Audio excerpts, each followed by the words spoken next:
Yes, yes, yes, yes, yes, yes. Karibuni, karibuni. Karibuni sana, karibuni sana. Welcome, welcome, welcome. It's a good day. Siku nzuri sana leo. A very good day today. President leo amejiachilia vizuri.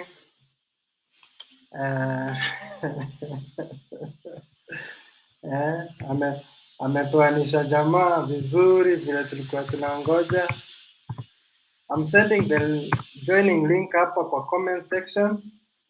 So wale wanataka kujoin the conversation, mnaweza ingia hapo mtuambie. We can see sasa Uhuru ameanza kuchukua the rightful share ya Mount Kenya. Wale watu wa Tanga walikuwa nasema Uhuru is weakening Raila, mpaka saa hii tunangoja tuone how you guys are weakening him.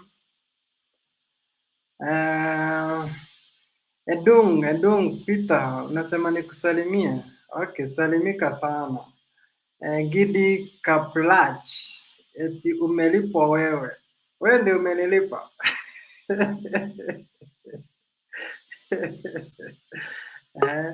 So Selina. Yes. Selina, karibu. Nilikuwa natafuta mtu atakuja nimwache hapa. So wewe ndiye naachia hapa ukimonitor. Nitakuwa nyuma. Bana anasema stima imepotea. So wow. Sijui kama ninaweza chezea nini watu kwanza. The joining link iko hapa.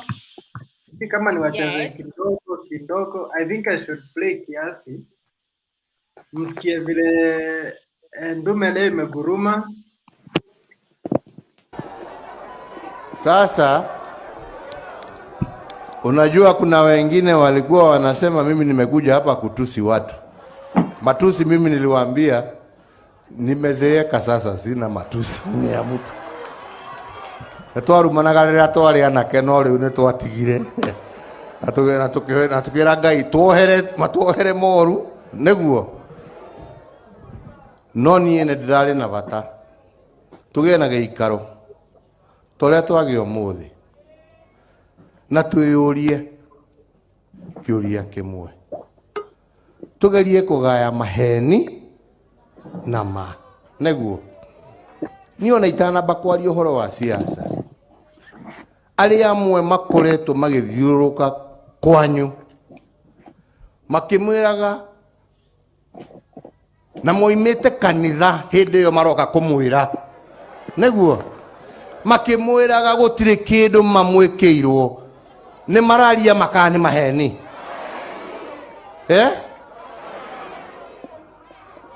Andu aitu ndemorie. Toro nie ngwenda gucoka thutha hanini. Mujirire twarie Gikuyu na wale wanasikia kwa runinga munisamehe, mimi nafuata yale wale ambao wako hapa wanasema. Si ndio? Na yale ambaye naongea kwa lugha yangu, mimi sio ile kabila ama sio ule mtu ambaye nikienda sehemu moja nasema hii, alafu nikienda sehemu ingine nasema ingine, alafu nikienda sehemu ingine nasema ingine, alafu nikienda kwingine ingine. Mimi yale naongea na wananchi wa Mlima Kenya ni yale ambaye hata nikiwa Mombasa nitarudia bila kuogopa. Ni male ambaye nikienda Nyanza nitarudia bila kuogopa, kwa sababu mimi najua ni ya ukweli na ni ya haki. Mimi sina haja ya kuingilia hawa na wale wengine na wale wengine. Yangu ni kusema tu nataka tuchambue haki na uongo. Hiyo tu. Na mimi nasema wakati mlinipatia nafasi kama wananchi wa Kenya, nitarudia kwa Kikuyu lakini wacha niseme, mimi niliamua ya kwamba jukumu langu ni kutenda na kufanya yale ambaye inahusu mwananchi wa kawaida. Na nikasema ya kwamba mimi nitafuatilia hiyo barabara. na nimejaribu kwa uwezo wa Mwenyezi Mungu kufanya yale ambaye nina uwezo kwa kufanya. Sitaki niwadanganye ya kwamba nimefanya yote, lakini najua ya kwamba hata shida zile zote nimekuwa nazo, hakuna rais ambaye ametembea mbele yangu ambaye amefanya yale mimi nimefanya kwa taifa la Kenya. Hakuna moja. Hiyo mimi sikuchukia wale wameenda mbele, ni kusema tu uhaki. Ndio haya yale ambaye yanaonekana. Leo president ameongea mambo mingi. Hii statement peke yake ni over that 6 minutes. So hatuwezi sikiza yote, but nitakuwa na katia kiasi na wachezea za specific people as you guys debate. For now nilikuwa naomba Selina, Yes. utekova uendeleze kikao kidogo, mkiwa na kina Alex, naona amekuja hapa, then mimi nitakuwa na andi watu hapa chini kidogo. Endeleeni, tunataka kujua mambo ya baba Raila. Kuna Raila alikuwa anachukua watu wa South Rift leaders, then kuna hii statement ya Uhuru, and then Ruto alikuwa Machakos leo akilia. So that's the topic today. Thank you. Okay, asante. Nafikiri Alex nimeshukuru ako hapa, is our big brother. Wacha nianze alafu sijui uko sawa Alex, kama utaongoza kipindi ama tutasaidiana, lakini nimeona tutafuata. Oh, yeah, good. Endelea, tutasaidiana. Asante sana. So leo tukiendelea hatukulala. Mimi nilitaka kusikia, sikutaka ya kuambiwa ama ya video baadaye. Lakini Nyeri Sagana kwanza walikuwa wamealika watu 5,000 delegates, lakini wanasema ile watu waliweza kuhudhuria ni 30,000. Na walifanya vizuri kufungulia kila mtu wakaingia kwa mkutano. Rais ameongea roho yake, na ameongea akiwa ndio anasema yeye hajakasirika, lakini anasikia uchungu wakati amefanya kazi na watu wanasunguka wakisema Rais Uhuru hakuna kitu amefanya. Lakini respond ya watu walikuwa Sagana, kwa sababu kila mtu ameona, na hatutaki kuchukua nafasi ni kama sisi wenyewe. Tunataka kila mtu atupatie maoni. Lakini maoni ile nataka kusema ya kwamba nimeona kwa Central walikuwa na ngoja kiongozi yao awapatie barabara. Lakini ameongea na uchungu kwa sababu vijana ya Central wametumiwa. Ameongea uchungu akasema tribute yake ni muongo. Ameongea uchungu akasema pesa ilitolewa Kimwareri na hiyo ingine TAMB na ndio imepatiwa watu. Ameambia watu ya kupanda mchele ya Mwea ya kwamba contract watu walienda kulete mchele nje na mchele sao sikakosa. Ametuambia ile mastima ameunganisha. Ametuambia barabara. Amemwambia watu ya Central amepeana matitle, na reason ya yeye kupeana title ni kwa sababu wako kwa Kenya kila mahali, na in case mtu anataka kumwambia uondoke, anatoa hiyo karatasi anamuonyesha hapa ni kwangu. Ameongea kwa watu ya makanisa.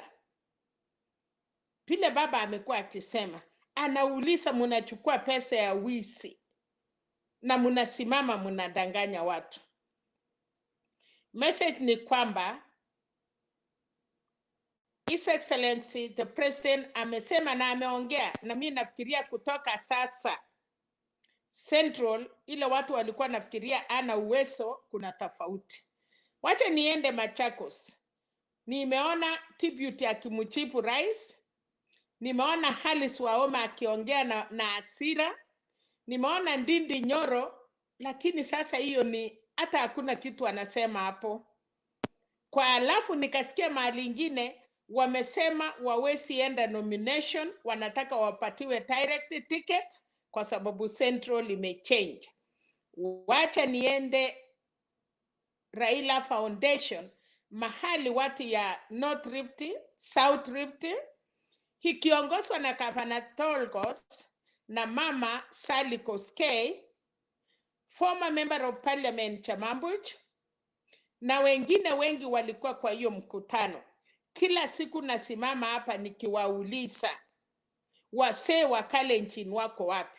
Viongozi wa Kalenjin walienda wapi? Leo mumeona wamejitokeshea na wamefanya hesabu na wakasema, na niliwaambia hapa, hatujui kukaa opposition, na wameona vile Kenya imeenda. Na kwa sababu wameona Kenya vile imeenda, sasa inawasumbua. Wanataka kuingia serikali, wanataka kuwa pamoja kwa serikali, na tunaambia hawa, karibuni murudi nyumbani. Ile kitu tunataka hapa ni facts. Tunataka watu wachue ukweli wa Kalenjin. Nafasi ni yenyu kuamua kama tunataka kukaa nje ya serikali ama tunataka kukua kwa serikali. Lakini mkiona kama hata wasee wameongea, hapo ndio tulikuwa tunasema kila siku. Ni kama vile watu walikuwa nasema Uhuru hana nafasi Central, but today mmeona hakuna mtu aesipenda mtoto yake. Hakuna mtu mama hata nani, hata kama mtoto yako ni mwenda simu utamsikia. So leo nimeshukuru rais mwenyewe amesema kura yake na ameomba watu ya Central wamsupport papa, na akasema hata huyu kijana miaka singine ile sile saa huko 32 akiwa amekaa vizuri anaweza kuingia.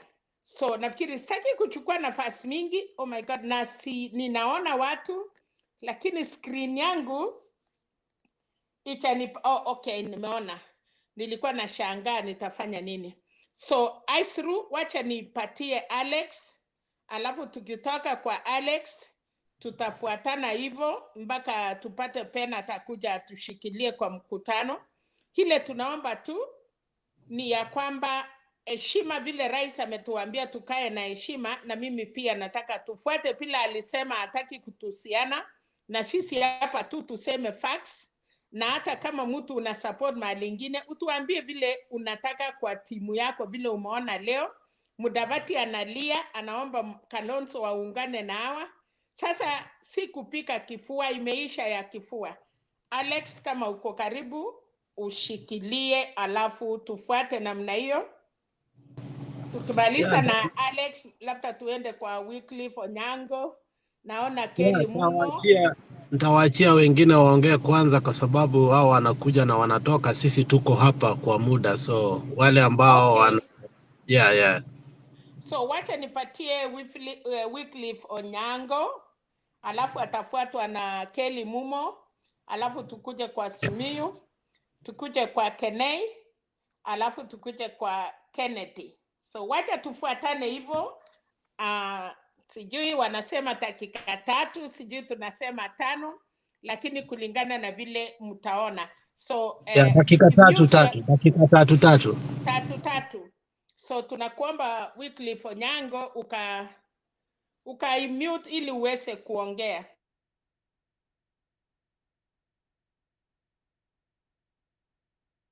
Okay, Wycliffe tunaambiwa. Wycliffe unmute. Yeah, mute yourself. Karibu na china yako uweze kuclick ndio uweze kuongea. Yes. Wycliffe unmute. I'm here.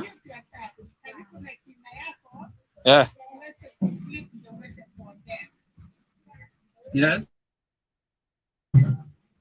I'm here. Yako uongee. Okay, kitu ningependa kusema. Yes. Endelea, tunakusikia. Endelea. Yeah, ninaongea. Okay, kitu ningependa kusema.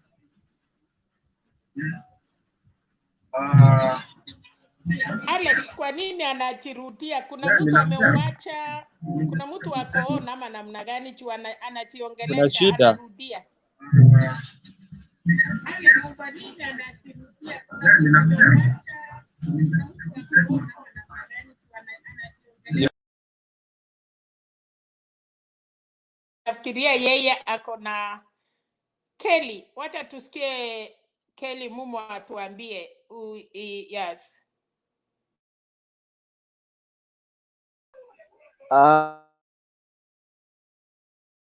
Yes, Kelly, unini mara moja tu alafu uweze kuongea. Okay. Sawa sawa. Hopefully mnanisikia sasa eh? Tunakusikia, endelea. Habari zangu ndugu zangu na mama yetu Salina. Natumai msalama. Yangu ni machache tu.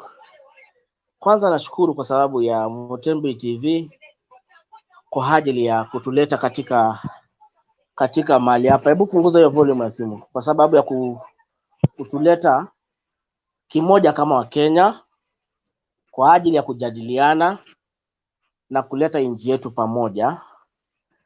Kile nasema hivyo ni kwa sababu naona kila kabila katika platform ya Mutembe TV, kuna Mkamba, kuna Wakalenjin, kuna Wagikuyu, kuna Waluya, na ningependa kuhimiza kwamba muendelee na Wakisii pia. Naona Mr. Alex pia yuko hapo. Ningependa muendelee na hiyo moto ya kuendelea kutu welcome katika platform kwa ajili ya kuchambua yale yanaendelea katika Kenya yetu. Upande wa mkutano wa leo, upande wa Sagana, rais wetu ni mtu akona haja na nchi yetu ya Kenya. Rais wetu Uhuru Muigai Kenyatta ni mtu anapenda watu wake na anapenda kila Mkenya katika nchi yetu, vile tumeonelea na tumeona vile ameelezea watu wa Central wote ambao walikuwa hapo katika hiyo kumbi, walikuwa wametoka pembe zote za Kenya, kila pembe zote za Kenya, na walielezewa na wakatoka hapo wakiwa, na ninajua alitoka hapo akiwa anajua kengezo na kile kilimfanya afanye kazi aache kuonekana na Bwana Ruto. Kitu ya kwanza ambayo ameelezea, aliwaambia ni ghadhabu, na kuna mtu ako home, sijui nani huyo katika nini. Ningependa tuone yale ambayo yalifanyika. Kuna mtu ananitatiza akiongea, ni simu yake is not unmuted. So yale mambo yote ambayo alisema siku ya leo, ningependa wana wa Central wajiite chemba kidogo, waite mawazo yao kidogo kwa ajili ya kujidhihirisha na kujiuliza maswali kwa yale ambayo bwana Uhuru aliongea siku ya leo. Aliwaambia mambo ambayo ni ya kindani sana, mambo mengi ya kindani sana, na ningependa muyafuatilie, ningependa muyafuatilie kwa sababu hataki mkidanganywa wana wa Central. Rais Uhuru Kenyatta anataka watu wake wakae kwa umoja, wafuate vile anavyowaambia, wafuate mwelekeo wake, na ili wajue ya kwamba mwelekeo wa rais si wapotosha, ni mwelekeo ya kuwafanya wajinufaishe siku za usoni, na pia watoto wao pia wanufaike. Aliongea akiwa kuna side zingine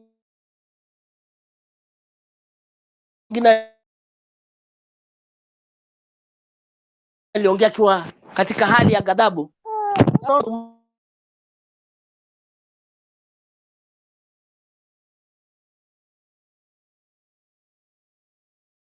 Wow. Tunaona kama tumempoteza, sijui ni imekuwa aje? Okay, wacha nipatie Mwaora atuambie juu. Mwaora, karibu. Okay. Asanteni sana and thank you for the discussion which was there. For your information, mimi niko mbali na nimeweza kupata simu kutoka nyumbani and I can assure you people that the message is home. I spoke with my grandmother leo, hata alikuwa ananiambia ni kama mzee ameongea na anasema sisi wote tupigie Raila. So this one is just something which I just want to tell people that whoever wants to assume what Uhuru has done today is in for a rude shock. Number one, very important. Number two, what are we getting from history ya Uhuru na Ruto? Unajua mwenye macho aambiwi tazama. And I still believe that whoever anasema ati Uhuru ana ile interest na Wakikuyu ama watu ya Mount Kenya, anadanganya. I do not see the reason why Uhuru would go to Mount Kenya to fight for his own interest and maybe kwenda kupotosha watu yake. I think Uhuru ni mtu wako, he want to preserve also his own legacy, and his legacy will depend with how he will be able to lead Mount Kenya people into the next successes. So nasioni vile Uhuru anataka kujiingiza kwa shimo yeye mwenyewe. So what happened in Sagana leo, it was the only remaining thing in the full endorsement of Raila Odinga. Na wale ambao wamekuwa akisema tujasikie endorsement ya Raila Odinga, leo Uhuru Kenyatta ametanja Raila Odinga mara 3. Not by name especially, lakini alimutaja kwa kuelekezea. Number 1 alisema hivi, maybe kwa wale hawakuweza kusikia, nataka nitembee na huyo mzee mumetaja. That was the first kutaja. Ingine alisema huyo mtu tulishikana na yeye mkono na mambo ikakuwa mzuri, na tunaweza fanya biashara pahali popote. So Uhuru was very clear, and Uhuru went to rubber stamp ile kura yake moja ako nayo, na muliona hiyo kura moja. Hiyo kura moja ya Uhuru leo ndio ilikuwa inaongea. He has 1 vote, but mumeona leo actually watu Mount Kenya leo they walked for so many kilometers to go to that place. And he has given the reason why walikosana na Ruto. Alisema clearly, and he said 2 things. Na akasema yeye ana shida na Ruto, lakini yeye alisema Ruto itabidi abadilike. Alisema the reason why hawako pamoja saa hii ni sababu Ruto alibadilika na wako pamoja, lakini akasema maybe in future kwa elections zingine like kama maybe ni 2027 ama 2032 akirudi kwa mtaro ama akirudi on the track, they can reason with him. Lakini alisema kwa saa hii he is nowhere na hakuna, and he has completely changed. So even without saying walikosania wapi, the fact that president alisimama na akasema deputy wake amebadilika, sasa unaweza anzia sasa kuconnect the gaps. You can connect the gaps and na kuona the reason why walikosana. And there are all indications that ya kwamba Jubilee imeanzia kupata pumzi. Juu kama saa hii ukiangalia kama saa hii kwa hiyo mkutano nimeona vigogo wakubwa sana. There were business people there, watu kama akina Purity Ngirishi, they were in that meeting today. Akina Munya who was being praised today alikuwa hapo, Kiraitu alikuwa hapo, akina huyu Waembu huyu anasema Lene Kivuti was there. All the eminent person in Mount Kenya walikuwa hapo, akina Kimemia, akina nani. It was a packed meeting and it was so huge and so voluminous. Na Uhuru ameoneshana zile project zote amefanya, and na ile project imepata mvuto sana. It is up to where Sagana it was. We are having a dual carriageway inakutoa kutoka Nairobi mpaka Sagana saa hii. By the end of this year utakuwa unaenda Sagana na dual carriageway express. So that was a confirmation that Uhuru amefanya kazi to the Mount Kenya people na ameonekana hizo project zote amefanya.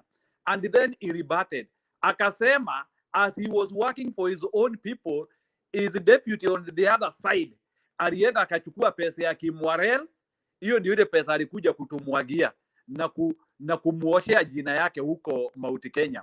So there is a clear indication that Uhuru na Ruto washakosana, and that is how it is. That relationship is beyond repair, and Mount Kenya people have been now told officially they rally beyond Raila Odinga, wakaambiwa ya kwamba Raila has their interest na alielezea vizuri sana. Uhuru amesema despite walikuwa wamekosana na Raila, the fact that Raila, na alisema bado hajamuingiza kwa serikali, they have not shared anything in the government. Uhuru ameconfirm akasema Raila alishamwambia they had already shared the government, so there was nothing they were sharing, but Raila promised him peace, and out of that peace he was ready to work with him, and he has learned that huyo mzee ni mzee mwaminifu, and he is ready to throw his weight on him. And all the eminent people in Mount Kenya region wako nyuma ya Raila. It is only the few people who are not supporting Raila Odinga, and they are not influential. Wako ile pande ya Ruto because kuna ile wanakula pesa ya Kimwarel. Tumejua leo watu wanakula pesa ya Kimwarel. And today many things happen. Mumesikia Sari Koziga ile pande ingine amekuja pia amesupport Azimio. So we are home and dry. That is my simple point to say. Asante. Okay, thank you so much. Sasa tunataka kwenda kwa Kenei tukifuatana hivyo. Yangu tu ni kuwaita, sitaki kuchambua anything. Tunataka tu kuendelea mpaka wakati Penat anakuja. So Kenei, unaweza kumute alafu uongee. Mjamboni. Karibu. Naam, ningependa kugusia maneno ambayo iliyotokea leo katika Sagana. Nashangazwa kabisa na Rais Uhuru Kenyatta. It's very wrong for head of state kuita mkutano eti anaenda Sagana kuenda kuongelea ile vitu yenye yeye anasema amefanya. Kama hiyo vitu imefanyika ingeonekana tu. Ilikuwa lazima aende asema amefanya hivi na hivi na hivi na hivi. Kama yeye ni kiongozi mwenye anazungumzia ile vitu amefanya, inafaa hizo vitu yenye amefanya ijizungumzie peke yake, ijionyeshe, at least wananchi wajue fulani amefanya kazi hii na hii na hii na hii. Ya pili, between 2012 2013 alafu hiyo 2013 tukakuja mpaka 2017 October, President Uhuru Kenyatta was telling us that Raila sijui ni nini hizo majina zote alimuita. My question to the president, my good president, when did Raila change? Alibadilika lini? Hii maneno yenye anatuambia sasa sijui ni hivi ni Raila ni mtu mzuri. Alienda wapi ndo akajua huyu mtu ni mzuri? So you want to tell me Kenya alikuwa anatuambia between 2012 mpaka 2017 alikuwa anatudanganya? My third point is this. President leo alizungumzia maneno ya Aror and Kimwarer Dam. It's very unfortunate. President kusema sijui hivi na hivi na hivi, ilhali yeye is the head of state. He has all the government machinery. Kuna DCI hapo, kuna EACC, kuna DPP. Kama yeye anajua kuna mtu mwenye amechukua hiyo pesa, kwa nini hao watu hawajapelekwa kotini? Unajua saa zingine we have shortage of fools, my friends. Kuna upungufu ya watu wajinga. Sasa head of state, sasa wewe ukisema hivyo unajua mwenye ameiba, what have you done then? Umefanya nini? Jambo la nne, 2012, the same 2012 ulikuwa unatuambia sijui Ruto ni mtu mzuri, ni mtu. Si ungetuambia tu ulikuwa unahitaji kiti ya siasa. Hakuna kitu kingine yenye ulikuwa unasema. Sasa unatuambia ni mtu mbaya, amefanya nini? Hujatuambia amefanya nini, basi ndio tujue this guy is bad. Then kuna hii maneno na debt. Wakati Kibaki aliacha mamlaka, if I'm not wrong, I think deni ambayo tulikuwa tunadaiwa it was about 1.2 trillion. Yes, you are speaking, my friends. Yes, you are speaking. Tunazungumzia 12 trillion. 12. Na uwezi ona kitu yenye imefanyika. This is the same president. Alituambia kuna hii serikali yangu napotezanga 2 billion each and every day. Just imagine, head of state anasema hivyo. Sasa hiyo 2 billion mpaka saa hizi hajatuambia inapotea, inaenda wapi? The same president alituambia sijui kuna watu wameiba pesa za KEMSA, kila mtu anajua hilo ni ukweli. Mbona yeye alisema sijui nitawapatia siku about 3 weeks, which was 21 days, alafu so that atatoa majina ya watu ambao walifanya hiyo maneno. Mpaka saa hizi as we are speaking, I think about 2 or 3 years. Kenei. Yes. Kenei, mambo ya leo tulikuwa tunaambiwa to concentrate kwa mambo ya Sagana, mambo ya Machakos na mambo ya Sally Koskei. So hiyo mambo ingine unatuambia haiko kwa mchatala ya siku ya leo. So tunaomba tukue strict kwa ile mambo inaendelea.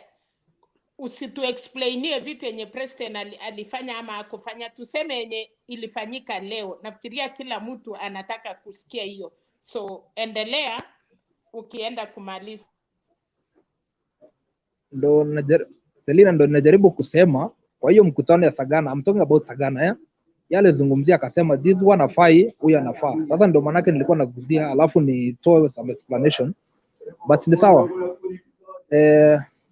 My point ya mwisho ni ya nimesikia mtu akisema sijui Sally Koskei is a political heavyweight. Unless sijui watu wengine sijui wanaishi wapi. When was the last time this lady was elected? Unajua kuna vitu zingine inafaa tujiulize. Siku yake ya mwisho kuchagulia kwa Rift Valley ilikuwa siku gani? Hata mimi niliwatch hiyo sherehe ya baba yenye sijui ilikuwa somewhere, sijui I think alikuwa na most leaders kutoka North Rift. I mean South Rift. Kusema ukweli, uliona political level with there? Uliona nani? Hao ni watu they were rejected long time ago. Those are my points. Thank you so much. Na najua kuna watu wako na maswali na nimeona my brother Chera amekuja. Nataka usaidie mama tuendelee. Nitakupatia nafasi na utanisaidia tuendelee kuita watu kwa sababu Mtembei anasema Penat ako na shida ya stima lakini ataingia. Lakini kabla sijatoka nataka nimuulize Kenei. Umesema Uhuru ama Rais Uhuru amesema ama angeongea. Moja, Deputy President na Uhuru Kenyatta walichaguliwa pamoja. Kama ni kutengeneza na Deputy President anatuambianga ile masuri wamefanya na Uhuru. Ikifika ile inakuwa kombo anataka kuepa. So hata wewe ukisema Kimwarer wewe unajua vile ilifanyika.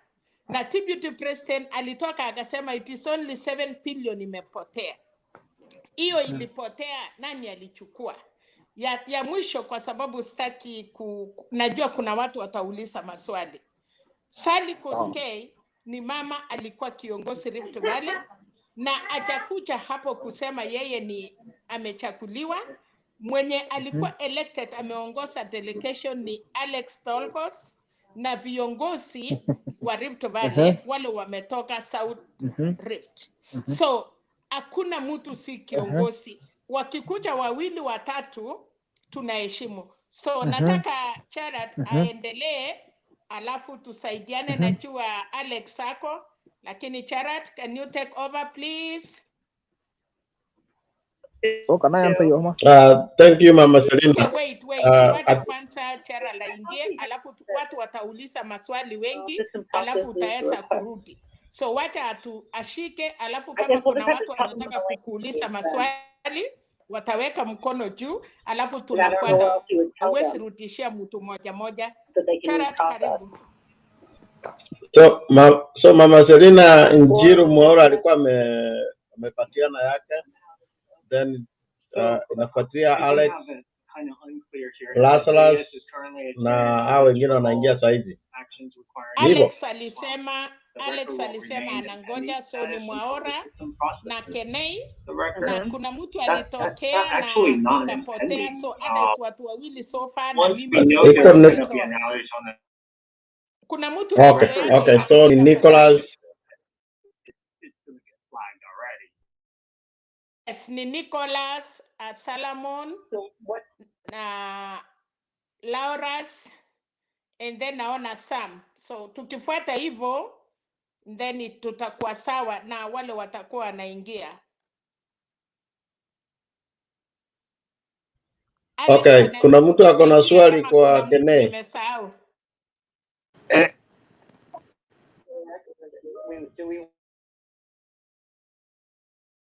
You raise up your hand if you have a question to Kene.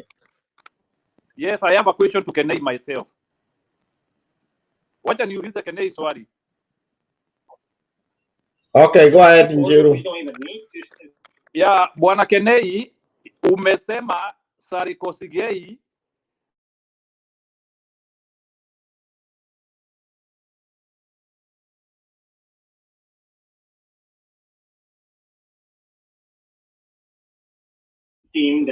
Sorry, we lost. We can go to Solomon. Njiru ameenda. Solomon, you can ask your question. Yeah, Solomon, go ahead and ask your question.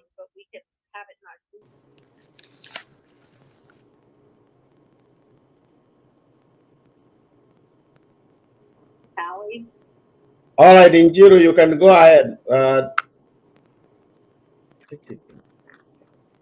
Is there a way we can help them to identify what? Sorry, nimerudi tena.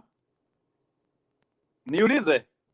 Nilikuwa nikiuliza Kenei, amesema Sarikosigei hana mvuto. Go ahead. Kuna mtu acha nini Charat a mute nge Mwaura aendelee. Okay, Bwana Kenei, umesema Sarikosigei hana mvuto.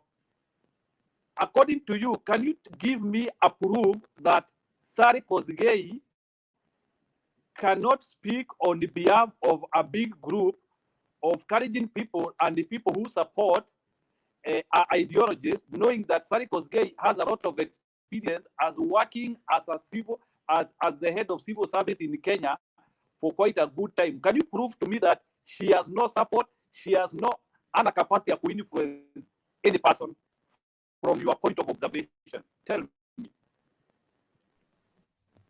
Okay, let me answer that question.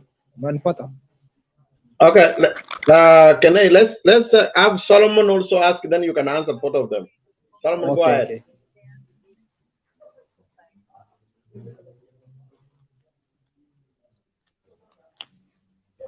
Solomon, did you have a question or no question?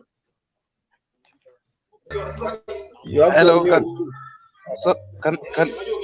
can you hear me? You have to unmute, then you can go ahead. That kind of something, another like a training thing that they need to know. I don't know if they're. I'm trying to. Charat, can you mute somebody who's I think someone is his line is on. I don't know who is that. I can't see anybody. Okay, let's go. Kene, go ahead because we have to save time. Go ahead, Kene.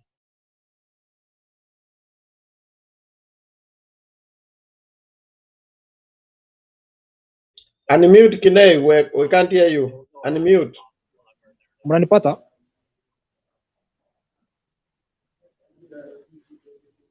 Okay, nilikuwa nasema aje. Ndugu yangu ameniuliza sijui Sally Kosgei, former minister, ako na ushawishi mgani katika siasa ama anaweza influence aje siasa. So I want to tell my brother like this, I'm from the same county. Tunatoka county moja na Sally Kosgei. I know, personally I know. Najua kwa nini mbona yeye ajai tafuta kiti ya yani to be elected, because yeye ana influence. Ile influence yenyewe yako nayo tu ni experience tu peke yake. Lakini ya kusema sijui anapeleka sijui watu sijui kuinfluence watu fulani, no. Hiyo kitu mimi namjua inside out. I've answered that question. You don't know Sarikosigei. You don't know her. Who? Wewe hujui Sarikosigei. I'm double sure.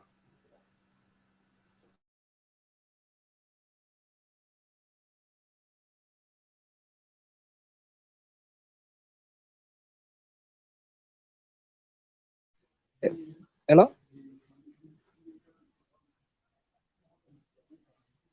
Tunakusikiza, jibu hiyo swali. Unaulizwa. Okay, ndugu yangu amenikashifu ya kwamba na kusema eti mimi simjui. Naweza danganya kweli mbele ya Wakenya? Ndo nakwambia mimi natoka kaunti moja na yeye. Sasa najua vitu mingi kumuhusu. Na aliitwa na baba as who? Why was Sarkozy invited by baba if she is not an influential person? Alijipeleka hapo tu. Sikatai.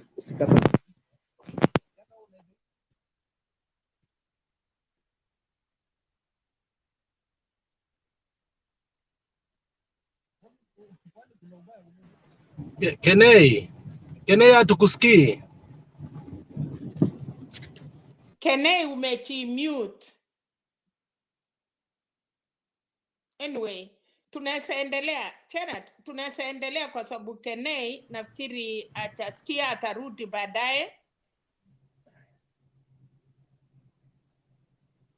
Kenei, sauti yako imepotea, lakini ni sawa, utaongea baadaye. Bena Jared, wacha mwingine aongee.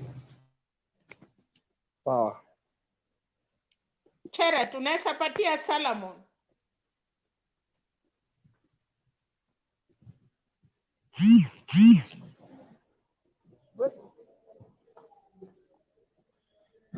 What is okay? Okay, Nicholas, wacha tupatie Nicholas. Tunaona Solomon sijui kama anatusikia. Naona yeah, nawasikia. Okay, so Nicholas, okay. Mnaweza nipata? Nani sasa? Solomon ama Nicholas? Solomon. Okay, Solomon ongea, alafu atafuatwa na Nicholas. First of all, I want to take this opportunity, as in it's my first time kuingia kwenye hii panel. I'm a politics fan and I know how the situation is at the moment. First and foremost, hakuna kitu cha maana kama umoja na kukua na ile, tusikuwe na hiyo okay, mtu akienda tusikuwe na hiyo differences kwa politics to an extent watu wanataka kuuana, ama kama yenye ilifanyika 2007 na hizo venye kukiwa na hizo politics, kukiwa na hizo elections. But now I want to ask someone like someone Kene was here. Wale forefathers saizi, wale for our forefathers saizi wakiamka wanataka kuvote, waulizwe wanataka kupigia nani kura, alafu ikuwe tu ni wapate, bado ni vile vile, kuna pale Ruto na kuna pale Raila, unafikiria wataweka vote yao wapi? Hiyo ni ya kwanza. Ya pili is very simple. Raila has been fighting for this thing for that time. Hello? Tunakusikiza, endelea. Yeah, Raila has been fighting for democracy, by the way, for democracy in this country for all that long. Since independence, hakuna kitu hajafanya. Ndio maana hata hiyo freedom yenye Ruto anaenjoy as we speak, ya kuenda wakishinda wakijua magari, wakishinda wakitusi ama wakiongea mbaya kuhusu yule mwingine, instead ya kuuza sera, mimi nitafanya hii na hii na hii na hii. Then another thing is about okay, let's say Kenya Kwanza, ama even the president today telling people I did this, I did. Hiyo ni kazi yako, hiyo ni kenye unafaa kufanya. In fact okay, ni kitu yenye unafaa kufanya. That's why you're there in power. So hakuna vile president anasema I did this, then Ruto at the same time did this, and these people were elected as a joint. So if anything, kuna credit zote zinaenda as a team. Hello Solomon, walikuwa wameaccuse Uhuru Kenyatta atafanya kazi Central. So walikuwa nasema hakuna kitu amefanya hata moja. Sasa yeye alikuwa Central kumwambia watu ile kazi amefanyia ya Wakenya. Walikuwa wamesema Jubilee imekufa. Sasa rais alikuwa na wajibu kusema Jubilee ilikuwa imenyamaza, lakini yeye alikuwa anafanya kazi. So kuenda pale kuelezea yala alifanya ni ile accusation ilikuwa imesemekana rais hakuna kitu amefanyia watu ya Central. So unaweza endelea utuambie hiyo ya Sagana, utuambie ya Sally Kosgei na Kenya Kwanza wakiwa Machakos. Aya, sasa nitaanza na Kenya Kwanza wakiwa Machakos.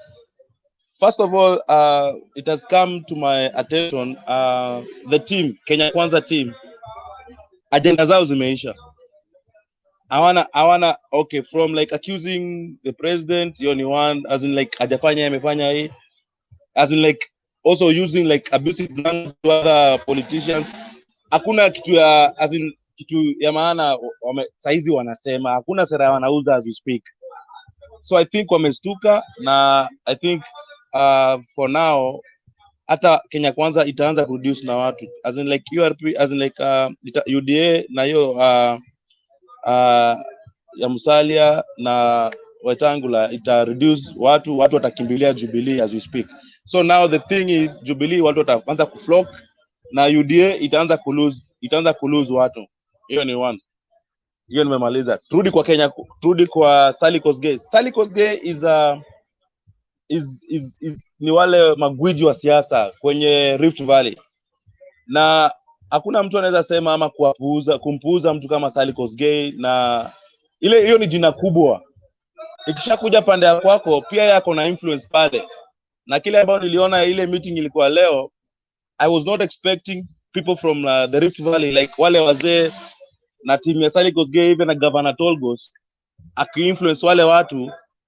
Hata si kwa influence, wale ni watu, ni diehards wa ODM. I think this thing of UDA is new to them, and I'm very sure you cannot teach a dog an old trick. Atafanya vile alikuwa watapigia Raila kura. Haya, maneno ya Sagana, the river has already taken its course. Yule ambaye alikuwa na kura moja, imesemekana ni wa kura moja imeongea, lakini umeona impact ni ya kwamba ile Jubilee ambayo ilikuwa imekufa saizi ni kama ile simba ilikuwa imemwagiwa maji, watu wakafikiria ni paka. Sasa ndio hiyo, sasa Jubilee itakuwa sasa ikishikana na ODM na Jubilee saizi hiyo Central, hakutakuwa na candidate wa Jubilee, na since hakutakuwa na, okay, everywhere kutakuwa na candidate wa Jubilee all over the country, every position from MCAs to governors. But now hiyo ya presidency tulishafunga, itakuwa ni Raila. So it's very simple. President amemaliza hiyo maneno, the rest wataanza vile, I don't want to say ile kubweka, but amemaliza. So it's very simple. Na alisema as in like the way our beloved deputy president said, bring it on. Now I think it's high time he has started to feel the heat, and atajiblame yeye mwenyewe, and I'm very sure now the river has started to take its course. Now I think the presidency of Raila Odinga will be unquestionable, and everything will be okay. Na atakuwa amepewa kama ile ya Mandela without any complaints and stuff. So I think I rest my case. Na nime appreciate for the first time to be here. I take it back to the host, Selina. Thank you very much. Okay, thank you so much. Naona Sam ako na swali, kama ni swali, lakini after hiyo swali tutapatia Nicholas. So Sam, sema swali, unauliza swali nani? Nataka kuuliza Solomon, Mr. Ochieng. Yes. Mr. Ochieng, sasa umeongea juu Uhuru ameclarify kila kitu ni kuwa they divide because of ule alichukua pesa, I don't know. Alisema 3 billion. He talk about 3 billions. Like, what do you call it? Yeah. Kumwarer na all those that Narora. I hear that on the background. Lakini amesema watu ufisadi. Why didn't he talk about KEMSA? One thing. Second thing is, he said he got 5 trillion inherited. Sam, yes, madam. Yes, madam. Give me time, madam. Unauliza, wacha tuseme hivi, utakuwa na nafasi yako ya kusema yale unataka kusema. Ulikuwa unauliza Solomon swali ila alisema. lakini nilikuwa sasa nataka kuuliza. hapana, enda out, uliza tu yeye ile swali ile maneno amesema, then wakati ya kutoa submission yako unatuambia sasa hiyo ingine. Okay, madam. I respect you. Yes, ma'am. Okay, thank you. Sasa I didn't get the I didn't get the question. Hakuniuliza. Okay, Solomon, tuache hiyo kwanza. Wacha tuende kwa Nicholas, alafu atafuatwa na Lazarus, alafu tutakuja kwa Sam, alafu tutakuja kwa Captain. Alex sijui bado anataka kukaa, lakini kwanza tuende kwa Nicholas. Habari zenu? Salama, endelea. Hello, mnanisikiza? Tunakusikiza Nicholas. Leo nimeona leo nimeona mambo ya Uhuru kwenda Sagana leo na amefanya vizuri kusema ni ukweli Ruto aliiba pesa Lakini kilichonishangaza, kama ni ukweli Ruto aliiba bilioni 3, hiyo balance nyingine ya bilioni 4 ilienda wapi? Hiyo ndio swali ya kwanza. Yangu ndio ilinisumbua. Hapo alikufanya makosa kutaja nusu, angesema tulipoteza bilioni zetu 3, lakini hizi zingine ni kusema hata hizi bilioni zingine 4 anajua mahali ziko. Ni vizuri tena nchi kushikana, na venye alifanya vizuri kusema ukweli, lakini kosa tu ambayo alifanya ni kama kulazimisha watu wachague mahali wataenda. Angeacha watu waamue mahali watakapoenda. Hiyo ni opinion yangu.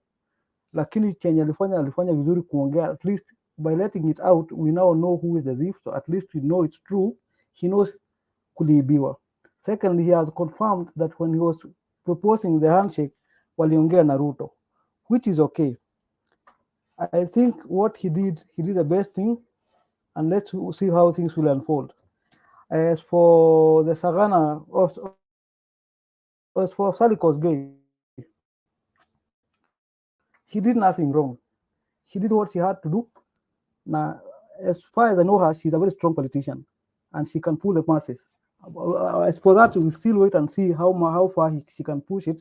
But now, right now, the situation might be very tense, because now, I don't want to be tribal, but I think how Uhuru behaved today in Sagana might turn some votes from the Rift Valley. In a way, people protect their people. Whether Ruto is a thief or not a thief, people will turn to their people and they might try and defend Ruto. Of course, he's a thief, a Liban, and he has confirmed it. He also, from the statements, he says that people, alikuwa anaongea na Kikuyu akisema zile watu wanasherekea wakienda pesa kwa kanisa. Then he also needs to explain to the church, why did he mention the church? Why did he know that Ruto was stealing the money? He did not tell the church. We had the issue of Karor and Kimore all long time ago. We went to court and he did everything and nothing was said. Now that the elections are almost, he's talking about it and he's mentioning the church. And remember, the church have the masses. If they prove that he was wrong, what will happen? I think that is the only mistake he did. He should not have mentioned the church. He did the right thing to tell us Ruto stole the money. As for the Kenya Kwanza thing, I don't want to talk about it because I'm not conversant with it. But I'm grateful you have given me an opportunity to talk. Okay, thank you, Nicholas. Sijui kama kuna mtu ako na swali na Nicholas. Kama hakuna, wacha tuende kwa Lazarus, and then naona ameweka mkono pia juu. So unataka kupeana submission ama uko na swali? Useme swali na uendelee na submission yako. Okay, good evening. Good evening to you. Morning this afternoon. Okay, sawa. Nimesema kulingana na mahali niko. Mimi before niweke submission yangu, niko na swali, na si swali lakini kujaza tu ndugu yangu Nicholas. Uhuru kuna wakati tunakumbuka alisema alikuwa anataka, aliambia mwenzake wakae kwa ofisi wafanye kazi, lakini mwenzake alikataa. Akasema there's nothing you can tell me, mimi ninafanya kazi yangu, wewe fanya kazi yako. So Uhuru hakuna vile angemkataza mambo ya pesa ati usipeleke ile kitu tu. Alikuwa sasa anajaribu kuambia Wakenya ni kwamba nyinyi mnachukua pesa yenye ni ya wizi na mnashangilia mtu. Sasa hapo ndiye ana confirm kwamba pesa zinaibiwa zikiletwa kwa kanisa, nyinyi mnashangilia. Hapo mimi sioni kama kuna jambo lolote mbaya amesema. Alikuwa tu anajaribu kujaza wananchi wajue kwamba zile pesa zinapelekwa kwa kanisa, kanisa zikishangilia, sio pesa mzuri, ni pesa sawisi. Kitu ya pili sasa, submission yangu ndaongelea tu Sagana peke yake, kwa sababu hii ingine ya Ukambani hiyo sijaifuatilia. Mimi ninaona ni kama Uhuru alikuwa anajaribu kutengeneza pia nyumba yake, na hata yeye mwenyewe alikonfirm kwa Kenya akasema yeye yuko na kura moja. So kama atasawishi ataambia watu mmoja, wawili, watatu wamfuate, wapatiane pia kura yake mahali, kura zao mahali yeye atapeana, ni sawa. Nafikiri hiyo ndio kitu yeye alikuwa anajaribu kufanya. Hiyo Sagana imekuwa kwa Wakikuyu, hiyo ni Central. So angekuwa anataka kuaddress kila mtu, hangepeleka hiyo kitu Sagana, angeaddress kwa the main state house, ndio kila mtu asikize ni nini anasema. Hapa nafikiri alikuwa anajaribu kuaddress Central, kwamba mimi kama mtoto yenu nimekuja na niko hivi. Ule atanisikia, msikuje mkanilaumu baadaye. Huyu mtu mimi nimefanya naye kazi na ninamjua. Msikuje baadaye kunilaumu kwamba si kuambia. Huyu mzee wakati nilisalamia yeye mkono, at least kuna kitu, at least niko na peace of mind. Kuna kitu imefanyika 1 2 3. Si ati okay, kuna vitu zimefanyika na kuna vitu pengine sijafanyika. Hatuwezi sema ati hakuna kitu imefanyika ama kuna maisha imekuwa expensive. Yes, maisha imekuwa expensive, lakini nayo dunia pia inakimbia mbio, kwa sababu mahali wakati tulisaliwa sisi, hata hivyo kitu kama mkate tulikuwa tunanunua pesa kidogo sana, huwezi kombea na sai. Kitu kama maziwa tulikuwa tunanunua pesa kidogo sana, huwezi kombea na sai. Ni kumaanisha we are growing, lakini sasa tukiwacha hii wizi yenye inaendelea, a lot of corruption yenye inaendelea ndani ya serikali, hatungekuwa na hii pain tuko nayo. So ile kitu mimi najaribu tu kusema kulingana na vile nilisikiza Uhuru akisema, alikuwa Central na Central ni kwao. Alikuwa tu anajaribu pia kusawishi watu wale, alikuwa anasema kura yangu ni moja, lakini kama ndaambia mtu na anisikize, aniongezee hiyo kura ingine sikuwe 2 3, nitashukuru. Sidhani kama kuna kitu alikuwa anakosea ama ana address ati Kenya mzima. Kama angekuwa na address Kenya mzima, ako na mahali pazuri pa kuaddress Kenya mzima, na tena angeongea Kikikuyu. Maanisha alikuwa anaongea Kikuyu kwa sababu alikuwa na address wa Kikuyu. Hiyo ndio kidogo submission yangu. Kama nitarudi baadaye, asante. Okay, Alex, Niko na wakati swali. Niko na ngoja swali kidogo, kwa tutakupatia okay. swali. Uwezi ongea, unaweka mkono juu alafu tunakupatia. So Lazarus, wakati rais aliongea, alisema kufika kwa hii mkutano watu wanaongea na lugha ya Kikuyu, na akasema akawauliza, mnataka niongee lugha gani? Wakasema Kikuyu. Kwa hivyo alikuwa nyumbani na alikuwa ana trace watu ya Central wa Kikuyu, na akawatacha, alisema wenye wametoka Mombasa, alikuwa anawaita wote kwa richo vile wanakaa. So nafikiria hata sisi wale tumesikia kidogo tu, hatuelewi Kikuyu sana. Kama ulishika 1 2 3 haikukuwa yetu, lakini kwa sababu si tuko ndani ya Kenya na tunaambiwa hii lugha ni kila mtu anasikia, ndio sababu tunachangia kidogo kidogo. So asante sana. Wacha nione nani ako na swali alafu akuulize. Okay, naona Captain ako na swali.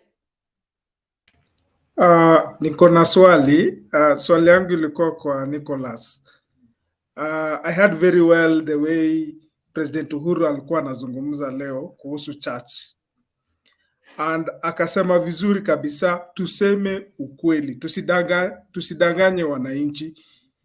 Hakuna haja mnatetea mtu juu analeta 1 million kanisani kama sadaka, afadhali mwenye anatumia jasho yake na analeta shilingi 100. So hakuwa anaingilia kanisa, alikuwa tu anataka kuambia the priests and the church internal, they should play a role in telling the Kenyans the truth. than kujifunika unatetea politicians because you want favor. Wewe unaangalia pesa, unaangalia kanisa igrow, lakini uangalia amani ya nchi yote. So that's what the president meant. So I was just clarifying to Nicholas. Thank you. Thank you Captain. Unajua hii Okay, luka okay, ilikuwa ni luka ya mama, nitakupatia. So yale tuliweza kusikia ama hatukuelewa, tunashukuru kwa sababu manduku wa Kikuyu watatueleza zaidi, kwa sababu kuna mambo ingine mimi nikielewa na mimi sielewi kindani na sachipu tofauti. So naona kama Nicholas unataka ama ni nani ameweka mkono juu nje turudi kwa Sam. Ni Nicholas. Okay, shida kuona nataka kuambia captain alisema na Kikuyu tunasherekea pesa pesa zinapelekwa kwa kanisa. Shida yangu si kwenda venye alisema kwenda kutoka kwa kanisa. Kutoka mwanzo wakati kesi ya Ror na Kimoreri ilianza, alijua pesa zilikuwa zinaibiwa. Kesi it was in the public domain. What did he do by that time he's doing right now? Everything he said was good. Kila kitu, hata venye alisema Munya alifanya kazi vizuri na akasema kama Munya anaweza rudi, alikuwa anasema na Kikuyu. Kila kitu alisema sawa. But what he did, he is like he betrayed the entire country because he knew all along Ruto naiba. He was seated here next to him and he was doing nothing. So it seems to him he's like he was just helpless all along for the past 5 years. He was doing nothing for the 4.5 years. Saizi ndio wanakuja sasa kutuambia what will we help him? Hata akituambia saizi tutamsaidia na nini, na tayari pesa zimeshaibiwa na yeye mwenyewe anajua nani aliiba pesa na alijua tu zinaenda kwa kanisa na zinaibiwa. That's what I was trying to say. Okay. Wacha naona Mwaora una swali. I just want to clarify to Mr. Kanio just in 1 minute kumwambia the reason why Uhuru hakuweza kuongea during corruption at the early stages ya presidency yake or in the early times ya term yake, it is because hiyo kitu ingeleta division mbaya sana in Kenya. Yes, corruption ilikuwa hapo, but can you imagine if Mr. Uhuru started accusing Ruto of corruption immediately after his story ya Kinaro na Kimwareri imetokezea? Look at the balance which he had to play. Imagine what could have happened to the people who support the deputy president and the infighting ile ingetokezea. There is a reason why Mr. Uhuru is coming at the end of his term. It was to prevent much infighting which could have ile ambayo ingeleta shida mingi sana Kenya. Na unajua vile hapa Kenya tunapigiananga watu wetu. Mtu wetu akikamatwa sababu ya corruption, we start saying that ni jamii yetu inaangamizwa ni nini. Can you try to imagine the reaction of the Kalenjin people if Mr. Ruto was mistreated at the early time of his presidency? That is my conclusion on that.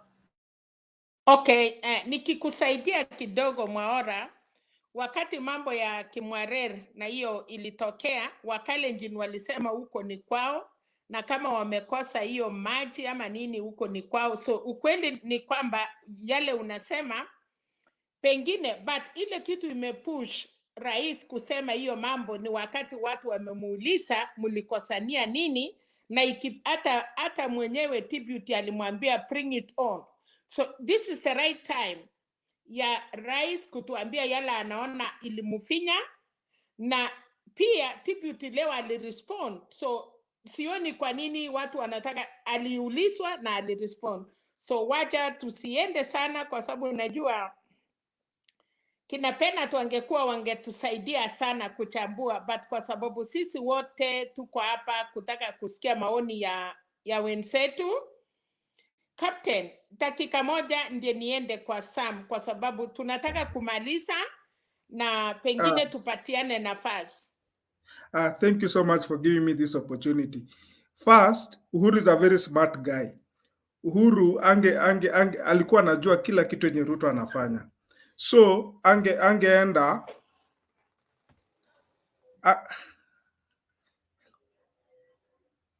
uko out of curtain, sijui nini mbaya.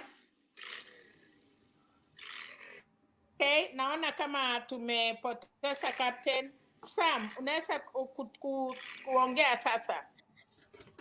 Asante sana Mama Selina kwa kuongoza mjadala. Mimi naongea tu juu ya Sagana sababu sikuangalia mambo ya Makueni, Machakos, Ruto. hiyo mambo ya nini. Wacha niongee tu in brief about Sagana. The president at first said, I'm not going to abuse anybody. That's what he said from the beginning. Second thing, he said about whatever the what do you call it, ile vitu wamefanya na Jubilee, whatever they did in a good way from what do you call it, steamer, roads and everything, trying to put it. That was very nice. He narrated in a very smart way that everybody was really happy about it. And then he was a little bit, he twisted something. And he talked about why he see himself, why not to support him. He said about I only had 3 billion about Kimwarer Naror. It was a very good thing what he took it. It told us as Kenyans, whether he was telling the Kikuyus or he was narrating to the whole nation, he did a very good thing. So that we, all of us could know, okay, so Ruto is a thief.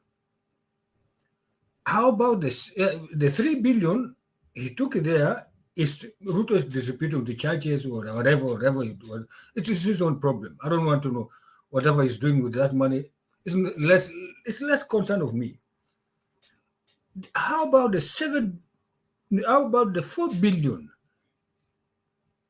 Because it was said at the beginning, it was 7 billion, which you lost. How about the 4 billion? Did they sneak it to Ruto in a different way? I don't know. I don't want to know because I don't know conspiracy theories about that thing, to talk about it. So he said whatever the 3 billion, or they call it 5 billion, 5 billion economy which Kibaki handed over to him. Mind, liver, God. I'm sorry. God forbid. The president trying to cheat the whole nation that Kibaki left him with a surplus of 5 trillion Kenya shilling. Come on. Why cheat people in a very need? Kibaki left our country, handed over Uhuru with, I say with, 1.8 trillion debt. He left the country with a 1.8 trillion. You say 1.8 trillion? Yeah, 1.8 trillion, not billion, Yes. trillion debt. Some speak in economics. You are not speaking in economics term. That is not economics, please. Guys, why don't you leave for somebody to talk? Mbona mnaanza kurukia mtu akiongea kitu, maybe he's trying to narrate it in a very good way. Mbona mpendi? Come on. Okay, we are here to rectify ourselves, our own problem as a Kenyans. I'm not against Uhuru. I'm not neither about Ruto. I don't know him. And I shouldn't know even him. I don't care about him. Nafasi ni yako, wacha kucomplain, endelea. Pea Thank you, ma'am. yako. Yes. Okay, thank you, ma'am. So Uhuru Kibaki alituachia 1.8 trillion madeni. After doing whatever he did it, thank God he tried about economy. He tried to adjust it. Ali-adjust kulingana na yeye mwenyewe vile mali alifikisha, akasema okay gentlemen, whoever is going to be elected, akaanda over akasema wewe kutoka hapo sasa, go on, carry on, endelea. The first term of the President Uhuru, they put it up to 5-point-something trillion debt. They did whatever they did it, about the steamer, about what, na kila kitu yote. They did it good. Whether they did good, whether they did it bad, it's less concern of me. Because Those people who could feel it are those who are back home, those who are in the counties, those who are in the villages. They feel it. The second time when it came, after election, there was this thing of, theft of the voters, or no, the court stopped it. Then the court said, okay, repeat the whole thing. Our beloved, I say our beloved Baba refused it. How? Why? He knows himself. I don't want to go there because it's less of my concern. Since then, for the last 2018 up to now, the burden the country, the citizens are undergoing is very overwhelming.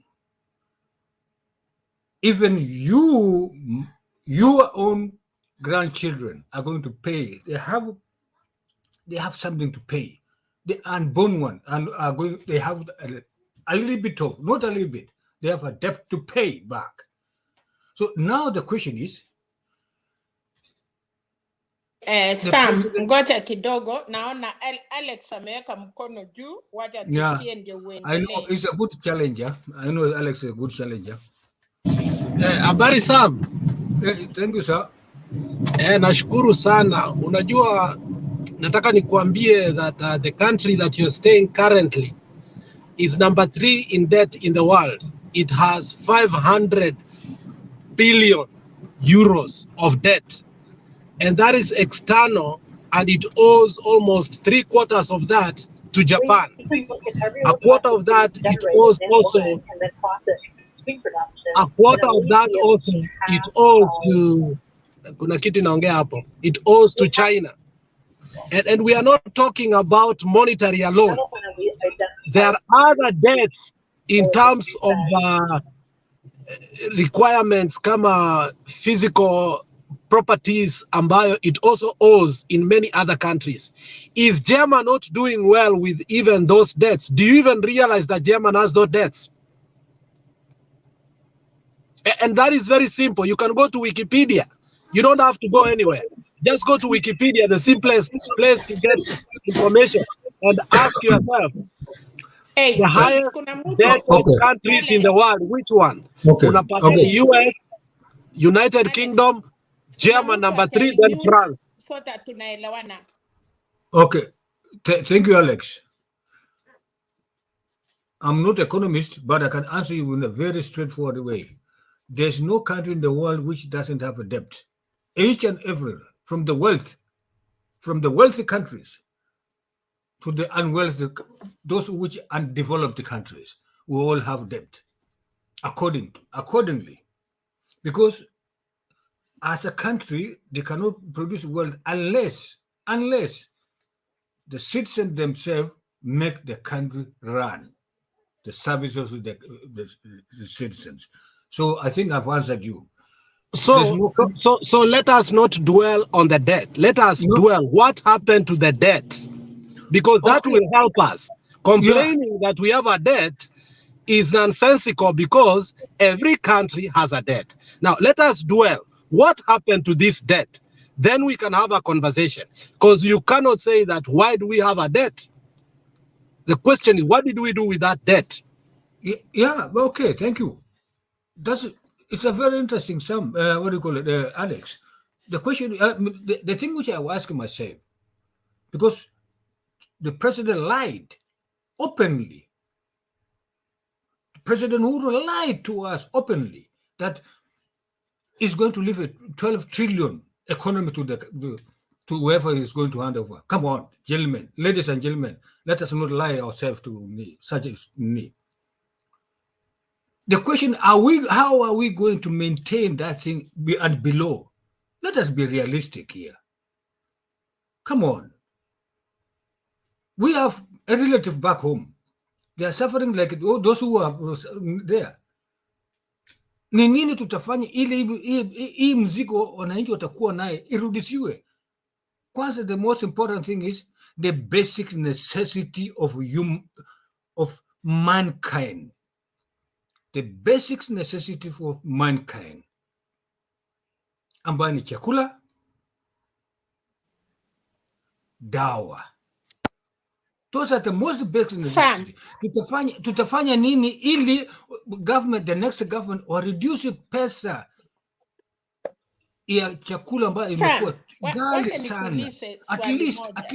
At least, ngoja kwanza madam, at least kila mmoja aweze kuafford, aweze kujimudu, anunue hata mkate peke yake kule. Hiyo tu ndio mimi nataka. The rest, whoever is going to be the president, I don't care. But angalia the basic necessity of the citizens. That's the most important thing. Thank you. Okay, Sam. Umesema hiyo. Kuna mtu ana I was saying he is lying. Sam. Ma'am. 1 minute. Oh, yes. Serena, just 1 minute. Please let Sam differentiate between GDP and debt. Kenyan GDP was 5 trillion. In 2022, Kenyan GDP will be 14 point something trillion. He was talking of GDP, the total economy, not debt. Let him rectify on that. Tena kwa sababu alikuwa naongea na lugha ya ndio sababu tunasema tunaweza changanyikiwa kulingana na vile aliongea. Mtu anaweza fikiria alisema na waja deni ama alisema nini, but hiyo ni sawa. Hata kama ni hivyo, mimi pangu najua rais ameendelea kufanya kazi. Okay, nilikuwa nimesema nani anafuata kwa sababu hata hapa kwangu sioni. Nilikuwa nimesema Sam akimaliza. Somebody was falling. Alex, can you assist me? Najaribu kuona nani kwa... Okay. Nimeona. Tulikuwa tumesema Sam akimaliza. Tunaenda kwa Matthew, ulikuwa umeongea?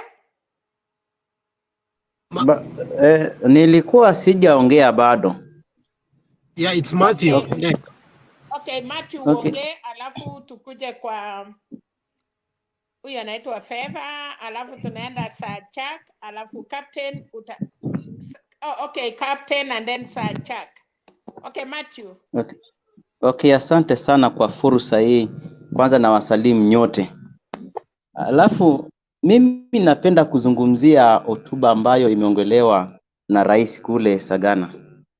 Na ningependa kuongelea vinye alivyokuwa anaongelea juu ya ninio ya eti pesa Ruto ameiba akapeleka kwa makanisa. Wakati Ruto anaiba, yeye yuko wapi? Yeye ni rais. Kama rais alikubali vipi pesa iibiwe na bado yeye anakuja kuongea mbele ya umma eti pesa ilipelekwa kwa makanisa, ilikuwa ni ya wizi? Kama yeye ni rais, anatulilia sisi tufanye nini? Sisi tuende tukamshtaki rais, tukamshtaki naibu wake kwamba ameiba pesa? Nadhania mwizi yoyote hata wakuku akiiba saa hii anapelekwa mahakamani. Hii yote ambayo alikuwa anaongea kwangu mimi, kama mimi, maoni yangu ilikuwa ni kule kumchafua naibu wake kwamba eti yeye ni mwizi. Mbona yeye hajatuambia mambo ya Pandora Paper? Kama yeye kweli yeye ni msafi sana kwamba yeye si mwizi, mbona hajaongea juu ya KEMSA? Kwani siku 21 baada ya KEMSA kuibua bado haijakamilika? Yani namshangaa, sijui ni yeye anayeongea ama mimi simuelewi nini rais alivyokuwa anaongea kule Sagana.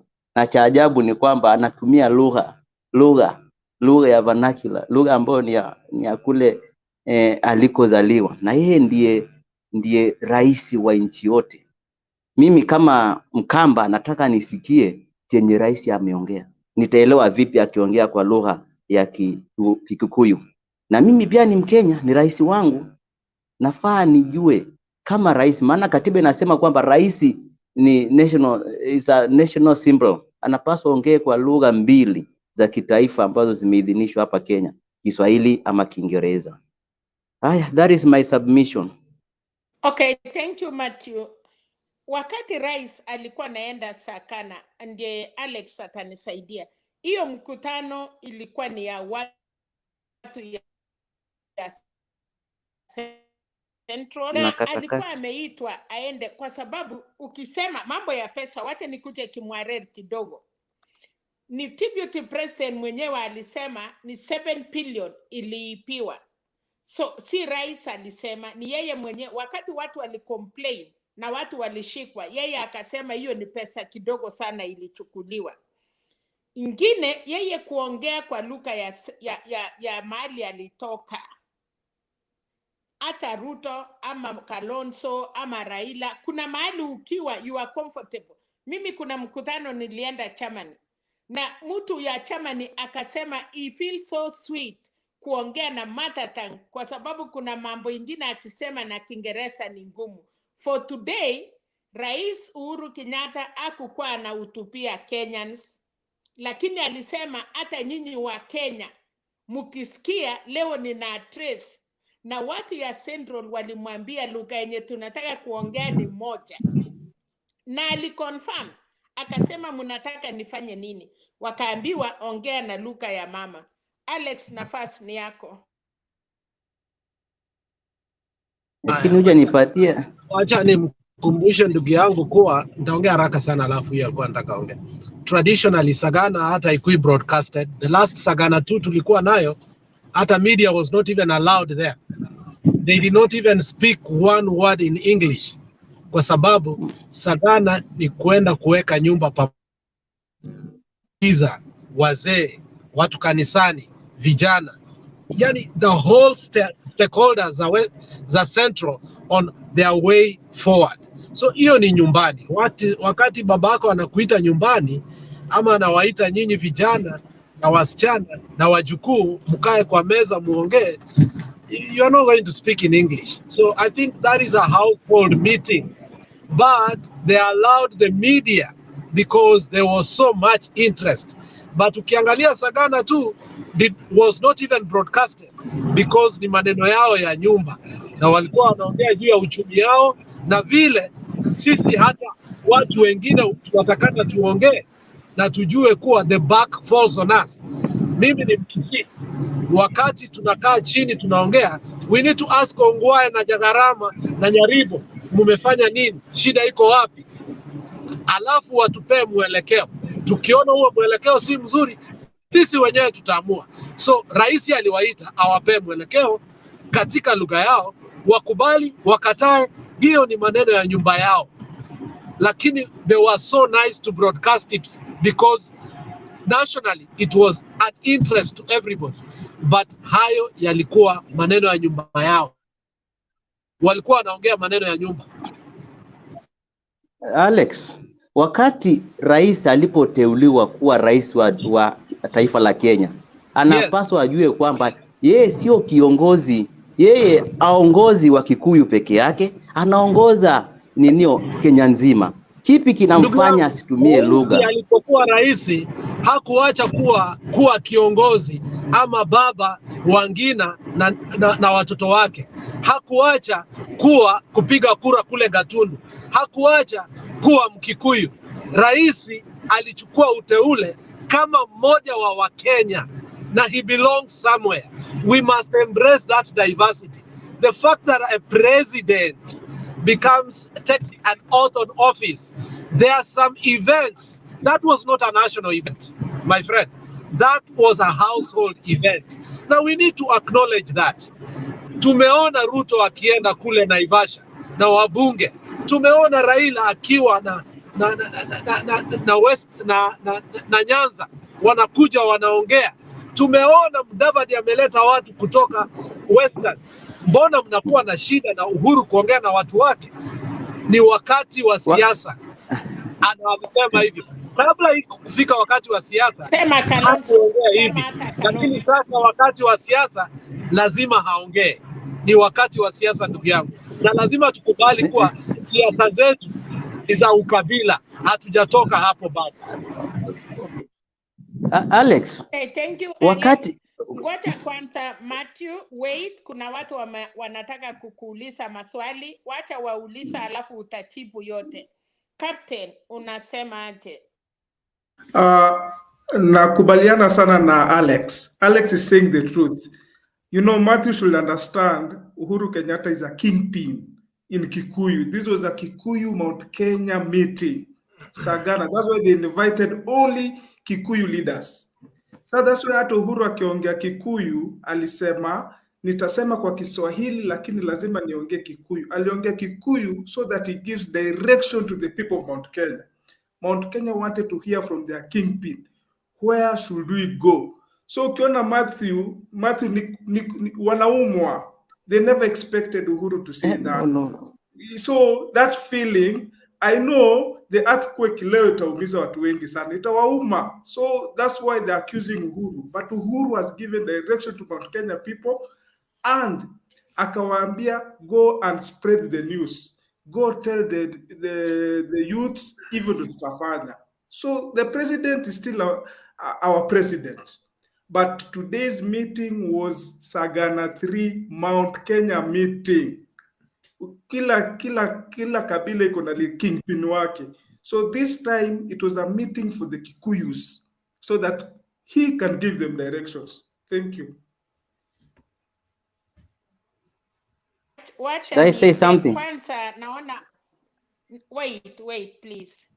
Tunataka tuheshimiane. Unajua leo sisi wenyewe ndiye tunajiongoza, na kwa sababu tunajiongoza we are not so experienced, lakini tunataka kusaidiana, at least kila mtu aongee alafu tutarudia, kwa sababu tukichanganya sana hata kucontrol hii kitu ni ngumu. So nafikiri tulikuwa tumesema baada ya Matthew tunaenda Fefa ama jina hiyo majina ni ngumu, alafu tukuje kwa Chuck, alafu Captain ulikuwa umesema yako.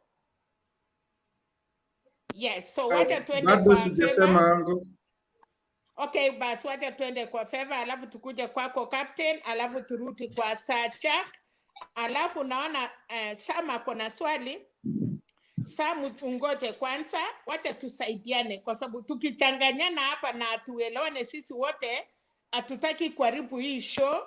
Wacha tuende hivyo tu vile tunasaidiana, na ninawashukuru kwa sababu mumeniheshimu kama mama niwe na nyinyi.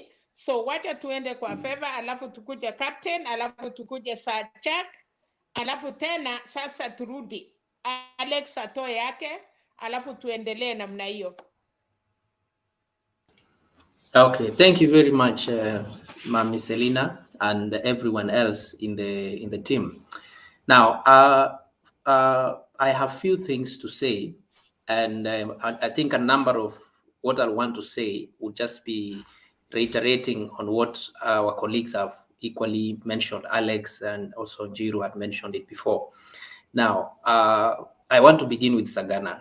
It's very clear that we already had heard about the planning of this meeting, and it was clear also in the domain of the media that this meeting was actually targeting actually Mount Kenya. So to actually allude and say, for example, that the president should have used the national language or probably would have talked to everybody would be a bit misleading, because he actually said there will be a time he will meet some people and be able to talk to them, and then he knows he has only one vote, and then if one or two people will listen to him, then he will have also said his point. And that's the reason why he actually went for this meeting. So number one point I wanted to mention is that the meeting was actually targeted for Central. The number two is that when he was also, the record or whatever he has done was being presented, I think I listened to the person who was presenting. He was very focused in his presentation. He was very clear, for example, when he would say so number of kilometers of roads have been done, and then he would also go further to say only this amount has been done only in our area, not only excluding the whole country. So it was very focused to try and actually show the people that this actually is the achievements that his Uhuru's government has actually been able to make. Now that was targeted clearly with the agenda to demystify the narrative that has been peddled around to say there is nothing that the government actually has actually done. And you see, the point here was very simple. If you say that this government has, and actually, if I pick an example I had is when he was saying that, you see, they had made maybe a certain number of kilometers of roads within the first period, 2013 to 2017. But then after the handshake, they have done this number of kilometers. So you see, that message is very specific to actually show you the difference between what was and what is. And then another thing also, which I want to mention in that light is, to just go further and say actually, for the president, there is a wisdom he has applied. And I agree here with Jiru when he mentioned, for example, if he had come out boldly and say, for example, imagine after the election, then in the turmoil we were having, then there is a handshake, and then you find this the scandals of corruption come up, and then he comes up strongly and tries to actually push, for example, the people who actually were involved, then it would actually spiral and send us back to where we were trying actually to run away from. So in a sense, I would say there is some wisdom he applied, and what actually pushed him is because he has reached a point where he now wants actually to clear the air so that whatever people could be imagining or thinking, he doesn't want them to just continue in that path. So he wants to make it very clear. For example, I'm taking this road because I do not want such and such a thing to happen. So again, I want you to remember, I think a few days ago in the show here, I mentioned that when you want to know in a bush if there are animals or there are things, you throw a stone. And then anything that will fly out, you will now know there are birds there or there were animals or something. So the message actually clear is that he's actually trying to rally a call. And that's the reason why you see this is very timely, because a few days to this meeting, there was already a revamping of the Jubilee, because we have been told countless times that Jubilee actually is dead. So that has been a message that has been sent across, but you're trying to actually revamp it. So you have to come with a message that actually will resonate with the people. And then another thing which I want to also mention is about the meeting of Raila, rather Azimio, with the leaders from the South Rift. One thing that I saw is that, for example, when actually the deputy president was forming his brigade and rallying people around him, he did something which is a little bit strange, because he knocked off people who were considered to be elderly. And I think Mama Selina has always been telling this to us in the show.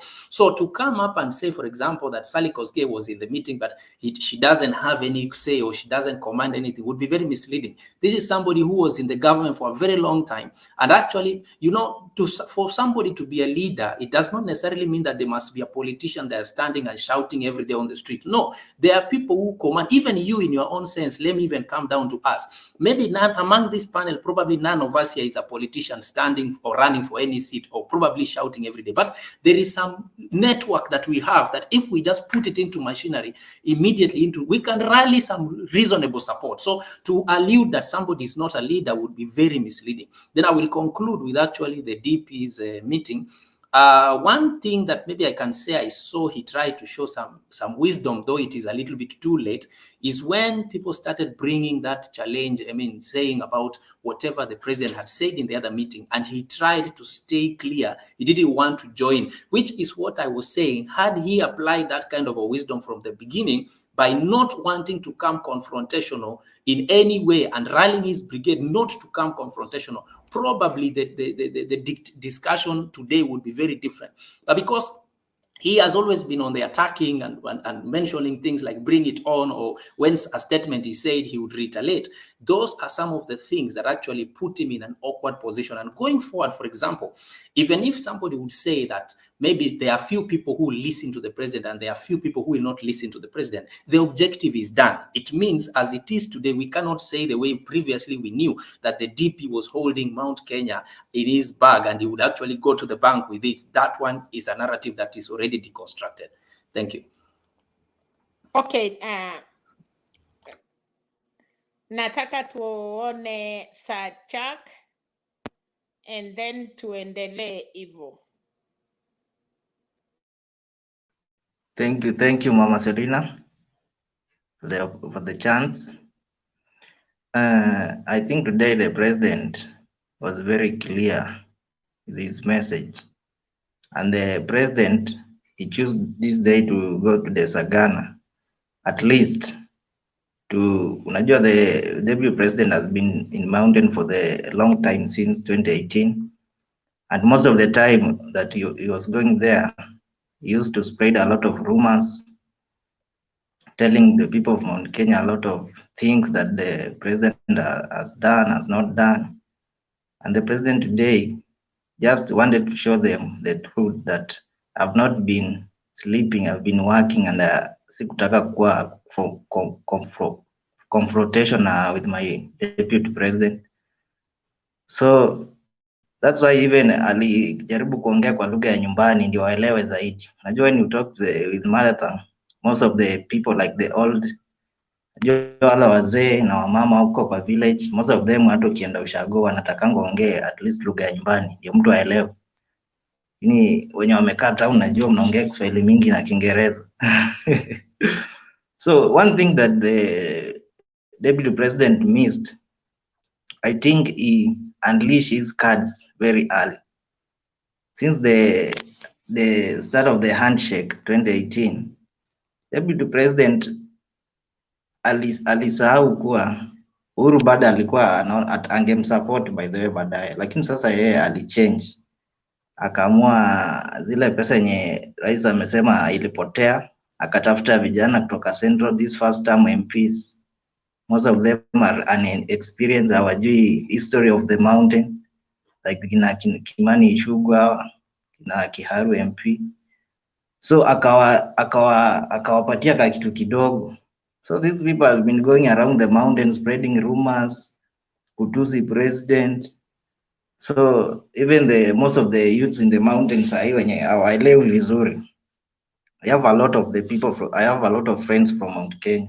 Most of the youths youths wenye hawaelewi vizuri, most of them unapata wanakuwa carried away with these insults hizi insults zenye those people have been spreading. But when you put those mature guys from the 40s, and most of them walikuwa nangoja wasikie president anawaambia nini. So the deputy president has been spreading a lot of rumors. When you see him in Western, for example, in Western or in Nyanza, he will talk very ill of the president. Say that since the handshake, the government has been stalled, they have not done anything. But in our first term, sijui tulijenga barabara kilomita 4,000. Saizi sasa umeona nikaweka stima, sijui nimewekea stima watu milioni. Hizo figures ndio anakuanga na hizo figures, hatujui kama ni real. Wanga nazo kwa mkono, tumewekea watu stima milioni sijui 10. So but when he goes to the mountain, aongeingi vibaya, yeye atasifu, anasema mimi na president Uhuru tumekuwa tukifanya kazi, lakini those other guys wenye ako nao, the likes of Gachagua, the likes of Ndindi Nyoro, the likes of our dearest mother Alice Wahome, they will talk ill of the president, even they don't have any small respect. Hata there are some people in Nyanza waelewani na baba sana, lakini most of them you can't see them talking like that. At least this is your president from the mountain, at least you have some small respect. Even if you don't disagree with him, you just tell the people the truth. Tunasema serikali imefanya hivi na hivi. Alafu kuna watu wanaongelea mambo na debt, sijui ati the country sijui iko na debt. Unajua any developing country, even if you look at these European countries, the countries from the Asias, Japan, China, these countries also have a lot of debts. You can't do any development without a country debt ceiling going high. Because even if you go to these developed countries, you will find things are very expensive. They're not cheap. But if you go to these countries that they are not developing, like you go to Uganda, these countries that are stagnant, they are not even developing, you find a packet of milk in 1990, the price in 1990 up to today is the same, because the country, even the infrastructure development is the same, like in 1990, and today when you go to Kampala, you'll find the older houses that were there in 1990s. When if somebody come from Kampala and come to Nairobi, you will think he's in New York. You see some changes. So any country that is taking unasikianga kuna hiyo developing country na kuna developed countries. So when the country is developing, a lot of things changes. Even if you compare the population from when the Kibaki was the president from 2002 to 2013, the population of Kenya and today, the population has risen from wakati wa Kibaki ilikuwa around 20 million, 30 million, but now we are 50 million. All these people want education. All these people want good health. Hospitals are being built. The hospitals that were there in 2002 are not the same with the hospitals that are now. So things are changing. children that were registering for standard 8 exams in 202 and the people are registering now are very different. So people are registering more than 1 million doing the nini. People are going to universities and colleges in 202 and people are going to university in now 2022 is very different. And these people, all of these people want scholarships. They want bursaries. When Kibaki was in power 202, there were no bursaries. There were no scholarships. There were no these CDF was introduced when Kibaki came to power. These counties, county governments, when they come into power in 2013, they were in the first time we saw the county government. These county governments want money. Where will you get those monies? And even our total revenue collection by the KRA cannot meet our budget. Even if we collect that well in a year, if they do the calculation, it cannot meet the Kenyan budget of 3 trillion. So we have to borrow something at least to add to our total coffers, at least to help this budget, even if you compare the military strengths in 202 and now the total population of the people are linked. So we have to change with time, man. Even if you go in years to 2032, things will also change. It's not to be the same. So Mr. President was right. The GDP of the country now we are at 13 trillion.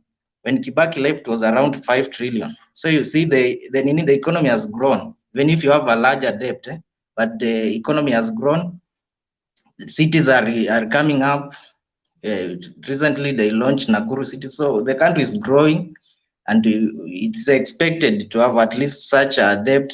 But the question should be this: all this money that is being borrowed from these donors should at least go to the good things that benefit the common mwananchi, but ikiwa inaenda kwa mfuko ya watu, that is the problem. Most of this money yenye ingekuwa imeborrowiwa mpaka saa hii. Eric, Chuck, peana your last submission.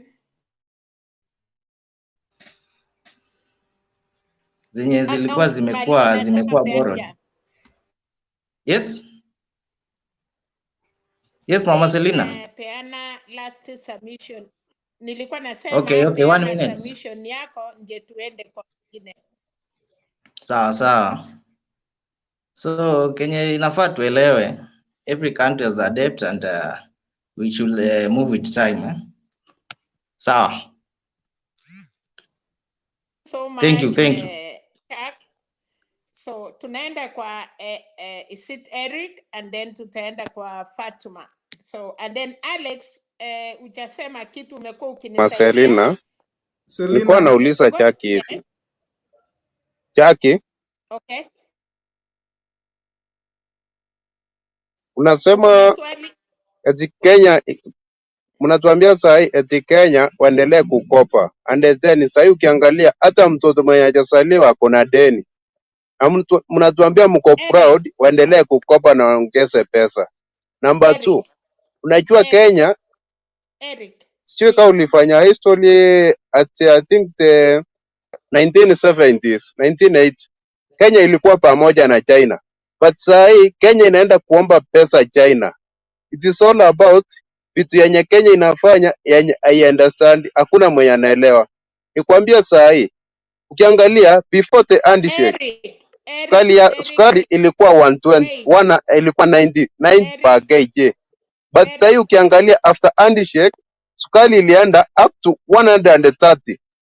Gasi ilikuwa 600, 13 kg. Sahi gasi iko 1600. And then mko proud kutuambia eti hiyo ndio serikali mnataka tuendelee. Mnaendea tu mnatuambia eti iko hivyo. Na mko proud kutuambia iko serious. How sure are you? It is not any beneficial here ya mtatuambia eti Uhuru asaboti Raila akuje kumwambia eti atuambie tufanye hivyo. I cannot agree. So if for good luck ama for bad luck, nitakwambia angalia mali economy ya Kenya inaenda. Tutasaidiana. Eric. Yeah, Eric, ilikuwa ni Eric. nafasi yake, lakini anaanza ninataka kumpatia nafasi, anaanza kuongea na tunataka kumwambia atuambie submission yake. Atujui alianza, you know, so I wanted to see yeye anataka kutoa submission ama ni swali ama anatulecture, kwa sababu asemi ile protocol nini tulikuwa tunasema siku ya leo. So nao hata anaongea tu. Yuko sasa, wacha mtu mwingine aongee. Who was next? Okay, Ametolewa tupatie kwa Fatuma. pale. Ya Fatuma, Tupatie tafadhali Fatuma. ongea. Fatuma, it's Fatuma Mohamed. Yes. Yeah. Fatuma, unasikia?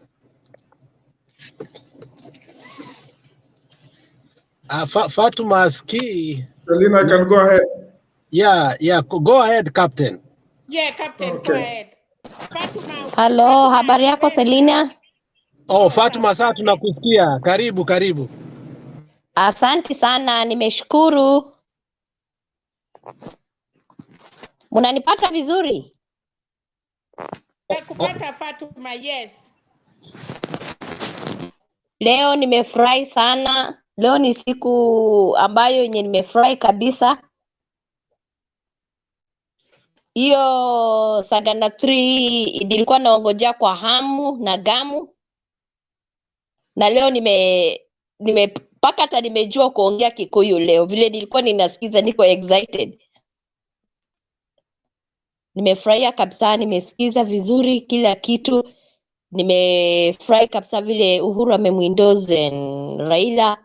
Hiyo ndo nilikuwa ninaongojea, just nilikuwa nasema ataindoze nani. Sasa nimesikia amesema ni Raila. Tajua sasa tumeshaweka mbolea. Tumeshapanda, ni kwenda Canaan sasa. Nimeshukuru kabisa. Nilikuwa nasikiza tu maoni yenu, sina mambo mingi bado, unajua niko mgeni. Nikiendelea kujua ndo nitazoea kabisa kuongea vizuri kila kitu. Fatuma, tueleze ile kitu ulikuwa unataka kuongea. Pale sema umefurahi. Ongea ile kitu unaona mzuri. Hey, Sami, hakuna mtu amekuambia. Mimi kitu yenye nilikuwa nimefurahia leo. Leo ilikuwa siku ya leo ndo siku yenye nilikuwa ninaongojea. Leo ni siku important sana kwangu leo.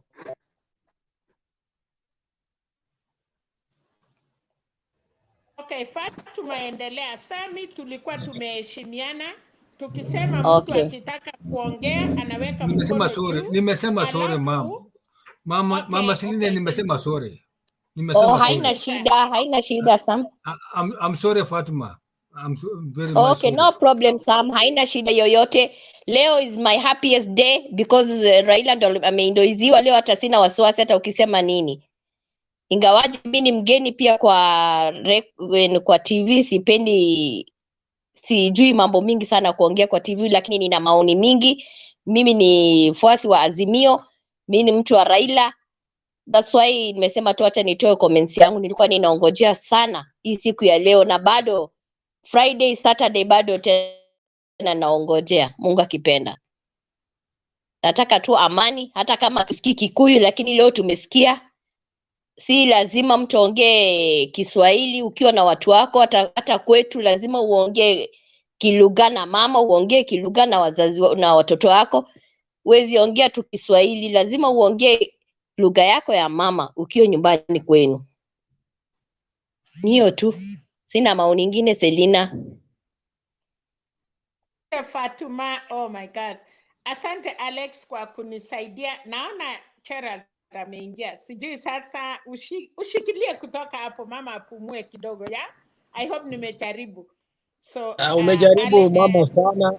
Mama umejaribu, acha Jared atusaidie for the next 1 hour. Si Jared utatusaidia 1 hour, bado stima kwa Bernard haiko, lakini iko karibu kuja maybe. So sir, I had a word with an inakaa Jared aski. Nitakuwa tu pia, lakini tungesema Captain alikuwa anaongea. Sawa kabisa.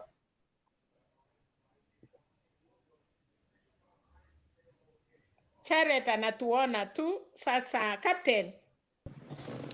Okay, thank you so much for giving me this opportunity. Today sisi kama watu wa Azimio tumefurahi sana, just the way Fatma amesema. You know, before Sagana 3 many events zimehappen leo. Kumekuwa hiyo ya Tangatanga, kumekuwa na Sagana 3 na kumekuwa hiyo ya Baband na wafuasi wa South Rift.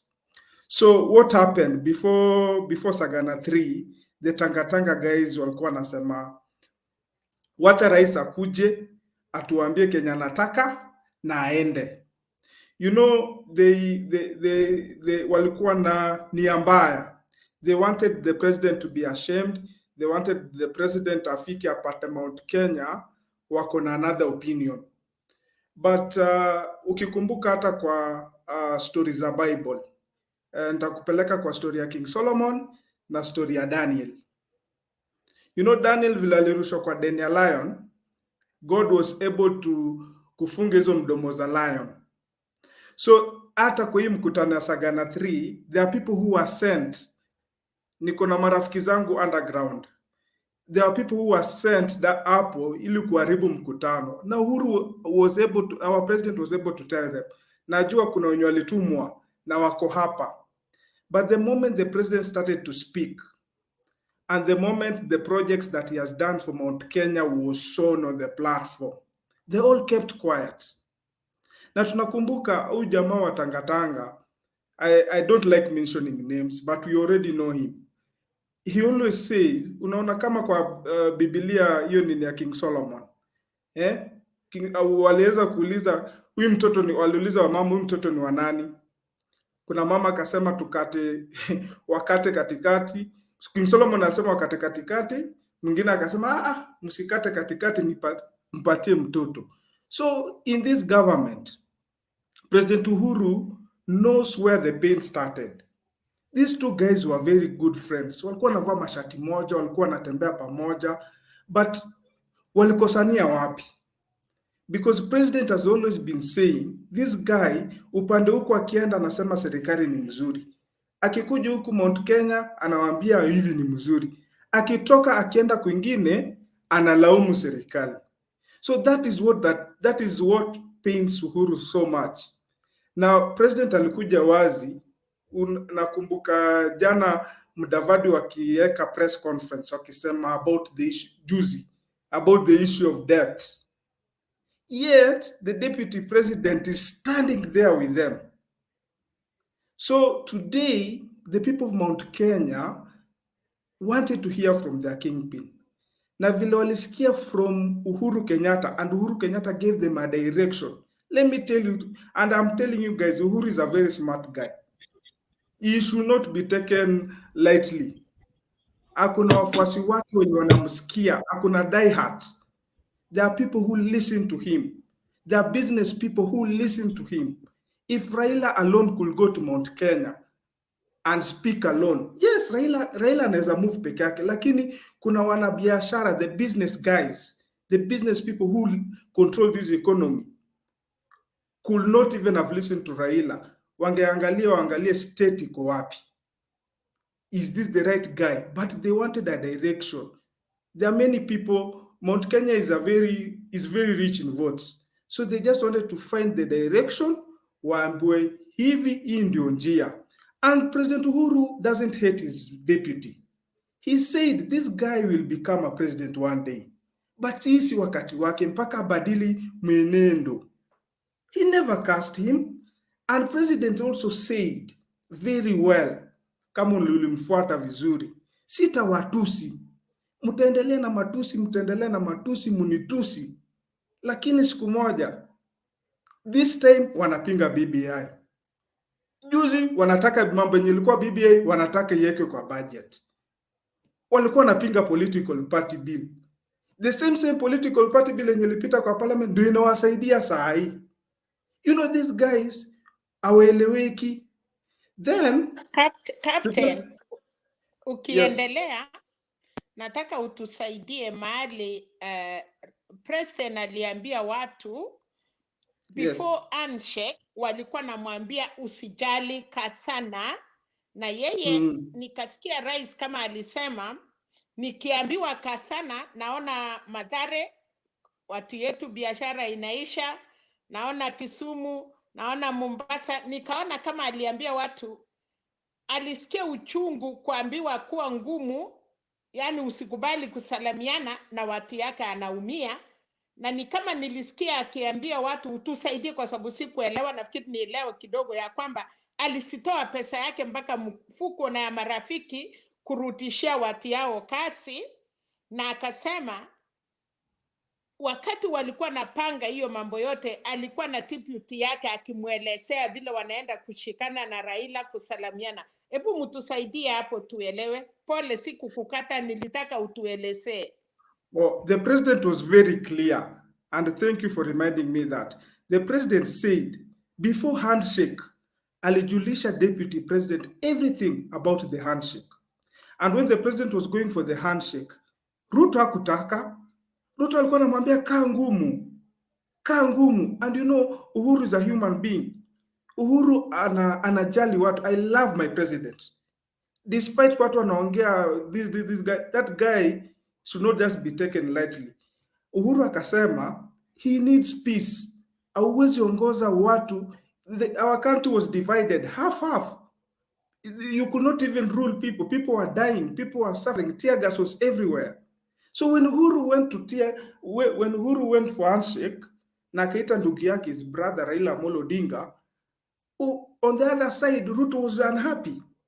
So this thing is what iliuma rais sana, na rais akasema sasa huyu jamaa badala atake watu tukae kwa amani, tulete kila mtu kwa meza, tuzungumuze nchi iende mbele, but yeye ananiambia kaa ngumu. And let me tell you, if you read the body language, ukiangalia vizuri and analyze the way the president was talking, read the body language.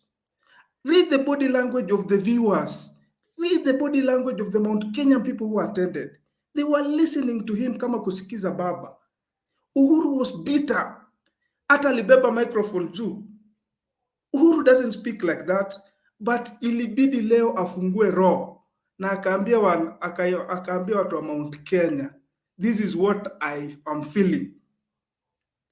Twende Tangatanga. Today kwa mkutano ya Ruto, Mudavadi was accusing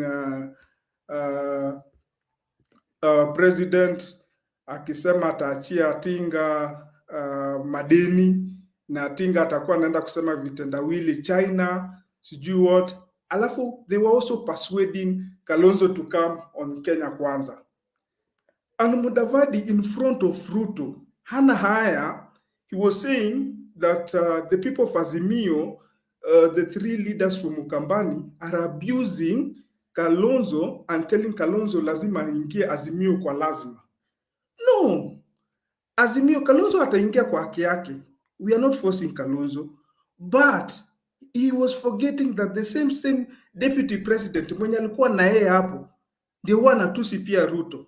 Akienda Makueni, Gavana Givutha Kibwana, we ni mzuri, kuja tufanye kazi. The same deputy president said Kalonzo amesukuma huyu mzee mpaka nywele inaisha kwa kichwa. Do you know it never went well with the Kamba elders? Hiyo si matusi. So Mudavadi should also check their hearts. You know, sometimes I always think Mudavadi and Wetangula, they're just there in Kenya Kwanza kuangusha huyu jamaa. Maybe we are going, Selina utakuja uniambie, maybe we'll have the biggest earthquake, because Mudavadi is always telling us there's going to be a very big earthquake. We never know their deal, why they joined Kenya Kwanza. Maybe in future, they will come walikuwa nadanganya Ruto, because right now if you look even the agenda of Tangatanga, it's not like the way Ruto was. UDA, the way the hustler motion was kitambo. It's not the way like iko saizi. Saizi ni matusi, yani agenda imeanza kuisha. They are moving with matusi.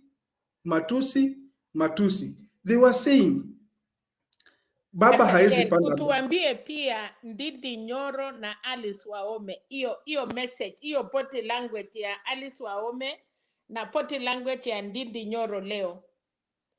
Yeah, everybody was surprised. They were so surprised. Even when you look at Tangatanga meeting, ukiangalia when they were in Makueni, even the supporters themselves were worrying with these guys, because Ruto even reached somewhere and said and attacked the president directly, which he never did. Sometimes he huwa funny, but he attacked the president akasema, aambia Wakenya ukweli, wewe unatumanga parastatals, pesa zinafanya nini zikikuletea? You know, you're accusing your boss because you never expected a good reception for President Uhuru at Sagana. Then one of the Senator wa Murang'a anaitwa nani? Anasema that he was invited to Sagana and akasema yeye haezi. Who invited him? Let him prove to us that he was invited. We know all the people that were invited. And anti-pro Ruto guys, it was a Mount Kenya thing. They never were invited because, and we know very well, they sent people to spoil the Sagana meeting. But the Kikuyu have had, the Ruto alikuwa ameenda sana. He had around 70% of Kikuyu votes. But let me tell you now, Selina, what is going to happen? The mountain will speak. And the president said, sasa ni wakati wa siasa. Nilikuwa nafanya kazi. Sasa nimekuja ninataka kuanza siasa.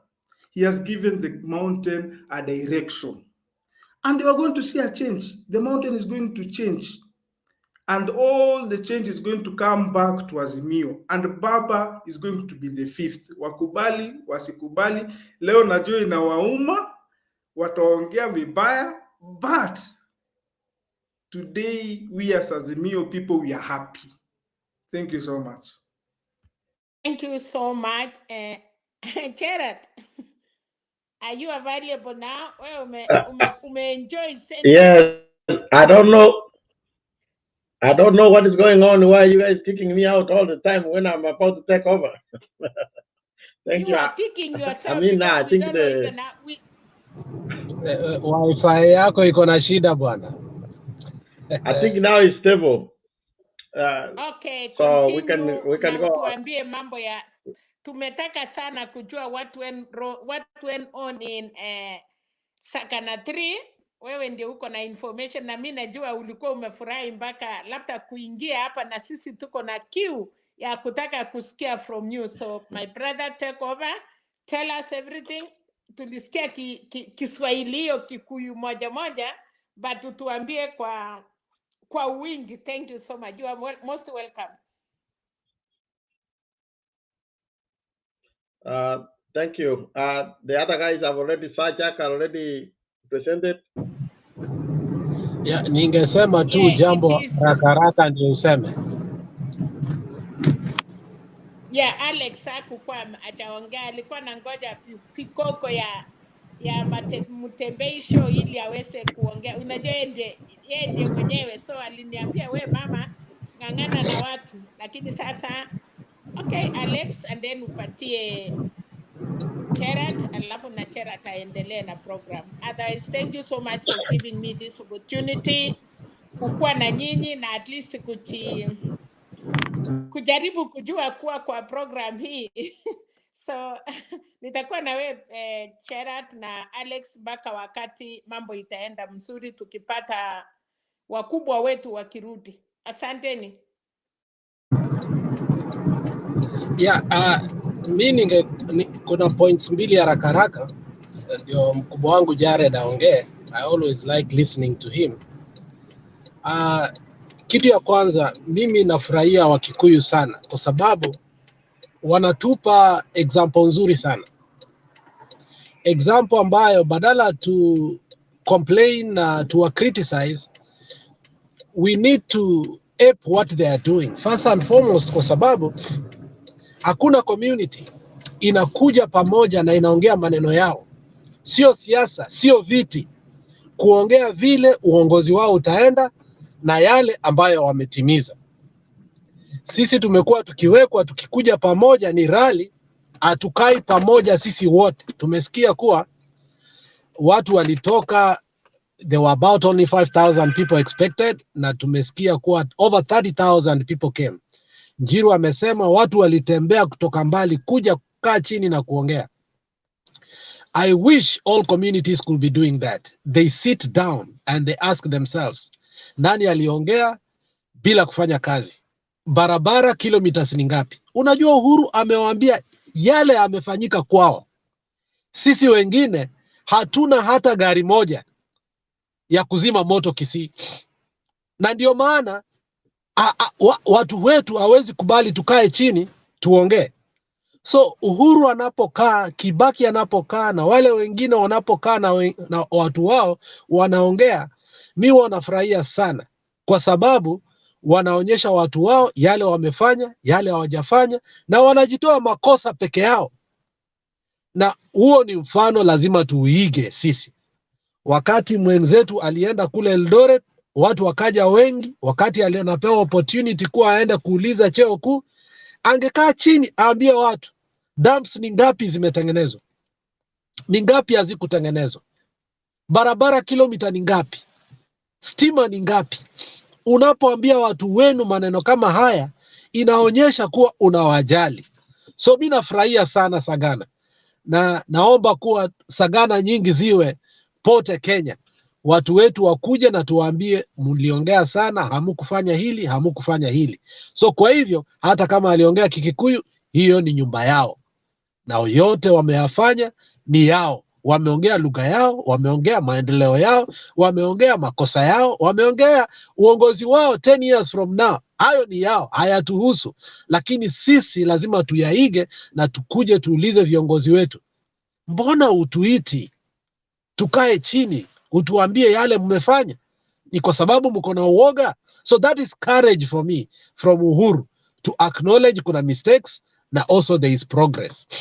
Kijana moja Kenei amekuja hapa akaongea juu ya influence, na imenifanya nimwambie kama nasikia kuwa he should never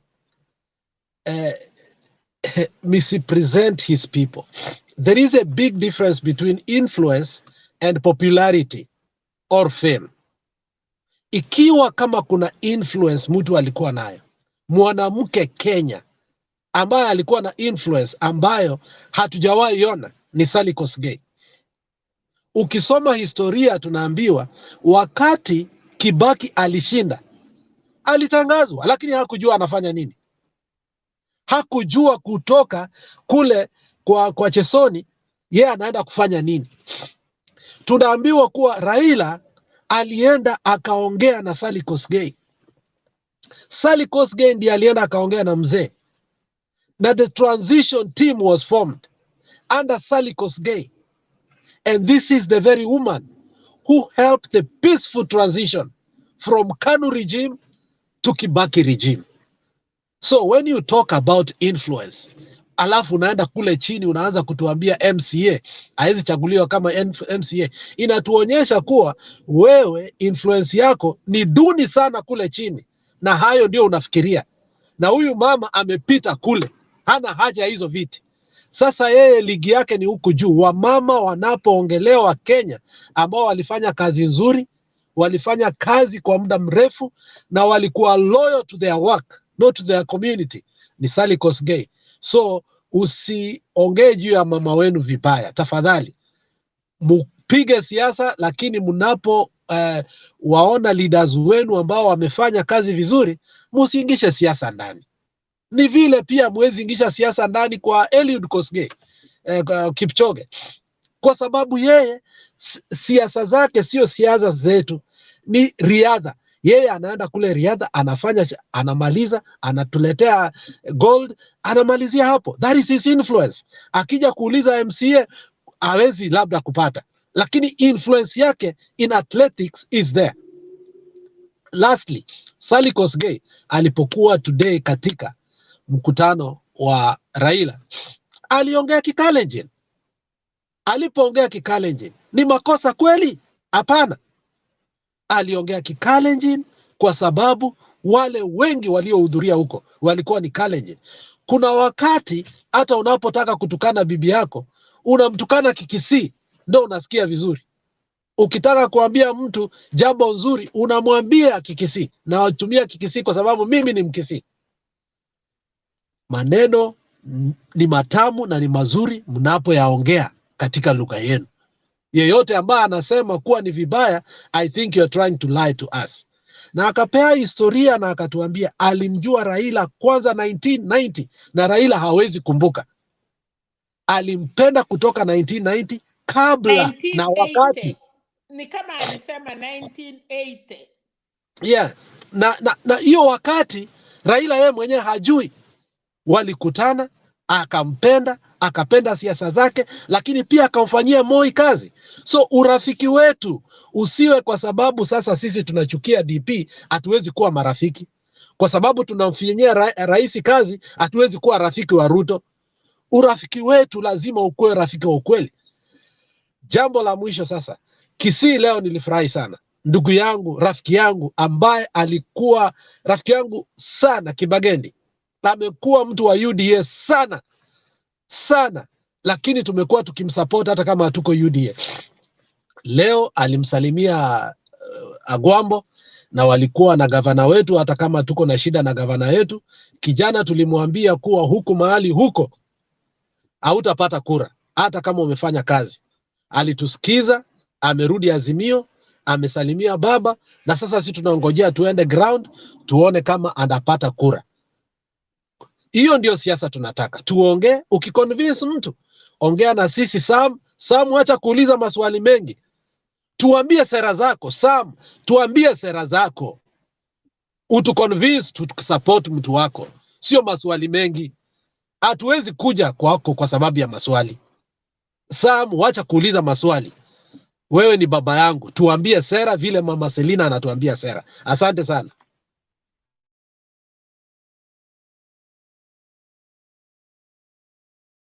Okay, Charat, Thank you, Alex. nafasi ni yako. Thank you, Alex. Yeah, I really concur with Alex.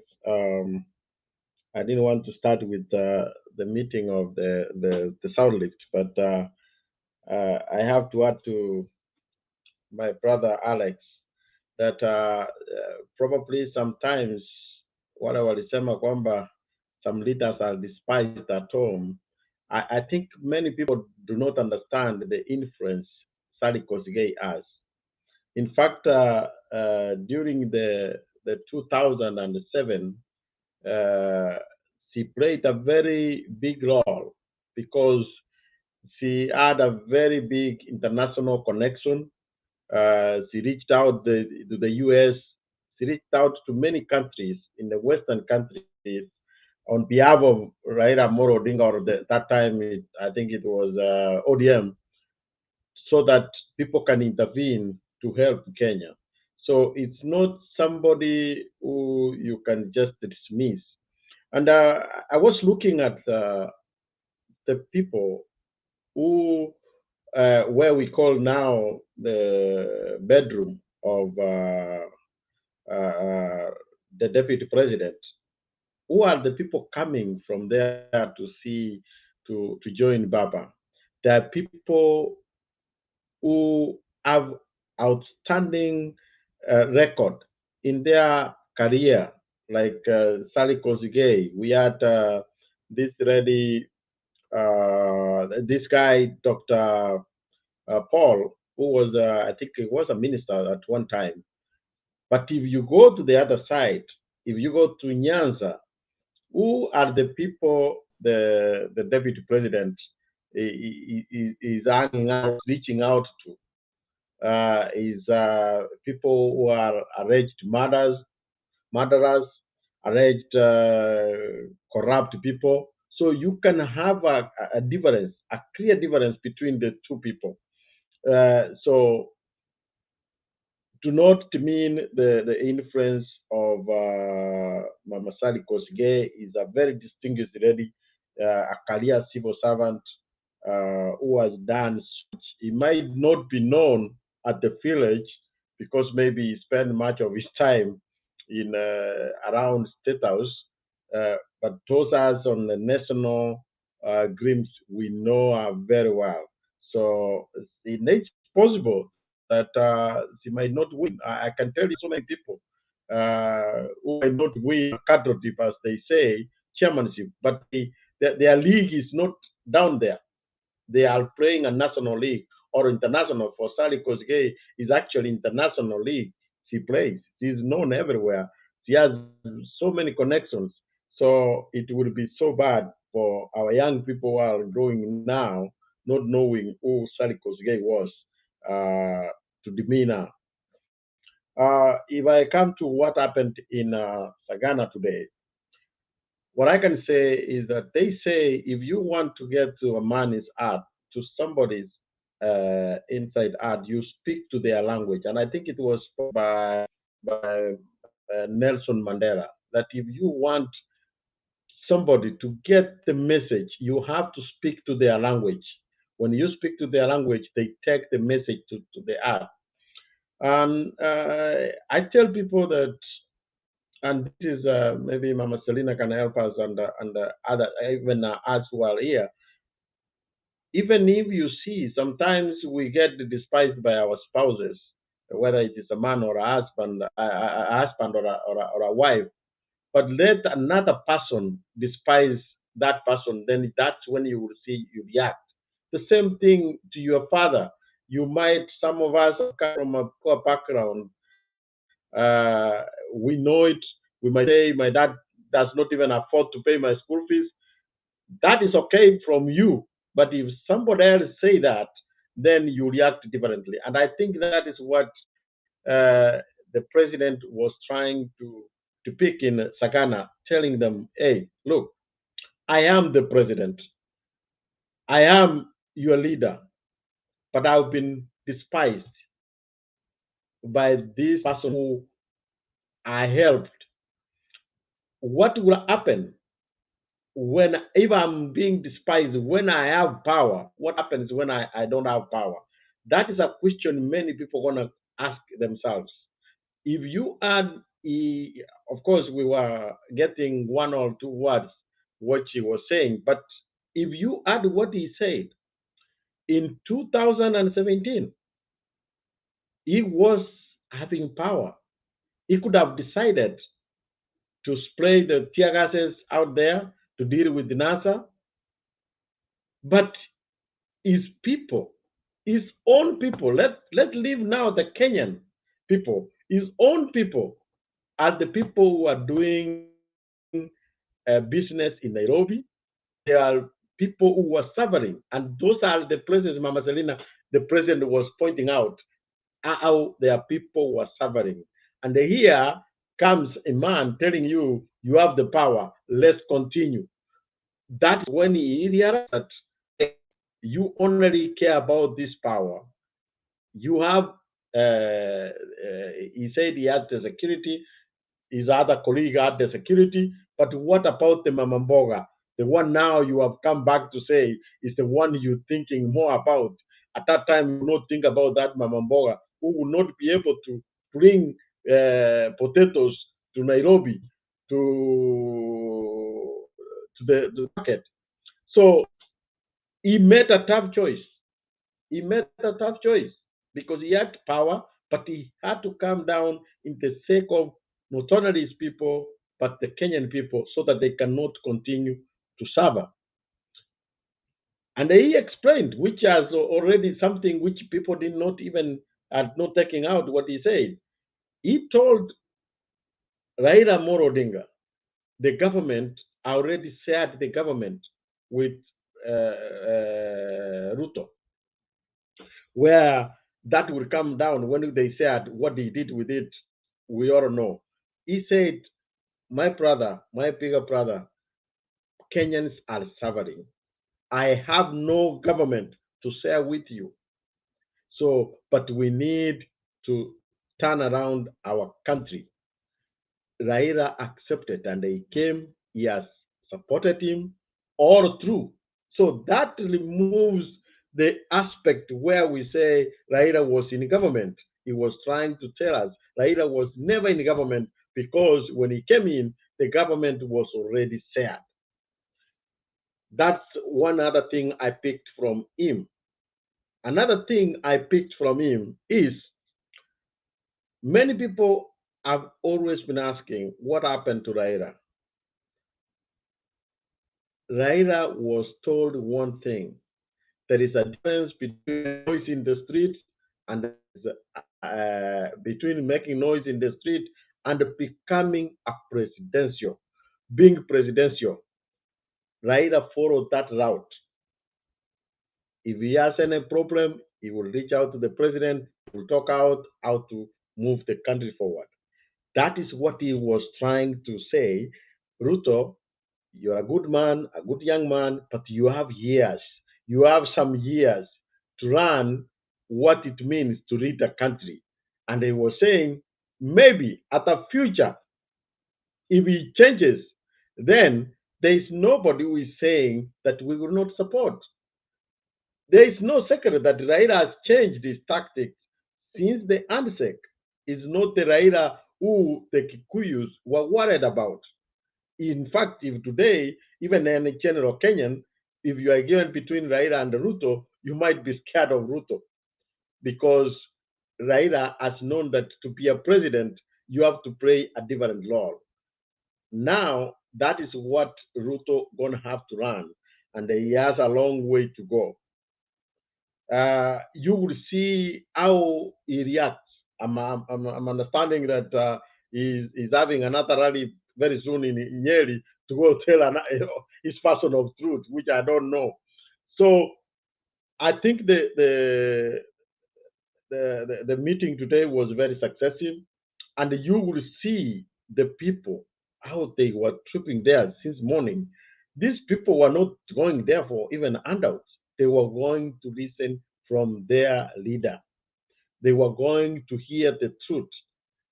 And the president told them the truth. And that's what they're going to go back to.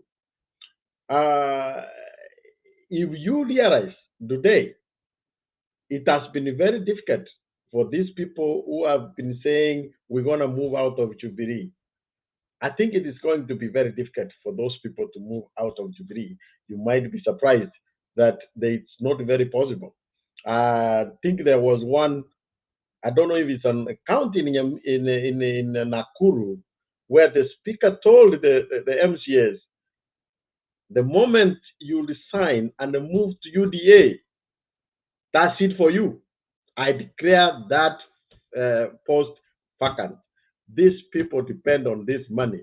Can you imagine people who have no idea if even they're going to win, that from next month they will be campaigning with their competitors, not as the current members of parliament or current MCAs, as former.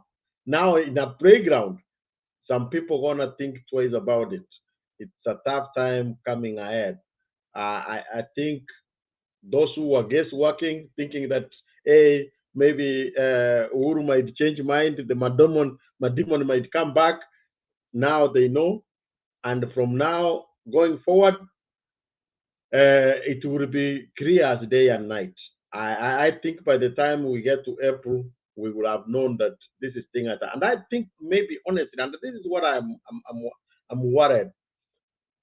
You know, there is sometimes when you sit by yourself, whether you are UDA or as MEO, or you're supporting one or other candidates. I have many friends who are seeking some either parliamentary seat or MCA, and then you look at it and you tell them the truth. When you are one-on-one, you say, my friend, you have no route. You're not going to win.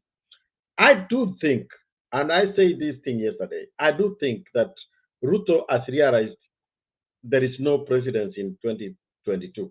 That one, he's sure of himself. What he's trying to do is to clear the path for the future. And that's why he's misusing Mudavadi, because Mudavadi is young, he might have been a competitor in the future. The way he's using Mudavadi is not using Mudavadi in any way other than making sure that he's crossing his competitor for the future. I rest my case there to give others the chance. Thank you. It is your term to control. It is you now. You are calling people, okay? Okay. Now I can, if there is no any other Lipato or Alex, are you saying something or you are in No, mute? no, I'm happy for your submission. That was clear. I mean, I like everything you have said, and I was just saying that was good.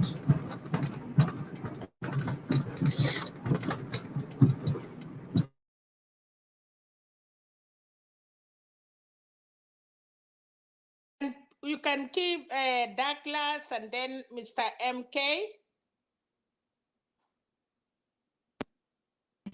Ooh. Okay, thank you, Mama Selina. Douglas, before, if Mutembe is listening, there are people in the background asking, Mutembe, add people. There are people in the background who wants to come in. Like Kenya, Spain is waiting to come in.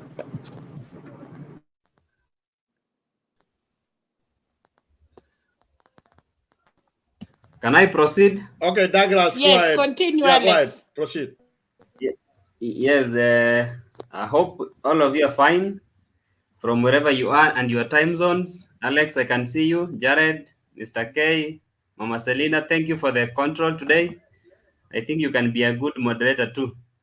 The rest, Eric, Sam, Sylvester, and Favor, thank you so much. Now, I want to start from the meeting in South Rift. Our friends who have gone before us are saying that Madam Sally Kosgei does not have any political influence in the South Rift. I want to remind those friends of mine, when they are talking of Sally Kosgei not having influence in South Rift, they must be oblivious of the fact that they also have somebody from Western who does not have a political influence, the likes of Mudavadi and Wetangula. So when you want to speak about somebody not having somebody's mic is not muted. Okay. Can you? Okay, good. Yes, drop. So when we talk of political influence, as one of my friends rightly said, Sally Kosgei is a known has been a leader for a very long time in almost all the dispensations, the presidential dispensations, right from Moi and all through. So you cannot underrate her influence in the South Rift. And again, I lived in the Rift Valley for some time. I schooled in Rift Valley in part of my college. There was this issue of the North Rift and the South Rift differences. So again, in this election, they could play a part. I'm not saying they will play a big part, but they could play a part because for the 5 years or the 6 years I was in Kericho, and then we could relate with the guys in the North Rift. There was this feeling that the people from North Rift are domineering the people from the South Rift. So they could want to bring themselves out. And that's why you've always had the rift between the Isaac Ruto and William Ruto. So the South Rift guys are regrouping themselves. They are rearranging themselves. We must have a stake in this coming government. As Mr. Jared said, maybe the DP has realized he is not going to win this election. So the South Rift guys are saying, as Selina said the other day, whether the left hand or the right hand, we don't know where we will be, but we both respect the right and the what? And the left hand. And then that could play a big part in the elections and it could bring some votes for the Azimio guys. Now let me go to the Sagana meeting. Some guys were saying that Uhuru is a president and he should not speak in vernacular. That is a lie, because before you become a president, you come from somewhere. And again, I want to ask these guys, you are on social media, you are tweeting and you are writing Facebook messages every day saying Uhuru and influence. How many of the old people in the village are reading your WhatsApp, your Facebook? How many of the old people are listening to us today? So they must get an intermediary who speaks to them in the language they understand. And that is what Uhuru was doing today. He was speaking in a language that his people could understand. And remember, he has the interest of the central people at heart. So we who are complaining that he was speaking in a vernacular, we are getting it all wrong, because all these other people, when they go back to their to their tribes, when they go back to their respective places, they also speak in their vernaculars. And there's no constitutional clause that bars the president from addressing his people in vernacular, and that is hypocrisy. Now again, I'm foreseeing a situation whereby the KK alliance are going to call for a press. Maybe tomorrow or the other day is coming. They're going to call for a press, and they will, I want to use this word, but very carefully, they will foolishly want to attack the president from the KEMSA and other scandals that have been named in the government. And that is where they are going to get it wrong. If they send Mudavadi again to come and narrate how, I don't know, man has been stolen from the Afi house and that, they are going to directly attack the president, and the president lieutenants are going to spill more beans, which is going to give these people hard time in trying to convince even the people they are trying to convince on the ground. So I'm foreseeing a situation whereby they are going to hurriedly call for a presser. They want to give their views. They want to respond to what the president said today, and it will work negatively against them, and it will make them go back to the drawing board. And again, Kimani Ichung'wah yesterday, for those who listened, he apologized on national television that I want to apologize to Kenyans for the things I supported. So I was asking, on whose behalf was he supporting these things? The budget that was being passed, the tax laws that were being passed, on whose behalf was he doing this? And on whose behalf today is he apologizing? So that is the hypocrisy of the highest order that people are exhibiting from this other side. They are not telling us the truth. They are not telling us what happened and what transpired until the president has come out today and said this happened. And for the guys who were asking that the president said 3 billion was lost, where is the 4 billion? Is it 4 trillion or 4 billion? Where is the 4 billion that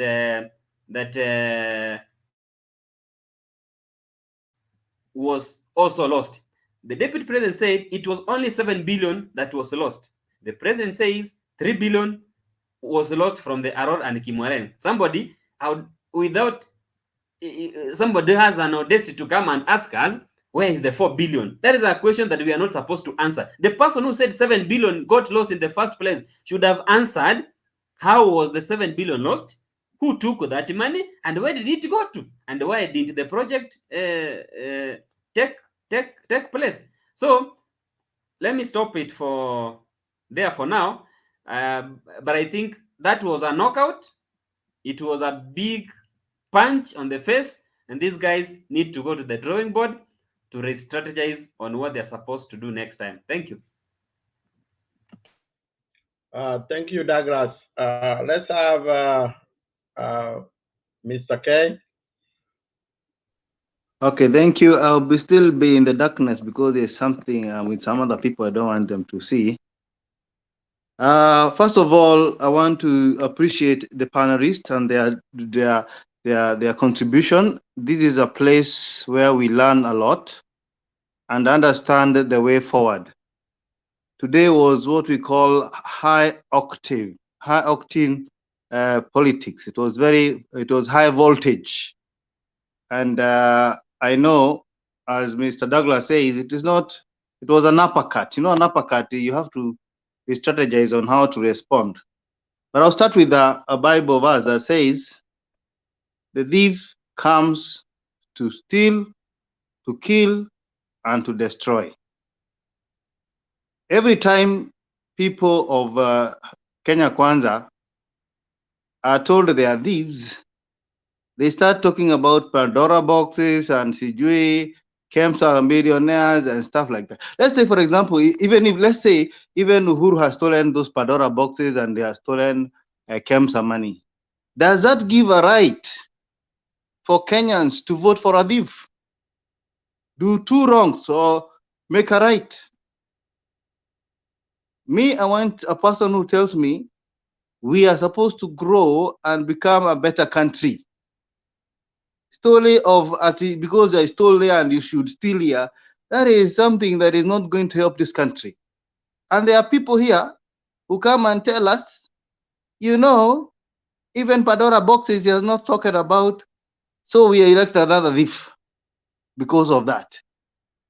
I don't want that to be a basis of argument. I think that's very low. I think now we'll regenerate to a place whereby we do not move forward as a country and we don't build institutions. The Bible says a thief comes to kill and to steal and to destroy. There's a character of one person like this. In fact, I've started to now believe that even this issue of what the president was saying, because I come from that mountain, these churches have been a conduit of cleaning dirty money. And that is why you ask me, and I'll tell you, how comes Kenya has 1 million churches, over 1 million pastors, and yet we are the third most corrupt country in the world?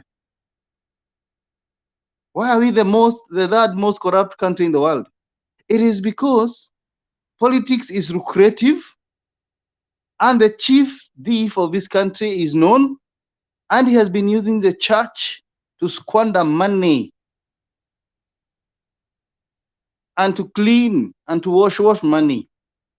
And therefore, my urge to everybody, it is we need to elect somebody who has a pedigree and a standard, a person who cannot destroy the whole economy by plundering the funds of this country. What President Kenyatta said today should be taken as a real truth, because he gets NIS reports, he knows who has stolen, and somebody should also know to argue. What has he done for the 2 billion and the money that has been stolen? We know he's the head of government, but we also know that the person who is doing this and who is the chief of encouraging this thievery is also a person who has blackmailed him. He's a person who cannot be sacked because the constitution does not say that, cannot give that opportunity. He's a person who can influence other people through the money that he has stolen to organize violence, and the people of Uhuru Kenyatta can be attacked. We all know this. So my point here is, we are from a bad situation. Now we should improve to a better situation. The story of accusing this one did this, so this one should do this and continue to become president because the other one did that, I think that is that's a poor argument. We need now to curb corruption. It is really killing this country. It is making our mothers and children not access good health care, good school. The reason why you see people in abroad, they have no other, they can have any other problem, maybe bills and stuff. But the reason why they are comfortable is because their healthcare is taken care of. Their school is taken care of. Their movement is taken care of. It is not taken care of in Kenya because somebody has stolen money and taken to the church. And that is what we know. And the church now wants to sanitize this person to be God sent. And the word of God says they will disguise themselves as the angels of right. I think these are the last days. Because how can you say Bwana asifiwe and yet you've been accused of corruption? Corruption is different. So at the end of the day, what I want to say is it doesn't matter what Uhuru has stolen or Ruto has stolen, but from now we need to find a place of integrity and heal this country.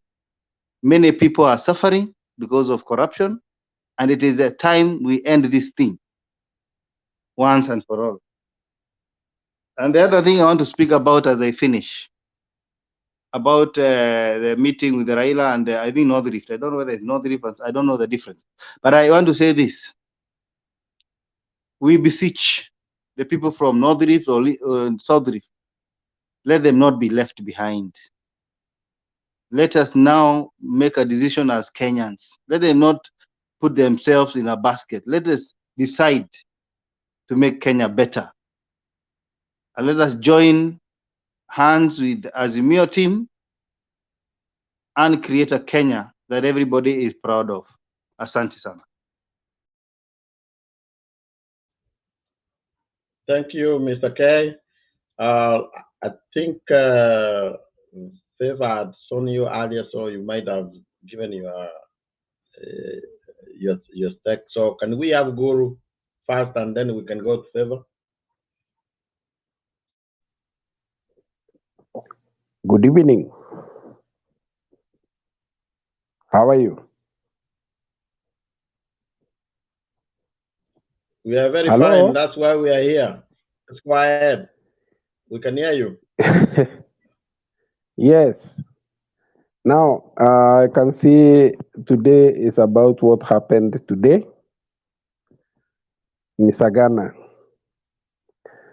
What happened today is a turning point in the electoral history of our country, particularly our region, Mount Kenya region. So no doubt, anybody who had any doubt that influence in Mount Kenya rise elsewhere will from today know who is the kingpin of that region. For a long time, we have been fed with lies. People have come to perpetuate propaganda. In fact, some had even said that the man is a write-off in terms of influence.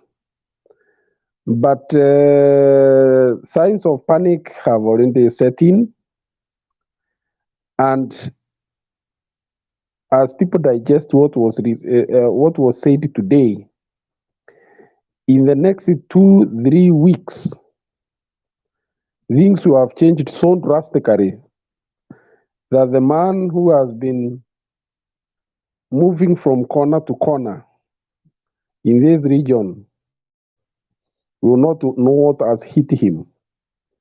First of all, the delivery of the president was powerful, candid, and no holds barred. One of the things that make President Uhuru be believable by the people of the region is that he has no plan B in what he tells you. What he tells you is what it is. And that is why he said whatever he said in Sagana is what he can say in Kisumu, is what he will say in Coast Province, is what he can say in Western. Only that this time he talked in the mother tongue, but there is no hidden information that cannot be shared with other Kenyans. So basically what it is that this is an area this is a region that has been fed with a lot of propaganda. And he also touched on what happened in 2017 and what now is a result of many small parties, with each part of the region having a party, that it came out of people being cheated out of nominations by somebody who had a deliberate plan to make sure he has brought in his proteges, or people we would call projects, who will sing to his song and not question his leadership, and also campaign for him.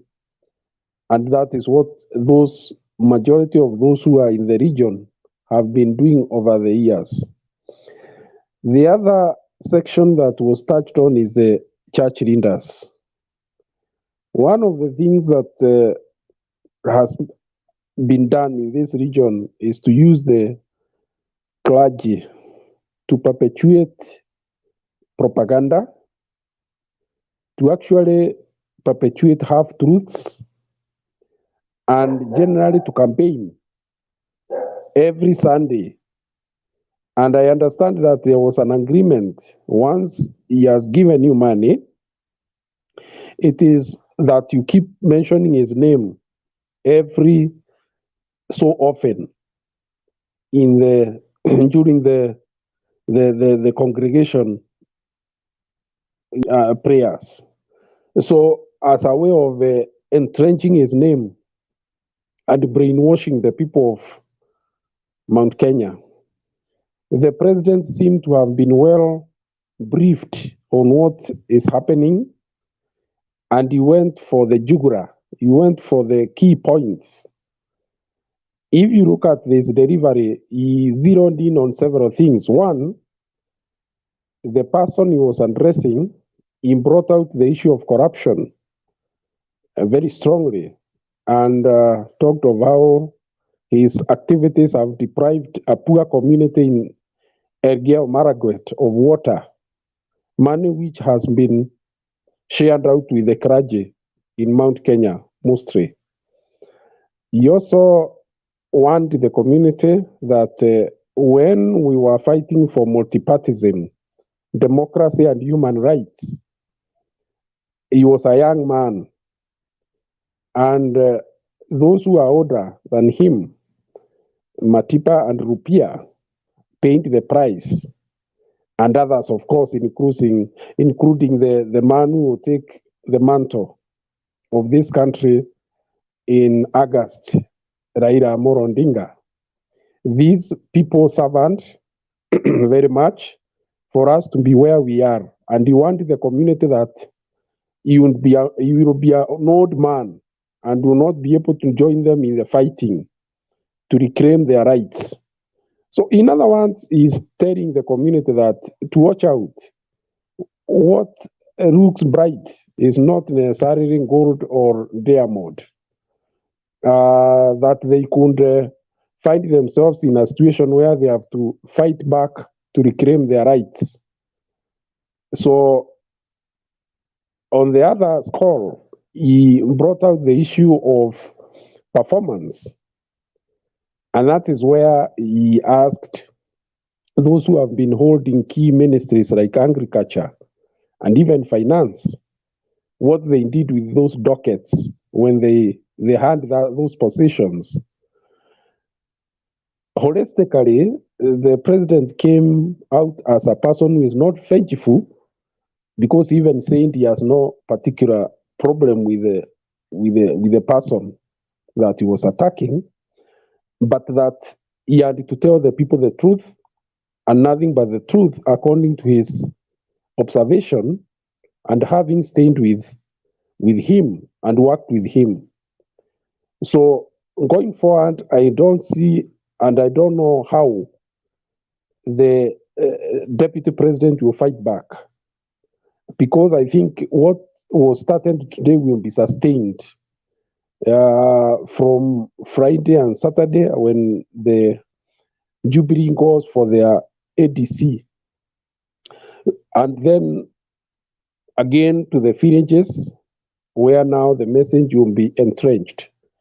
I don't know whether the deputy president will adopt also a counter-attack one-on-one in the villages. That's what we wait to see.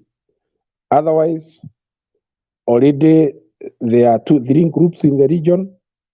There are those extremists that the president trying to address, especially the very young people who do not know the history of where the community is coming from and where the country is coming from. And those are the people that he challenged the leaders not to fear. They should go and confront these young people and explain to them that things aren't what they are meant to look by the deputy president. There is also the group which has already made up its mind that they can't vote for him. So them, they have not been waiting even for the word from the president. They already made up their mind that is not their candidate.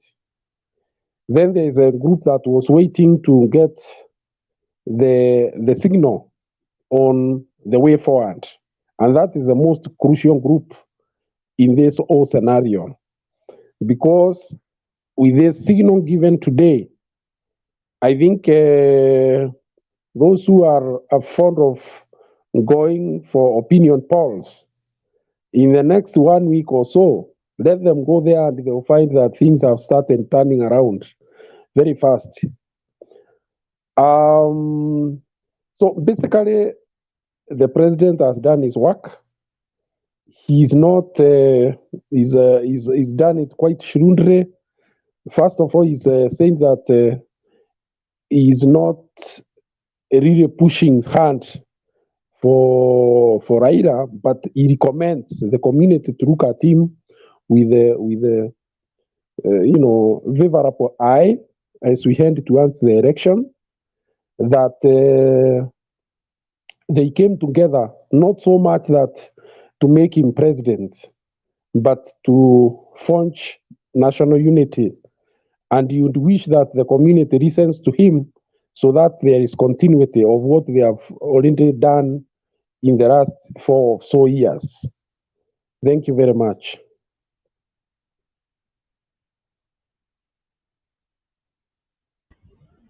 Thank you, Guru. Now, next, we can go to Favor. I don't know if you had submitted earlier, but you can go to Favor and then Manani, then we go to CD.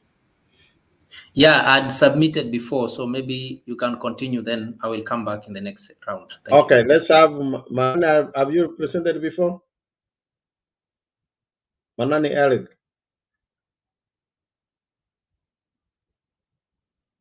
Ed? Did you present before? All of this Mohamed, mimi nilikuwa na swali ningekuuliza niulize na ama mwenye atanijibu. Sasa kaa na swali moja ama mbili. Kuna hii mali mmesema about economic, na kuna swali lingine mmesema Uhuru amesema ama rais amesema kuna watu wake atawacha wapi? Kwani hii Kenya iko na makabila mbili ama iko na kabila moja ya Mount Kenya? Hiyo ni swali ya kwanza. Ya pili, okay, kuna kitu nitawauliza ama tusaidiane. It is all about ile day nilikuwa naongea mara ya kwanza, simu yangu network ikakatika ikaenda. Nilikuwa nauliza hivi, Kenya ilikuwa pamoja na China, but for bad luck sahi Kenya inaenda kupegi China. And another hand, sahi Kenya si wenyewe. Tukiangalia before handshake niliwaambia mkate ilikuwa 45, but sahi mkate iko 65. Angalia maziwa ilikuwa 55 per packet, sahi maziwa iko 70. And then mtatuambia hiyo ndio Kenya yenye mnataka mtuambie. Collapse mnasemea kwa msee mmoja, it's all about huyo msee ndio mfisadi. Kwani wengine na wao wako wapi? Ndio nitaweza kuambia ama nitawaambia mwenye atasikia. Maji moto huwa na mazoea ya kurudi ubaridi wake. Tukubaliane ama tuseme kitu yenye nitasema, kama ni hiyo ufisadi.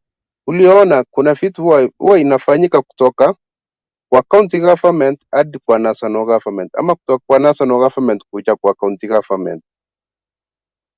Hiyo mali ya ufisadi. Sasa mnasema KEMSA ndio, wengine ndio wamesema kuna mambo ya Kemolel Dam, nayo ndio hatutakataa. Ndio maana nikawaambia maji moto huwa na mazoea ya kurudia ubaridi wake. Hata maji ukipasha ikae moto gani, lakini lazima itarudi ubaridi wake. Ndio maana hata hiyo ufisadi mkisema heti huu msee ndiye akumfisadi ama huu msee ataenda kusima huku, hakuna mwenye atasaidia. Lakini mi na wewe it is either way tufikirie vile tutapiga, kama ni kula tupige vile tutapiga, and then let's clear into ama china mawili. Basi tukiona Ruto atakaa ni msumbufu ama Raila atakaa ni msumbufu, kuna watu wengine sawa, tusiangalie kwa watu wawili.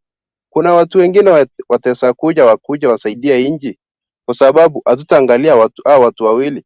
Kama wamekaa kwa serikali, hakuna mwenye atakaa kwa serikali. Ruto amekaa kwa serikali, Raila amekaa kwa serikali, so hiyo nayo ndio nitasongea nimalizie hapo. Ndio ingine nitakuja tu niongee baadaye. Haya, wacha nikusaidia, alafu Guru also atachangia na naona Douglas also, so wacha nikuchipu kidogo, alafu tuende kwa Guru and Douglas. Ya kwanza nimesikia swali yako ya kwanza ilikuwa nini? Hata umenichanganyisha. You were hebu rudia swali yako ya kwanza ilikuwa gani? Hata umenichanganyisha.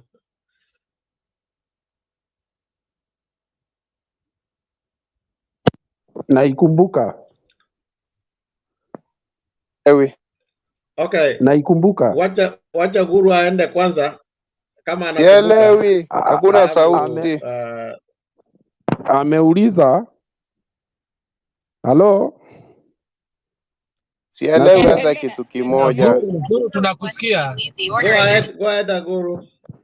Okay, na aliuliza kwamba kwani nchi ni ya kabila mbili, kwa sababu Uhuru aliuliza kwani nchi kwani watu wa mlima wataachwa namna gani? Ndio nilipata swali ikiwa namna hiyo. Nataka kukuambia ndugu, all politics is local. Watu wa mlima wana shinda zao, na shinda moja ya watu ya mlima ni usalama wao wakifanya biashara katika kona zote za nchi hii, sababu wamekuwa wakidhulumiwa wakati mwingine, hasa wakati ya siasa. Unakuta wanachomewa manyumba, wanaharibiwa biashara kwa sababu hawakupiga kura na njia fulani, na ndio rais anasema anataka kuwa ametuacha katika azimio la umoja ili tukubalike na tuwe tunashirikiana na wale wengine na kufanya biashara bila kuwa na hofu na kununua mali kila pahali kama vile constitution yetu inasema. Kwa hivyo zile community zingine zinaweza kuwa hiyo si jambo kwao, lakini kwa watu ya mlima ni jambo kubwa, na ndio lazima wakajua ni nani atatoa uongozi, asinje akawa fisi ambao ataenda nyuma na kuanza sasa kudhurumu hao watu. Hiyo ndio rais alikuwa anasema, na ndio alikuwa anaonya watu ya mlima wawe tayari kuangalia wale wanataka vyeo, wajue ni kina nani wanaweza kuaminika kwamba hiyo shinda haitapata hii community. Hiyo tu. Pili, umesema mambo ya high prices, high commodity prices. Ndugu yangu, acha nikuambie, hawa wote wanambweka kina Ichung'wah walikuwa finance committee, na uchumi inatoka mbali sana. Ile walipitisha miaka kama 2-3 iliyopita ndio sasa inakuja kutukura saa hii. So usinje ukaona ama ukaanguka kwa propaganda kama ile nasikia inaenda ikienezwa kwamba uchumi umeharibika kwa sababu Uhuru alikubaliana wafanye kazi pamoja na mzee Raila Amolo Odinga. Hiyo ni propaganda tupu, sababu hakuna pahali hata Raila anaketi kutengeneza bajeti. Bajeti inatengenezwa na unajua inatengenezwa namna gani, na unajua ni kina nani wanatengeneza na wanatengenezea wapi. Kwa hivyo president alikuwa anataka kueleza watu ya mlima ukweli, na ukweli ni kwamba hii mzee hakuitisha chochote kwa serikali, kwa hivyo hakuingia kwa serikali. Ile makosa imefanyika juu ya wale walikuwa kwa serikali, hasa yule anaenda akieneza hiyo ufumi akiwa deputy president, alikuwa kati ya wale wamefanya hiyo maamuzi ambayo labda saa hii inaanza kutuumiza. Asante. Let's go to Douglas, even though I hope Manani is somewhere listening to this, or I can come back to this recording. Douglas, go ahead. I hope so that he is also listening so that we can respond to him. I want to start from what he raised that mkate ilikuwa 45, saa hii sijui amesema sijui 65, but mimi huwa nanunua hapa 50, sasa sijui 65 ananunua wapi. Now Kenya is a free market economy, and to some extent it has some aspect of capitalism in it, where you as a retailer or a trader, you decide which price to sell your commodity. Like for example, ningeuliza Guru, where are you based? Ruiru. Ruiru. How much is a liter of milk in Ruiru? Pardon? How much is a liter of milk in Ruiru? Hii ya nduka Hiyo ingine ya mkulima hiyo. Hiyo sinunui, lakini najua ni pesa hiyo sinunui, lakini najua ni, I think it's 50. If I'm not wrong, it's 50. About 50 shillings per liter. Hii ya lenja. Yeah. Yes. I'm in a place called Nyandarua. And sometimes we buy milk a liter at 40 shillings. When milk is in plenty supply, and sometimes there are some people who have plenty milk that they don't have outlets. Sometimes they give it to the dogs. So who is the problem? Is it the president or the market? It is the market that has a problem. And we talk of the factors of production, and prices are set by demands of supply, the law of demand and supply. So sometimes when people are being lied to that the president has increased the price of commodities, that is the propaganda Guru was talking about. We are bright enough to buy such propagandas. We are coming from a period of COVID-19. So many people were sent home because of lack of pay, because factories closed down. So we are opening up an economy. Now the factors of production are at high. So when factors of production are high, basically the prices of commodities must rise because you have to pay for the factors of production. So when somebody says that mkate imepanda bei, we should go back. Do we have a regular supply of wheat? Do we have a regular supply of milk? Do we have a regular supply of raw materials to produce cooking oil or cooking fat? We must ask us all those questions. And again, there was a time some politicians were even importing sugar. So a politician who is now coming to you and telling you eti serikali imeongeza bei, that was the same politician who was importing sugar from Uganda, sugar from Brazil, which made the local manufacturers increase the prices of their sugar because the factors of production went high. So Manani and the rest, we should not be lied to that serikali ndio may increase the prices of sugar and even or prices of commodities. Now what the people who are claiming that wanatetea mwananchi, is there a day they have ever taken a bill to parliament to regulate the prices of commodities? If there was a day, I want to be told, I want to be reminded, and who sponsored that motion in parliament, and it was shot down by the people that are not supporting the KKA alliance. Thank you. Yeah, can Mama Selina, can you mute, please? Oh, all right, thank you. I see Alex, but let me respond a little bit, then I will give Favor and then Alex.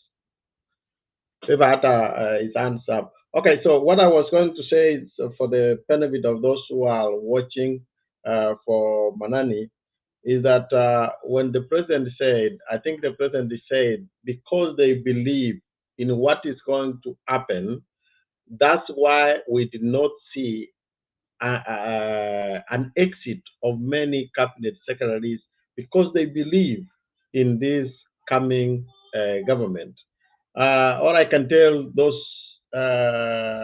who subscribe to UDA, just take it to the bank.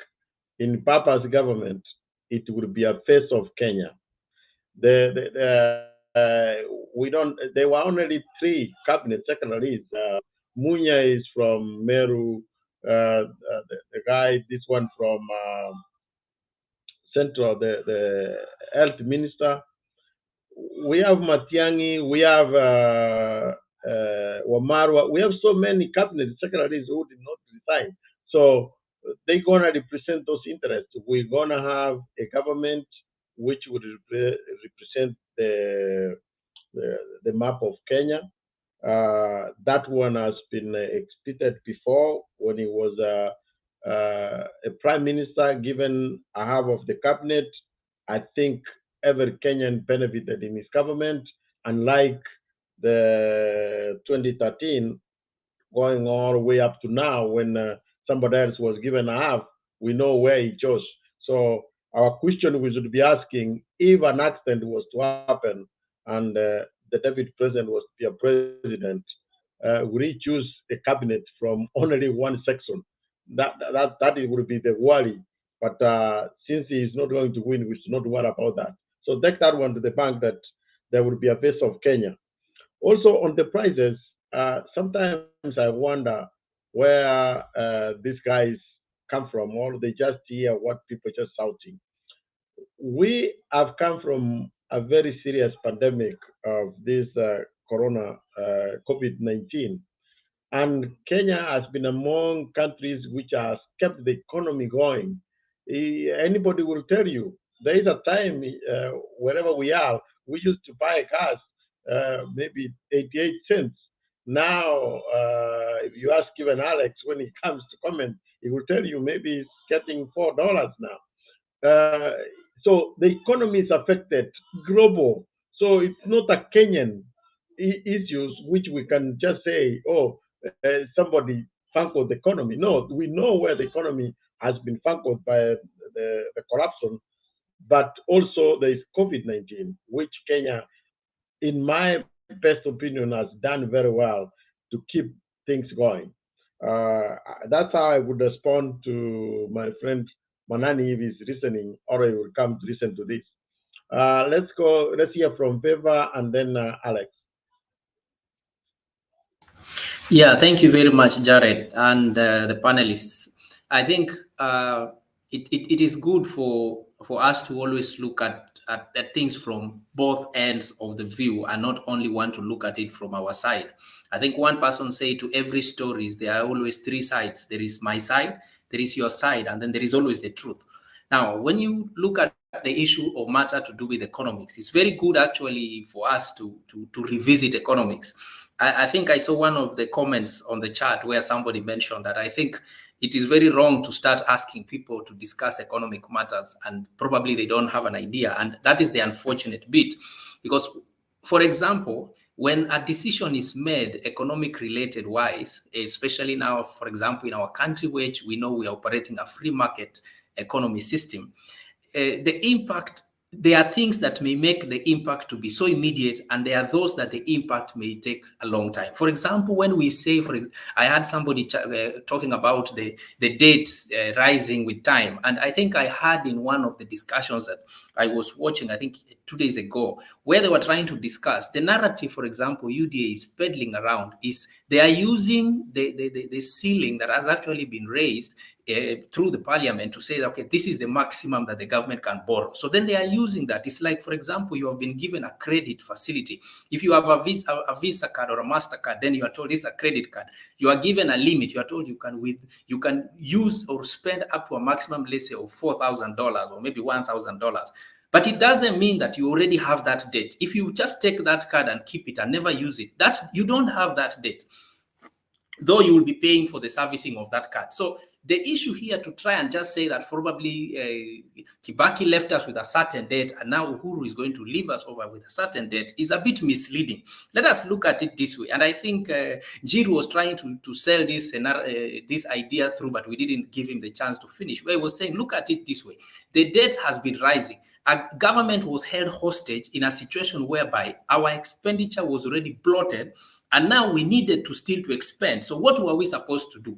That now necessitated the raising of that ceiling. And all these come with consequences as it was being raised. And then look at the level of infrastructural development we have done. I was just looking at this, the latest oil terminal that has just been opened here at Kipevu. You look at that terminal, if actually it functions the way it is actually designed to do, it will actually put Kenya at the top, because Rwanda, it depends on our port. Tanzania depends on Uganda depends on our port, and then you go all the way into Congo. Instead of them, they're going to wait for their tankers to dock at Dar es Salaam, so that then oil can then be put into pipelines and tank and then delivered. We can just use this our port. Now we are not looking at the investment that has been pumped into all that. So definitely, because of all that, there is a lot of costs that has been involved. So it raises the level of inflation.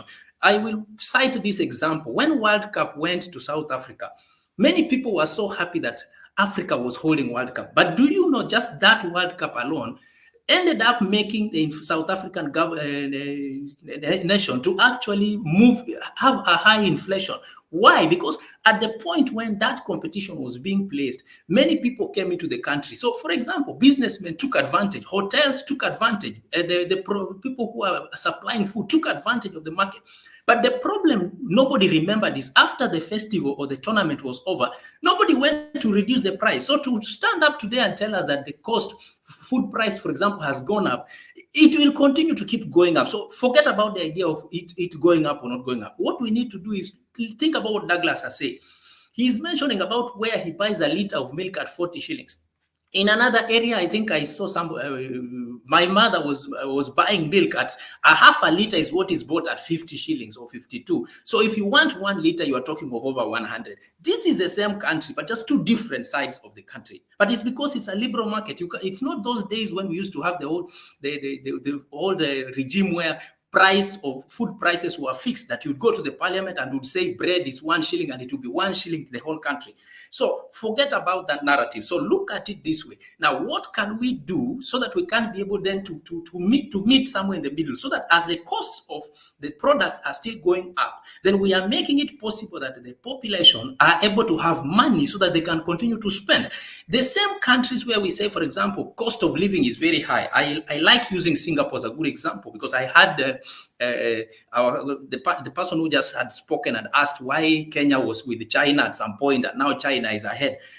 When you ask that kind of a question, you tend to make me think probably you never follow the history of Kenya. It is true, I said here in a panel, that Kenya used to, when KCC was the KCC we know, Kenya used to export milk to the Middle East countries. Saudi Arabia was actually the biggest consumer of all our products, including butter and cheese. And then when KMC was still KMC that time, we used to export those products. But what happened? Those organizations were crippled, and then finally they got grounded. So to come up today and ask ourselves why China is where it is, or Singapore is where it is, or wherever, Korea is where it is, and then we do not want to take responsibility and accountability. For you to spit in Singapore is a criminal offense. You look at Kenya, you can spit anywhere, do anything anywhere. It is not considered a big issue. So first we need to work on our mindset.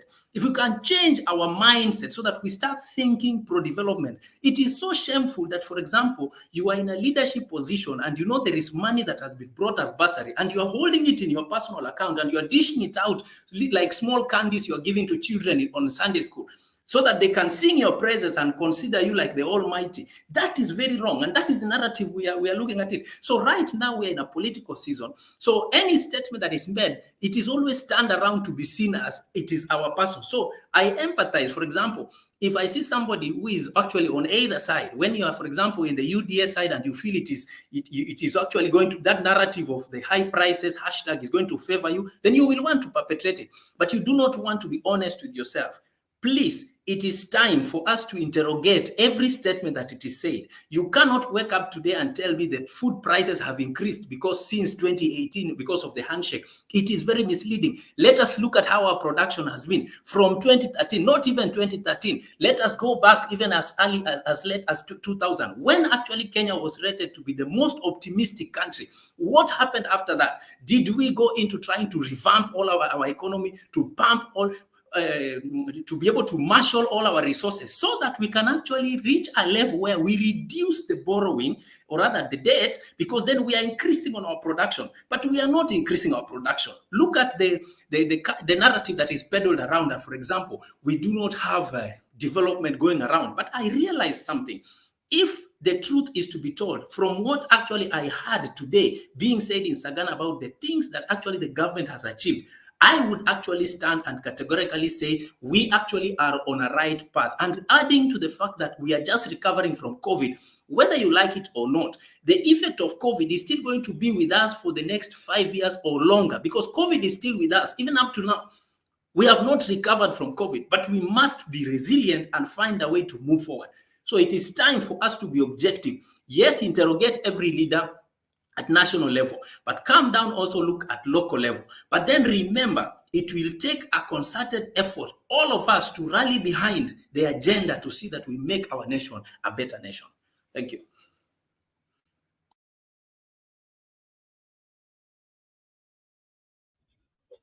Thank you, Veva. Alex, are you in a position to Yeah, I am. say And something? I think he has said what I needed to say, but I will add that people need to educate themselves before they just yap and say things that they don't understand, and try to politicize and trivialize things that are very remote.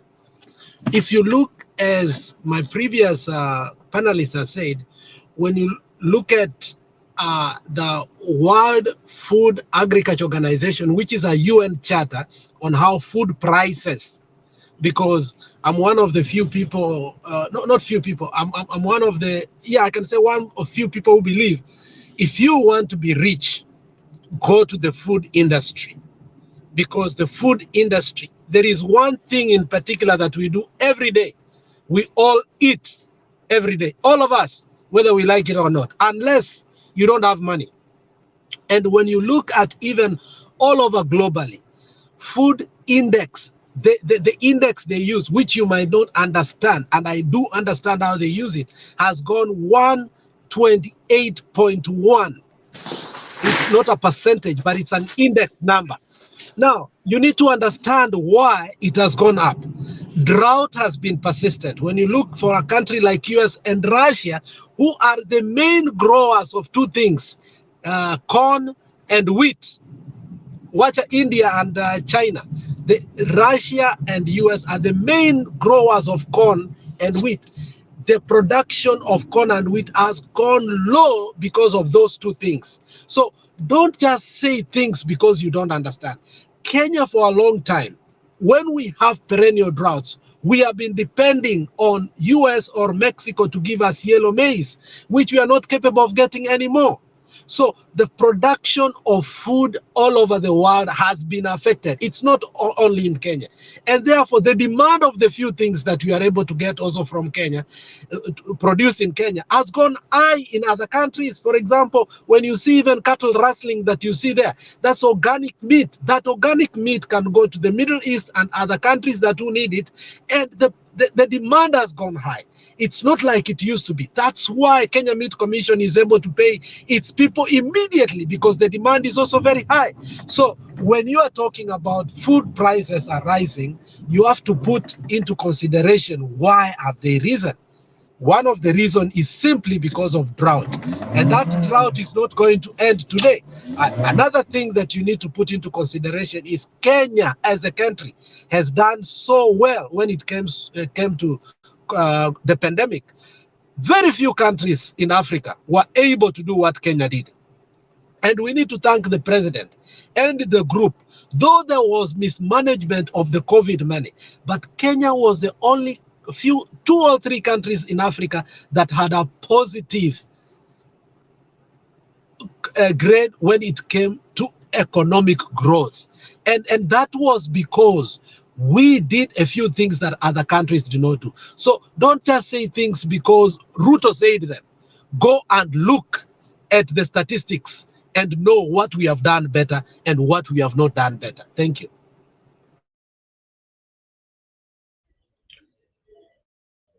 All right, thanks. We're gonna hear from Mkenya Wanyamira.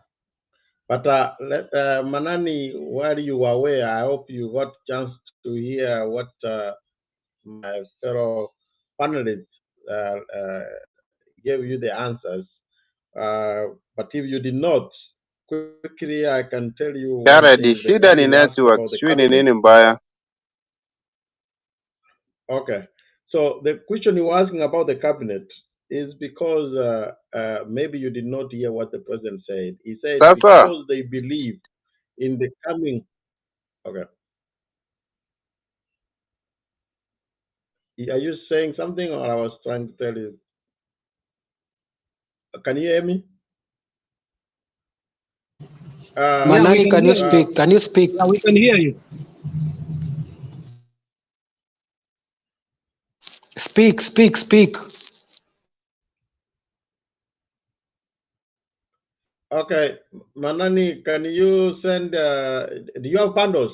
Maybe somebody can send you bundles in the private. I'm just joking. But what we were saying, I hope you can hear us. Manani, we will come back to you because we want to make sure that you can hear this message. Mkenya Wanyamira, are you ready to? I know you have been trying to come in, and we have been waiting for you. Please give Thank your you. Thank presentation. you. Thank you, Jared. Gerard. I pronounce it like Spanish. Okay, good evening everyone. Huku ni usiku sasa, almost bed. Okay. What I can say today, today we end a very nice speech from Mr. President. I think Uhuru amesema yote. Uhuru hiyo inaitwa ile, yani speaking out your heart, speaking out the truth. Yeah, kuficha anything. I listened to what Uhuru said, though the speech was in Kikuyu, but that's not a big problem. I think nowadays you can translate what someone is speaking, and those videos are in YouTube. You can just put translation, and you can follow the message. What I can say about today's message from President, mi hata siwaelewi. ati unielewi? Kama Sasa uelewi si kama utoke. hakuelewi hata Unataka usimuongeleshe kwa sababu haelewi. Endelea. Give, wachia watu wenye wanaelewa. Okay? Wewe No, at unataka least give him a niseme chance he listens. Manani? Continue. Manani, unataka niseme ati Mr. President aliongea vibaya kusema what yeah, the experience. No, Sawa. anasema akusikii, hayuko. Wewe endelea. Sawa. Thank you. Okay, what I was saying is that Mr. President, I think today spoke what many of Kenyans would have liked to hear from his mouth, and also what few of Kenyans would not have liked to hear from their mouth. And I'm sorry to say this, I know followers wenye hawataki Mr. Raila Amolo Odinga kuwe president of Kenya, today it was a very big shock to them.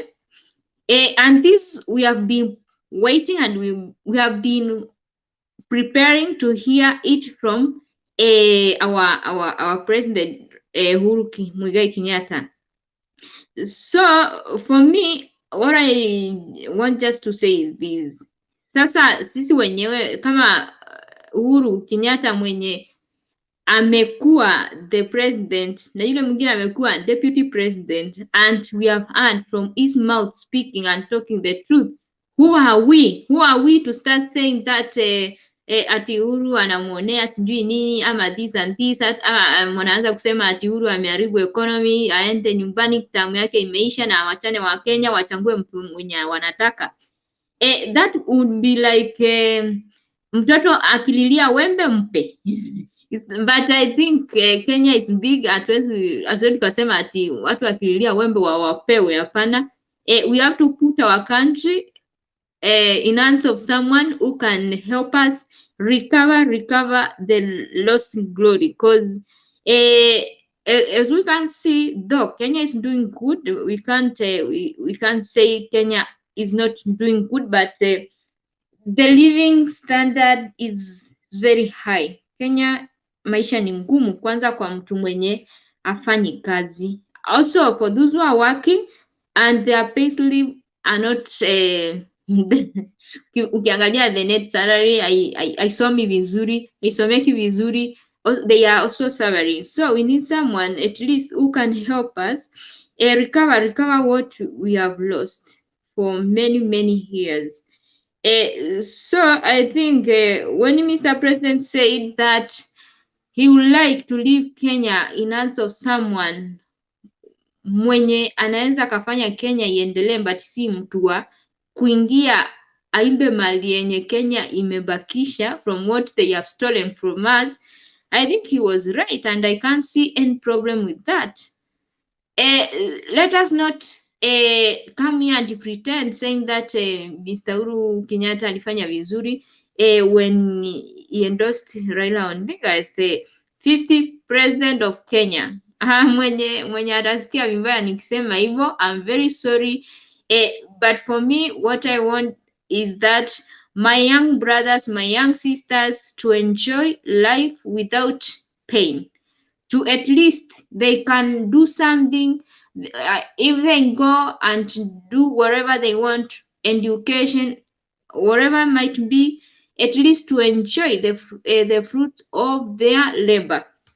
Because if we don't say this, if Kenya will be on hands of people who will destroy, who will just come and benefit themselves, our young sisters, our young brothers will be on problem, watakuwa kwa shinda. So I think today it was it was a great and big day for those who listen. Mr. Uhuru Muigai Kenyatta alisema ile ya ukweli, and hata Biblia imesema the truth pains.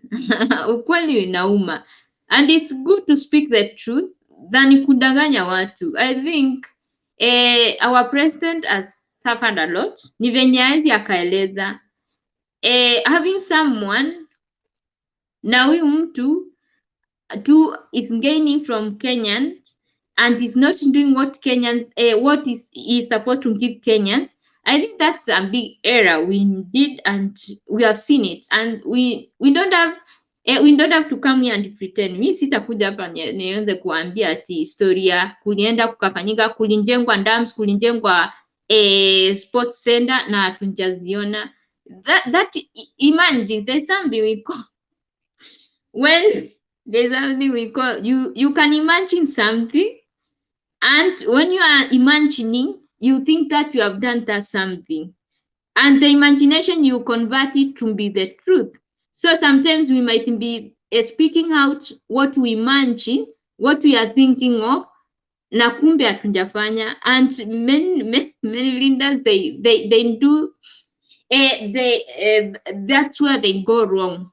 They come, they speak out what is the imagination, and they fail to put on in reality that imagination. They think always is like you translate the image which you have in your mind to come to be real, and that's not what people need when it comes to the reality.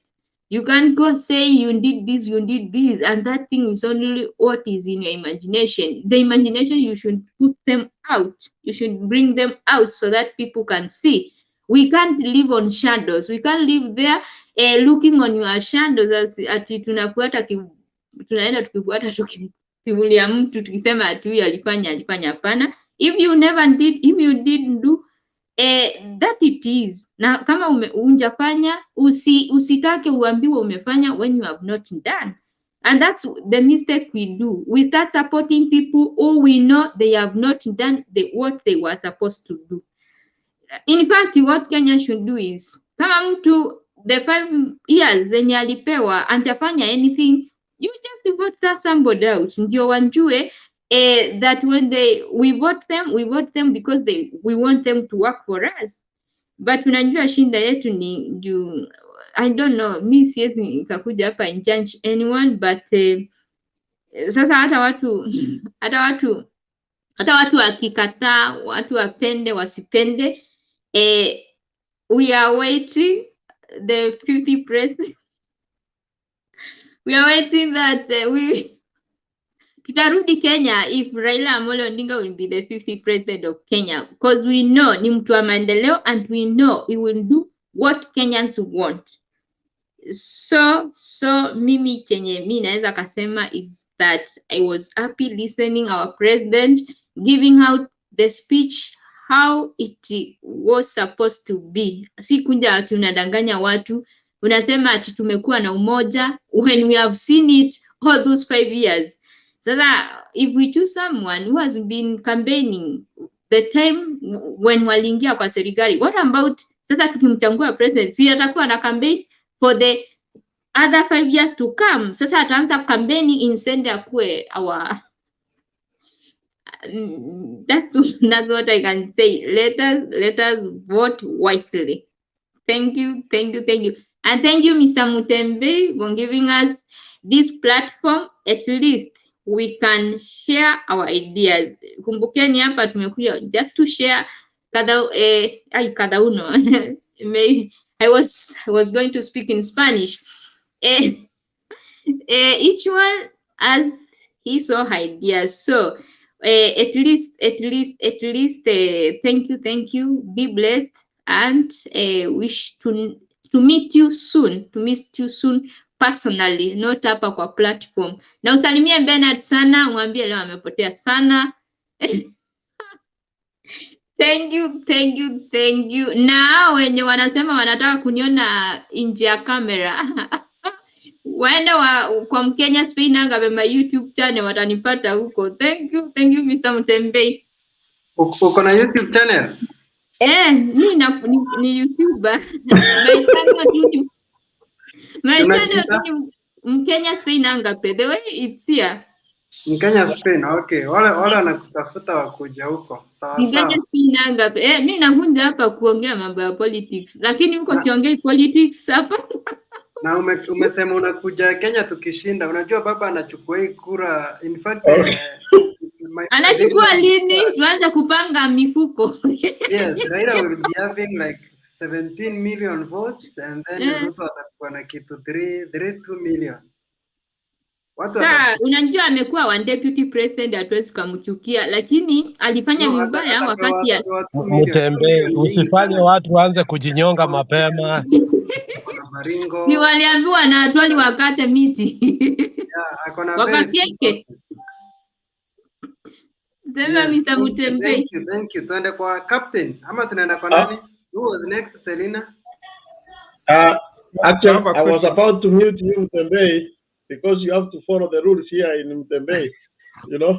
But anyway, yeah, we go to captain. Okay, next basi Jared, mwambie next and then mimi nimekuja tu nawasikiza. No. Captain, if you have a question, just go ahead and ask. Yeah, I have a question. What I'm saying is, let's not just be, yes, there's many people today, we are very happy, but let's not count the chicks before they hatch.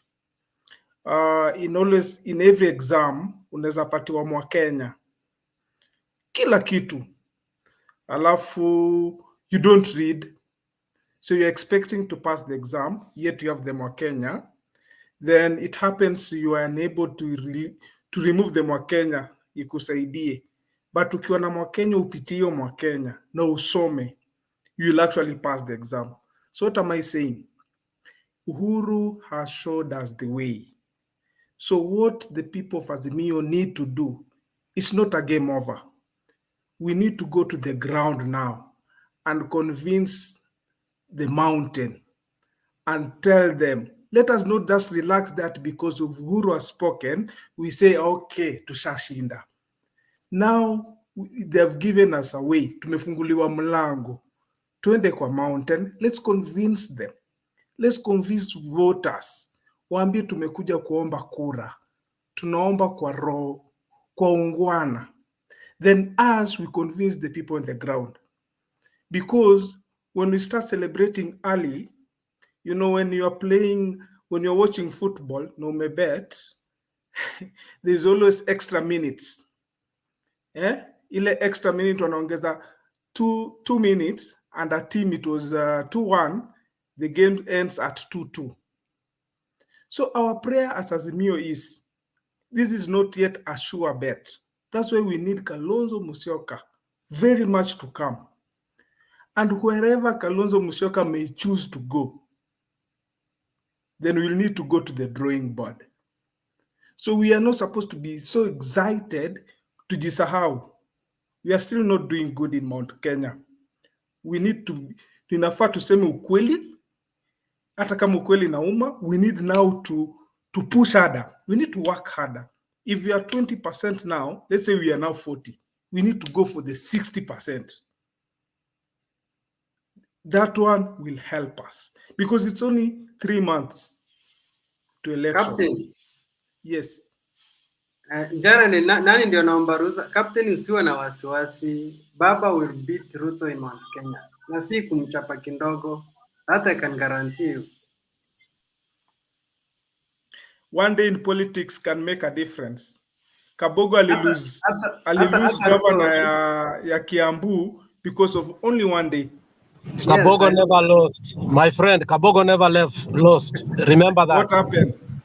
You know what happened. You're right, Alex. Kabogo never lost. My friend, let us not even go there.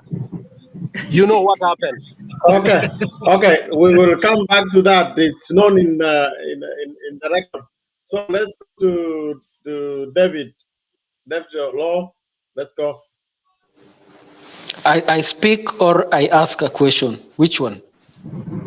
David, do both and tukutane huko kwa comments. Ukitoka huko maneno inaharibika.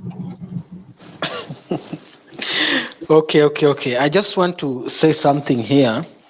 Na kwanza acha niseme hivi. I want to talk to Captain. Captain, we are not excited, but at the same time we are not mourning. Tuko tu sawa because whatever Uhuru said, there is nothing that we don't know. Hakuna mtu ajui Ruto alikuwa anapeana pesa za nini za kuibwa. At the same time, this election Raila na win. We all know that Ruto is panicking, and we know that Ruto is the one who doesn't have numbers.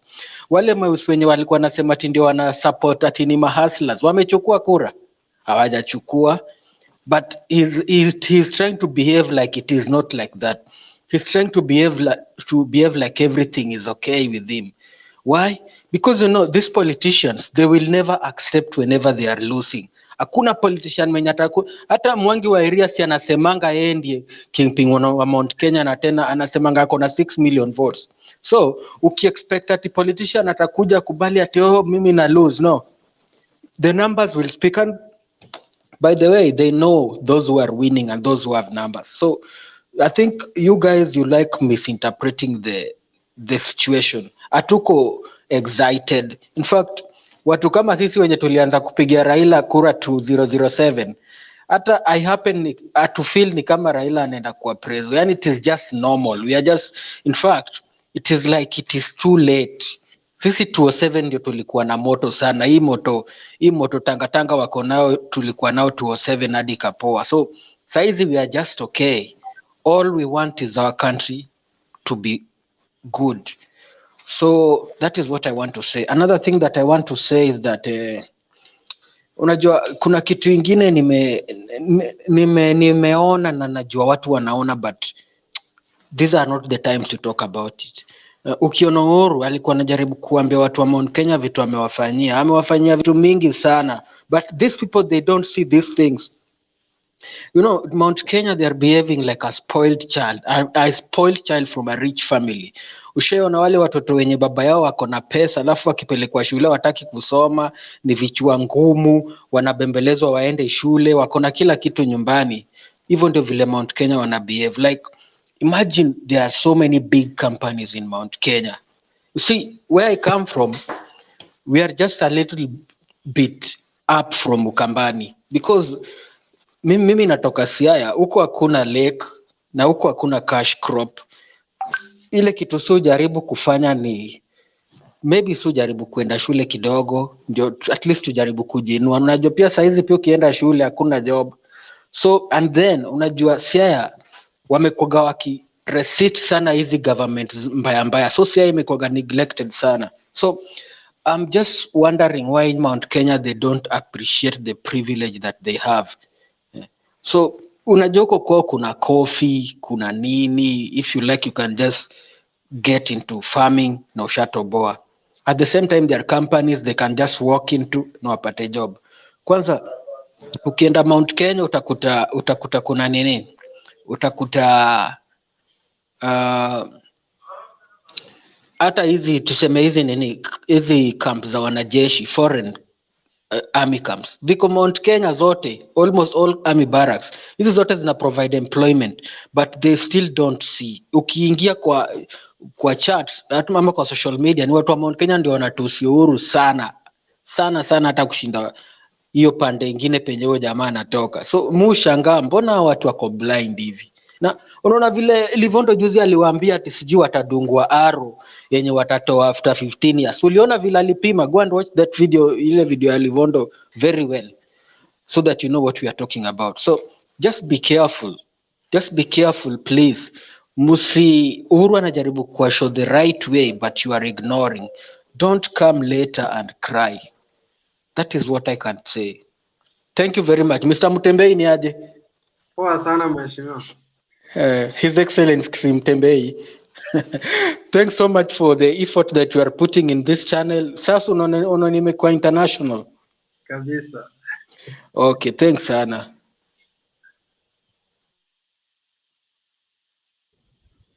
Okay, Mtembe, you taking over. I think everybody has contributed. Maybe the next could have been, unless Douglas has a question, next maybe it could be Veva, and then we can go around. So if you want to take over. David Oloa.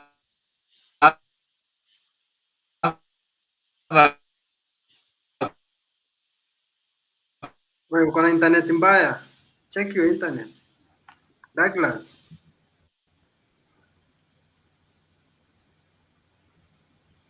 Douglas unaongea ukikatika katika.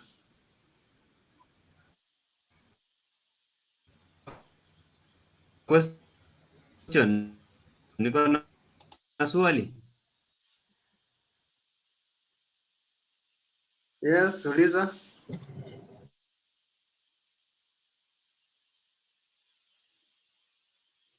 We, utatuweka hapa sana. Toka urudi tena. Next, Jared. Let's have Favor. Maybe it's time to come now, second round. And then we can now start all over from Selena going all the way. Yeah, thank you very much for the opportunity again to have the floor. I really appreciate the very sober discussions that actually are going on. And one good thing that I'm happy is, you know, I think there is a day I sat in and I think there were certain sets of people who would really want to bring in perspectives that are very contradictory, and then they would be very emotional about it. And then when maybe they are trying to be guided, then they would either pull out or something. So I'm very happy that at least we are using this platform, and I'm really happy to be able to see Dr. Mtembei with us. I think I've always just been hearing, but today is the first time I'm seeing you, so I'm really happy. Thank you. So aside, Favor, acha kunitataza bana. Daktari, You're daktari, so kubali. Don't be shy, Okay, so let's daktari. appreciate. Okay, Mtembe is very humble, so let me remove the title. But at least I would really want to appreciate you, because really it's not that.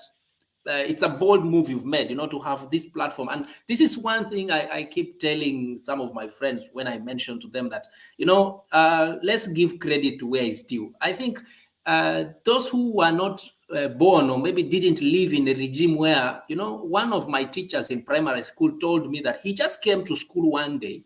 He was in another school before he finally came to our school. And he said he was in the school and he was just talking about something that didn't go very well in the government. And he didn't know that in that class, there was a student who had a relative who was well connected to the government those days. That is how he was removed from that class, and he was sent to one room, and it's a small tinned house, and he was put inside, and they flooded the room with water, and then you just need to lift your nose slightly above to keep breathing, and he was kept there the whole night. When he was removed the next day, the neck was so painful he couldn't even talk or do anything. What am I trying to say? We have a platform where we can interrogate and discuss. Even our president has been very patient, because Lee Kuan Yew, when he took over, sorry, I'm taking you again back to Singapore. When he started the development work, he was his opposition leader that time, or a leader of opposition who rather trying to form an opposition group against his agenda. He just arrested him, rather put him under house arrest, and told him, stay there. Once my development agenda is done, I will bring you back. That guy, when he came back, he actually apologized before everybody to say, actually was going to lead the nation astray. So we are not in those regimes. We have a platform where we can speak. So it is very good for us when we get the opportunity to speak. We talk to people the truth instead of just bundling lies or peddling falsehood, so that just to be able to win people on your side is never right.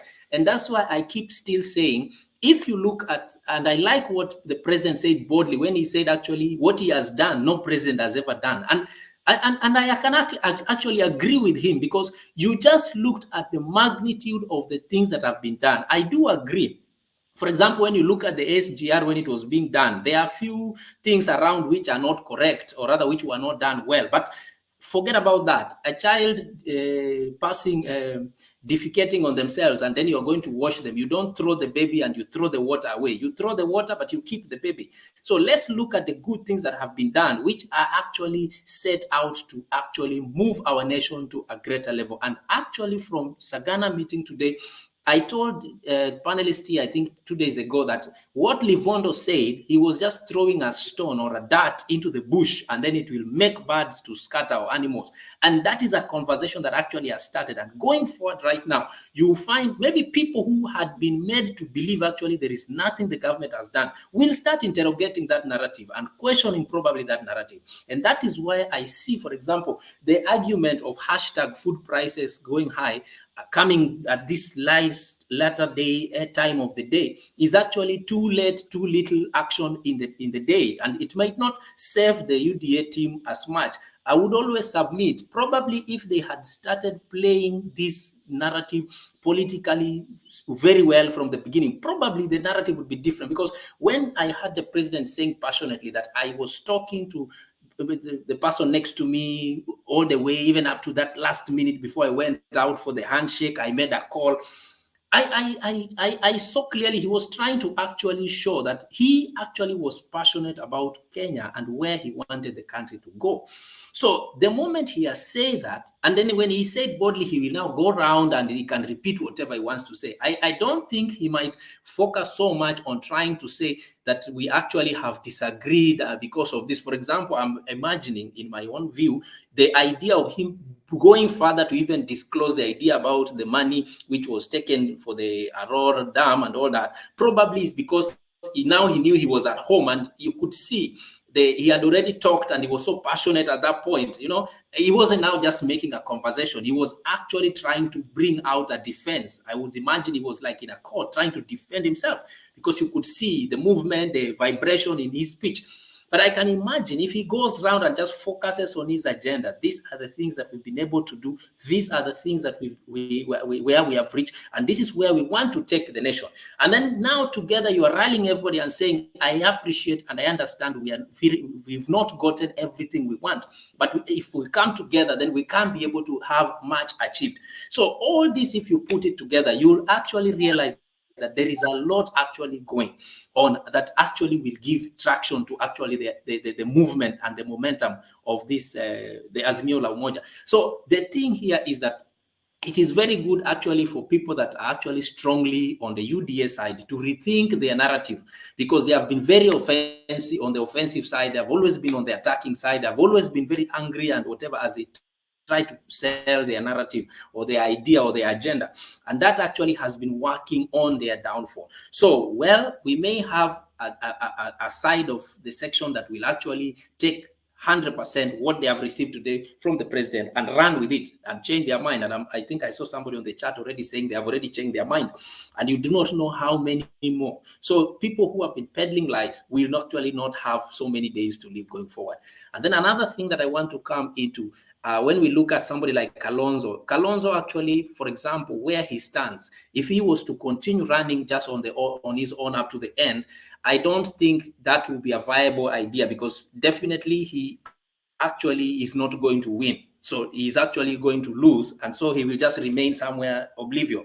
But he has the choice of either try to join either side. But I think joining the Azimio side gives him a future after 2022 compared to if he stays on the other side. Because I remember I mentioned on this platform, people always used to say this word of leader of opposition. In our current constitution, we don't have a leader of opposition.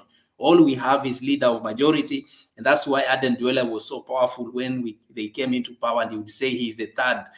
I don't know where he got that narrative from, because I think my little civic education in primary used to tell me you have the head of state, then you have the deputy, then you have at least, if you look at whichever arm, if you go the judicial, the parliament, you have the speaker. So I do not know at what point a leader of majority will come third, but that is a discussion for another day. So you find out that actually, if they would actually look at a scenario where the country actually is actually more important right now, and then we are looking at how we can rally everybody so that then we can be able to move together, because after election, we still have a country to actually hold on to.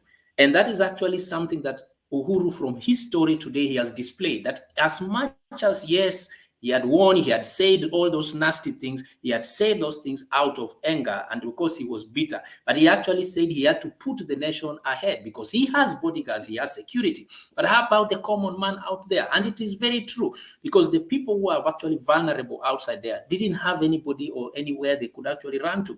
And you can imagine if we continued in that traction, but I think I remember that is the time I would hear people saying a certain part of the country is not Kenya. Imagine we continued in that trend, then we would actually have a very fragmented nation. It is just something that we should be very grateful to God that we are still having our country as a whole, because I think somebody living in Somalia is not very happy, because you have Somalia, you have Puntland, you have Somaliland. They are not happy. And as much as things are going on, it is their country, but it is no longer standing as a country. So we do not want to go that direction. But we would want a nation which is held together. And that is why playing politics and remaining on the truth, where you're selling your narrative, I would like to be the president. And then if you win, then, or you lose, but you still know you have a country to keep. Yeah, rather than taking it in terms of always using those words, those people using narratives, they are, is it Waganga and Wachawi and I don't know what, CNG, Bangi, I don't know what. There's a candidate who is trying to say legalize bang. So I don't know whether he will also say that person is part of Azimio, so that he's also going to legalize bang. But that is not the direction to go. Kenya actually is a good country. There are many opportunities that we can be able to work on to be able to raise our nation. And the good thing is, as I think, as Alex put it, actually the way COVID was managed, it is true, there are still big nations, even outside. I think if you discuss with people who are living abroad, they will tell you there are big nations in name, but actually they are still suffering the ravaging effect of COVID. They haven't recovered. So for Kenya, at least to a level where, yes, we may not say we have gone much, but at least we have something that we can hold our head up high and say, as a nation, we actually are making progress. And that is actually the direction every leader should be championing us. Thank you very much.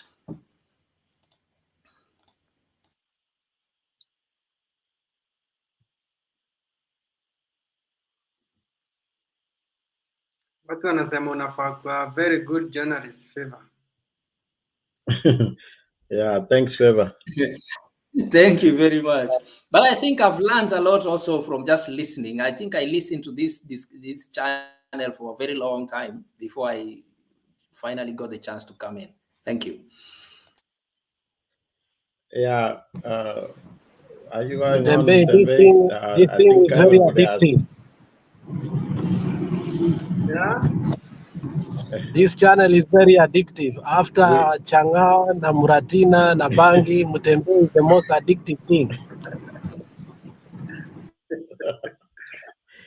yeah, there is a Kawale who has not, it just came in, but on private chat, I think Captain, who you were asking, I think Alex has not seen that.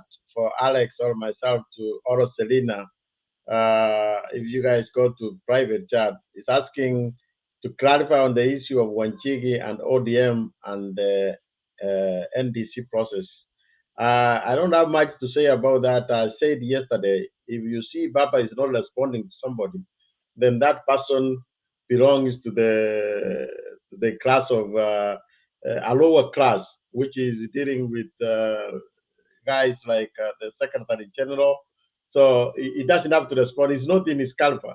And I was talking to somebody and I said, I saw a court order when Tangro was holding an NDC. But they went ahead and did the NDC. The other guys had to look for somewhere. I think Wanjigi is a good businessman, but I don't know who, on his PR he's fighting the ODM, but it's a fight which he's gonna lose. I don't know what he wants to gain from there. This is a train which has already left, and honestly, I don't know even if they will come close to Nyayo Stadium. So this is a lost cause. They want maybe sympathy, but I don't see where they will go. So that's why Papa never responds. He has never responded to the person because he has to leave for those lower classes in the office secretariat to deal with him. That's what I can say. So it was a question from Captain to Selena and Alex and myself to respond. Thank you. If Alex or Selena want to jump in on that one, then maybe we can give Kawale to give his presentation. Okay, thank you so much. Sitaki kuongea ya ODM, nataka niende kidogo vile Excellency Uhuru Kenyatta told us today, na aliongea akasema, nataka kurudia vile alisema. Alisema yeye akiwa anatoa hotuba Central, hata kama alikuwa anatoa Sagana, akienda Kisumu atasema the same, akiwa Mombasa ni the same. Kwa hivyo ile hotuba ya tribute leo anasema leo hii Central, akienda mahali ingine amesema hata akumbuki wale walianza ya kwanza. Ingine nataka kuongea vile watu waliongea kuhusu Dr. Sally Koskei. Mi naona hata serikali ya baba huyo Sally Koskei hawezi kuwa mbali, kwa sababu tunataka kutengeneza Kenya ya umoja, and those people who are experienced, kwa sababu hii serikali ni ya kutengeneza.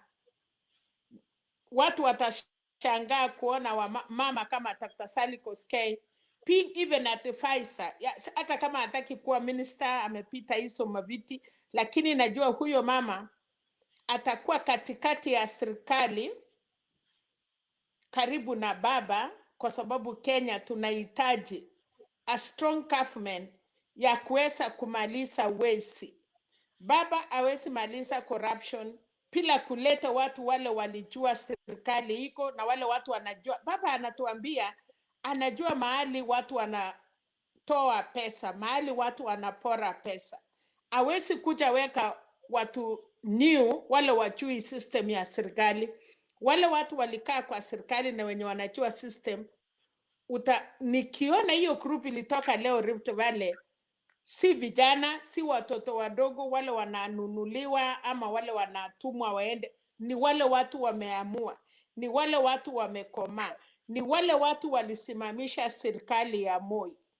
And I am sure, na nikasikia mzuri wakati walimuomba na akasema yeye vile watu wanasema baba ako kwa serikali, aliwaambia anangoja Uhuru akirudi Nairobi ataenda kumwambia request.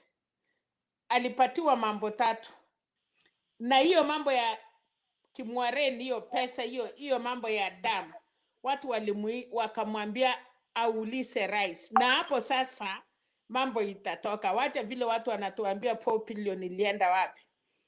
Wakalenjin wamepatia baba nafasi na watakuja kusema vizuri nini ilifanyika.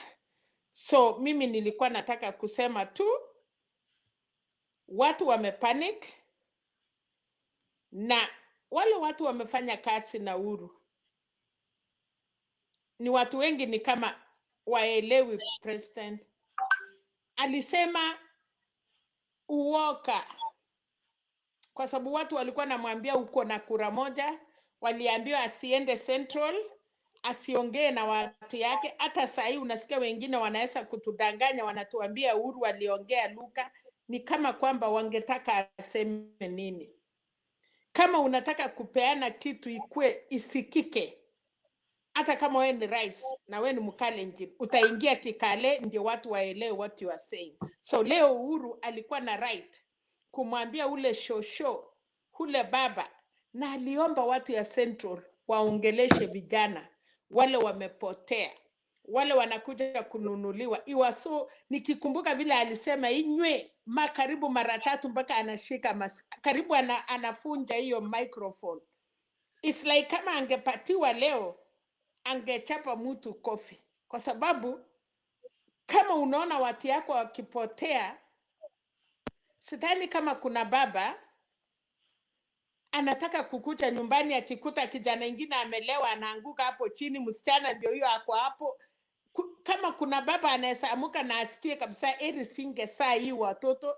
Leo Uhuru alikuwa amefika hapo ya kwamba mimi ni kiongozi yenyu, mnakubali mtu akuja awadanganye mpaka mnapepa mawilbaro. Alisikia kushika watu ya Central leo wangekuwa na mahali ya kufungiwa wangetoka, lakini wamechukua message. Hiyo message imeenda, na sisi Kalenjin pale nimeshukuru kuona, nimelia nikiuliza viongozi wetu walienda wapi. I am a proud mother today nikijua kumbe pia wanatusikia, wametoka, na tunataka tushikane na Wakenya. Hata mkisema mtakaa opposition na mtaweza, lakini furaha yangu ni ya kwamba viongozi wa Kalenjin wamepeana majina ya watoto wetu wale watakuja kusimama bila kuipa kwa serikali. So tuko ndani ya serikali na tunataka kuleta wale watu wamekomaa, wale watu. Hii ni transition ya kwamba 2032 huko mbele nyinyi vijana mtakuja kurukaruka na kuweka vile mnataka, lakini as for now tuwache serikali itengenezwe, Kenya ikuwe kitu moja yenye everybody atakuwa proud kuitwa Mkenya. Asante sana.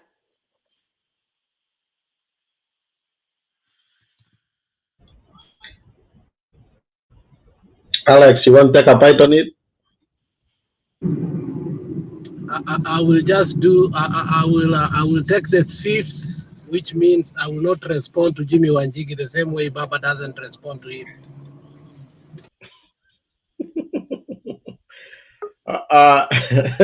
Thank you.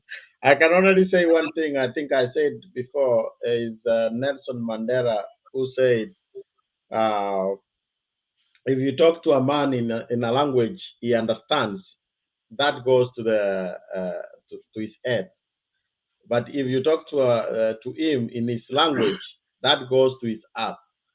And I believe that hii Kiswahili nyingi mmekuwa mnapiga huko Central, Uhuru leo alienda akaongea ambayo ile naenda to their earth. He was talking to them, and that's the reason he was talking in the language which, in their own language, which makes them to hear the little message.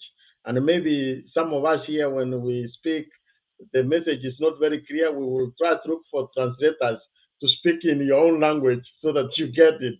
I think if Mutembe, you would allow us, some of these people don't understand, we can be able to help them. Thank you. We can go to Kawale.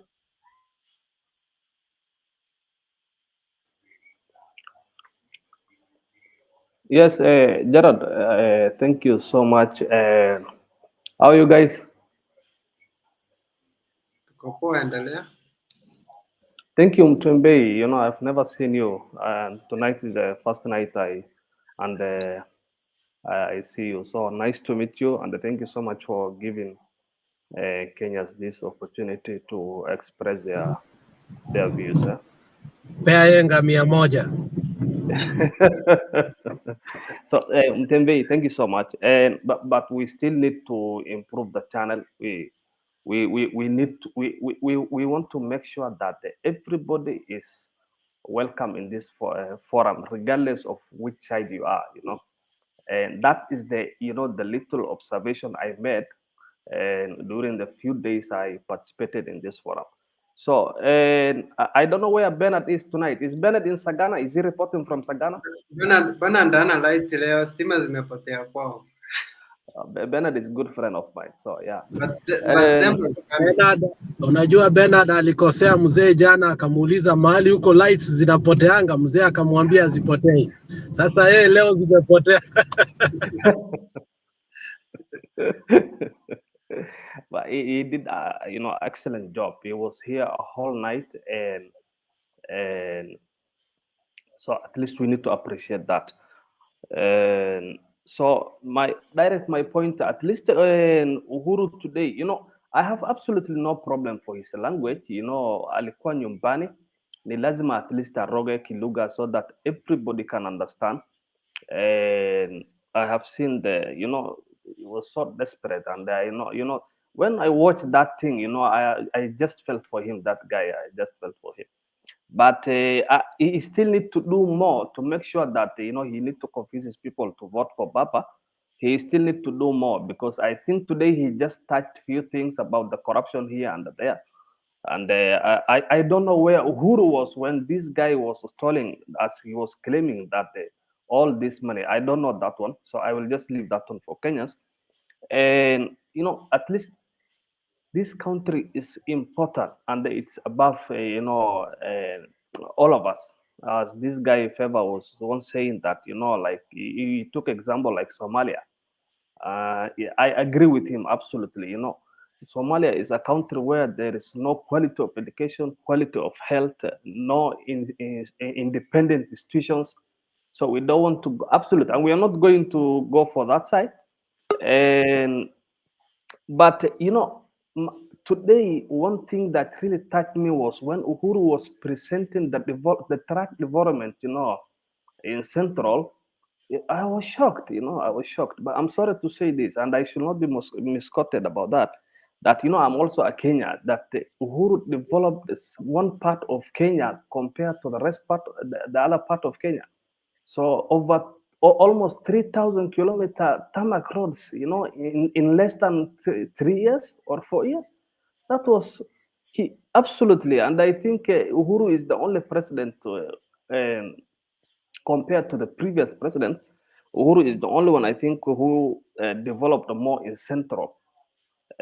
But we also demand that kind of development, because that is our money, that is our taxpayers' money. So, but let me also I excuse for him, because he need to show those people that what he did for them. So, but we also expect those kind of development to reach other part of Kenya.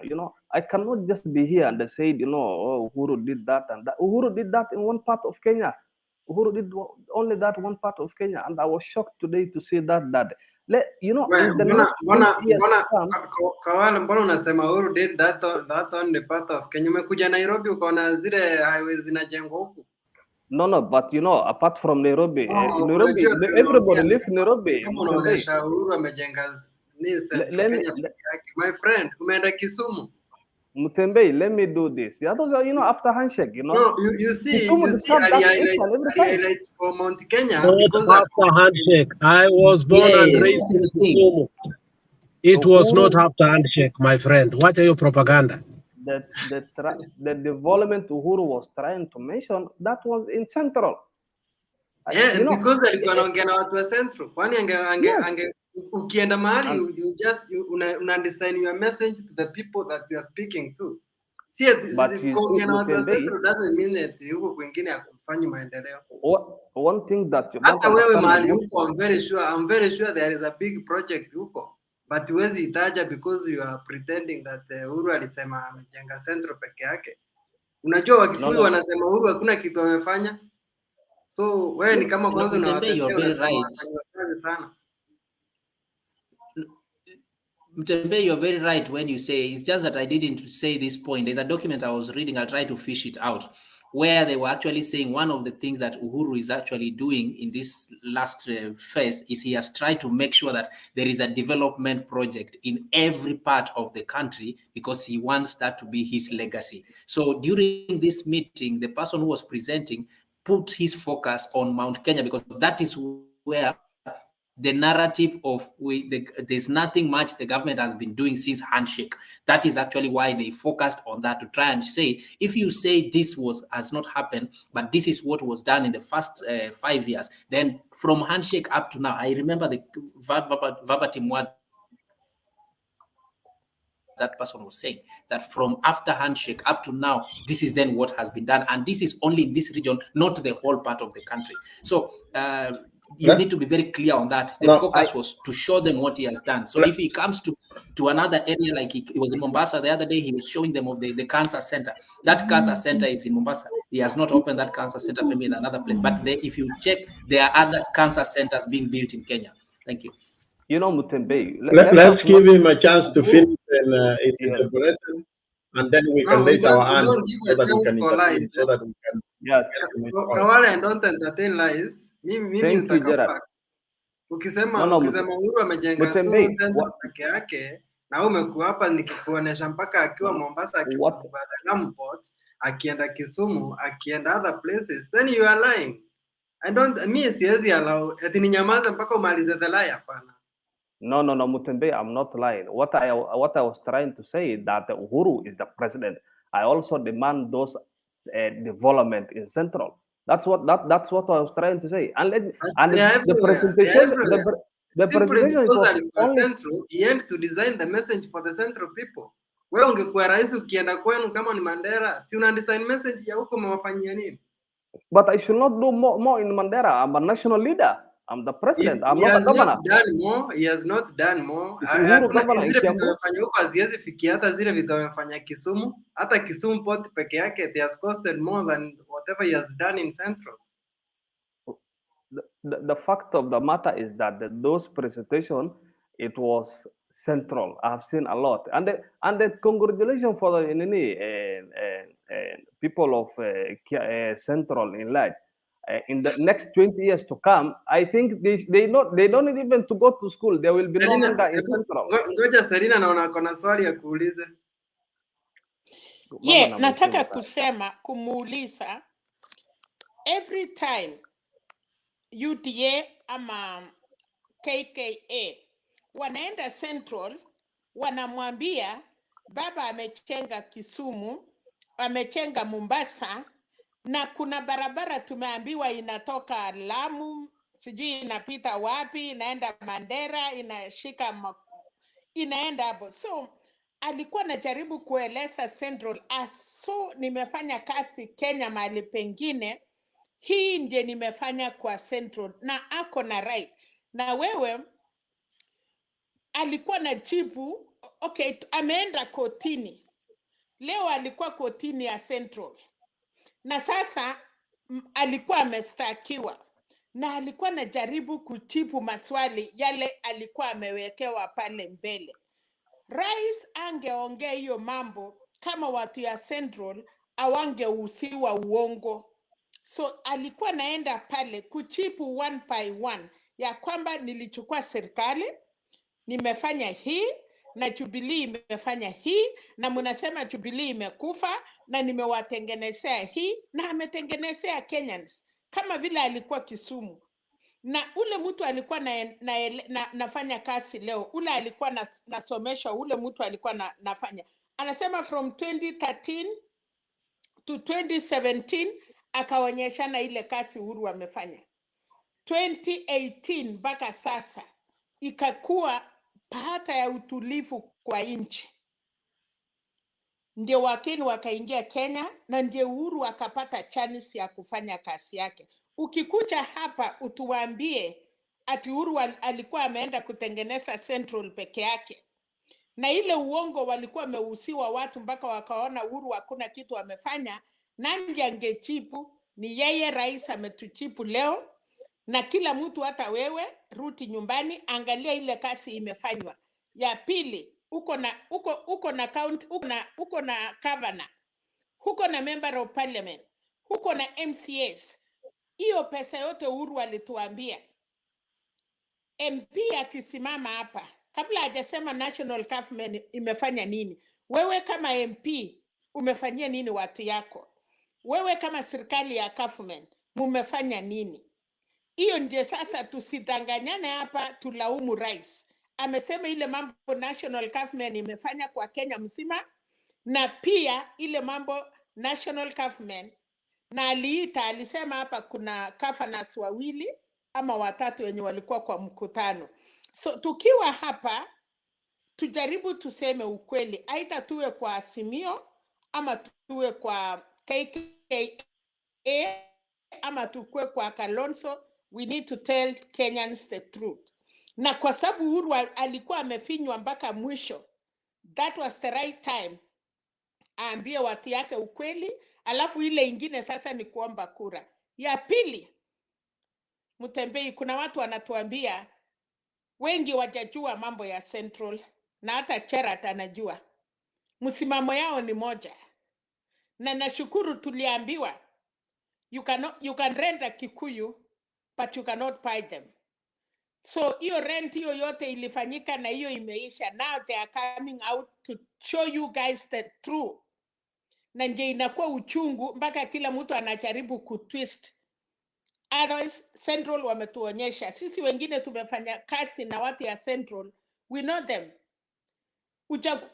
Uende 4 years atakukaribisha ulale ukule. Lakini ikifika mwisho, kama vile niliona leo Wakale waliongea, nilisema jana, watoto wakienda Chondoni, wakienda Kutaeri, the last minute ile imekuwa uchungu.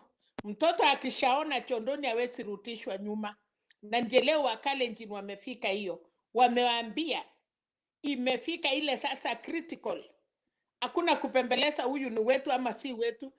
Tuende mtoni, tufanye hiyo kazi, tumalize, Kenya isimame. Asante. Wacha nijibu hapo kwa Chandoni bwana. Halo. Ni si Chondoni zile Wakale waliongea. Nishaelewa. Hata Kikuyu. Hata nijibu. Unajua kuna watu wadogo, tafadhali mtusamee. Okay, let's now. Nataka nijibu kitu hapo.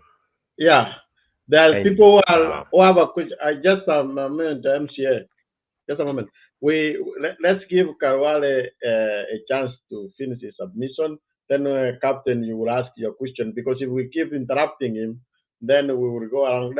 If I beg you, Mutembe, yes, you might not like the lies, but if we give them a chance also to explain, sometimes it might be misunderstanding, then we can re-explain to them what is the facts, if we can give them a chance to finish their submission. Please, Karwale, continue with your submission. Thank you, Gerard. You always defend me, and I don't know why you always defend me. One day maybe I will know one day why you defend me from these people. But I'm done with the part of Central. I'm done with part of Central. I'm not going to repeat again. That is my personal view. I demand those development also as a Kenyan. I think it was also Azimio Day today, and it was Azimio Day, and I think going forward, the next target should be Kalonzo Musyoka, and because we need to finish this first round. We don't want to go into this ballot that when Oka at least they are running and the Azimio they are running and the UD are running. So, and for us to be very sure of winning, I think we must have Kalonzo on our side. So I'm done, and thank you so much again, Gerard.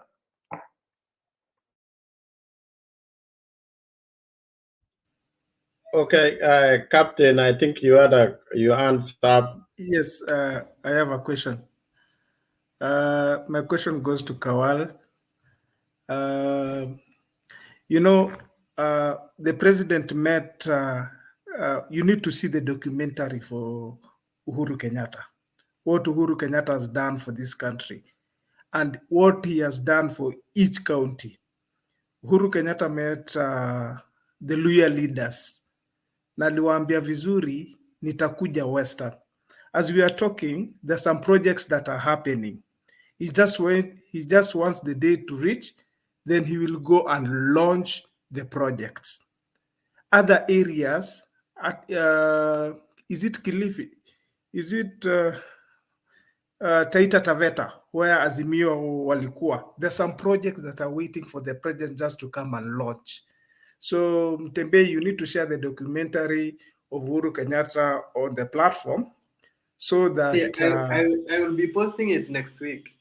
Yes, so that they can actually see and believe what has been done for the last 10 years.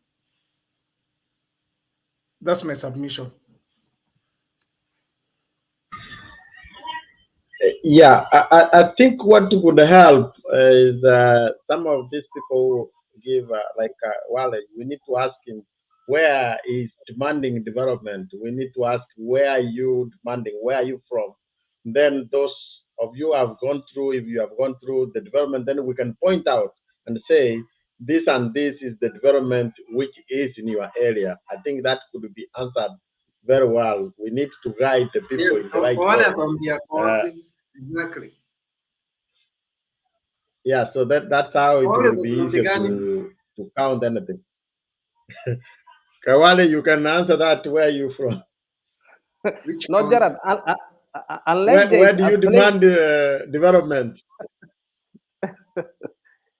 My good friend, Gerard, you know, I'm from Northeastern, but unless there is a place that have more right than the other place, then at least they let me know that place, and then I will tell you, Kenya is the 47 county, it's equal, my good friend. So there is no one part that have more right than the other one. Kawale, ile kitu tunauliza tunataka kujua which county you are, tukupointie zile project zimefanywa hapo na serikali, because wewe mwenyewe inaonekana ukubali kuna any project imefanyika hapo. So which county yenye uko, because nikiweka documentary next week ni kwa specifically kwanza yako nikiweke hapo kama imeanzia. Yes, please. Hebu weka nitaka kuona Garissa. Which place Garissa. Specifically? Garissa. Because Northeastern iko na so many projects. I'm saying Garissa. Yes, please. Yeah, he has said Garissa. Yes. I think you said Garissa. If I'm not wrong, I think it's yesterday or the other day. I had even the former majority leader saying that there is a development which was done in his county. But we will get details and then people can respond to that. So it's Garissa County.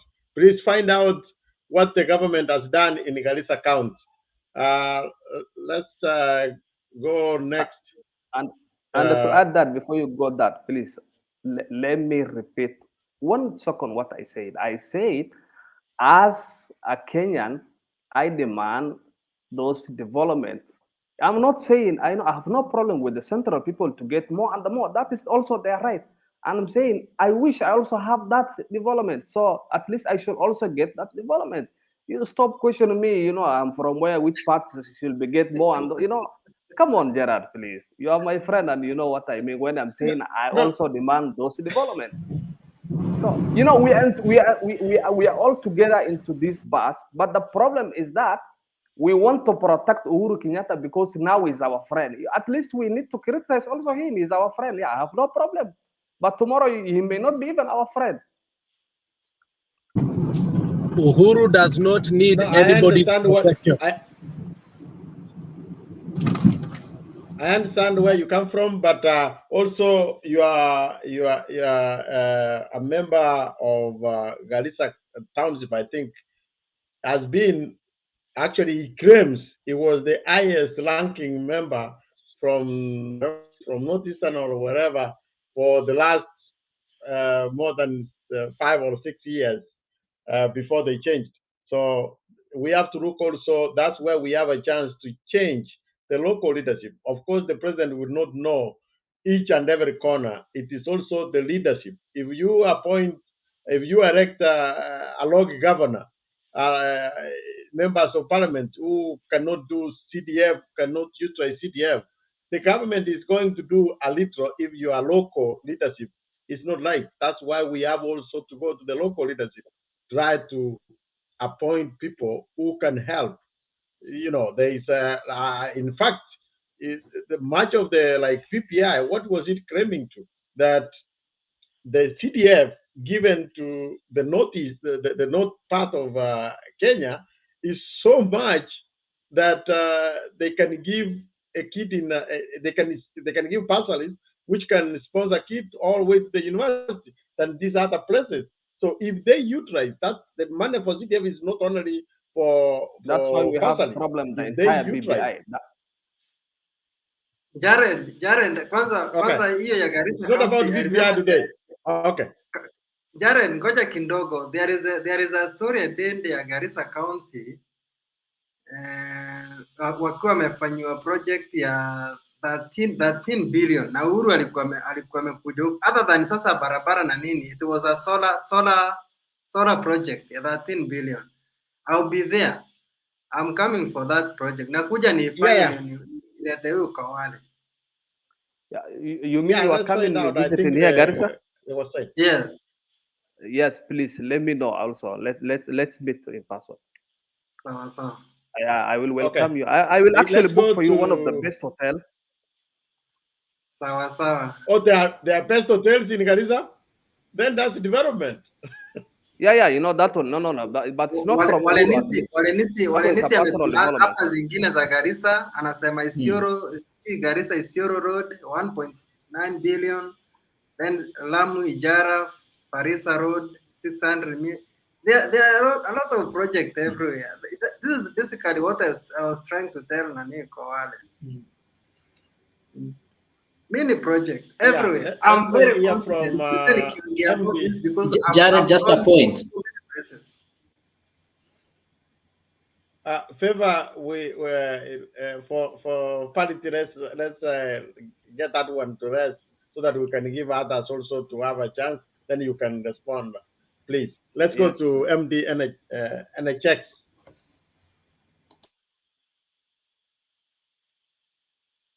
Unmute your mic, bro. MD.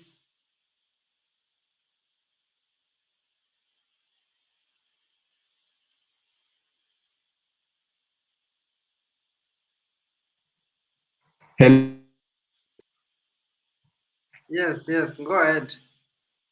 Yeah, today I just want to do the listening for now. So maybe somebody else can pick. Okay. Thanks so much. Okay, thank you. Let's go to MCA. Is it Manu? MCA. Hata nimengoja hiyo wakati sana. Hello everyone. So yes, okay. Niliingia late, I want to say sorry for that. But nimeelewa Kenya tulikuwa tunaongea kuhusu. I think it was about what Mr. President said today about what he has done. And I used to say tuseme hata umechenga store yako, si lazima ukuje uambie watu hii ni store.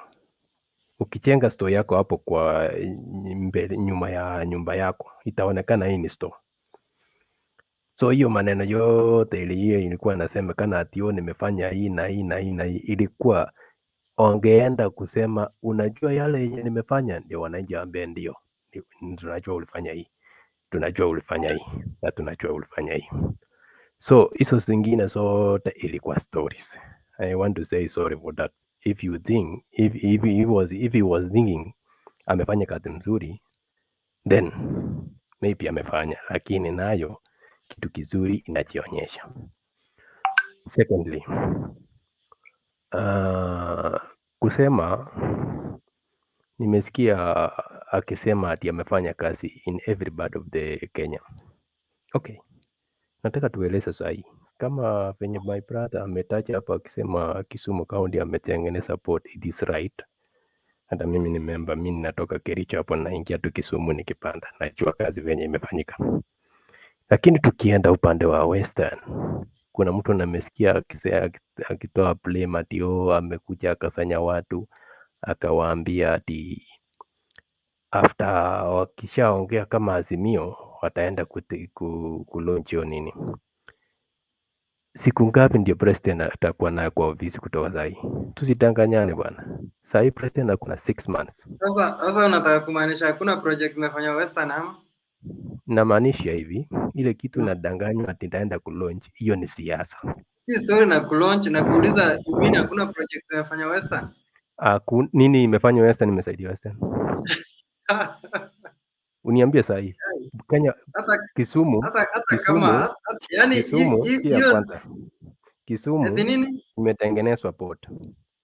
Mombasa imetengenezwa hiyo nini ina cross na ikatengenezwa hiyo ya ile ya cancer whatever juzi.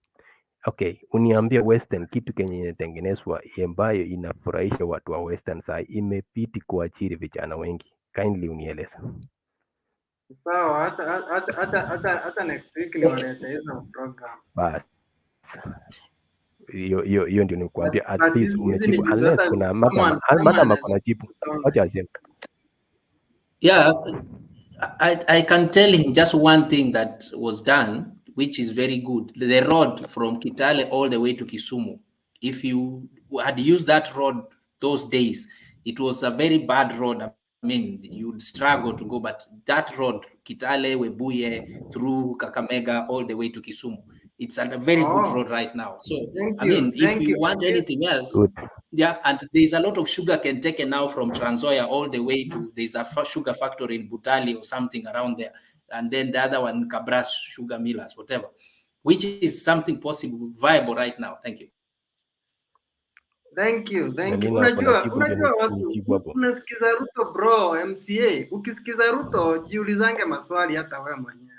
You can even Google some things ama uende hapo wewe mwenyewe utajionea. But hizi stories za mtu anasimama kwa gari anakuambia hakuna kitu imefanyika hapa na wewe unaibai tu kwa nyumba unaona yes hakuna kitu imefanyika. That's a big lie. Wacha niseme hivi. In Western peke yake hapa naona there are so many. Kuna hii Vihiga cluster water project ya 1.7 billion. Kuna granites ya Koe Muhaya. Yani there are so many in fact hapa na some over 15 projects in Western peke yake. Sasa ukikuja hapo useme hakuna kitu imefanyika. Even the support of Bukhungu Stadium, you should go and see the Bukhungu Stadium, which is they actually normally holds meeting. I think they are doing phase 3 or something. You are lying. Hizo ndio vitu sitaki. Mimi nataka kuja na facts. Stop lying. Atuambie Mtembei atuambie ile project Deputy alilaunch Rift Valley. Kabla hujaenda ya wengine, umesema unatoka Kericho.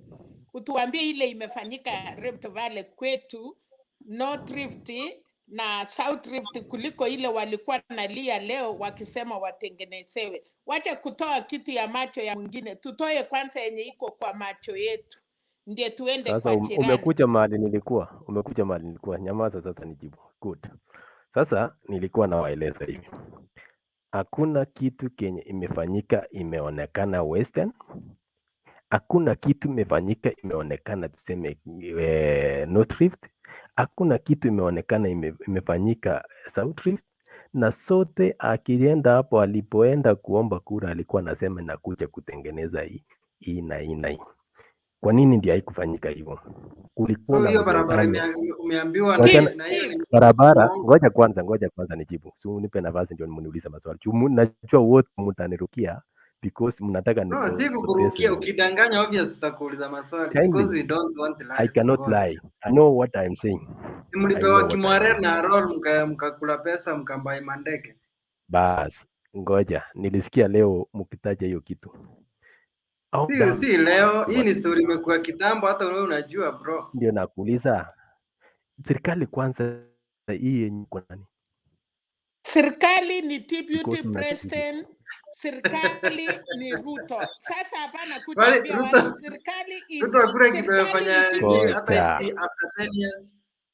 Si kusema serikali ni ya Uhuru ama all those counties zenye wanalive hawajaipewa pesa, so there is nothing the county government zenye zimefanya. Serikali ni deputy president. You have no. But the Kericho governor was being praised as one of the governors. So he wants to one person by one, please. No. Pole. Hakuna makasiriko. Unajua serikali ni ya Uhuru ama ni ya Ruto. That's the reason why. Yani this guy ni kama ameenda akachagua governor za wako.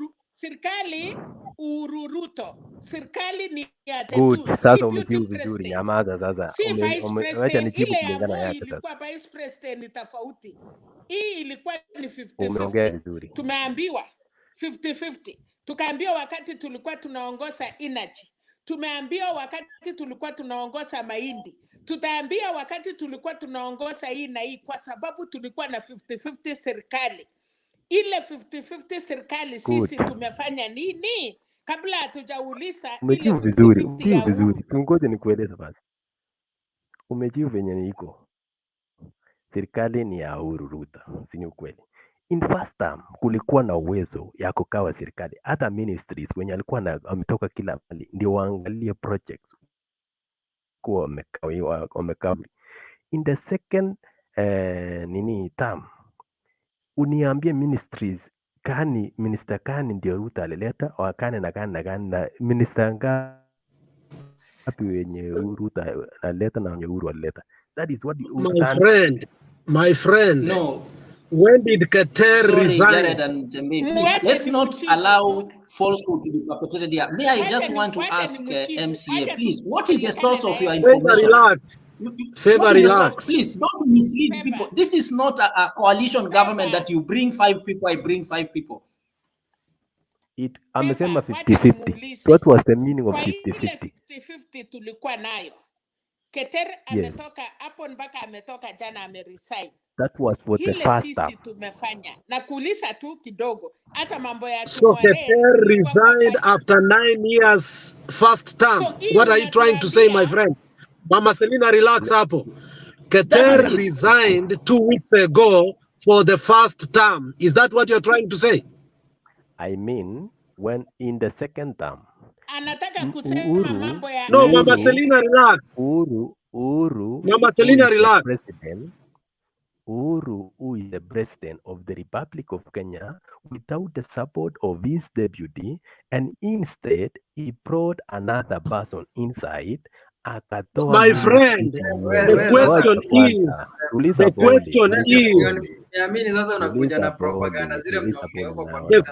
remains. The question remains. Keter was there up to 2 weeks ago doing nothing. You're confirming that? Achana huyo jamaa hata elewi vile anasema eti hakuna kitu kimefanyika. Nothing happened. I think kama Ruto alikuwa na serikali the first 5 years ndio Raila akuje na bado unasema nothing has happened to those places. Wanaweza say ndio you see it's very bad to buy rumors na propaganda za wanasiasa. Just go there confirm. Sasa ukianza kusema nonsense. And the president was very clear today. He said when he talked with Raila, when he talked with ameambia watu ya Central kwa sababu alikuwa anasema link. Watu wanauliza link.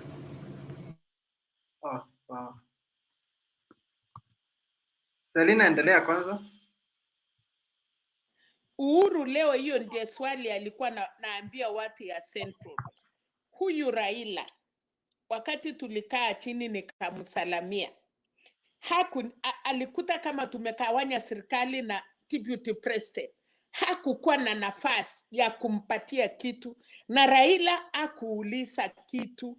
Alikuja kusaidiana kuweka Kenya ikue pamoja. Akikuja saa hii kutuambia okay, Raila amekuja 2018, yale ilifanyika kutoka 2017 mpaka 2013, Uhuru anasema ilikuwa bure, pesa ilikulwa, hakuna kazi imefanyika. Amekuja kuendelea kufanyia Wakenya kazi after 2018 kama Kenya imetulia. Na huyu Raila hakuna mtu amelete kwa serikali kuliko vile sisi tulikuwa na 50-50 Uhuru na Ruto. So wasikuje kukuwekea Raila weakness yenyu na maneno yenyu mlianguka. Wacha kupepea mwingine. Leo Uhuru amemwambia watu yake Central ya kwamba huyu mzee akuitisha chochote. So wakati unakuja kwa hii platform, mahali kila mtu amerefuka, mahali kila mtu amesoma, wacheni kuuliza maswali tunafanywa wachinga. Mpaka sisi wakale sasa hata ni kama tunafuata tu, sijui tuko wapi. Kucha hapa na uende kwanza kabla hujaingia kuongea na watu. Kukul, angalia ile maneno tumefanya, at least ndio ukiongea watu watakusikia. Lakini tukikuja na propaganda ile tunadanganyana, mlienda 4 years Central, mkasema propaganda imemalizwa na siku moja. Hiyo uongo yote mlienda kuangaika na kuangaika. Mwanaume ameamuka one night na amemaliza na Central imekuwa locked.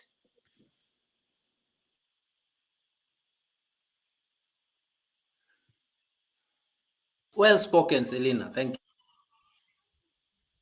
Alex ako hapa ama ametoka? Alex yako nimekuona Patriot karibu na ODM. Chakindube, mzee wangu, hebu leta kauli hapa, watu wanangoja. Asanteni sana, na wasalimia wote. Asemtembee habari bwana. Salama sana mheshimiwa.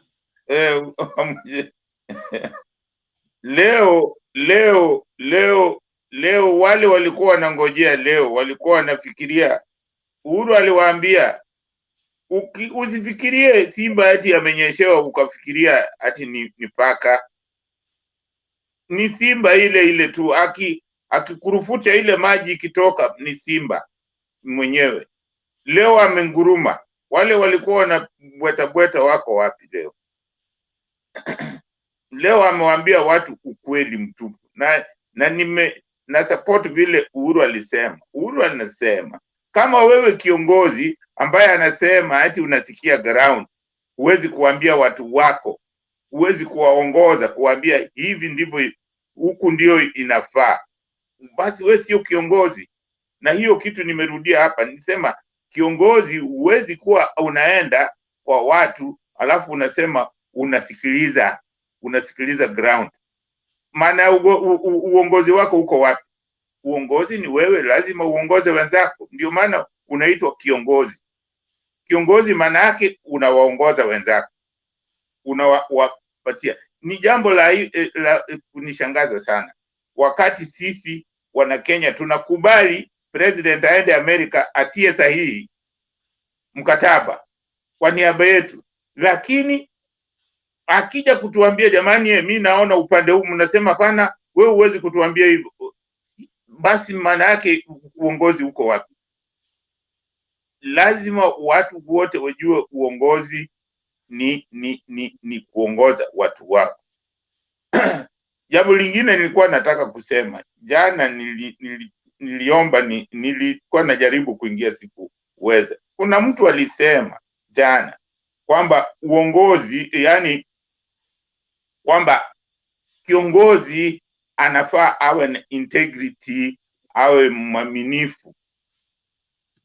Hii uongozi inatakiwa ianze na sisi wale wapigaji kura.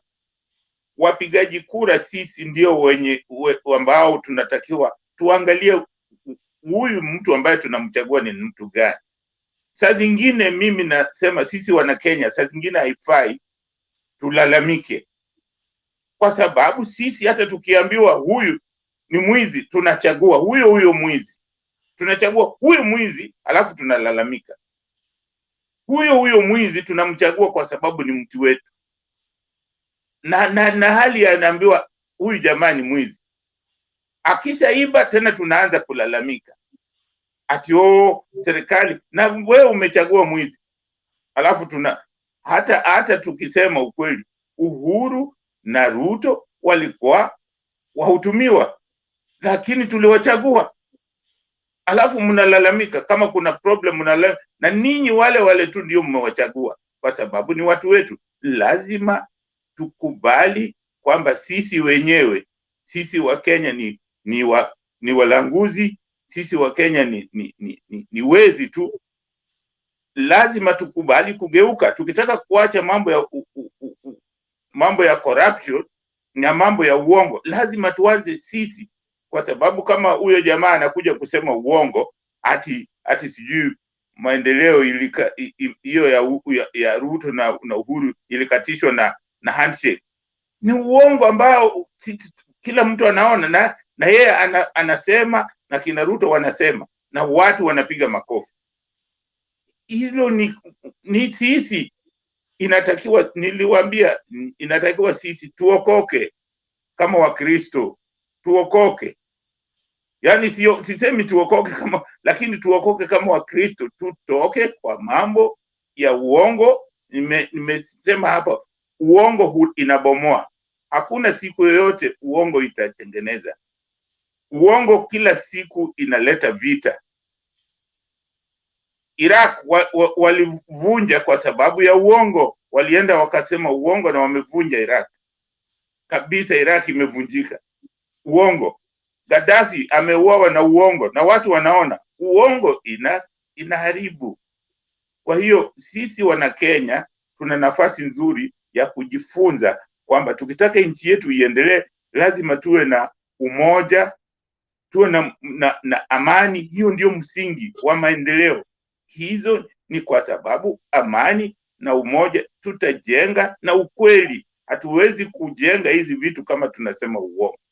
Kwa hiyo mmeona leo president amewaambia watu wake ukweli, na nilikuwa nataka kusema kwamba vile President Kenyatta ni binadamu na ni Mkenya na anatoka Central, na Central tunajua kulikuwa na problem na propaganda nyingi. Kwa hiyo ilikuwa ni lazima aende pale azungumze nao. Anaweza kwenda kuzungumza tu hata na watu wa Pwani, hata watu wa Nyanza. Amewahi kwenda huko, alikuwa Nyanza wakati mwingine, alienda kuzungumza na watu wake. Hakuulizwa ati kwa nini anaenda kuzungumza. Kuna watu wengine walikuwa wanalalamika ati kwa nini anaenda Nyanza anafungua miradi huko. Ni Kenya, yeye ni president wa nchi nzima, president wa Kenya. Hata minister akichaguliwa anakuwaga minister wa Kenya, sio minister ya Wajaluo au Wakisii au wa Kikuyu. Minister ni minister wa Kenya. Kwa hiyo akifanya makosa huwezi kusema sisi Wajaluo au sisi wa Kikuyu au sisi hapana. Waache huyo mtu adili na kile kinamkosea. Kwa hiyo wale walikuwa wanamkosoa president eti hawezi kwenda kuzungumza na watu wake. Kwanza juzi Ruto alienda kuomba asimame upresident uko Rift Valley, si yuko ni kwao. So hata Uhuru alipewa nafasi na watu wake kusimama kwa Kenya. Kwa hiyo kama kuna tatizo ni haki yake kwenda kuzungumza nao. Hao ni wa Kenya kama mtu mwingine. Tusianze kubaguana. Hii kitu nimekuwa nikiwaambia, tuacheni ubaguzi. Tuacheni tumebaguana kwa miaka 59. Sasa ni nafasi tufanye jambo tofauti. tuungane, tuwe na umoja, tuone, tujaribu hata kwa miaka mitano, tuone itatufikisha wapi. Asanteni sana. Asanteni sana. Asante. Next, I think ni Patriot.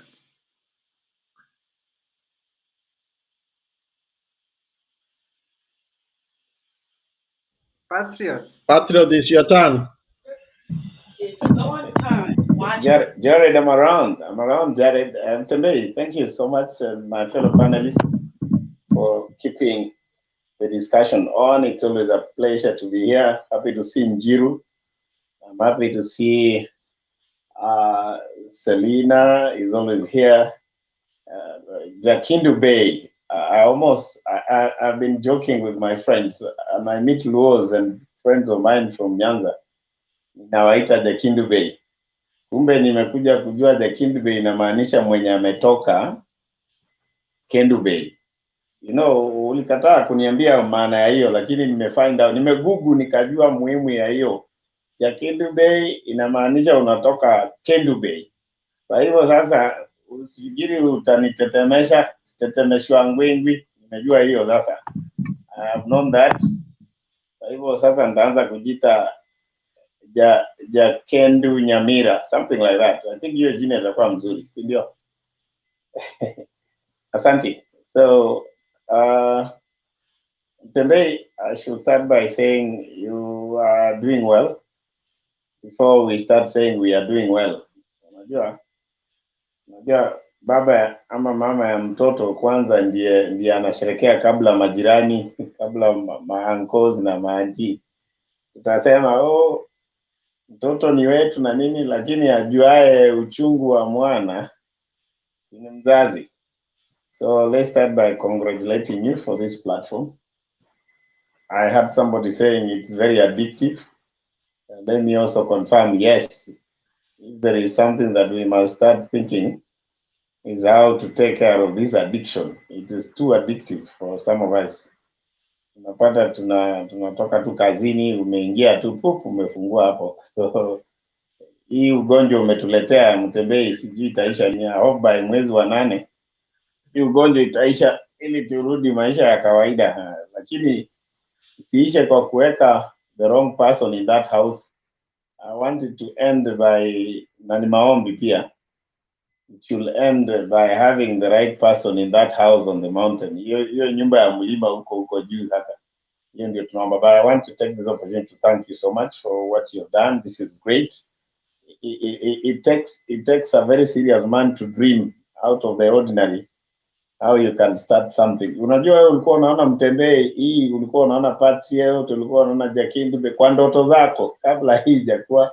You must have seen Selina there, ukaona Katwe, ukaona Captain, ndio ukasema sasa nikiambia watu ndoto bure wataona ni wenda wazimu. So you started it. I think now I want to say we share your dream and it's now very visible.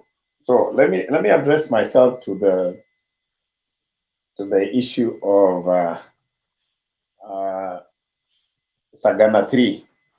Mimi nataka niulize vile Uhuru aliuliza, mnataka niongee Kiswahili ama niongee Kiingereza? Kikisi. Hapa sio Kisii. Kiswahili lugha ya taifa. Haya, asante. Jakenbe, wacha tuende lugha ya Kiswahili. So, leo rais wa nchi ambayo ni tukufu ya Kenya, tulimsikia kwa makali, kwa marefu na kwa mapana alipokuwa akiongea katika ikulu ndogo ya Sagana. Akaongea kwa lugha ambazo zilikuwa ni za mbwembwe, za haja. Wenyeji wakasikiza kwa umakini.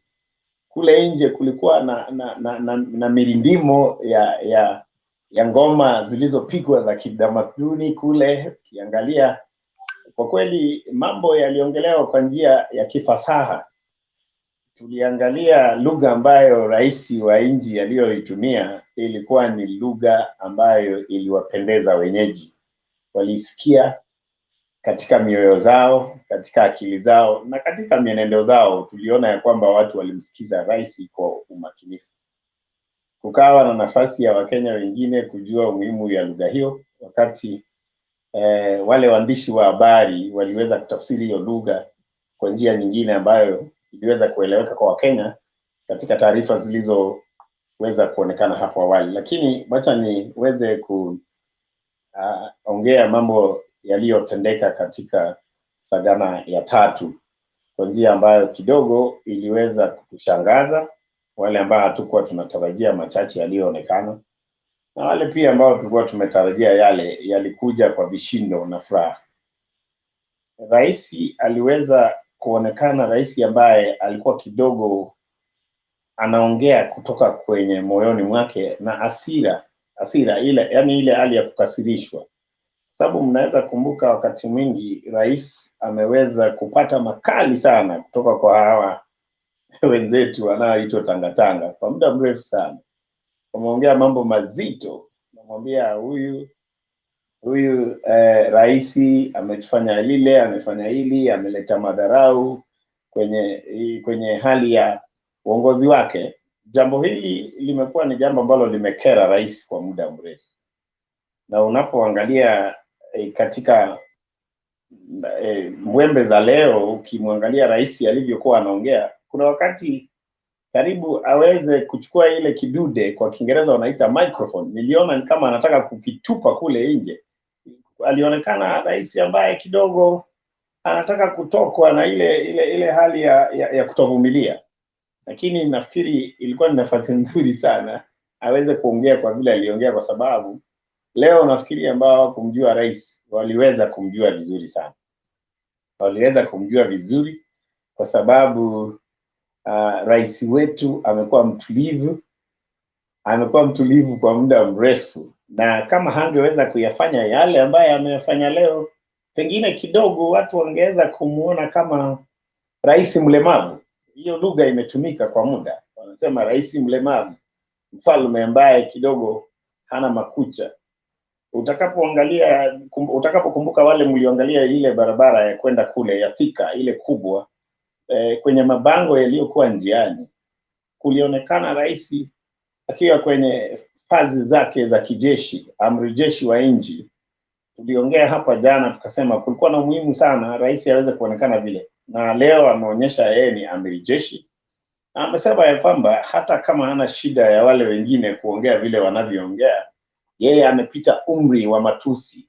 Rais alisema yeye hajaja kwenye kile kikao kwa kutoa matusi kama vile wengine walivyofikiria. Yaani rais alionyesha yeye amekomaa kimawazo, amekomaa kiakili na amekomaa kisiasa. Kwa hivyo yale matarajio wengine walikuwa wanafikiria, matarajio yale hawayakuyaona. Rais hakuwatusi. Yeye aliamua kuwa rais wa nchi, na wale tulioangalia tulifurahia kwa sababu rais aliamua kusema ukweli. Jambo ambalo nataka niweze kuweka umuhimu sana katika maongezi yangu jioni ya leo ni lugha ambayo kidogo ilionyesha rais alitaka kuonyesha maendeleo. Ndilo jambo ambalo limekuwa la muhimu katika uongozi wake. Yeye alianza na kuonyesha maendeleo ambayo amefanya, kando na yale aliyoonyesha katika nchi.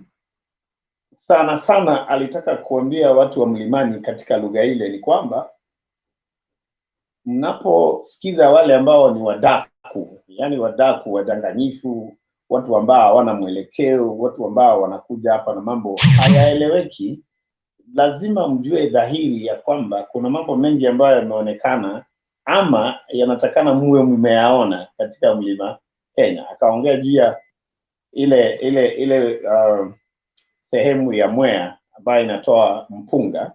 Akaongea sana katika ufasaha na upanuzi mkubwa vile sehemu hile imebadilishwa. Zamani mpunga ule ulikuwa unaletwa kutoka nje ya ng'ambo.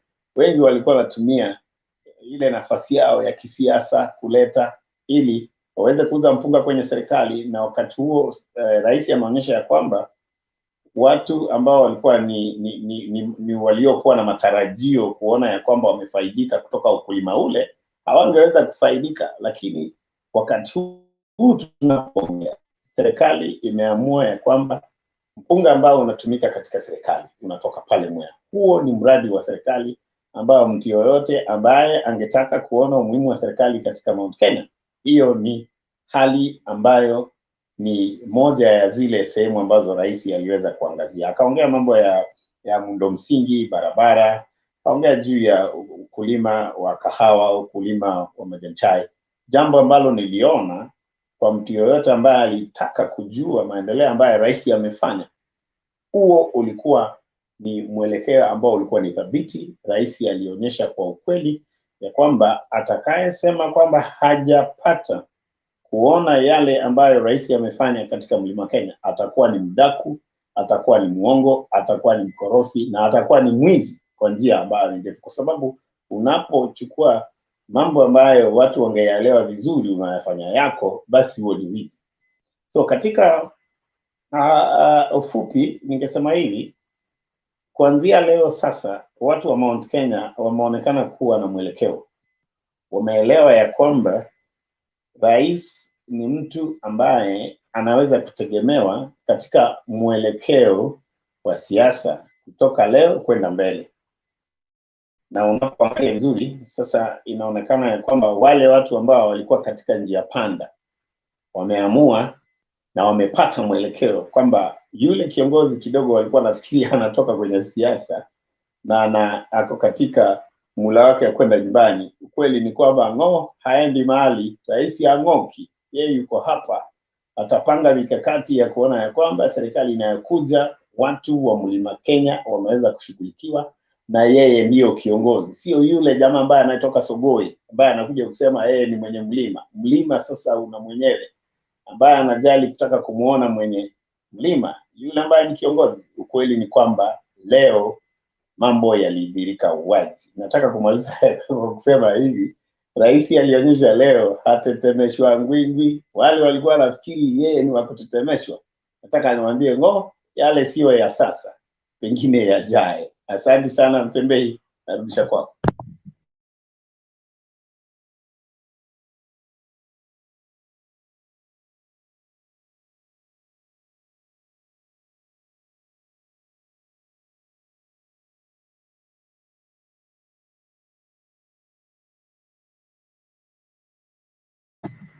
Unmute Mtembei, unmute. Wewe umejifunga, tukusikii. Nasema Kato ndiye next. Ndio tuende kwa Njiro Mwaura. Kato, unmute your mic. Leo sijui ni jana ama ni leo. I just feel like I'm so happy. I don't know if this is the feeling I'm going to get after August 9. I think it was a great rehearsal of just a glimpse of what is going to happen on August 9th. First of all, let me start by saying hi to everyone. Mzee wetu Jakendube, thank you for being there for us. You really inspire us so much. And Patriot, I can see you there, my brother. It's actually not Jakendube Nyamira, it should be Janyamira, because it's from, then you say where you're coming from, it's Janyamira. And that is why unasikia wakisi tunasemanga Jaksi Oksechi, yani mkisi atishwi. In other words, it's in Luo, in Luo dialect. Actually, Luo call it Luotino language in the international way. Thank you so much, Mutembei, for being here today. I think we are moving forward very well. Actually, I don't know where to start from, because leo kombora zimekuwa zikitoka from all corners. So I don't know which one to tackle, which one not to tackle. But I will start on looking at very key points on. I wish some of the people here who could hear, and that is where we say when we talk about Azimio, actually it's about even learning other dialects. It's good to learn other people's dialects, because you will enjoy the sweetness of what actually like myself, I got the raw information from the president himself, and I really got to enjoy what he was saying, because there are so many things that he touched that probably people did not get. First of all, I wanted to say this, that in the quest that there are two men who used to work together and do a lot of things together. And one day. Mtembei, sorry, Captain, just a second. Mtembei, Yes. I thought the rules of the house have not changed. This screen is too dark. I don't know whether we are talking to robots or we are talking to people. Where have they No, gone? actually, I don't have lights. I don't have lights, Patriot. Be fair on me. You know, I always come with my video. No, not you. Katwe, your case is understood. Don't have lights. Come on. You can't be killing your own.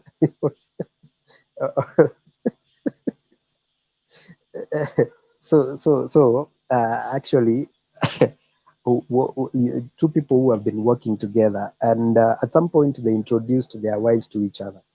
So they got so much. They trusted each other so much to a point that one of them decided that when one was away, probably doing hunting, the other one was gathering the wife, and without apologies. So when one discovered, he decided to roar, but he decided to roar in a very polite way. Remember, I have always said this, that Uhuru Kenyatta is one person that, in as much as we talk about him so much, but we've not studied him so much, he's one quiet person. He roars when necessary, but he roars with love. Remember all these allegations that are being put on media about Stanley Rondo, about what happened between them and all that. If it was in the ancient times, I think Jakendube can attest to that. Somebody was to be locked in some Nyayo chambers up to now, and we were to heads were to roll so fast. But I like the way Uhuru Kenyatta is handling issues in a very in a sobriety way, and trying to bring out the kind of leadership that we wanted. And if at all people were to get another chance in leadership, this is the time Uhuru Kenyatta could have gotten another chance in leadership. He tries to bring out leadership more than politics. He tries to bring love more than hatred. People thought today that he was going to confirm the allegations of Livondo, probably, and say it is true. But no, he chose not to talk about that completely. He chose to remain focused and trying to cut off some other people who felt like they are the kingpins. I do remember at some point somebody said that I am the true, the light, and the way to the mountain. That particular rudeness actually would have stirred some kind of resistance from other people, because how can you say that my house, that I've married my wife, that you are the way, the truth, and the light to my own house? I've even paid dowry. You know, we used to joke sometimes back when you would tell me to assist you to pay dowry. We say that you want to have legal conjugal rights. So how can you come and say that that house that I have paid for legal conjugal rights, now you are telling me that you're the true light and the way to that house? It really sparkled a kind of debate on the mountain. And you know, the mountain is very funny. The mountain, and maybe probably the kind of mistake that 2017 happened during the time when Uhuru said yangu kumi yako kumi. These are the chains that the mountain has always been attached to. They feel like they owe someone that kind of promise, maybe to be in fulfillment. But today, if I have to break down what Uhuru said, is that one, he broke down all those lies that have been peddled around Mount Kenya in this way. Mount Kenya has gained a lot from Uhuru, more than any other president in the Republic of Kenya. One, Mount Kenya economic block itself, it's around 3 trillion. It's 3 trillion, more than that of South Sudan, more than that of Rwanda, more than that of Burundi, more than that of Senegal. So why will someone come and say that these people who have the highest GDP in terms of an economic block of a region are hustlers. This is a narrative that has been peddled around, telling people that now you see, you guys are hustlers. And it's something like, if I have to give an example, it's like when we were young, everybody used to believe that the United States is very strong in terms of warfare, because we used to watch movies kind of commando, a one soldier, a one man army going to some Korean country, and he invades a very large soldiers and kills all of them. So we grew up knowing that US, you cannot joke with the US. In terms of warfare, you cannot joke with the US. But you see, that is not the case. The other countries which are much stronger than the US probably fear. So Hey, Katwe, point of order, please, Mr. Speaker. I withdraw. I know what you want to go on. I withdraw. Okay, thank you, Katwe. I withdraw. So it was just a light example. I withdraw. So basically, I was just giving an example of how the people of the Central have been conditioned by the lies of the chief propagandist on how that they're poor, that they are supposed to support him for them to rise up and probably become people in the society. So today it was broken down into smaller pieces, and you see the president did not stop there. He said that since you called for us, you called for this war, you wanted us to start politics. I have been working and listening to you. Remember, the president has not been responding to any utterances.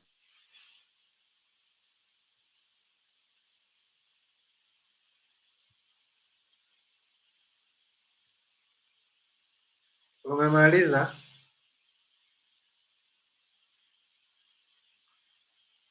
Okay, let's go to Stone. Oh, Patriot, uko na swali? Some clarification just for a second, Bwana Mtembei. Yeah, I want to paraphrase the example my younger brother has brought about. Actually, the US is the perfect example who the Uhuru Muigai Kenyatta's character is. You see, the US is so lenient to countries like China.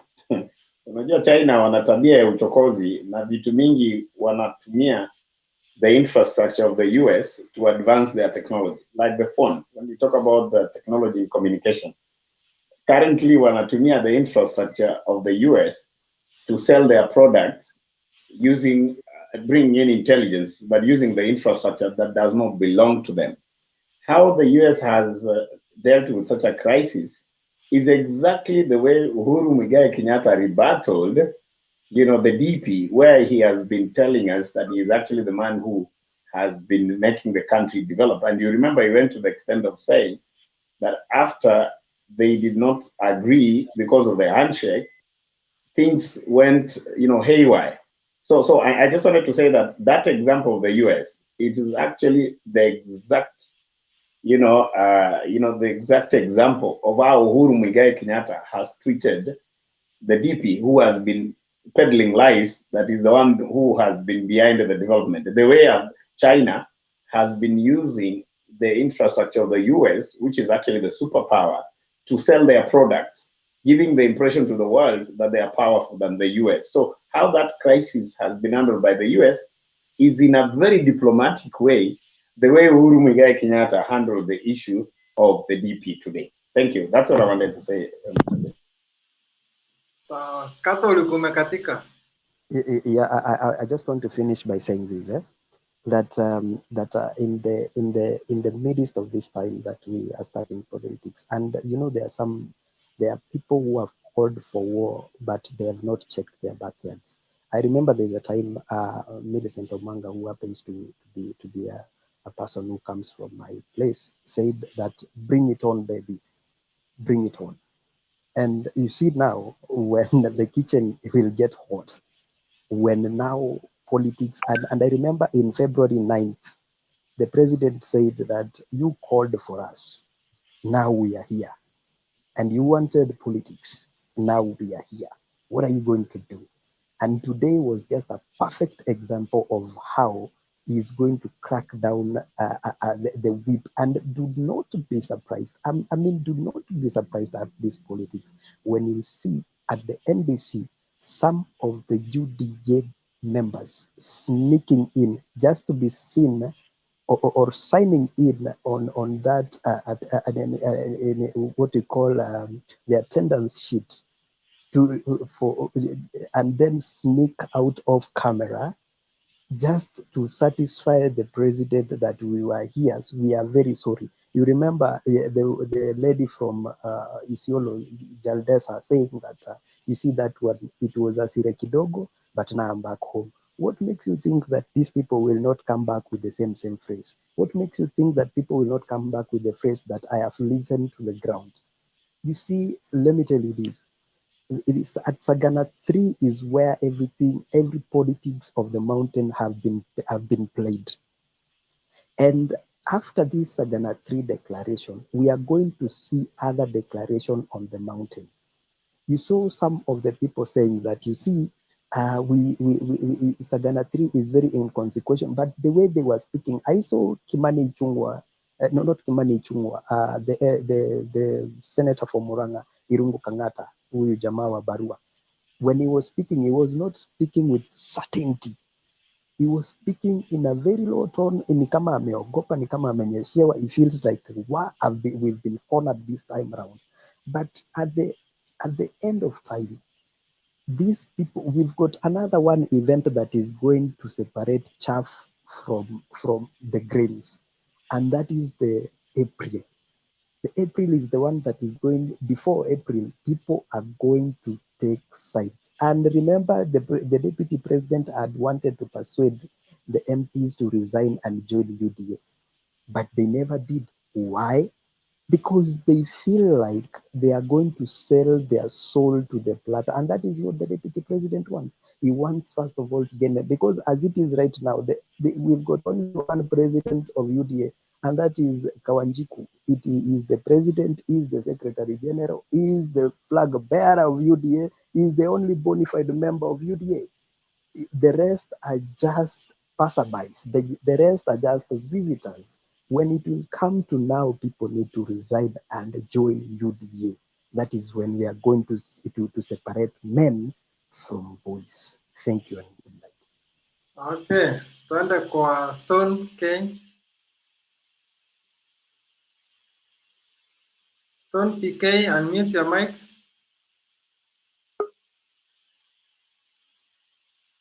Na kama Stone hayuko Fidel.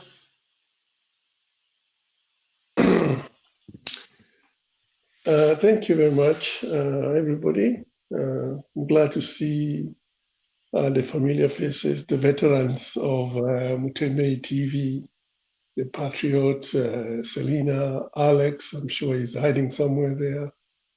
I would also like to extend my thanks to Mutembe himself for staging this wonderful platform for all of us to come and share our thoughts. Some of us have been away from a very, for a long time, and this is the only opportunity we get to see faces from motherland, and it's really pleasing. So I really thank you. I was listening to what everybody has been saying. What I will take, my take is Uhuru he was really angry, even in his delivery, but it was done with a lot of humility. He was aggressive, but with a lot of humility. And though he did not explain so much, he didn't go into the deeper part of what caused the rift between him and the DP. But you could actually see from the body language that it is just something. And I'm sure the people who attended the meeting were able to read, what was really going on, what was supposed to have been said, but was not being said publicly, just from from his expression.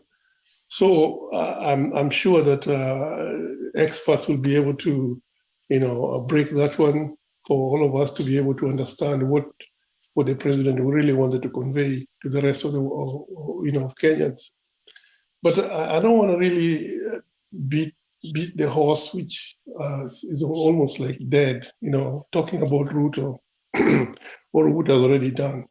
My take out of all this out of all what the president said, was the indictment he laid on the church, which is actually, people should be able to look at that, particularly if we're talking about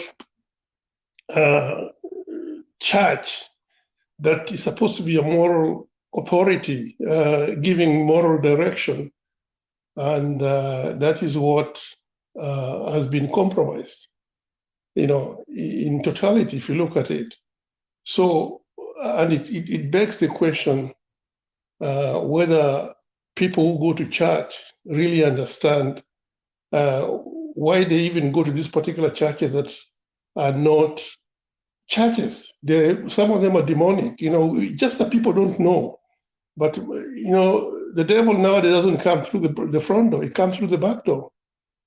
And most of these particular churches, if you really come to think about it, if the doctrine itself has been compromised, so regardless of what people go there and worship, they're actually just giving homage to the devil without really realizing, This is what Christ even talks about, on that particular final day when people will be running and say, but I did this, in your name, I healed so many people, or I chased the demons in your name, and he tells them, no, I don't even know you, In other words, he's telling them that whatever that they were following was not the true gospel, So I think even as Christians, me, this is my take, because it's very, very important. Our life here is just, we are on transitional life, maximum 80, 100 years, we are done. But as a person of faith, we believe that there is a life after this particular life is over, and it's eternal, depending on where you choose to be. Whether if you want to go to hell, that's fine. But if you want to have an eternal life, there's certain things that you have to do to be able to obtain that. And so it's very, very crucial that we, even as we are focusing on the wild, events and how they, change our life is simply short compared to what we expect, particularly if you're a believer. If you have faith, you know that what awaits you is eternal, depending on which side you want of the equation you want to play, whether you want to believe that there's God, and then you observe what the doctrine of Christ is, spirit and truth. So that is also very, very important. But when President Uhuru Kenyatta ripped the church into pieces, shredded them, so you start asking yourself, these churches that Ruto has been taking money to, knowing that this money that he brings has been stolen, and they keep accepting it. What message are they sending to their followers? What message are they sending to those who look to them for guidance, spiritual guidance? That's very, very crucial, very, very important for us to be able to look at. And I'm saying to myself, wow, rather than actually us even paying attention to what Ruto we know is where he belongs. It's a done deal. It's a done. I'm not assuming that we should be complacent that Azimi has already won it, but because he's got no moral authority, he has got nothing to stand on politically.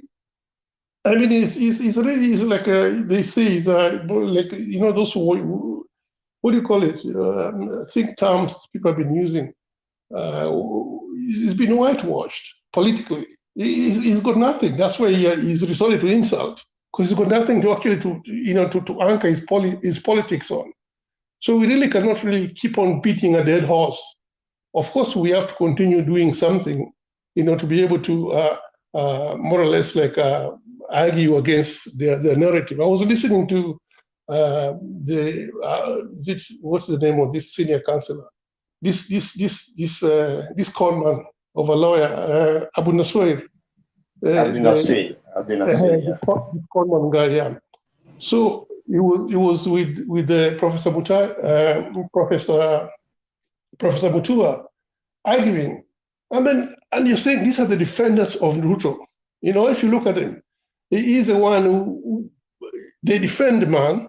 But when you look at this particular individual who's supposed to be a senior counselor, whom you expect to know so much, regurgitating scripts that have gone through over and over, that have been repeated by even a commoner, and that's what is actually spewing on a national television, interview with the Professor Mutai, with Mutua, and you're wondering, are these the same people who are supposed to be protecting, defending this person? And he's an educated guy.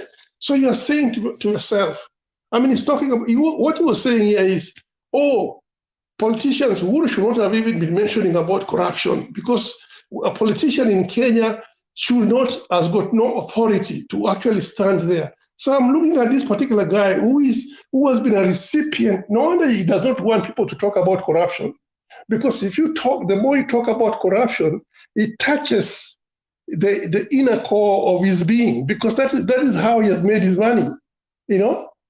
So I look at these people and say, wow, you know, these guys they have lost it.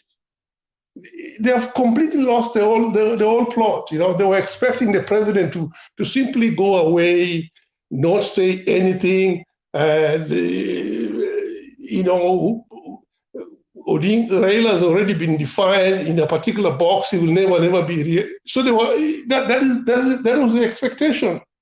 But then now the president comes and talks to his people, and he tells them the reason why he's picking this old man and why they should support him. And these guys go ballistic. And you're saying, why? If he had done the same thing to Ruto, there'll be a cheering. Right now, they'll be like applauding and saying how Raila was conned. Alikuwa anadanganywa.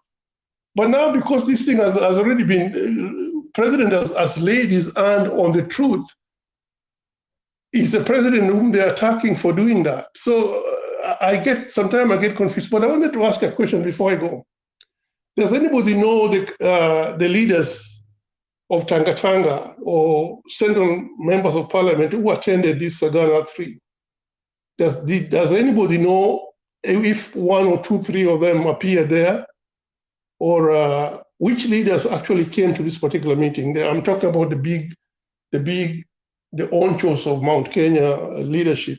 How many attended? How many governors were there?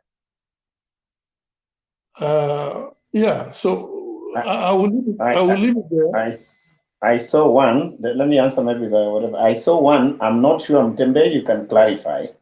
I saw Professor Kindiki. I don't know whether that was a mix of the previous and the current, but in the course of what I saw Professor Kindiki. So, but you can confirm that. That's the guy I happened to see. Huyo Professor Kindiki ni yule brother Kindiki mwingine. Professor pia the VC wa Kenya KCA. Maybe yule na alikuwa maybe huyo mwenye alitoka kwa Ruto juzi, huyo maandamano Purity Ngirishi. Hao wengine walikuwa eleweke guys. Another one who was in attendance was the presidential aspirant for which party is this? The governor for Murang'a, Mwangi Wairia, was present. Yes, was present. Yeah. Okay, these are the people who are present. I think Kiraitu, from where I sit, belongs to Tanga, but the fact that he came there, I want to put him in the category of Fidel, the one you're asking. That is a Tanga who came to inquire. Kiraitu is not with us. The last time I checked, he's not with us, and I saw him there today. Kiraitu is not with us. Kiraitu is in Tanga. Kiraitu ako watermelon, but Peter Munya aliambiwa asivai because Uhuru anataka Kiraitu akuwe saidi yake. So kuna probability sana tukienda to elections Kiraito will be on the either side. Na ndio Peter Munya alisema kama Kiraito atakuwa side ya Ruto, yeye atakampenia the other lady Kawira Mwangaza, who is very strong by the way. So unless Peter Munya asaidie Kiraito, there is a very big probability kama Kiraito ataenda kwa Ruto anaweza shinda na huyo mama anaitwa Kawira Mwangaza. Aya, Mtembei. Okay. Ule gavana wa Tharaka Nithi ako wapi? Niliona ni kama nilimuona pia. Kwa UDA. Huyo ni wa Ruto kabisa. Lakini si alikuwa? He was there today. Alikuwa huko siku angalia alikuwa nilimuona yeye alikuwa ule wa Tharaka Nithi alikuwa today. He was there. Thank you. Kama ulimuona. Alikuwa. Actually ndiye amefanya Ruto akaambia Kithure Kindiki survive for the governor because walikuwa two strong candidates, so Ruto akaona ni kama they can lose. Akaambia he was there today. I think my brother confirmed alikuwa. Nani huyo? Muthomi Njuki, the Tharaka Nithi governor. Muthomi Njuki was there, Lene Kevuti was there, Mwangi wa Iria, Purity Ngereshi, and some several MPs, especially my MPs wa kutoka Meru, but our vocal sana wa Ruto hawakuwa. That one I can confirm. The vocal ones they avoided it. Mtembei, if you want those references, mkitaka hizo references, mnauliza Njiru. Njiru is doing some data. He has something he's doing. So we atawakuwa anawaambia hiyo. Where is Tom PK? Apart from Tom PK was around. Has he gone away? Stone PK should be the one. He's on a phone call. Oh, he's on a phone call. But Njiru is reliable. I can confirm. Njiru Mwaura is reliable too. Okay, let me talk a little bit. Sijui kama ni mimi. Bwana Mutembei. Yes, unaendelea then tukuja kwa Mjulia. Okay, ni sawa. So let me begin by event ya leo. To me, event ya leo, you know, hata kama ni kijana. Mimi anasema Muthomi Njuki was not in Tanga, was not in Itumbi. Okay, we know saa zingine wanaongeanga hivyo, but we will still confirm from a number of people. Tuliwaona Mtembei, we saw them. Hiyo tunajua, si ati tuliambiwa. Okay, we saw them. They were there. Let's talk on that. Let me just go ahead. So now what I wanted to say is that today, if I was asked, I would confirm that me, I saw a curse. And you know, me, I believe in those things. What I saw today, I saw the fulfillment of a curse happening. You know, saa zingine ukiona mambo kwa maisha ikitendeka, anzia kuuliza try to connect two dots.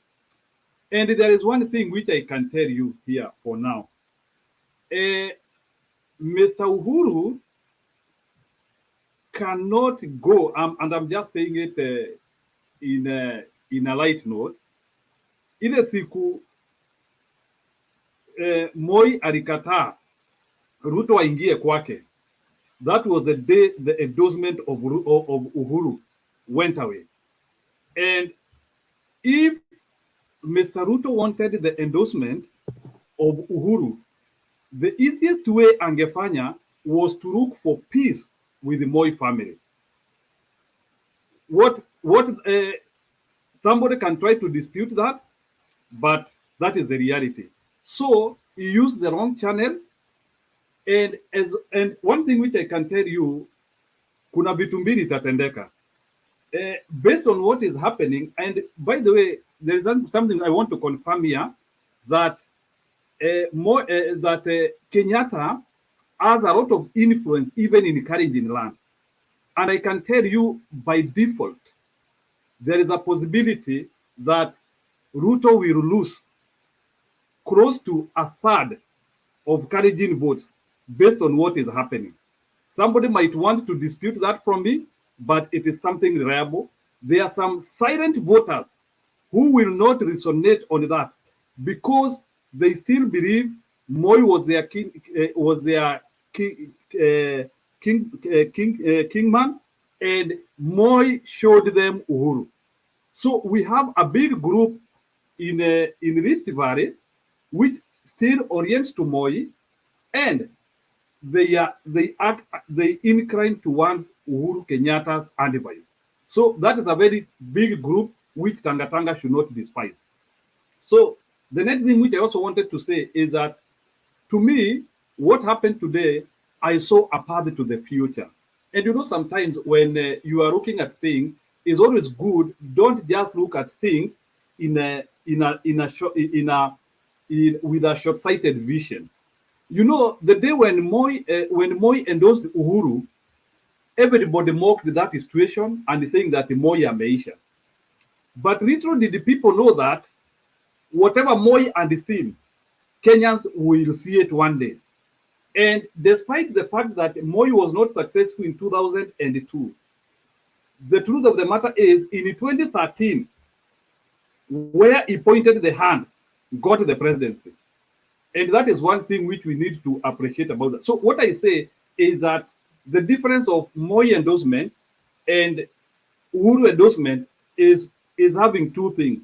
Number one, Uhuru's endorsement is being done on somebody who has achieved something and somebody who you can monitor a track record, not somebody who is being introduced to Kenyans. So that is one important thing. Meaning what? Meaning Uhuru's endorsement can bring fruit quicker. If you want to analyze the two endorsements, when somebody wants to say that this endorsement will not work, it never works. If you try to compare between Uhuru's endorsement and the Moi's endorsement, it is that Uhuru's endorsement will yield much faster because it has been given to somebody with already a leverage. We are not giving it to somebody who has been introduced into politics. And it is also somebody with his own mileage. Ni mtu tu anakuja tu. It is somebody voicing his voice. Another thing, what is the problem of this endorsement to Ruto? Number one, Ruto was supposed to have Central Kenya and Rift Valley intact. That is the base point, which we don't need to argue here. As long as Central Kenya will reduce even one vote, he is finished.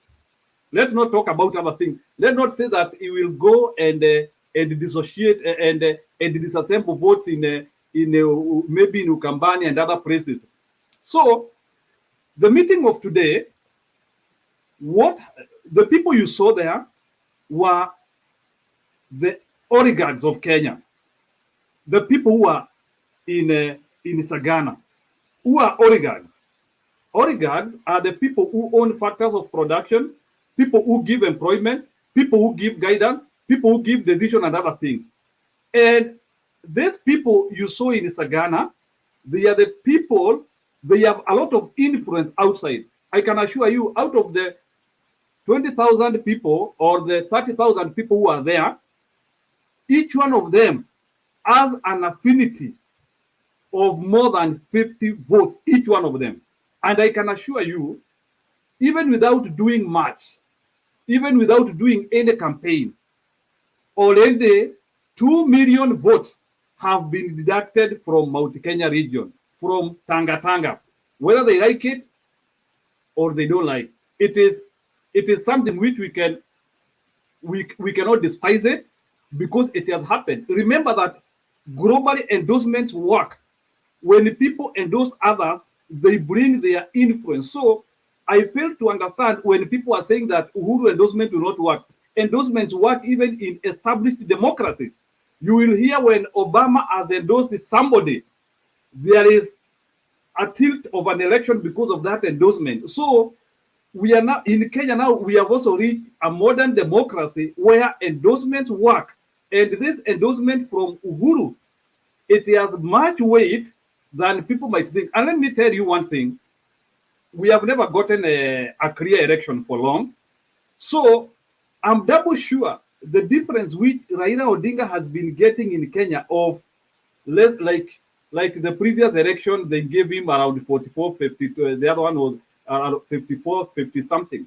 I can tell you that balance has been properly been delivered by Uhuru. Let me talk about the corruption scandals, which were also talked there.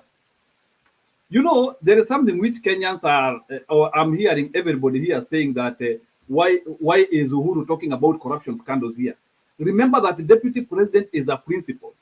And if you criticize a principal very early, you will tear up a government so early and you can put the government into a limbo. And many, even in established democracies, many scandals appear at the end of terms. Go and look at them. Most of the scandals, sometimes they can be withheld because of putting the government into control and into shape. So people need to understand that there was no way in which a scandal could have appeared 6 months after winning the presidency. It was not possible, even if that scandal was there. But now it has to appear because now these guys are clearing. They are now going away. So one thing which we got is that 2 billion has been stolen by somebody. It was confirmed. What does that one say? One thing which I can say is that we have had money has been stolen, and we have been hearing from the blues like this person has stolen money. Now this time around, it came with the president, and the president gave a figure, and I'm double sure president communicated from a point of information. That one was not a ramble. That one was a point of information, and even the DCI and other people who are investigating corruption, they can now pick up that thing and they can now go and fast track their investigations if they want. So what I want to say and to conclude is that the deputy president, he is an ambitious guy. He is hardworking in his own level, but today we saw a case unfolding, and unfortunately, things will not work for him. And just like the way the president said, if he will be able to improve his character, maybe after 10 years or 15 years, if he will still be in good shape, we can consider him. But for now, it is not possible. Thank you.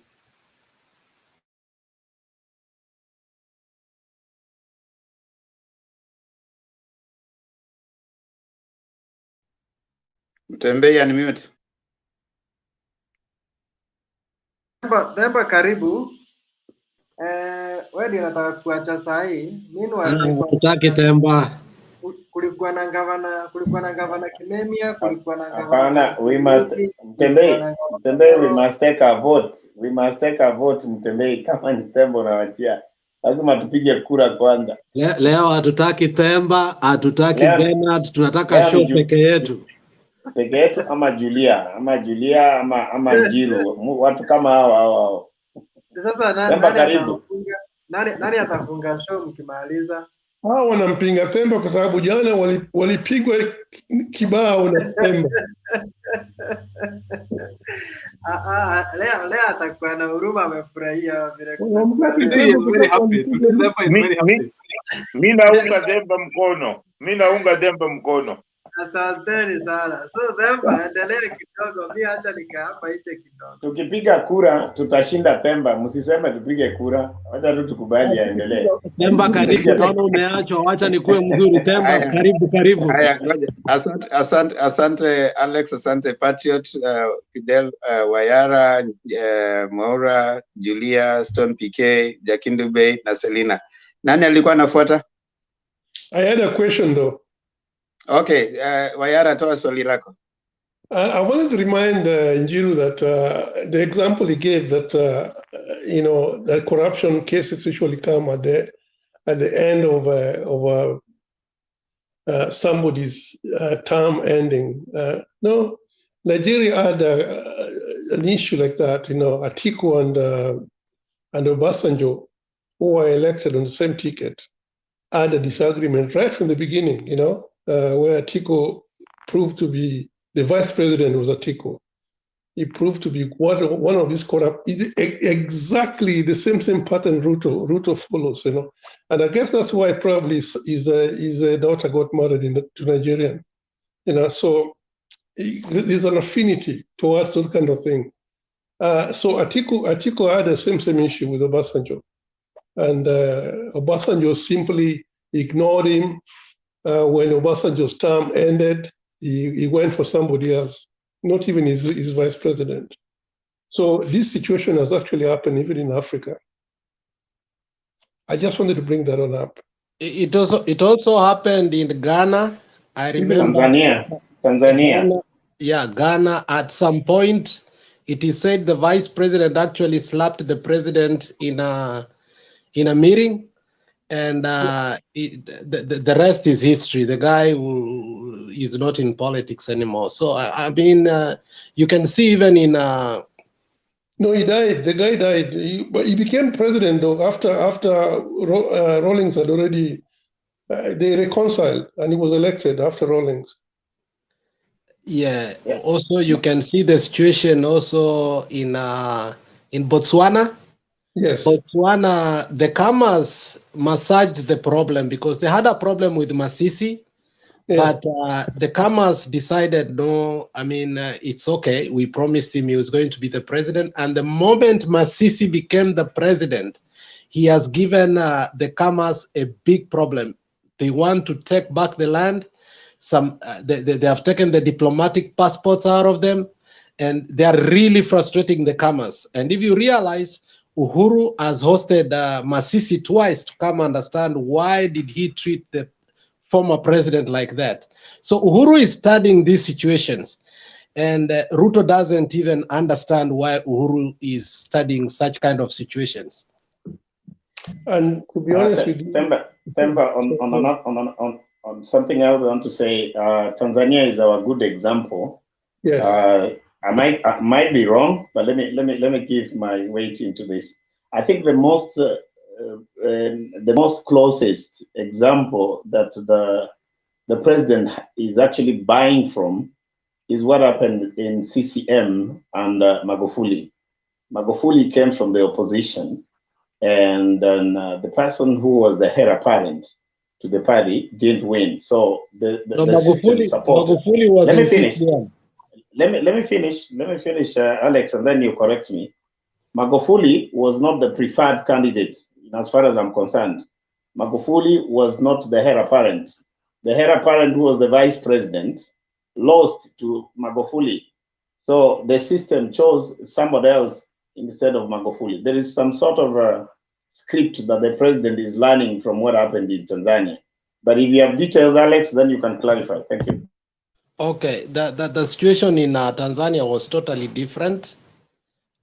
When Kikwete was leaving power, CCM was very unpopular. And the person who was supposed to take over was Lowassa, who used to be the Prime Minister and also Minister for Energy. And when President Bush had given them some sort of aid, Lowassa had embezzled it. So when Bush was trying to visit Tanzania, he told them that they must put their house in order. Therefore, he had to fire Lowassa. So the opposition party, which had put Dr. Slay was very powerful. So when Kikwete realized for the first time CCM is going to lose, and they went for the delegate conference, they postponed it like 3 or 4 times. And the only thing they could do is to look for a person who was an insider, but was able to go after Dr. Slay. And that is why they never even picked the Magufuli through the delegate system. Kikwete personally chose him by saying, na wachagulia mtu mweupe kama pamba na mchapakazi. And that was it. And but he was in CCM, and remember, because when Prime Minister was the Minister for Roads and Housing, the Magufuli was also Minister for Roads and Housing at the same time. And that is when their friendship started. So he was a minister throughout, since Mwinyi, all through. So Magufuli was in CCM, but he was not the heir apparent. Actually, Magufuli was fourth on the line on the CCM order. Yeah, he was in the line, but not the next in line, but he was in the line. He was fourth. Okay, thank you. Watanzania hawachague watu kwa Watanzania, president na vice president wanaenda nyumbani. Hawakuna mmoja washamchagua hivyo. wanachagua mtu kutoka, wanamwangalia mtu yoyote ambaye wanafikiri anafaa. CCM iko na system nzuri sana, haichagui eti vice president, inachagua. Jakindi Ali Mwinyi alichaguliwa hivyo hivyo. Ali Mwinyi mwenyewe alikuwa makamu wa rais wa Nyerere, nakumbuka. That's what I wanted to tell him. Yeah. But something, Alex, that you are forgetting, which I think I want to bring also to the limelight. I've listened to you. The situation in Kenya, whether we like it or not, after the handshake, is a very unique situation where you cannot totally say that Raila is out of government in a way, you know. So in my context, putting this into context, is that Raila Odinga, looking at the way the House of Parliament, how the committees and relevant areas and organs of decision making are in matters today, you cannot, and I think this is what I want to stand by, you cannot authoritatively say that Raila Odinga is in opposition. And that's why we say that the handshake, in quotes, has led to, has led to the president having an opportunity to do much than what he did initially. So my contextual, bringing in of Raila Odinga in relation to Tanzania was, he has been given the preference where somebody else is supposed to be. And that's why I compared the DP, who has been touted to be a corrupt leader. So that comparative assessment of Tanzania and Kenya, to me, I see a bit of similarities because Raila Odinga is not in the opposition in totality, we have to be honest. And I think you alluded to this, Alex. Okay, 30 seconds at Wache Temba take over. You know, if you listen to the president, Patriot, the president is a very wise man. He said what he needed to say in Kikuyu. But when it came to some specific things that he wanted people to know, he spoke in Swahili. And he said, nilimwambia serikali already tuko na watu wawili. Wewe hatutakuwa na wewe kwa serikali. So you can't say Raila is in the serikali. The president himself said today, Raila is not in the government. And he realizes why he's saying this. Because if we say so, it's going to hurt him. So the fact is the president said Raila is not in the government. And I think I take that from him. But you are contradicting yourself. You are saying some things he wanted us to know, he brings them in Swahili. And those that he didn't want for the public, he spoke in the other side. I agree with you, Alex. Not that he didn't want us to know. Just a minute, Alex. There are things he intentionally said in Swahili. You are interrupting me, Alex. You are interrupting me. Can I finish, Alex? Because I listened to you and I'm submitting. So I am saying, Alex, from what I've heard, you are saying that the president is a very wise leader. I got that. That is why he chose what to say in his mother tongue and what to say in Swahili. For some of us, Alex, we also understand even that language. It's not difficult. Nowadays, Kikuyu, everybody understands it. What I am saying that you're right on is that he spoke in two different languages, meaning he chose what to give to us and what to keep. So, I mean, that is politics. You can't take that to be factual. So, but people can take different, analytical position as far as that is concerned. For me, so is Raila being in government factual? But that's what I want to state. From me, you cannot say Raila is in the opposition. He's not. And I agree with Temba. Temba said there is no opposition. And I hope today you'll be able to be consistent. So according to me, as I finish, Raila is not in the opposition because there is no opposition in parliament. That is according to Temba. And I pick that.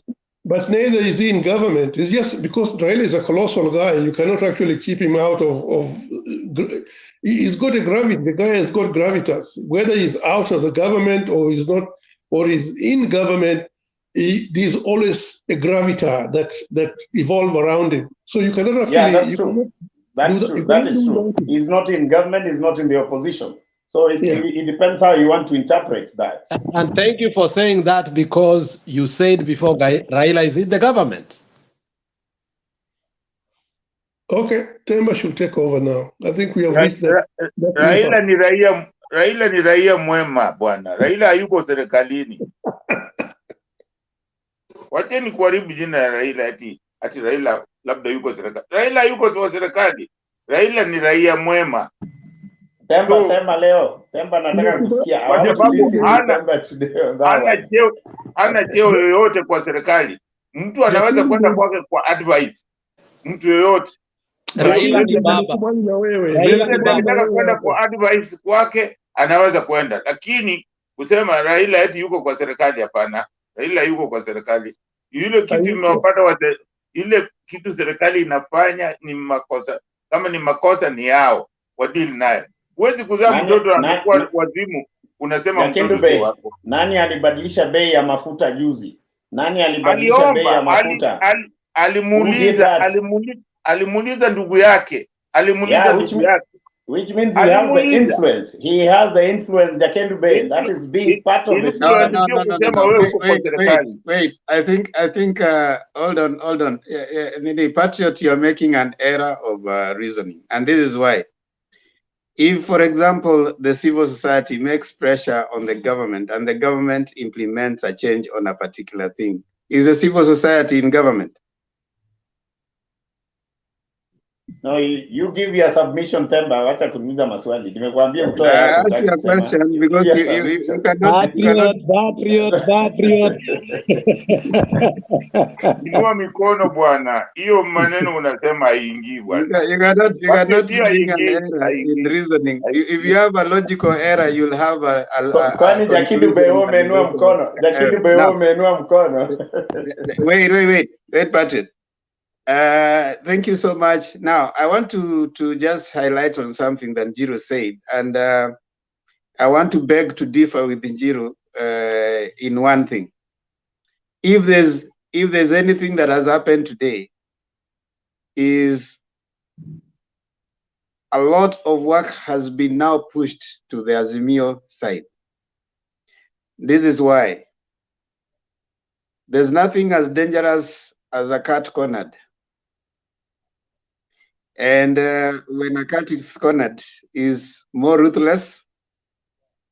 It is more dangerous. It is vicious. Vicious, exactly. So for me, I would not want to buy Jiru's submission that now Raila has this thing, and therefore they should sit easy. If there is anything that has happened, a lot of work needs to be done between now in the Azimio side, not even in the other side, in the Azimio side. You said yesterday, without Kalonzo, we shall win. That's what you were telling us yesterday, Themba. You gave that assertion that without Kalonzo, whether he comes or he doesn't come, we have won the election. That's what you said yesterday, Themba. Patriot, are you listening to me? And you have overanalyzed me. I didn't say that. You have overanalyzed me. Analyze me. Patriot, you need to listen to me. I haven't in any case withdrawn my assertion yesterday. And if that is what you are looking forward to, I'm not doing that. Saying that you need to do more, that doesn't mean that what you did yesterday is negated. You only need to do more than you did yesterday. What I'm saying is, on the basis of what has been said today, and I wish to repeat that so that it is more clear to you, a cat cornered is more vicious, is more desperate for its life. So if you're not very careful, then you might easily lose it. So if there's anything that has been done to the Azimio side, is they are supposed now to work extra hard, look for the vote that they have never looked before. I submitted here before that the best way that you can convincingly make Ruto go home nicely is to vote overwhelmingly, especially on the Raila's stronghold, which I believe his strategic team are doing if they're not going to start today.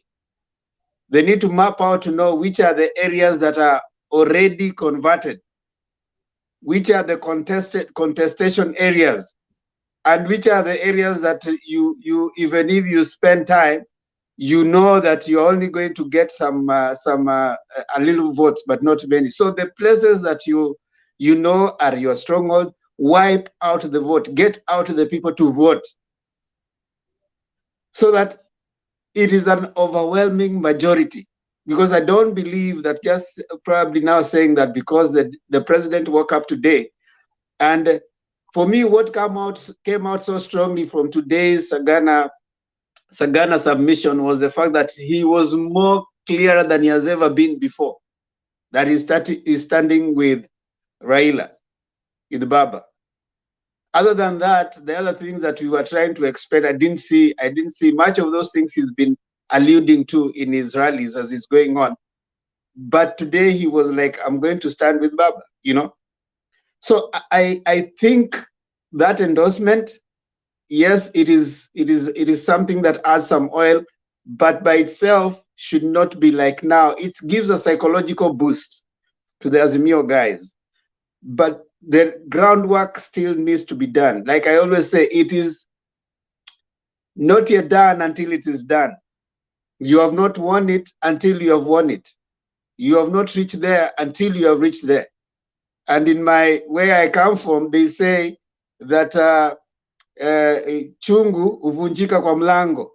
You know, when you're just about to get to the house is when the pot, because the pot usually was a clay pot. Is it a pot that you're carrying water? So you have walked all the way. Yeah, yes, I am. Say it in the language. Say it in your language. No, say it in your language. Give it to me in the language. Say it in your language. We want to hear it. Say it in your language. Say it in your language, Themba. Patriot, you're not going to stress me. Now, so when they are carried the water, and then when they're just about to get to the door, is when the pot actually falls with the water. So what I would want to tell us is what has happened is the Azimio guys, there's the war has been brought to your doorsteps. Do not rest in your laurels. It's time for you to now wake up and work harder. If you have ever worked, fine. The dust will settle after today. What next? Those guys are gonna work harder. They're saying, okay, fine. Now they started with Baba Nachezwa. You know, that is where it was. Ngoja tu mtaona. Oh, now it is not. It is if Baba gets 15%, hiyo ni bahati. No, now he can get between 30 to 40%. The next thing you'll hear, oh, now we don't know, maybe saizi imekuwa ya kwamba waachane kusumbua Uhuru, wakuje wote tufanye nini, tung'ang'ane kwa. So now it is clear to them that okay, this guy has made up his mind. So they're not going to go with the idea that Baba bado anachezwa. That is already gone now. So I would wish to submit. I don't know what I don't know if I heard Njiru well, but he was trying to suggest that now, okay, fine, you know, Baba has it, and there's probably a concept or some sense of you can now rest because the president is gonna do. I can assure you the president is not gonna work as hard as he did in 2013. He's not gonna work as hard as that. He's going to just do the minimum possible that he can do, you know, to his best.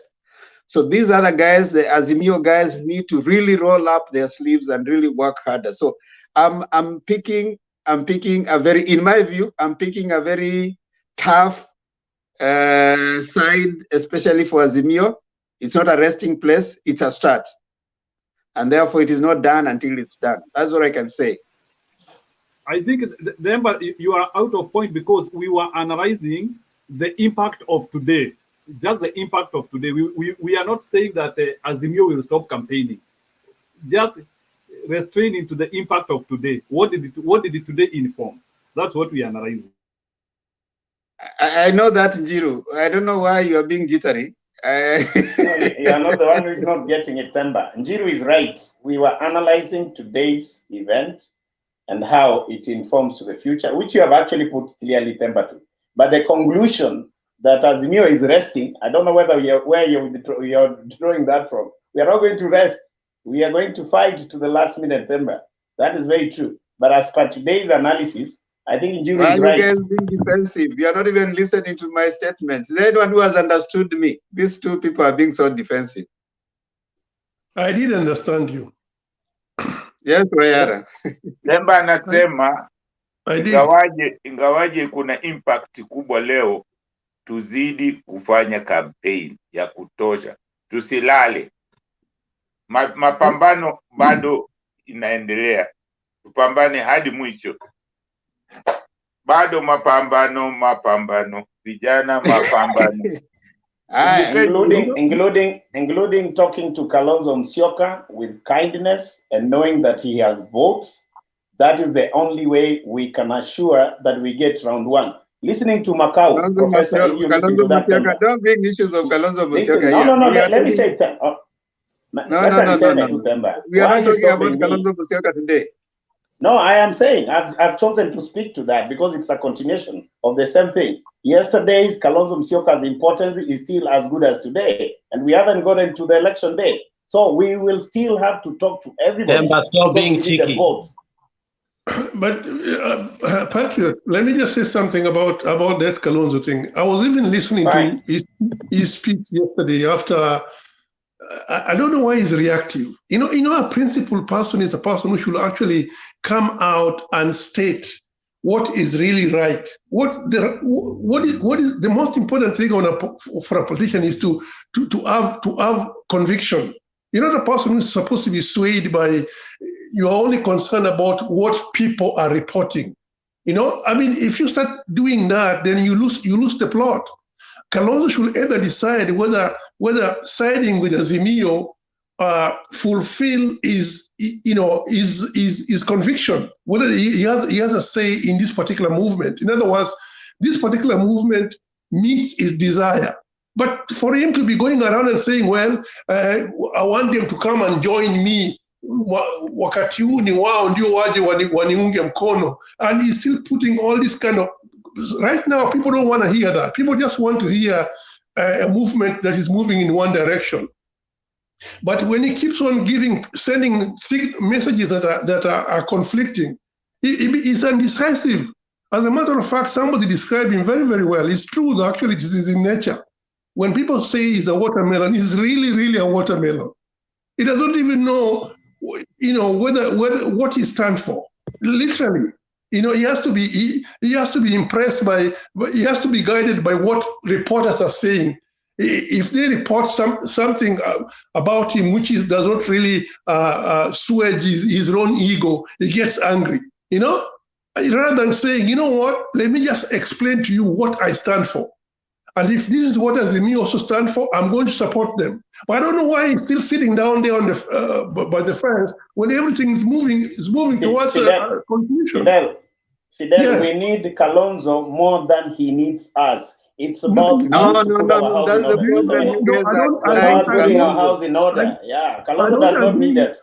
I don't agree with that particular narrative anymore. That we need Kalonzo more than he needs. He's the one who needs us, because if he does not actually come along, he's done. He's done with. He's finished. Okay. Okay, thank you, Ayara. Yes, Alex. There is a guy crying that umemweka background, anaitwa Captain. How long to live in the background? Sijaangalia, I don't check these things a lot, man. Anasema, how long will I be in the background? I think okay. I'm sorry, Captain, I can't keep you in the background for long. It's ni hawa watu wa Azimio hapa wanaleta fujo. Tulia. Now, I think it's the only one who likes you. Kidogo Ayara. Ngoja kidogo. Julia has been waiting for a long time. Yes. Yeah. I know it's Julia, and then it's Stone PK, right? Yeah. Ongejea kidogo Julia, niseme hii statement kidogo alafu nikulete. Don't say a controversial statement, please, because we will rebut. I'm not saying no controversial. If you go controversial, we shall rebuttal, Temba. You don't go controversial. No. We are requesting. My friend. You've been here all along, so relax.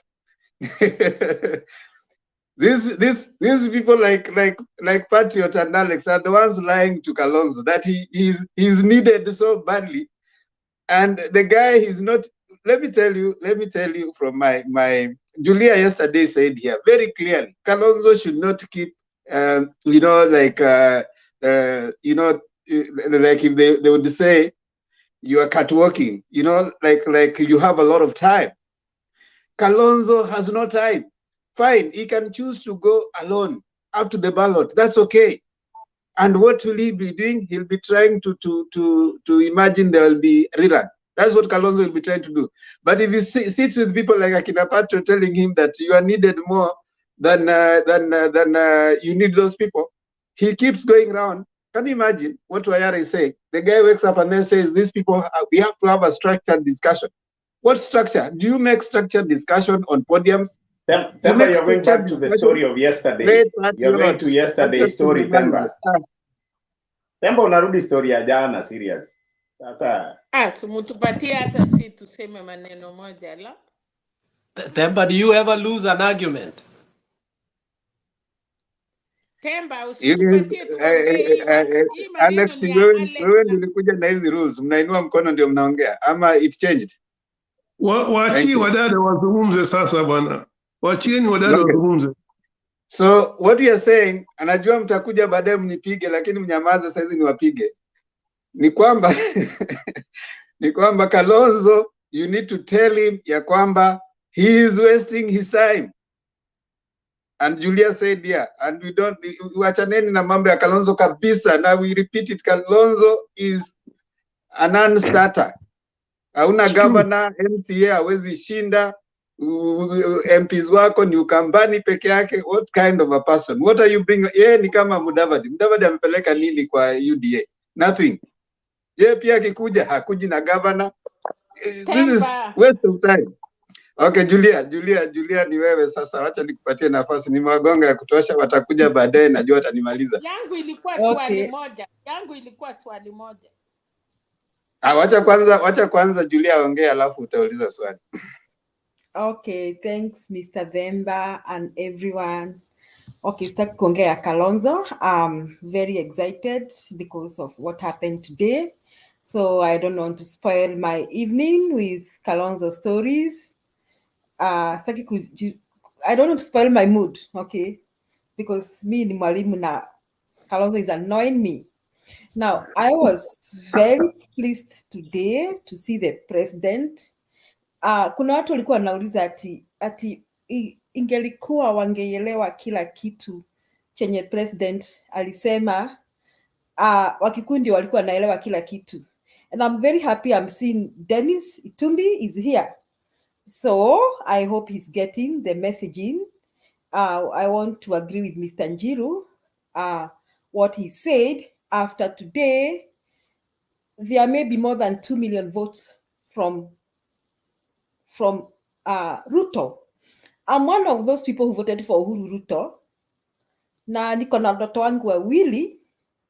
So those are 3 votes from one household.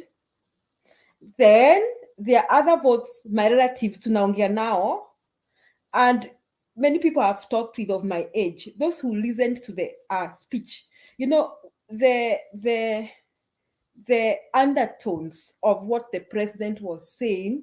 Okay, when translated into Swahili, it may not have a lot of weight, or into English, but if it's just the way he said it, he was very intentional when he talked in Kikuyu, and that's why aliuliza watu wa Meru, watu wa Meru na Embu, mnakubaliana niongee na Kikuyu. It was very intentional. It was a declaration. I'm the king. I'm in charge here. I'm giving directions to my people. And the people were cheering and saying, we were waiting for the directions of where to go. So it was a very powerful moment. It was a feeling like we were waiting for our king to talk. That's the feeling of the people of the Kikuyus who watched that, not just Kikuyus, Mount Kenya region, watu wa Embu, watu wa Meru, walikuwa wanangojea huo msemo. So the undertones of what the president was saying is more powerful than even the translation into Swahili and English. It may not really impact the way it impacted the Kikuyu, the Mount Kenya people who were paying attention. It was like, I'm giving direction to my people now. And he outlined, he didn't go direct head on, but he said a lot of things. He said that these people destroyed the agriculture sector. These people are talking about prices, but they destroyed the agriculture sector. They destroyed this. He talked about, he was even asking, when this person was the cabinet secretary of agriculture, nini kilifanyika? He was comparing him with Peter Munya. See, within 2 years, what Peter Munya has done. He was comparing and comparing. And he was even comparing, talking about Raila. And he, at one point, he says, see, huyu mzee tumunge mkono. And then people could cheer. Then you didn't get the song. The song that was being played in the background. The translation is that song is that you're like Judas, or you're like tea, you're like tea without, black tea without sugar. Yani umenichosha wewe, ni kama chai ya majani yenye haina sukari. Nimechoka na wewe. Mwenye amekuwa anasaidia mwingine tuachane. That song was saying it is time for us to part. That was the song. You can play the song. I don't know. I think Gino can play for you. That song, the song that was in the background was saying, it is time for us to part ways. Because the song is about two lovers. The song is about two lovers, and two lovers are parting, and the lovers are telling each other, now we are done. We are done with each other. So one lover is telling the other one, I'm so done with you. You are like tea, black tea without sugar. You are like black tea without sugar. You are like Judas who betrayed Jesus. That is how that song was playing in the background. And you could see that every time it was played, people danced in uproar. That was the messaging in that meeting. That you are working with a betrayer, like who is as much as a betrayer like Judas. That is the person you have been following. Today, I'm coming to tell you to stop it. You cannot follow this Judas. You cannot follow him. He tastes like, that was the translation. That's why you seen the excitement and all that. So that kind of show the president, and he talked in Kikuyu. It was very intentional. He was declaring, I am in charge.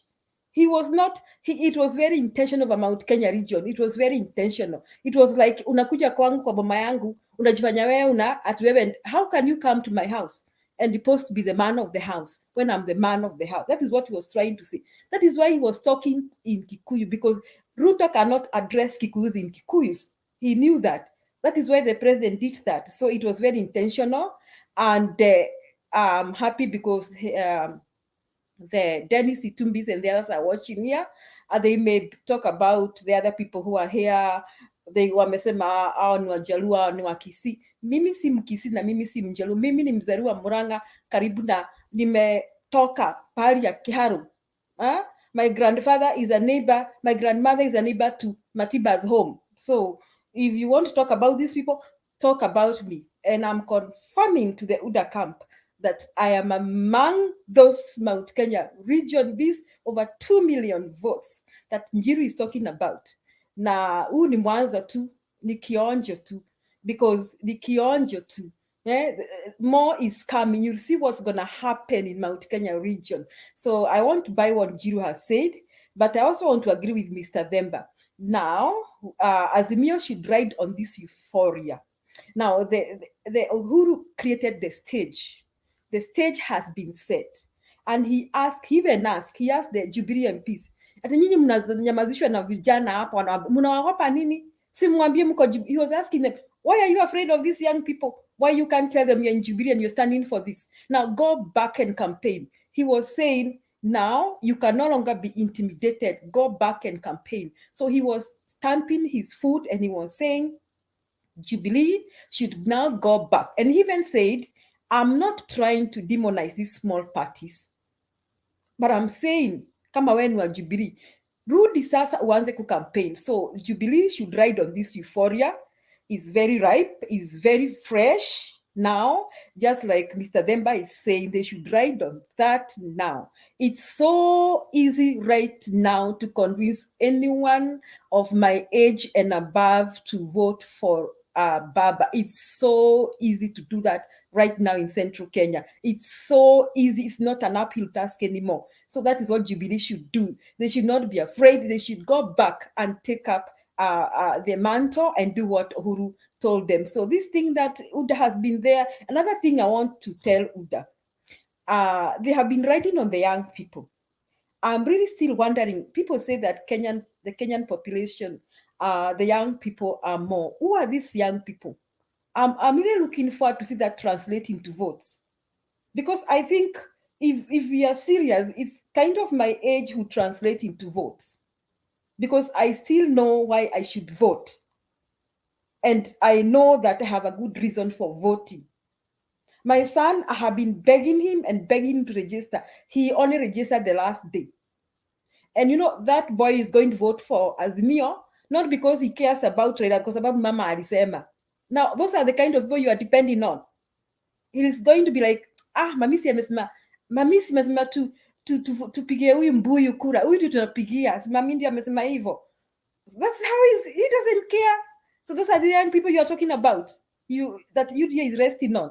I am the serious voter. I know why I should vote. And how many Kenyans of my age? Those are the Mount Kenya people I'm talking about. So I'm glad that Dennis and the others are watching. They need to stop lying to themselves. Otherwise, the Zimio people also, we need to up our game. We need to up our game. Let us not now celebrate and say that Kenyatta did this. I think we should up our game and ride on euphoria. And if President Kenyatta was to listen to me or to pay attention, I wish he could do this like once a week in Mount Kenya region. I wish he could do it once a week. If he just do it once a week or even once in a fortnight, I am telling you, by the time 20 election, UDA itabaki chama ya Rift, na si ya Rift Valley peke yake, uko ndani kwa kina Ruto peke yake, because even Rift Valley may just flip. If Uhuru behaves like this every fortnight, he was talking in Nyeri and he was saying, sasa mwenye hapa ako wapi? Na unajua ni kama alikuwa anamdharau. Ati mwenye hapa anajifanya sijui ako wapi. He was talking ile mother tongue yenye crude. Ile ya kukuambia nyamaza kimya, hakuna kitu unajua. Those are the things he was saying. So if Uhuru behaves like this, like akifanya hii campaign kama in a fortnight for the next several months until the elections, na Uhuru camp Uhuru and akina Peter Munya, they camp in Mount Kenya. I am telling you, one thing will happen. Jubilee will take back their seats. Secondly, Kikuyus will just flip. They'll flip to the other side. And UDA will be so shocked. They should prepare for a very big shock. However, the rest of the Azimio people should not relax and say to Konakura, we should ride on this euphoria. The euphoria is there. Talk to everybody. I was talking to family and they are like, okay, tumesikia vile kijana yetu amesema. Now people have heard. They were waiting for that. That's what they were waiting for. So the euphoria is there, Mr. Demba. The euphoria is there, I'm telling you. It's there. It's moving like something else, like fire, like bushfire. Amen. Hiyo iko na amen ni noma. Thank you so much. Amen. And I want to now those people. Amen.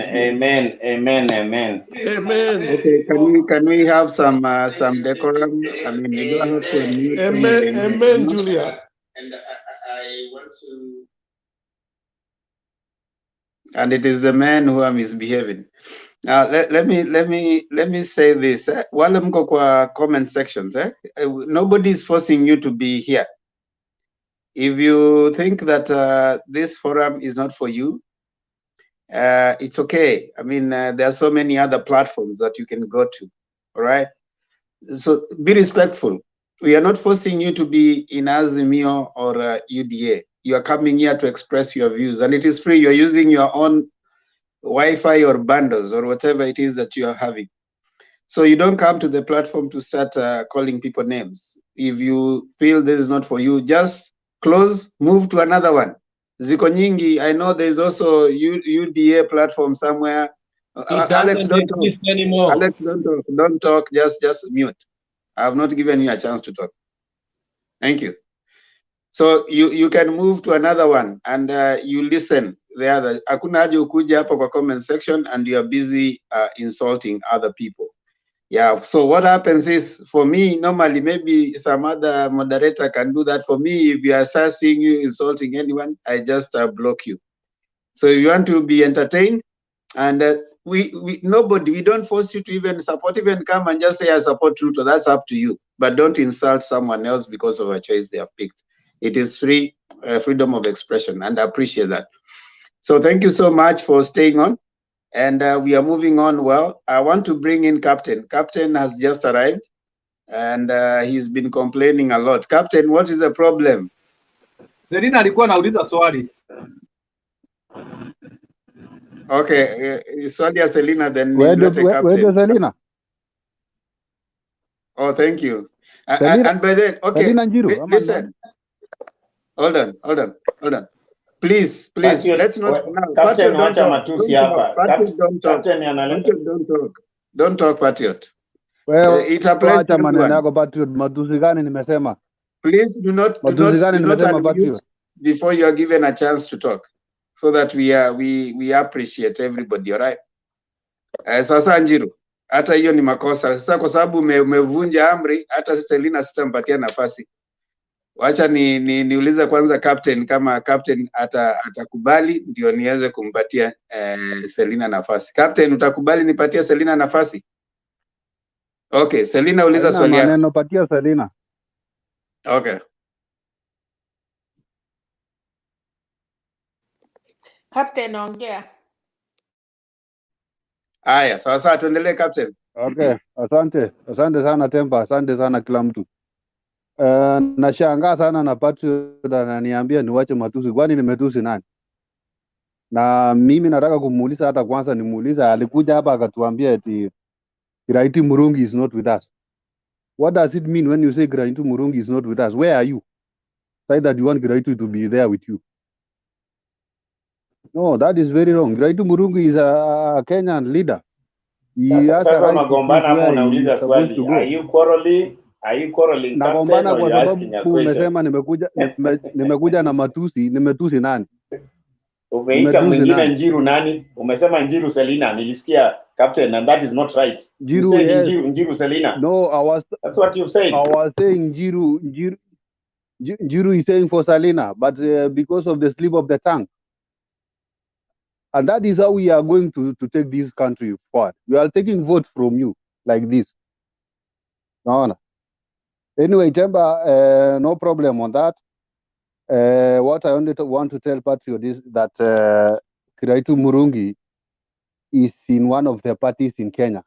All of them are allowed. And he's allowed to be in any party. Not because I know he's assimilated. Kiraitu cannot be on Azimio. Hapo tunaipanga huko Meru vizuri sana. Naona. Saizi naona sisi watu wa UDA ni kama tunasukumwa sana tuende opposition by force. Sasa until I see even UDA. Mimi nilikosa nini Captain?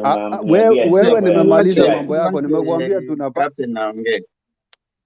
Sasa yeye anatoka tu point ya kuingia Pemba. Patriot, do you have to talk every time? Nobody is accusing me for something I can't understand. What does it cost you to be quiet? Amalize then tonge. Okay, Patriot, what's wrong now? Is there any problem when I come back to this platform? Is there any problem? Hata wewe ongea, wachana na Patriot. Ni mimi napeana nafasi kuongea. Just talk. Unajua hasira kama hiyo Temba na hiyo kichwa ngumu hiyo tunapunguzanga hapa. Tunaleta mtu polepole mpaka anaingia UDA. Aya, ongea. So, ongea wewe. I forget where I was. Anyway, I was trying to tell him that Kiraitu is one of our Kenyan leaders. He can choose where he wants to be. And I heard of Njiru telling us that when Moi was saying that, was endorsing Uhuru, watu wakasema Moi amekwisha kabisa. And by then, when he was endorsing Uhuru, I didn't see Uhuru getting any vote. Nikibaki ndiye aliingia baada ya kuendosiwa Uhuru, akiendosiwa na Moi. So for now, I will want to see where Raila will go if he has been endorsed today. Kama ile maragwe ilimwagwa Sagana leo ni kuendorse Raila, ama ilikuwa maragwe ya kutuambia Ruto ameiba hii na ile. Ruto ameiba akiwa serikali ya nani? Yako serikali na yeye. He has the right kumweka ndani mwenzake, rafiki yake. Ruto was good for the first 5 years akiwa na yeye, lakini saa hizi mtu anamaliza term yake 10 years yake, Ruto anakuwa mtu mbaya. Mbona hakuwa mbaya yule wakati ingine wote? Saa zingine unajua lazima tuambiane ukweli. Waliambia Ruto the other day, don't talk about food, at the prices of food is going up. Anataka Ruto acheke kabisa, afurahi kwa sababu chakula inaenda juu. No, we are not happy about that. We have to tell you have to be told the truth. Lazima tuambie mbona bei ya chakula inaenda juu, mbona mafuta inaenda juu. Kwanza nilisikia Joe akisusha mbaya sana ati Ruto sijui ameiba pesa ya damu. Tofauti ya pesa ya damu na pesa ya chakula iko mbali sana. Tena pesa ya damu ni ya kitambo na pesa ya chakula ni saa hii tunaongelea saa hizi. Damu iliibiwa zamani sana, na mwenye kuiba damu anajua. Rafiki yake president aliiba pesa ya damu, ambaye ni alikuwa minister wa sijui pesa, waziri wa pesa huyo Roti, ndiye aliiba pesa. So akikuja kutafuta njia ya kuharibia Ruto kura, hiyo hatuwezi kubaliana na hiyo. Hata hiyo lugha alikuwa anatumia huko Sagana huko, I might be a Kalenjin but I understand Kikuyu. I might be even a Pokot. I might be Anjem ama ule anakaa msituni, lakini naelewa Kikuyu. Sisi wote tunaelewa Kikuyu sana. Siongei kwa hasira, but maybe that is how I talk. So patriot usione ni kama nataka kubomoa screen kuje hapo ni kuambia maneno. No, I have to say the truth as it is. Lazima tuambiane ukweli. Sio kama eti nikifanya makosa yangu inaonekana inakuwa magnified than makosa yako wewe mwenyewe. Aliambia mwingine ati kazi haifanywi juu ya gari, wakati Maraga alinalify Ford alionekana juu ya gari Jogoo. Alikuwa anafanya nini? No. Anyway, Temba, why is the topics not running today from the screen? You will answer that. You have had it. Sina maneno mingi. Na wanda ulikuja kunigonga captain. Sina maneno captain. Karibu ndugu yangu. Nashukuru sana lakini tutakupeleka quarantine sasa ukiunmute na uongee bila kupewa ruhusa tena. Because that's bad manners. Now, you see, Patriot is coming in to talk before. I'm now okay, Temba. I think you can continue now to the next person or any question from somebody like Selina or any other panelist. I'm ready. I cannot select. Any question? Okay. Njiru wako na swali. Can you mute so that Njiru akuulize maswali? Yeah, thank you, Bwana Captain. Unajua, at least it's good to get somebody who is supporting UDA so that he can help us to understand your concepts of operation. So, for your information, the reason there is a difference between when you have a government and when you don't have. Uhuru ile wakati alipatikana Jogoo Road, they were trying to defend their government so that they get back. Huyu mwingine amekuwa kwa magari hata wakiwa kwa serikali when they are supposed to work. So get the difference. Question number 1. So question number 1, I hope you are hearing me. You have not told us what is the impact of today's event to your party. You need to tell us and an honest opinion. Then number 2, do you agree Mr. Ruto is corrupt? Number 3, niwe nauliza according to you. Nakusikiza vizuri sana. Sawa, according to you, do you think Uhuru has an obligation as a Kenyan citizen to voice his support to Mount Kenya people and support the person he wants? And the last one, if Mr. Ruto has been implicated in corruption as it was said today, what do you think will be the impact of that to Mount Kenya people and the Kenyan people at large? Electing somebody who people are already aware from the president first-hand information he is corrupt. Remember, there is no any single citizen in Kenya who the president has ever come and named and said that he is corrupt. From Kenyatta time, Ruto is the first man to be named by a sitting president. He is a corrupt man. So can you tell me what is the weight of that and choosing him as your president? Thank you.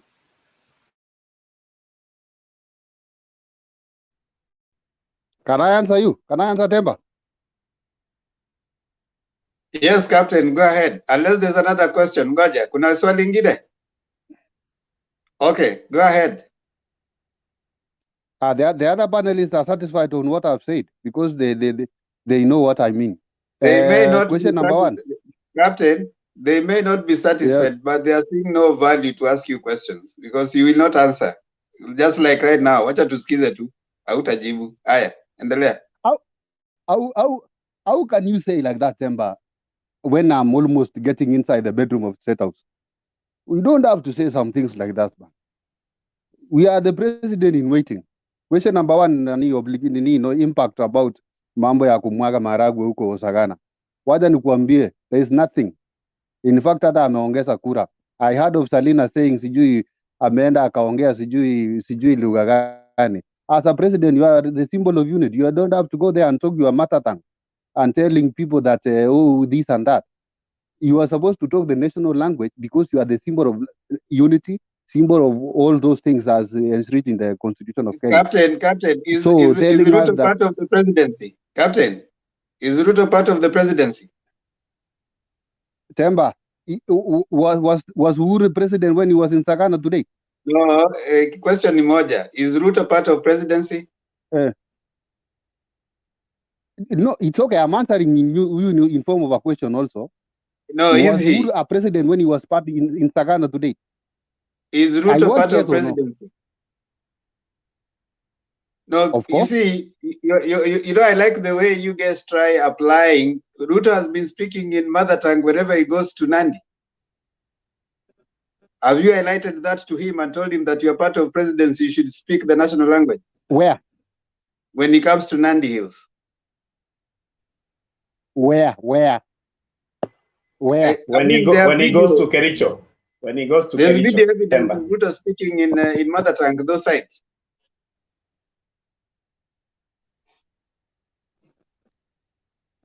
Captain, we can't hear you. You know, Temba, he's not talking. Do you hear me now? Your network. Hello? Okay, the continue. network is not good. Can you hear me? Yes, continue. I'm asking you this way. Can you run the video when Ruto is talking Kalenjin? What do you mean? Run the Because video I know you kama have the Ruto video. alikuwa Baringo. Acheni kuchifanya hapa. Nilikuwa sitaki kuongea. Captain, unasema nini? Iko wakati aliongea Baringo ilikuwa ni nini hiyo? Alichongoa president. Huko aliongea Kijaluo. Salina, Ibu. Salina siku hiyo ni Kijaluo ilikuwa inaongelewa, sio Kikale. No problem, Salina, let me ask you. Was he talking anything negative about Uhuru Kenyatta? Kusema nini? When? Captain, wacha nikuulize. Na usimame kabisa na useme. Deputy President ama UDA wakiwa Central anaenda unajua Captain, wewe kwanza ni mwanaume principal Mkalenjin, I think so. Uniambie tangu lini kwetu mwanaume mwingine anakuja simama kwako na kuongea unaingia kwa maji. Kagilago tingibir chita ko kainde ngunyi. Ko nyenget ko barin. Ingo bendi Central akibongolani ko kongen kora kole ko yan mabritsinji kura. Ingo bendi kimutata kutubongolali kotoese choeshini ngo. Kawek chita akibkomwachi biik kingale kolacha. Kine kimeche keyai kityo ongengomekitu amese kakile mirarie kelekab chito. Ako mese kakile ndangibai kipkelat iboitoi nebo mununwa. But Salina, why don't you use Kiswahili or another language that these people can hear? Why do you want to listen that? I was addressing you because you said Selina. And then I wanted those Kalenjin who are listening to me to hear what I say. Okay? Uhuru today we speak in Kikuyu because it was so sweet for him to speak in vernacular. For me, Selina, ni mzuri sana nikikwatrace kwa sababu Kiswahili ni ngumu kwangu, lakini nikikwambia na Kikaleni nasikia inaingia mpaka ndani ya tumbo, mpaka kwa matiti, mpaka kwa mahali popote tamu inasema kweli Cheptap Kolenjin, that is why I want to treat you like that. Kila mtu ana nafasi ya kuongea lugha yake, kwa sababu kuna vitu zingine wakati aliambia Wakikuyu, nimepeana, huyo mama anasikia chulia, alimwambia inywe, wewe unasema unasikia Kikuyu, aliwauliza nyinyi akwek kungokoitoi titolishek kokiakoitoi angen ale omyeno sikaron yekilen ketebenak okoite kartasisiek ako nebo aeng kiamwoiwo kalecho mabirchin chi kura mabirchi Ramonyi kobirwo amu otinye ne otinye masek mabiru menye irib chichi otono may I believe ngunoto no amiche amwaun it is the truth of the matter tom kobirchin chi kura kongetege 202 mabirei tosengengtosi obendi osomoti orananyun kakeabu chok. Yes. Otonona koeku murenik. Kalo nele mindet pirchin anyun yo kasmat. Pirchin lemindet kero. I'm saying this. Let me say this in Swahili. The Kikuyus will vote for Raila. Watapigia Raila si kwa sababu wanataka Raila. Wanapigia Raila kwa sababu Uhuru amewaambia wakati nimefinywa mpaka kwa kona. Huyo msee alikuja akakaa chini akanisaidia, ndiye kazi imefanyika. Akawaambia wakati huyo msee alikuja, nikamwambia serikali yangu tumekawanya mara mbili, mimi hakuna kitu nitakupatia. Akasema Raila alikuja kunisaidia ndiye nifanyie Wanakenya kazi. Akasema nyinyi mlichukua serikali nusu, na mimi nataka huyo mama atasema. Akawauliza kama ni nyinyi, huyu mzee najua kama ni Kikuyu ile kama ni PK peke yake angeamua mara mbili, lakini nataka kusema hivi, tulifanya kazi na Moi, tulifanya kazi na huyo Ruto tukiwa kipiripiri kwa kina Kimunya, tukaenda tukafanya by election, tukaimbiwa, hakuna kitu hatukupatiwa.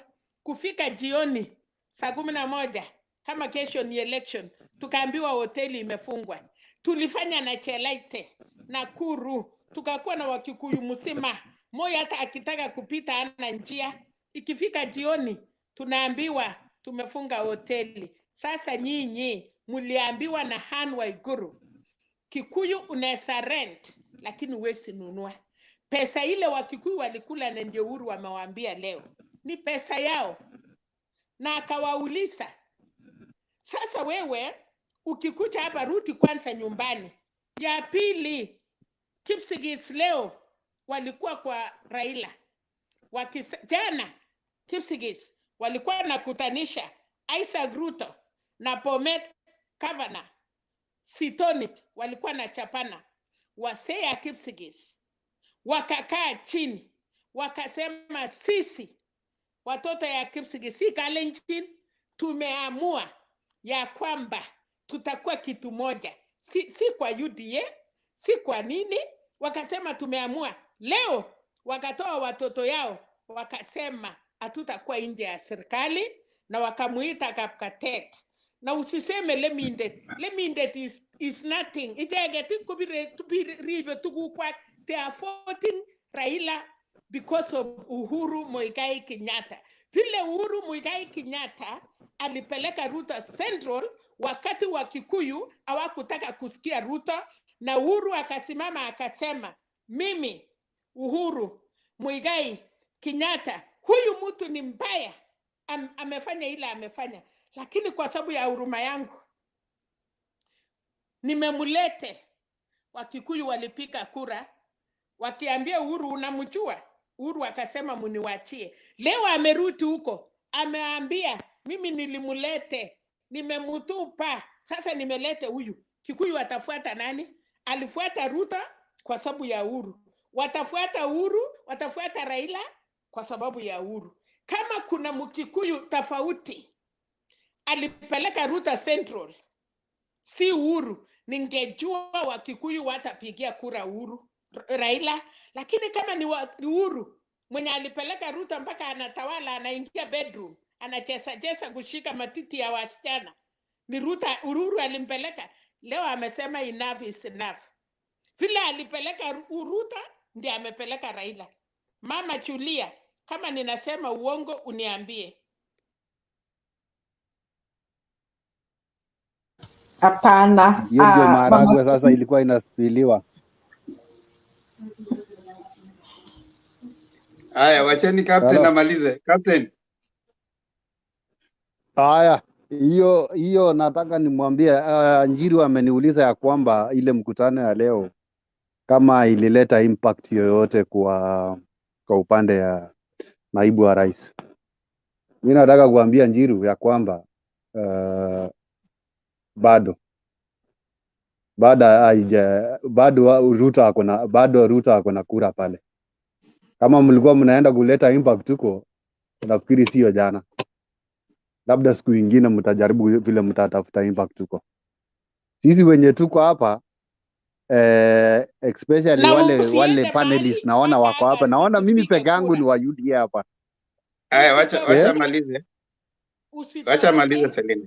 Mimi peke yangu. Selina, wacha malize.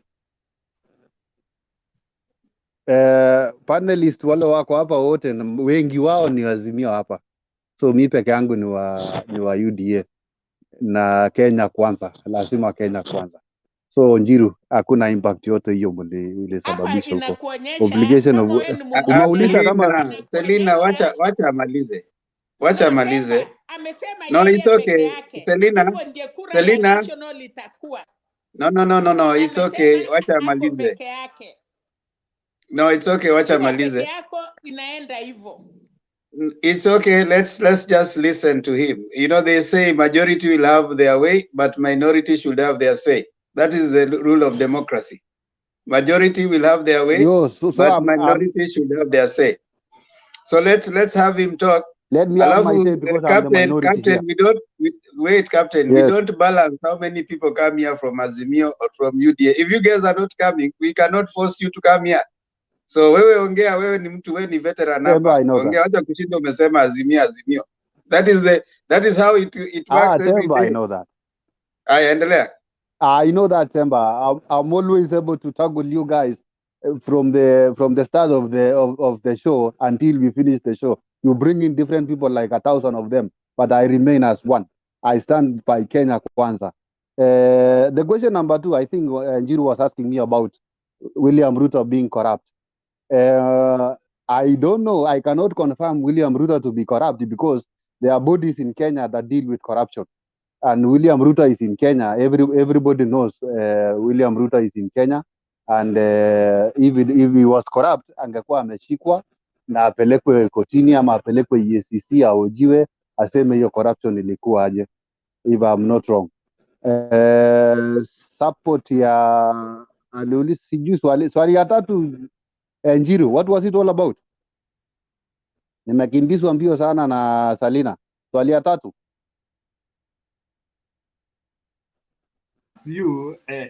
Are you not worried that the deputy president is the only living Kenyan who has been mentioned by a sitting president on a corruption scandal? What does that inform into your UDA ticket and towards you voting for him?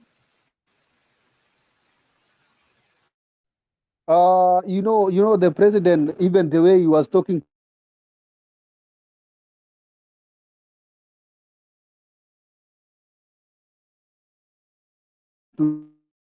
today, vile aliseswa on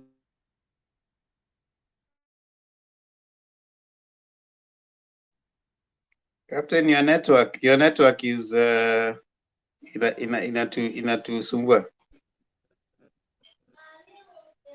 Sikika.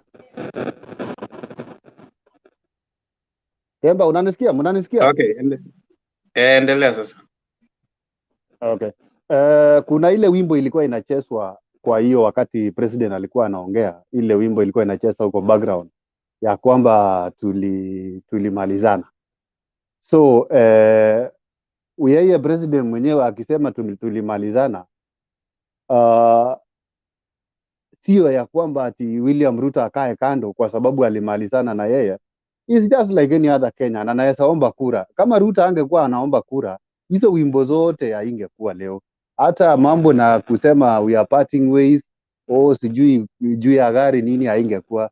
But it's only that kwa sababu anaomba kura and yani vile anajulikana sana na Wakenya, ndio unaona anapigwa vita sana na rais wake kwa sababu ampendi. He is not a son from famous people are using, like the way president is coming from, the way Gideon Moi is coming from, the way Raila is coming from. That is what I can say on that, Jiro. Any other thing? When we talk of corruption, uliongelea corruption. We have been having corruption in the government of William Ruto and government of Uhuru Kenyatta and William Ruto. Even the other day we were talking of this thing called hii ya corona, hii pesa ya corona. Pesa ya corona ilienda na wenye wali benefits wengi wao ni wale wana support president. Hata some governors they are corrupt, which were forced to support BBI juu walikuwa wanakimbizwa mbio sana. So tukiongelea corruption is all over, sio atu ni upande moja peke yake, na kuna wenye tayari walishaondolewa kwa viti kwa sababu ya corruption, kama Mike Sonko hapo, kama huyu jamaa alikuwa Kiambu Waititu. Naona mbona hakukuja akamtoa William Ruto na deputy president wake, which means hana corruption yote, ni kuwekelewa, anawekelewa because of the high position ila anaomba. Ruto sasa angekuwa anaomba kiti hata hatungeongelea hizo mambo ya corruption na kumwaga maharagwe leo jana. I think nimemaliza. Last one ni Sasa Gideon ametokea wapi kwa Ngoja kwanza Salina. Ndakuja kwako. Sema Njiru. nauliza Gideon. I'll answer you, I know. Gideon kwa nini? Nimetaja Gideon. I'll answer you, but let Njiru first come. Okay, my last question was, can you now defend your presidential candidate? Can you try to tell us the reason why you are voting for Ruto and speak nicely? Tell us his qualities. Can you package your candidate? I want to hear. Package your candidate to me so that any person who is here can hear what you think Ruto has for Kenya. Just tell us. Fanya hivi Njiru, wacha nikumalizia hapo.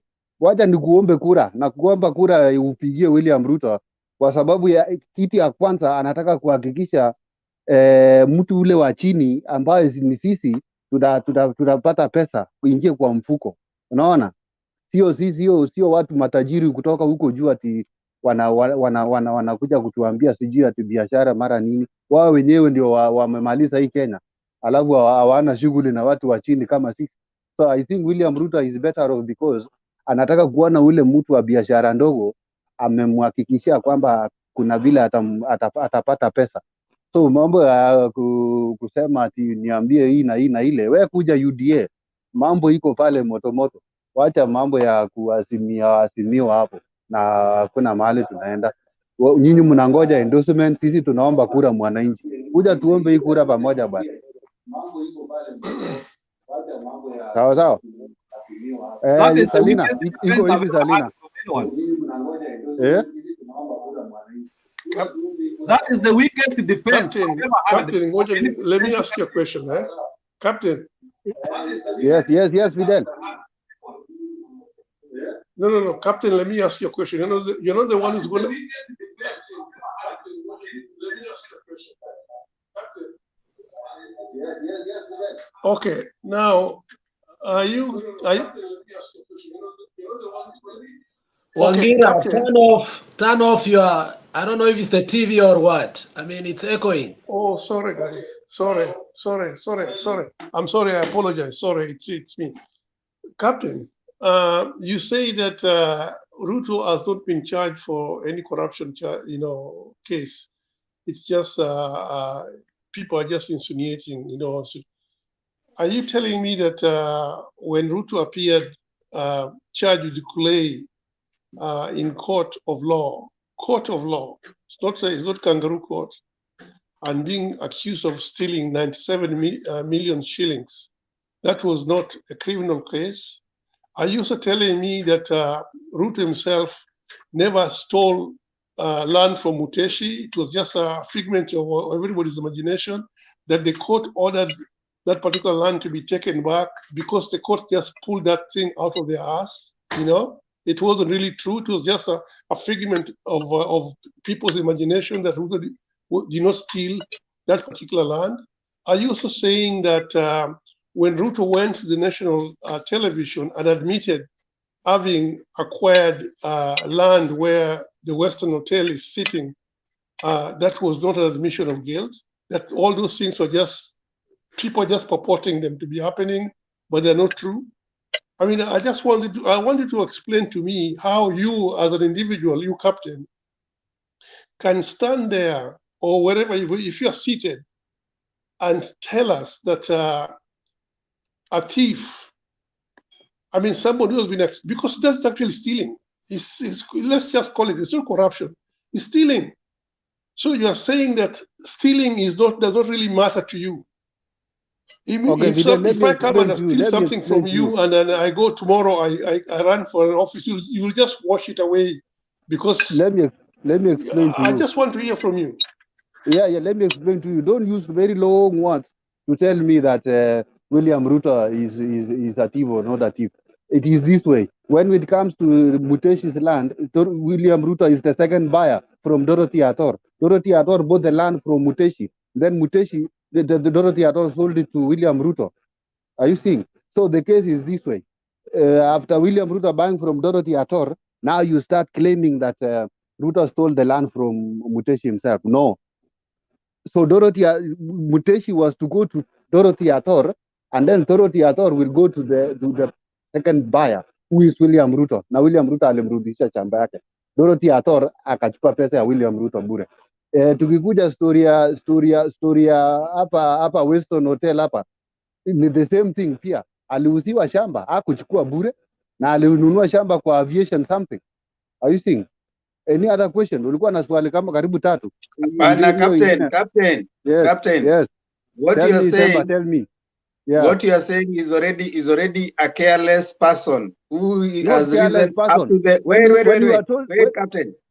Someone who has risen to the position of being a deputy president, someone who has been a minister before, someone who has been shrewd businessman in Kenya. There's no way you can buy 2 pieces of land and you do not do due diligence. Therefore, that shows carelessness. You buy Muteshi's land, you don't do due diligence. You buy Western land because he said there's someone else who bought it from KCAA, and then he bought it from that person, I seek somebody. Yes. So two pieces of land you've bought without due diligence, and you have been the most powerful person in Kenya, and you have been a minister. That either shows either you have been in cahoots with those people, or you tried so much to make sure that your name is not appearing to clean yourself. So that is a person we don't need. How many other things can he enter as the head of state without due diligence? He could have sent his own people to go and check if this land is genuine that is buying at Western. All right. Remember in law, ignorance is no defense. You cannot say I didn't know. I handled the stolen goods and I didn't know. Ignorance is no defense. So you cannot say that because he didn't know. And that is the person you want us to elect as the president. Someone who can enter into 2 land deals, 100-acre land you're buying, then you're saying you didn't know it wasn't genuine. You're buying Western Hotel land and then you're saying I didn't know it belonged to someone else. That is the most careless individual we need as a president. In fact, what you have just said has confirmed to me the carelessness that we have had with the deputy president. That's why he was so careless that he could wake up without even thinking. He comes and says that the only money that has gotten lost is not 21 billion, it is only 7 billion. Very careless statement.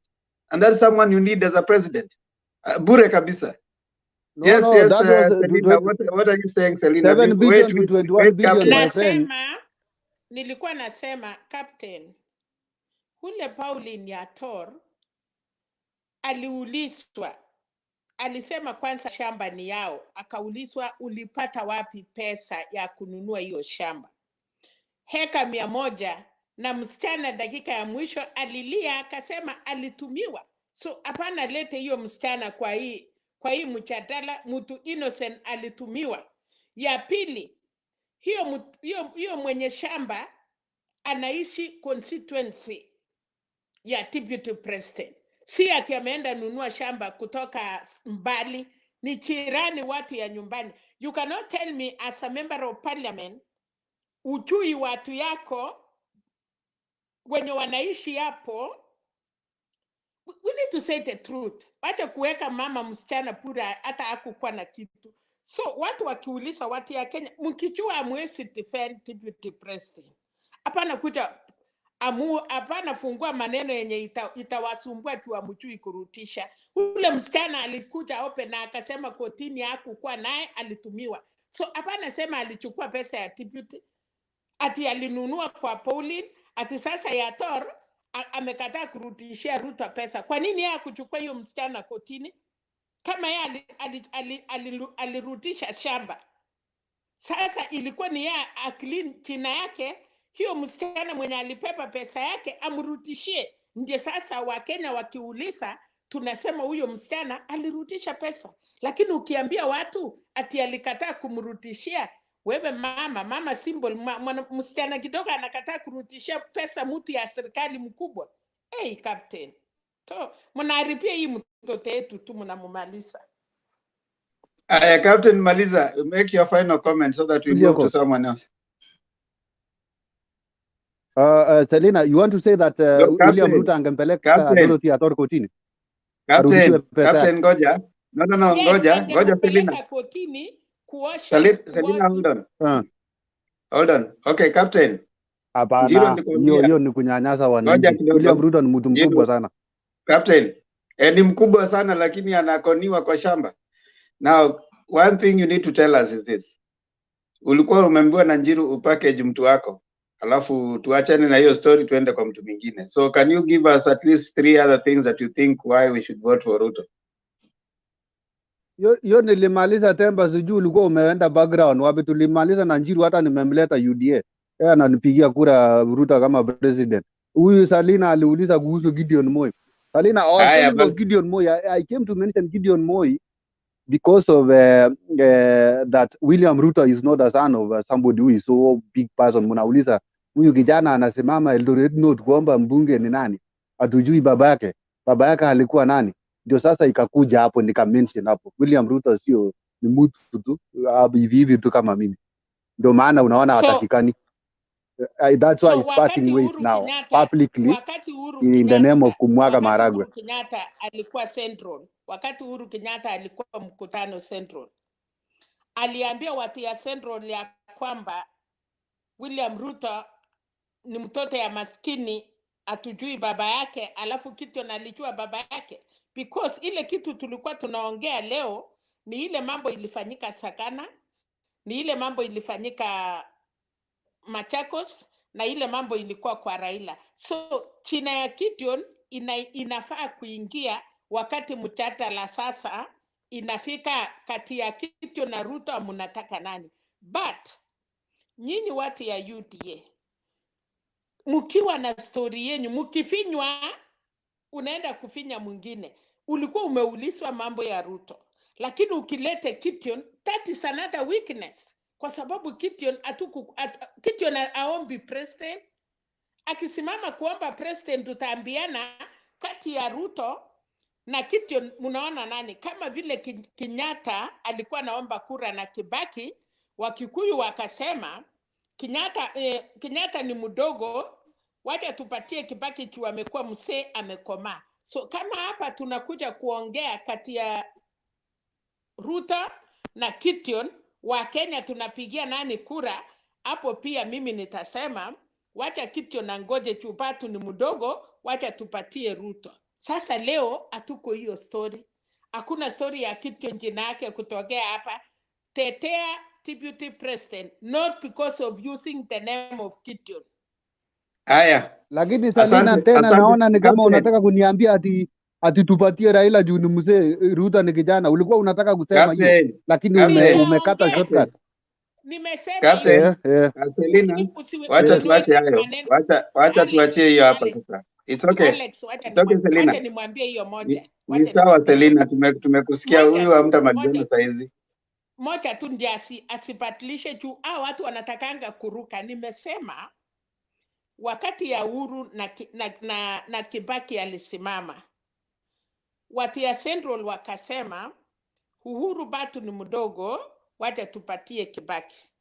Nikakwambia kama sasa hapa tunaongea maneno ya Uhuru, Ruto na Gideon, nikakwambia kwa hiyo watu wawili mimi ningesema wacha Gideon akae kwa sababu ameanza kuwa senator, wacha huyu amekuwa deputy president tumupatie. So hivyo ndio kama tulikuwa na kitu ya kudiscuss kama hiyo. Lakini sasa ukisema mambo ya deputy president unataka kuingiza Gideon, kama mkono yako ya kulia inakuuma iko na usaa, hapana kuja tena ambia watu hebu finya hata hii mkono yangu ya right labda iko na usaa, na watu wanaona mkono ya left ndio imepimba. So we were talking of one thing. Tengeneza mambo ya deputy, wachana na Gideon, hakuna kitu anataka. Si kwenye atataka kuongea tutaongea, lakini kwa sasa umeambiwa usa deputy president. Kwa nini tumpatie kura?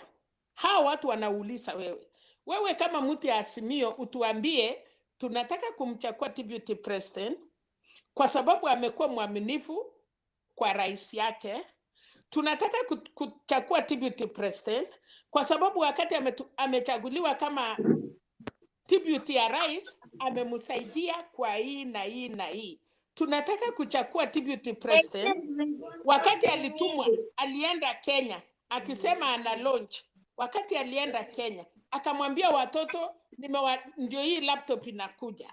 Haya, si mnaona hii laptop? Wakati alisema tunafungua stadiums, waambie hii watu nyinyi mnaonea deputy, si mko na stadium. Haya, ile maneno yote alipromise kwa hiyo serikali yake na Uhuru, hivyo ndio maneno unaambia watu. Unamwambia nyinyi wacha kuonea mtu yetu, amefanya hii, na ndio kwa sababu Rais Uhuru anaenda nyumbani, na kwa sababu deputy yake ni mwaminifu. Pipi, ukioa pipi kwa nyumba na alete mwanaume alale na yeye kwa nyumba, na wewe uingie upate, hata wasee wakikuongelesha, hata huyo pipi akiomba msamaha namna gani, ukienda kasi nje unafikiria ama mwanaume amekuja kulala kwa hiyo nyumba. Lakini ukienda na upate pipi yako, kila mtu anasifu pipi yako, hata anaweza wacha bila kufunga mlango na maneno ni mzuri, hakuna mtu atacomplain. Kwa hivyo ndio hii watu wanakuuliza. Lakini sasa inaonekana kwa hii marriage hawakuelewana. Mwingine alienda na akapata amelete bwana amelala, akiambiwa sasa ajitetee, anasema alilala tu kidogo lakini hakuingia. Selina, sasa wacha itoshie hapo juu sasa naona unataka tosha captain. Okay, let's move on. We can't dwell on that. Wacha nimalize Temba. Wacha nimalize kwanza. Ngoja tutarudi hapo, si bado uko hapa? Bado uko hapa. Let's move on now. Asanteni sana wala kumko kwa comment section, naona mna Blessed 254 unasema niseme watu waache kutukana captain. Hakuna mtu ametukana captain. Kuna mtu ametukana captain kweli huko? Captain amewakilisha vizuri hapa. Bora usitumie matusi, express yourself, bora usitumie matusi. Captain ako tu sawa. Captain anang'ang'ana kutetea mtu wake. Ni vizuri tu atetee mtu wake. Hata kama mtu hawezi tetewa, anatetea tu, hiyo ni sawa. He's entitled to that. Stone PK, umenyamaza sana. What's up, man? Kabla nilete Alex, twende hivi round tena. Tulete Alex, nilete Wayara, nilete wengine, tuendelee hivyo hivyo. Stone PK. Thank you Themba. Unajua unanyamaza kwa sababu sijapewa muda. Nilikuwa nipewe nikarukwa. Na mimi huwa ananyamaza tu until the time comes. Wote panelists. Ngoja kidogo. Patriot, usilale kwa kazi. Patriot. Usilale kwa kazi. Temba, wewe umeniambia nimenyamaza, hujaniita, and nimekuwa student mzuri. Call on me. Usilale lakini. Sijasema ulale kwa kazi. Sema sijalala surely. I'm not asleep. I'm listening. Patriot. Yes, sir. Patriot. Ton PK endelea. Haya, mumute nyi wote basi. Si mumute, nasikia maredio, ma TV. Ni wayara hajamute. Asante. No, ni Patriot hajamute. Amemute sasa. Haya, nimewasalimu nyote kwa jina la Yesu. Hamjambo. Hatujambo Ton PK. Thank you. Let me say, let me begin my deliberation with the two statements. One, the worst that has ever happened to this country is to have William Samoei Ruto as a deputy president. That's the worst thing that has ever happened. And we will regret this for many years to come. I'm saying this openly. And you can take that, you can research on it, but that's the worst thing that has ever happened. The second worst thing that has ever happened to this country is to have Jubilee as the government of this nation. So those two things we will live to regret. This country will take like 100 years to recover. Economists will tell you that. That's the worst. And we are paying for the consequences that we were told we will. Because one, this government was never elected. It was rigged in. Okay? And it rigged in thieves, murderers, all sorts of evils. And that's why this country is cursed as of now. Period. Let me come to what has happened in Sagana. And before I go to Sagana, that's where you find any engagement you involve yourself with UDA supporters. You are given a lot of, willy dealing. Yeah, no logic at all. It's only emotion. Oh, Ruto si mwizi. Now you are being told he's not a thief. Akuiba shamba ya mutesi. You are given very funny explanations. Yeah, talk of Weston. Very funny. He went to UK in one of the colleges. He was cornered, even with an ampo. He was cornered. He admitted. But the supporters of UDA, they don't want to hear that. And it's all on media. Like right now, we can play all those clips. You know, actually, this is a guy who should not even be on the ballot. And that's why today, now nikuja hapa siku ya leo ya Sagana. That's why Uhuru was so mad. You know, he was wondering, these Kikuyus of mine, they sit here at now our youth wanaenda wamevaa vitu za yellow, wakipraise at bottoms up. And if you ask what this bottoms up is, hakuna mtu anakuambia. Sorry to quote Captain. Captain anasema ati pesa ikuje kwa watu wa chini. Nobody will tell you hiyo pesa itaenda kwa watu wa chini aje. Itakuwa manoti zinawekwa kwa wheelbarrow, zinaenda door to door zikigawiwa watu wa mama mboga hao wameona juzi. I mean, what sort of a model is it? What sort of an explanation is that? Juzi, Bwana Ndia alikuwa Meru. He struggled to explain, and we call him professor. A whole professor, it is his theory. Anaongea anafika nusu, anaanza kumeza mate. No answers. A whole professor. That was a shame. So for me, actually, I said I stopped engaging with UDA people about their bottoms up, their theories, and all that. It is actually a waste of time. So let me come to. Actually, I said I stopped engaging with UDA people about their bottoms up. Yeah, someone is really okay. So let me come to Sagana. Sagana. After Sagana, I was in Ruiru, and I went to buy some fruit somewhere. Then it started raining, and the guys asked me, "Hey, habari gani?" They greeted me in Kikuyu. Then I said, "Oh, thank you." Then you know what they said? They said, mvua imenyesha, tondu muthamaki ni aria. Na Gikuyu-ini muthamaki ekwaria mbura yure, ni mahoya maiguo. I can interpret that for those who don't understand Kikuyu. And I want you to catch what the Kikuyus are.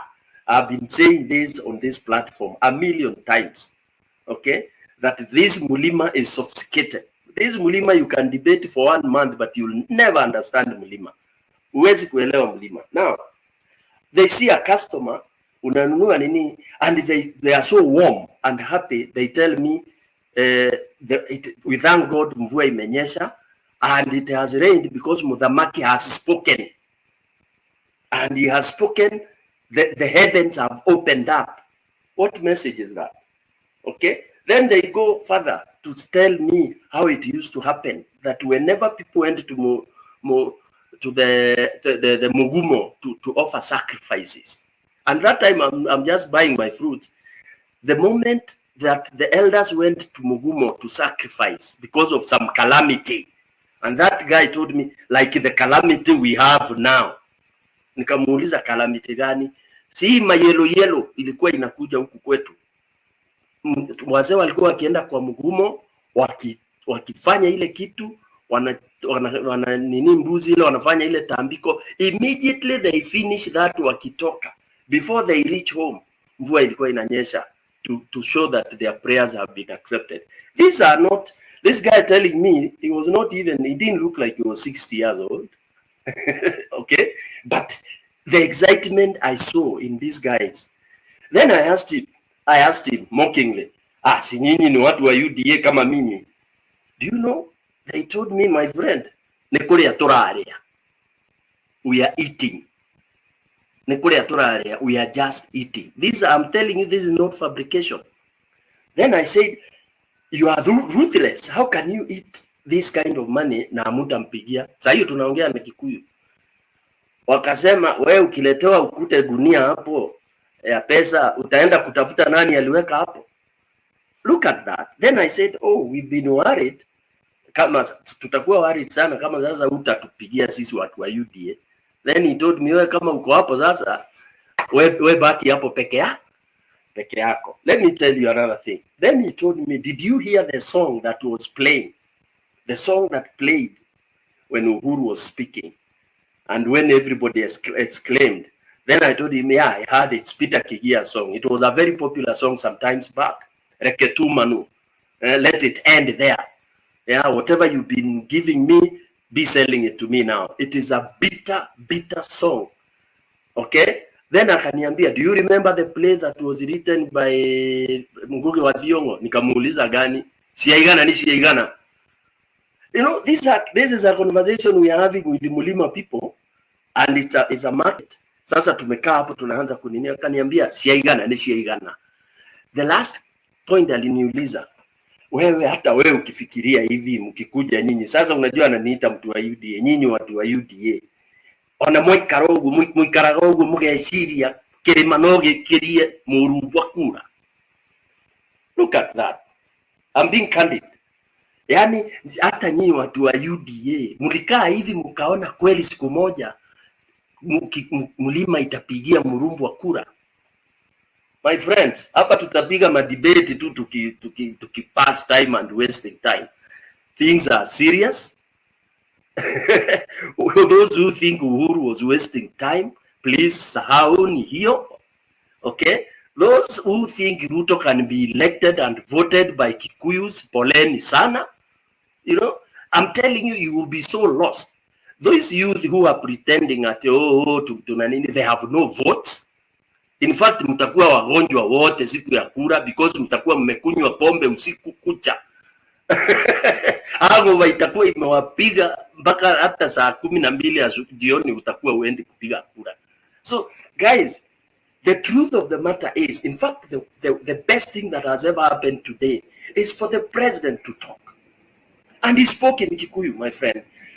It is so serious in any country, not even Kenya, when you go and find a president addressing people in his vernacular, my friend. And in this country, it's not illegal to speak in vernacular. I hear people saying here, he was addressing the nation. Uhuru was not addressing the nation. Uhuru was addressing Mulima Kenya. Tafadhalini ndugu zangu, tuache siasa hapa na kudanganyana. Uhuru hata alisema, najua kuna wengine wameweka TV. In fact, it should have been bila television. It was meant for Mulima. Na akaongea na Mulima. Wale watu ambao wa kidogo Kikuyu na watatisa ni Wameru. Akawauliza Wameru, mnakubali niongee na Kikuyu? Stone PK ngoja. Yes. Captain, are you okay? Unashika kichwa na shangaa chochote chaweza kutokea hapo. Hizo hiyo ukweli. China, Unajua sasa huyu jamaa anasema ati Kikuyu Wacha kushika kupigia kichwa kura bana, Ruto. utafanya My tuanze friend, kushangaa what's going presidency on. is meant for the Ngoja 42 wacha tribes of tusikie Kenya. amalize. I will It just is not voted ngoja by Selina. only Kikuyus. Ngoja. They are voted by the 42 million Ngoja Kenyans. Selina ngoja. Sio from Mount Kenya alone. Sio from Mount Kenya alone. I was just getting worried for Captain ameshika kichwa vile unaongea mpaka nikauliza kama baada yako sawa. Lakini endelea. Don't be worried because I see these people kujiapisha tena pale Uhuru Park. Naona watajiapisha tu bado. Selina ngoja. Haya, endelea. Ngoja tu. Wacha tu Selina, ngoja Selina. No, ngoja. Ngoja. Hapana Selina. Selina ngoja nitakupeleka nini? Temba, wacha Selina aongee. Wacha aongee. Hata wewe utaenda quarantine. Wacha Selina aongee. Wacha Selina aongee. Wacha Selina aongee bana Temba. Peleka quarantine kwa sababu sasa nyinyi mnanisumbua. Haya, Stone PK endelea. Unajua mimi I speak as it is. Na ukikaa na mimi utaumwa na kichwa kabisa. Because I tell you as it is, and ukweli unauma kabisa. People say that it pains. And the truth of the matter is, of course, in this country we are fragmented. There are those who call others Rumbwa, those who call others Siaruguru, those who call others Chemngende. We have all this, you know. Kalenjins call Kikuyus Chemngende. Okay, then these others call that is standard. It is there. Okay. Now, what I'm trying to say here is that when he was talking, and we are alluding here, like Captain is saying that he is a unifying factor, will be voted by 42. My friend, Kenya is tribal. You begin with your tribe. If you are coming kwetu Ndere, ukiwa umetoka Uluyani, unakuja kuuliza kiti ya MP, my friend, utapata shida ile hujawahi kuona. Okay? Let somebody from Sugoi akuje asimame kiti ya MP Murang'a kule kwa nani? Kwa Sabina, apigiwe kura, then I'll know. Okay? So let's agree that we sprout from our tribe, and let's be proud of which tribe you are. Number one. Let's not pretend that tutamaliza ukabila. That's nonsense. What we will finish ni discrimination. We want to kill that. I'm not discriminated by virtue of me being a Luya, me being a Luo. You see Peter Olo Mwaniki, you don't start asking me ulitoka wapi nini. Kama ni interview, you don't care. I'm a Kenyan. Nimetoa ID na nafanya hiyo interview indiscriminately. That is what Azimio Baba wants to finish. That can be finished. But kusema ati kama mimi ni Mkisii nianze nisahau mimi ni Mkisii na ninaitwa Peter Ken Nyaribo. I mean, what are we telling people now? Yeah? So ukabila ya discrimination ndio itakwisha.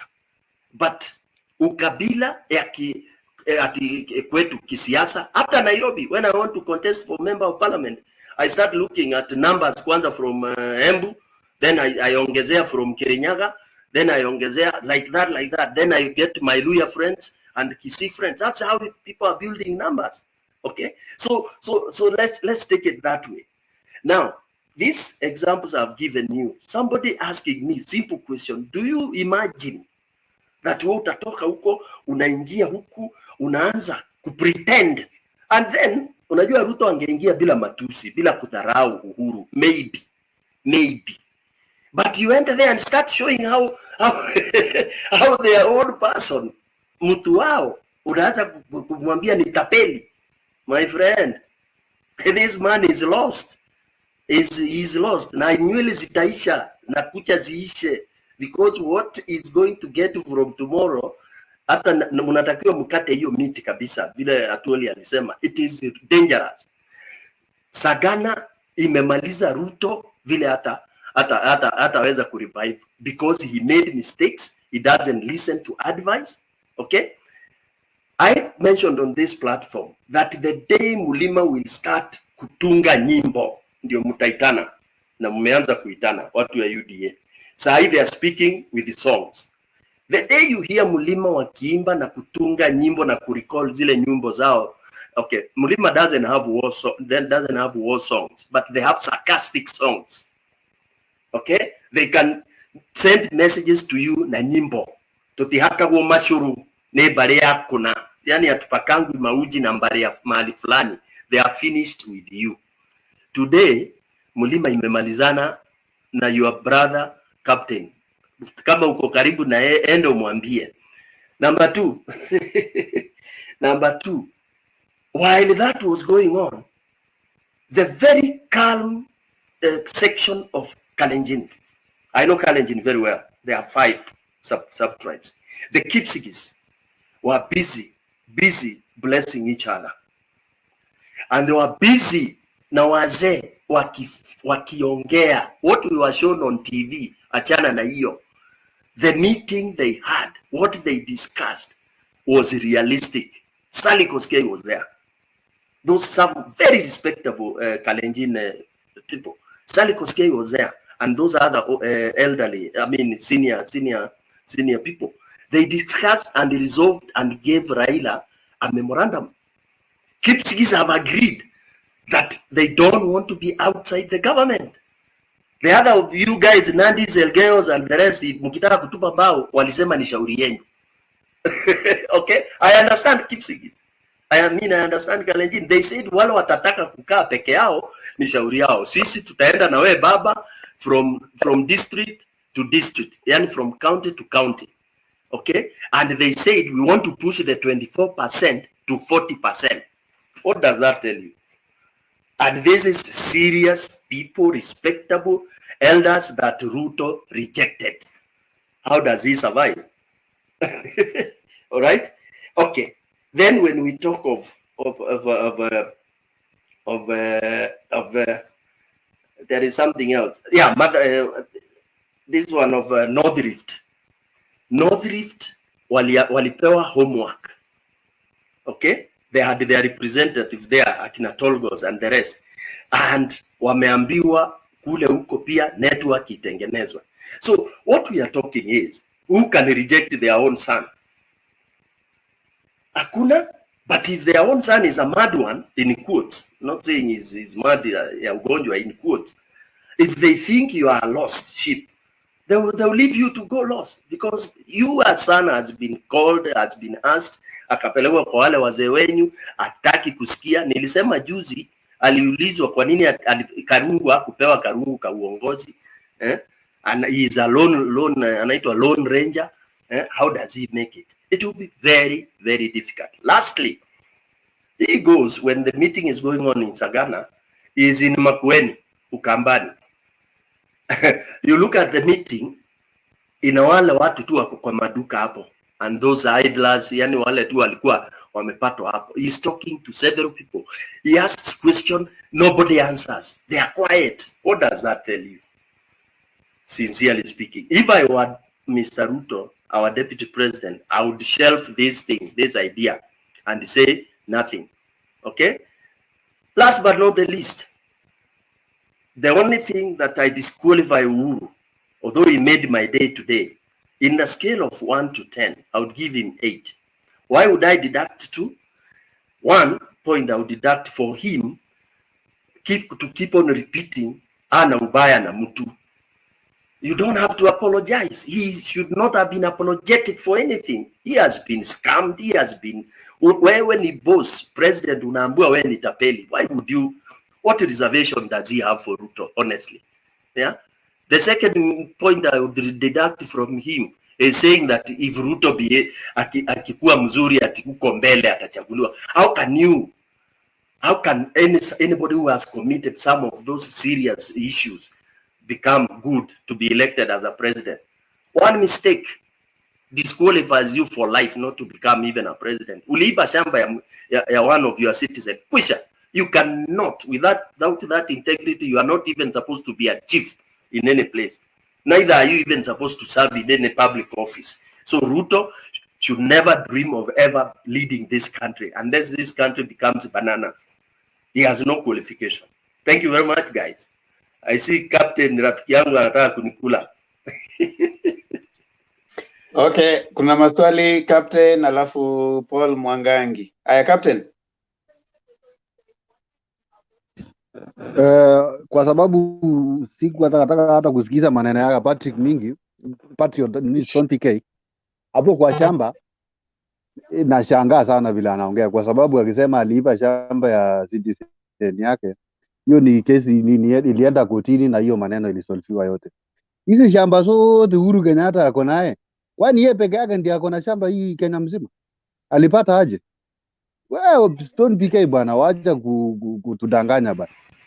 Hizo shamba ni vile tu saa hizi labda juu saa hii mko nyuma yake ana support venye mnataka, lakini saa hii kwa sababu mnapiga Ruto, yeye ako right kuona hizo shamba huko Taita Taveta. Nakuru ako na shamba kutoka Salga mpaka Nakuru town. Siwache nijibu. Ni sawa Captain. I think mimi I'm not very new. I mean, I'm not very young. I know the country very well. Unajua ukishafika 40 years plus, I think umeona kila kitu approaching 50. Yeah, so I know everything actually. I know everything about politics. I know who owns land where. Right now, the fact that Captain ameshikwa na land, ameiba, yeye anaenda kwa koti peke yake. Huwezi kusema hata Stone PK pia aliiba kule. Siku ya Stone PK itafika. Unaona? Ule tuna deal na yeye kwanza ni huyu anasema anataka kuongoza nchi. Huyo tuta deal na yeye. Hao wengine unasema lakini kwa sababu 1 minute. Complaint zikija Captain. Complaint zikiwa raised, I can assure you those issues will be handled. Ile kitu ulichukua kwa njia isiyo halali itarudi. Take that to the bank. Thank you. Thank you very much, Stone PK. I agree with you that you are agreeing that Kenyatta is owning pieces of land unknown. Haijulikani alipata namna gani. I agree with you. I'm not saying Kenyatta. No, tuendelee na kipindi. Don't misquote me, Captain. Paul Mwangangi. Okay. Thank you so very much, guys, for giving me the opportunity to speak to you guys. I'm calling from the US. Yesterday was my first day, and then today is my second day. I was not able to go ahead and raise my opinion, but exactly Dambo and then the gentleman who was there yesterday, was it Bernard? Thank you guys for what you're bringing up so that we can be able to, people from all over, they can be able to bring their opinion. What we are doing here, we are trying to go ahead and bring opinions according exactly how you feel and how you can see things, or you can be able to hear things are going.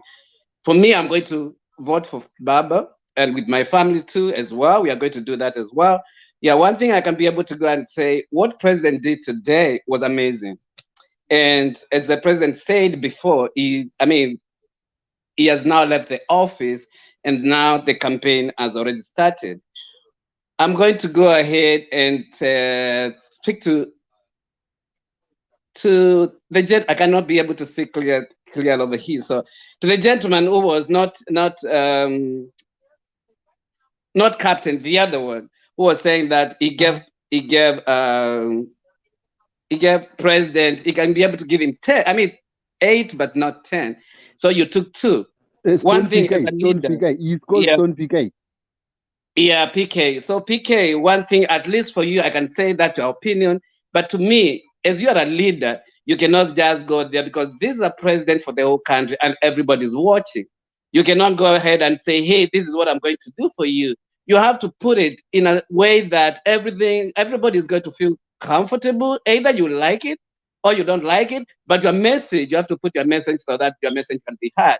As he said there are some people have been sent by Ruto, maybe other people, so that they can be able to come and listen. So exactly, he has to put it there so that those guys can be able to, you can be able to touch it and everyone, so that you can be able to. What I can be able to say, there's a lady here yesterday who said, I don't know, her name was Selena. No, Selena is here now, but there's another one yesterday from Spain. Right now, we know exactly what we want to do, because we need change in Kenya. We exactly know what has happened. We know exactly the problem with Kenya. We know that absolutely how corruption has really gone in from that country. That's why I left. I want to come back, but I can be able to come back if I cannot be able to get a job. How can I be able to bring my children so that they cannot be able to get a job? What we need to change is to go ahead and talk to our people, like me now, to talk to my grandmother, to talk to my mother, to talk to my father, to talk to my siblings, to tell them, hey, look here, not just to be given a bag of rice at that particular time for you to sell your vote. And then that person, you're not going to see them for another 5 years. We still go to the same grocery stores. We still go to the same to buy the pack of milk. There's no grocery store from this one belongs to this, to the rich, and this one belongs to the poor. Let's educate our people because exactly we know what we want. And the other thing I'm going to say, I heard someone talking about, there's a lady who truly spoke very well and I liked it. But he said something about Kalonzo. I'm from Machakos. Ruto was there. I was talking to my people in there. There's nothing he's going to get. Kalonzo is already negotiating, but he has to be able, as I said, he's a leader. So he has to go ahead and show people it's like, hey, this is the way it's going. Just because you can be able to see. And I say, Mangojeni. So just wait. I mean, he has worked with Raila for so long, for many years, but there's something in between, something happens. So you want to make sure exactly now this time, is it going to be the same or things are going to be changed? So those guys are talking behind the scene. Let them give them time. I know as we can be able to say, even me, I need him to come tomorrow so that we can be able to get this and boom, we are gone. So let us give them time. I know there's a talk which is going on. Now you are going to see the earthquake which was in Bomas. It's not going to be like this. This one will be absolutely marvelous, Luan, and everybody's going to be happy. So thank you for giving me the opportunity. I'm going to listen. I'm going to lay back and listen. Thank you so much, Paul. Nakitare, karibu. Give your views, tafadhali.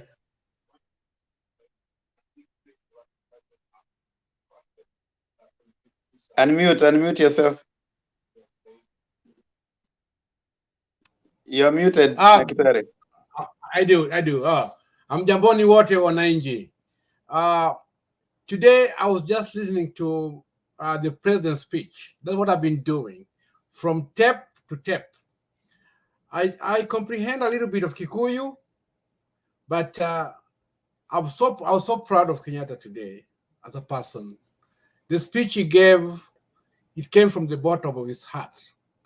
And actually, he really talked without a script, with nothing, but he gave something that we shall remember. That's going to be something that will be remembered for a long, long time. Right now, we can take it for granted, but after some years, we shall look back and replay what Kenyatta said today. Kenyatta was for real. And today, I believe Kenyatta was for real.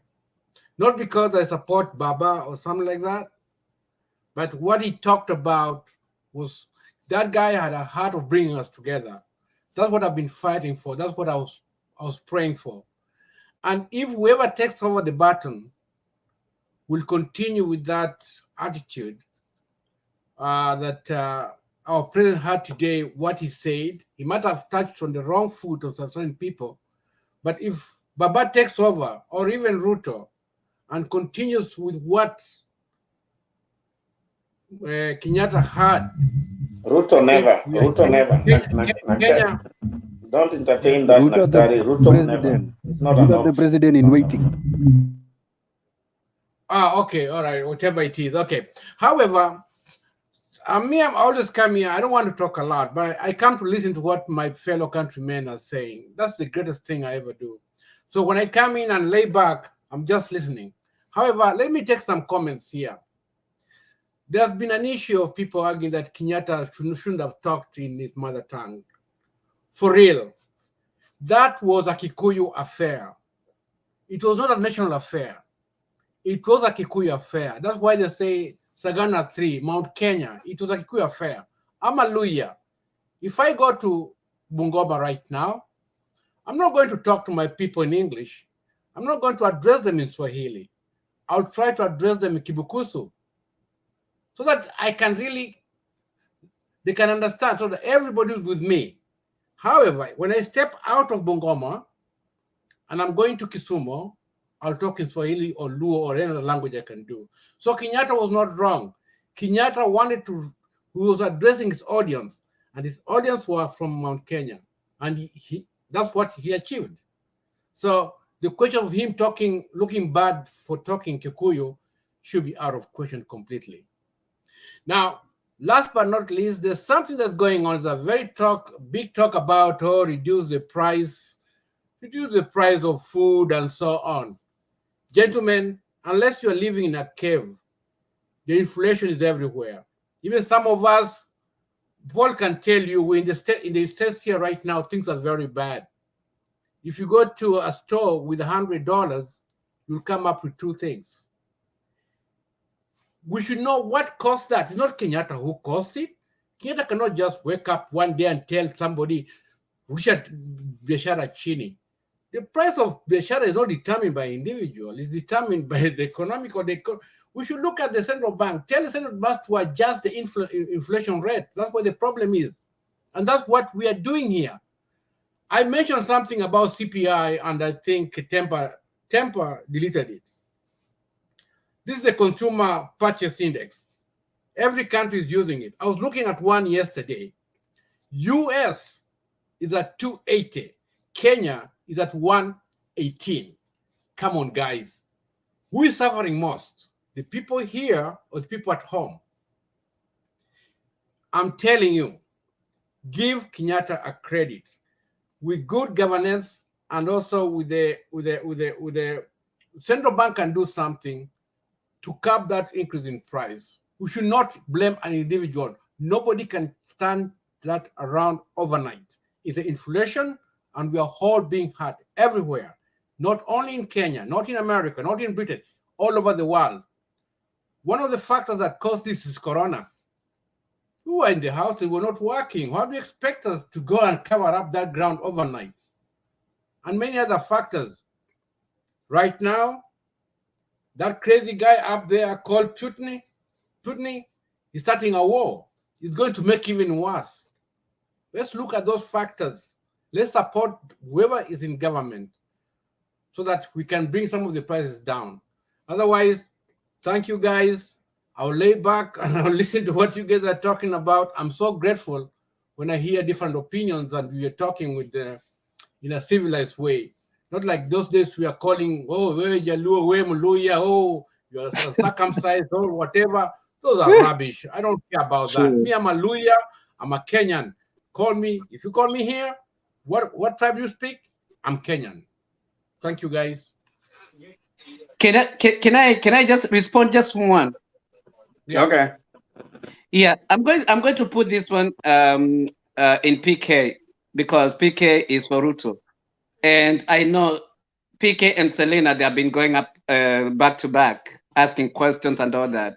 There is one thing I'm going to ask, and this one goes to everybody, but I want PK to listen. PK is not for Ruto. PK is not for Ruto. Captain. PK is for Baba. Baba 100%. Wewe ungekuwa unapiga kura leo ungeuza ya baba.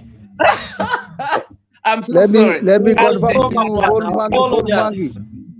My apologies. Today was just my second day. Please forgive PK me. Now is I'm becoming. That is how people destroy votes. That's how people destroy their votes. Okay, well, can I just? There is no apology, Paul. Even Nagitare was saying it very well. I'm not If President will be Ruto or Raila. Can I just ask my question and then Okay, I'll be able to allow Paul Mangangi to ask his question. He meant to ask Captain. Yeah, Captain is the the guy. Yeah. Go ahead. I don't go want ahead, to be Paul. in Yeah, the only thing I'm going to ask is like when Uhuru and Ruto started, they started together. And if Ruto today was absolutely wanted to be the president, he could have seen exactly what Uhuru is not doing well, and then he continue with that policy to do better, and then he can be able to tell people, hey, this is exactly why exactly I did this, I did this, until now. When he went out right now, he was going just for himself, but not for the country. So that is now when Uhuru came to realize, because let's call a spade a spade. I think what Uhuru did, and I think that right now he knows exactly where he should. He trusted Ruto so much, and then Uhuru went ahead because this is my It's like the way I can trust my wife and go ahead and give everything for my wife to be able to know to do, because I know my wife cannot be able to overcome some stuff. So by the time Uhuru comes and find out, wow, things are not going the way I thought they are going, that was now a wake-up call. But now when Ruto came to realize, Uhuru has already realized what he was doing, that is now when Baba saw that and Kenya was going into so much. And I think now that's what the trigger for everything to be able now to turn around. And that's why you can see now Kenya is going to the right people right now.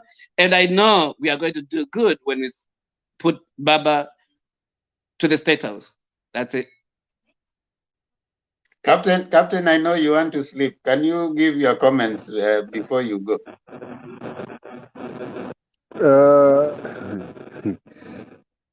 Paul Mwangi is saying that William Ruto was doing this during when they were working together in peace with Uhuru. Mwangangi. I think Paul Mwangi, Mwangangi. Paul whatever, because Mwangangi, very good, Paul Mwangangi. I think those things that were done by Ruto and maybe Uhuru on their first term, it is a must for Kenyans. It's not a bribe that Ruto should come back now and say, I've been doing this to you and that. It is there in the constitution that those people are the serve the people of Kenya. They should not come and tell people that, oh, I did this, I did that, oh, 5 years was this, that Uhuru now is realizing that the deputy president was doing the right thing. Why? Paul, kindly mute, so Ruto mute now is Paul. coming for himself. Are you seeing? So that is what I can say about William Ruto coming in as a person now to want for the presidency. Okay, I'm going to go ahead and just say, to respond to you, why is he now saying that he's already in the government? And exactly what he should have changed the government, he could have changed right now because he's in there. He's in the government. It's not like he's outside the government. He's in there. What he could have been debating around right now is to exactly what he taught Uhuru not to do. And he went, that's exactly what we could have been able to hear. But you don't hear that. We don't hear him say, hey, by the way, Uhuru, I told you the country is going the wrong way. And I told you to change this direction, but you didn't listen. We are not hearing that way. We are just hearing him campaigning. And because what he wants, he just wants to be the president. And then he doesn't have, okay, what does he have right now to say exactly? Okay, this is exactly what Uhuru didn't do or when I was with him. And this is exactly what I'm going to do for you guys. Other than just bottom up and all over. And the way I said, let's talk to our people, because our people now, because some of them, I'm going to say that they are not learning to understand exactly what that means. Because now when someone is being given something, he's going to be saying, oh, huyo ndio jamaa mzuri. So, yeah.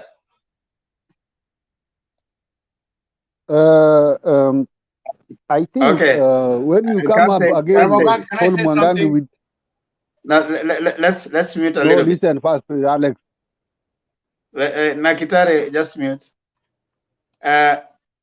Captain, unajua wewe majibu hautupatii majibu ambayo watu wanataka. Unaulizwa maswali hapa na watu. Mwangangi anakuuliza swali ambayo it's a loaded question that needs answers. You're not giving, you're just giving. Maybe ni kwa sababu umechoka nataka kwenda kulala. Ni sawa, tutakuallow uende ulale. Lakini aujibu maswali kulingana na vile tunataka. Na kama haujibu sema tu hiyo sijui, wacha mimi niende. Siwezi jibu maswali vile wewe unataka. Mimi ukinipatia questionnaire, I'll answer my questions according to the way I know. I cannot answer the way you know. Even if you are given yourself a questionnaire and I'm giving the same questionnaire, utaandika maswali majibu zako, mimi niandike zangu ama namna gani? You are wasting time on a non-issue. Jibu swali. Sina hata jibu sasa, wacha nilale, nimechoka. Ndugu yangu iko karibu kuamka. Unaenda kulala saa hizi ama unaenda saa ngapi? Kwa sababu nataka kupatia nafasi ndio uende. Wacha niombe tu nilale wazee, juu leo hata sikuwa nimejitayarisha kuwa hapa leo. Clearly, yeah. One thing, Temba, you got us off guard. I will run the topic of today, and I was No, prepared to be we're with you talking guys until about tomorrow morning. Sagana 3, and that was all. I think the whole of this week it will be Sagana things. Let's meet next week on something different. Okay, sawa mkubwa. Vile utataka tu. Have a good night. Good night, Have bro. a good night. Patriot, siko Captain, sawa? before you go, before you go, Temba, can I say something before my brother leaves, if you don't mind?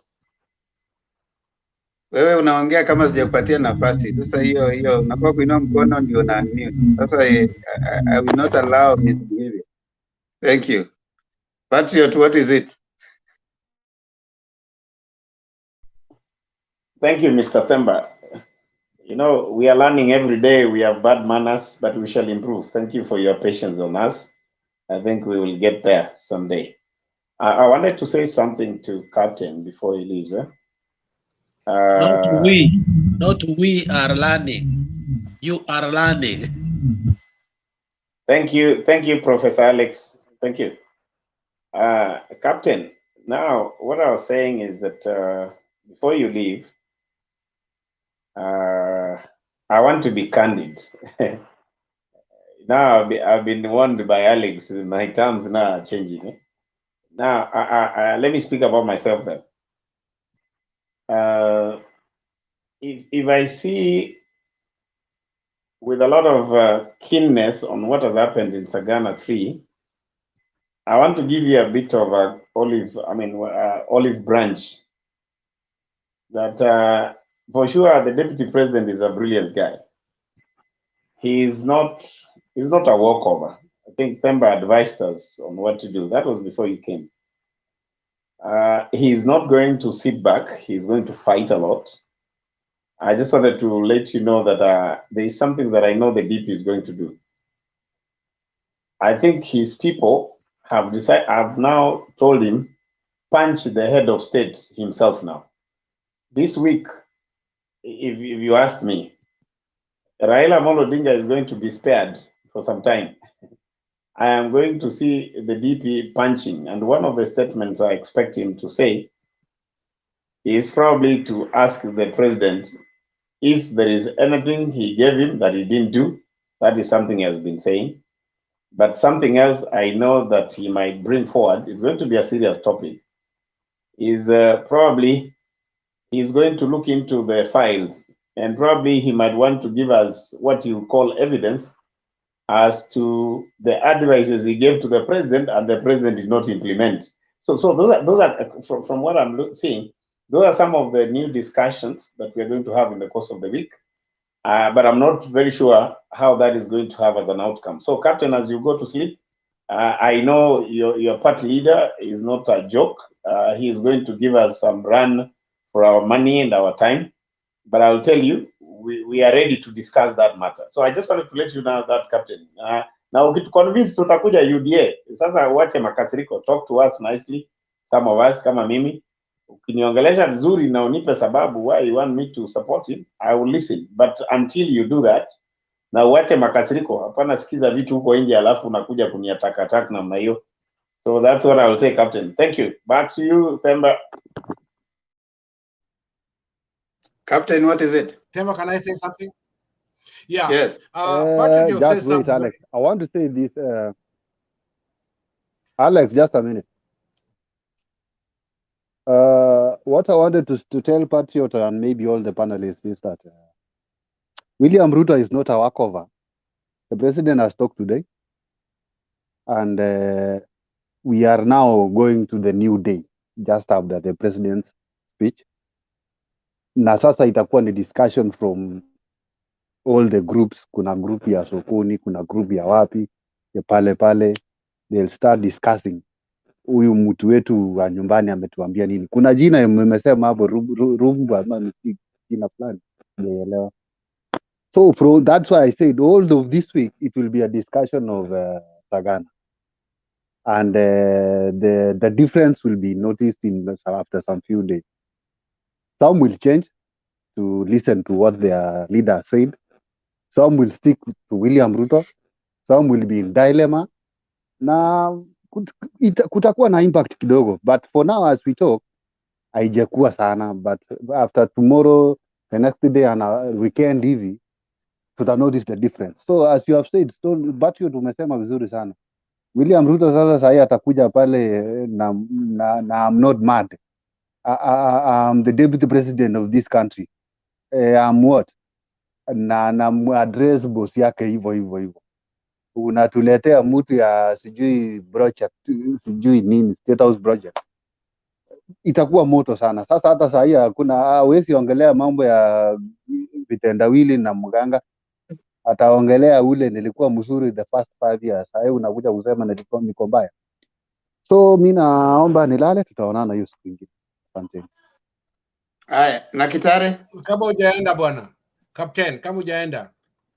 I think you are making sorry bwana Temba. Niko sawa. Bwana Temba. Wacha niongee Yes, kidogo. Bwana Captain, you are ongea. assuming a lot. Captain, you are assuming a lot. Politics kuna ujanja mwingi sana. Wacha nikwambie, Patriot, I think you're going to foresight what's going to happen. In news media, the narrative right now will be Sagana talk all the time. Let me tell you what has happened.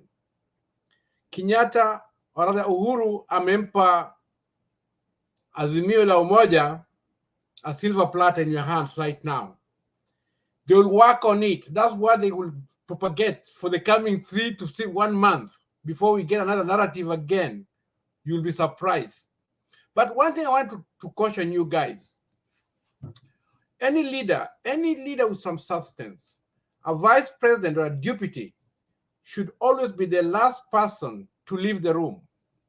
For instance, when we're having a meeting, we shall talk, address the meeting, but if I'm the chairman, I'm the president, everybody will leave. The last man to leave should be the vice president, because we shall have something over to go over what we actually addressed. Now, it seems as if Mheshimiwa Ruto was a renegade. He was never staying in a room. Every time there was a meeting, every time there was something sensitive, he was living with the guests. That's mistake number one. And I don't think if he takes this power, he'll be able to let his vice president to be the last person to leave the room. And that's sad. Thank you, Nakitare. And even as you go to sleep, Captain, remember this. In gambling, the house always wins.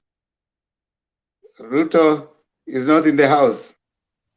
And the house always wins. Good night. Captain, And also Temba, I can Captain, tell you, Captain, before you said sleep, before that. Yeah, Captain, you said, today Temba, was you said before that it's Azimio wamepatiwa kazi mingi sana, which I can confirm. Itakuwa vibaya sana Azimio washindwe na William Ruto baada ya kuendosiwa pale Sagana. It was not a kind of endorsement anyway, but the leader has told them tuangalie mzee. Good night. Captain, Alex, good night. unasemaje? Captain, ngoja. Yani amtai Captain alale. He's been going to sleep for the last 15 minutes. Wacha asikie yetu leo. Aya, ngoja kidogo Alex, alafu nipate nafasi. Na wale ambao mnatujoin kutoka Facebook, asanteni sana. You'll be thrown out in the next 4 minutes. We appreciate you choosing to come on to Mutembei TV and discussing and also commenting. We thank you a lot for choosing Mutembei. Kindly remember to subscribe. You'll be thrown out in the next 4 minutes, but you can always log on to YouTube and continue seeing what's going on. We'll be here for a little while. We can't take it for granted that you have chosen to come to Mutembei TV. Remember to subscribe, share, and let's continue talking as Kenyans, because when we stop talking, we start fighting. We don't want to fight. We want to keep talking. See you again later today. The show starts at exactly 9 p.m. Kenyan time. You can follow it on your global time, wherever you are. Thank you so much. When you come to the show, you see we attend the way we are, it means that there's no chance. So you can try logging, but you won't get the chance. But as soon as you see that there are fewer people, you can always try log in and come and share. You only need 4 things. 1, working gadget. computer or a phone, you need connectivity, bundles or Wi-Fi or whatever connection you have. You need something to share and a willingness to learn. Only that. Then you come and sit with all these able people that are seated here. You come and face the likes of Patriot, Alex, Stone PK, Captain, and others. They will grill you, they will inform you, they will bash you, they will bang you, but don't you worry. It's all in the spirit of talking as Kenyans. We really appreciate you so, so much.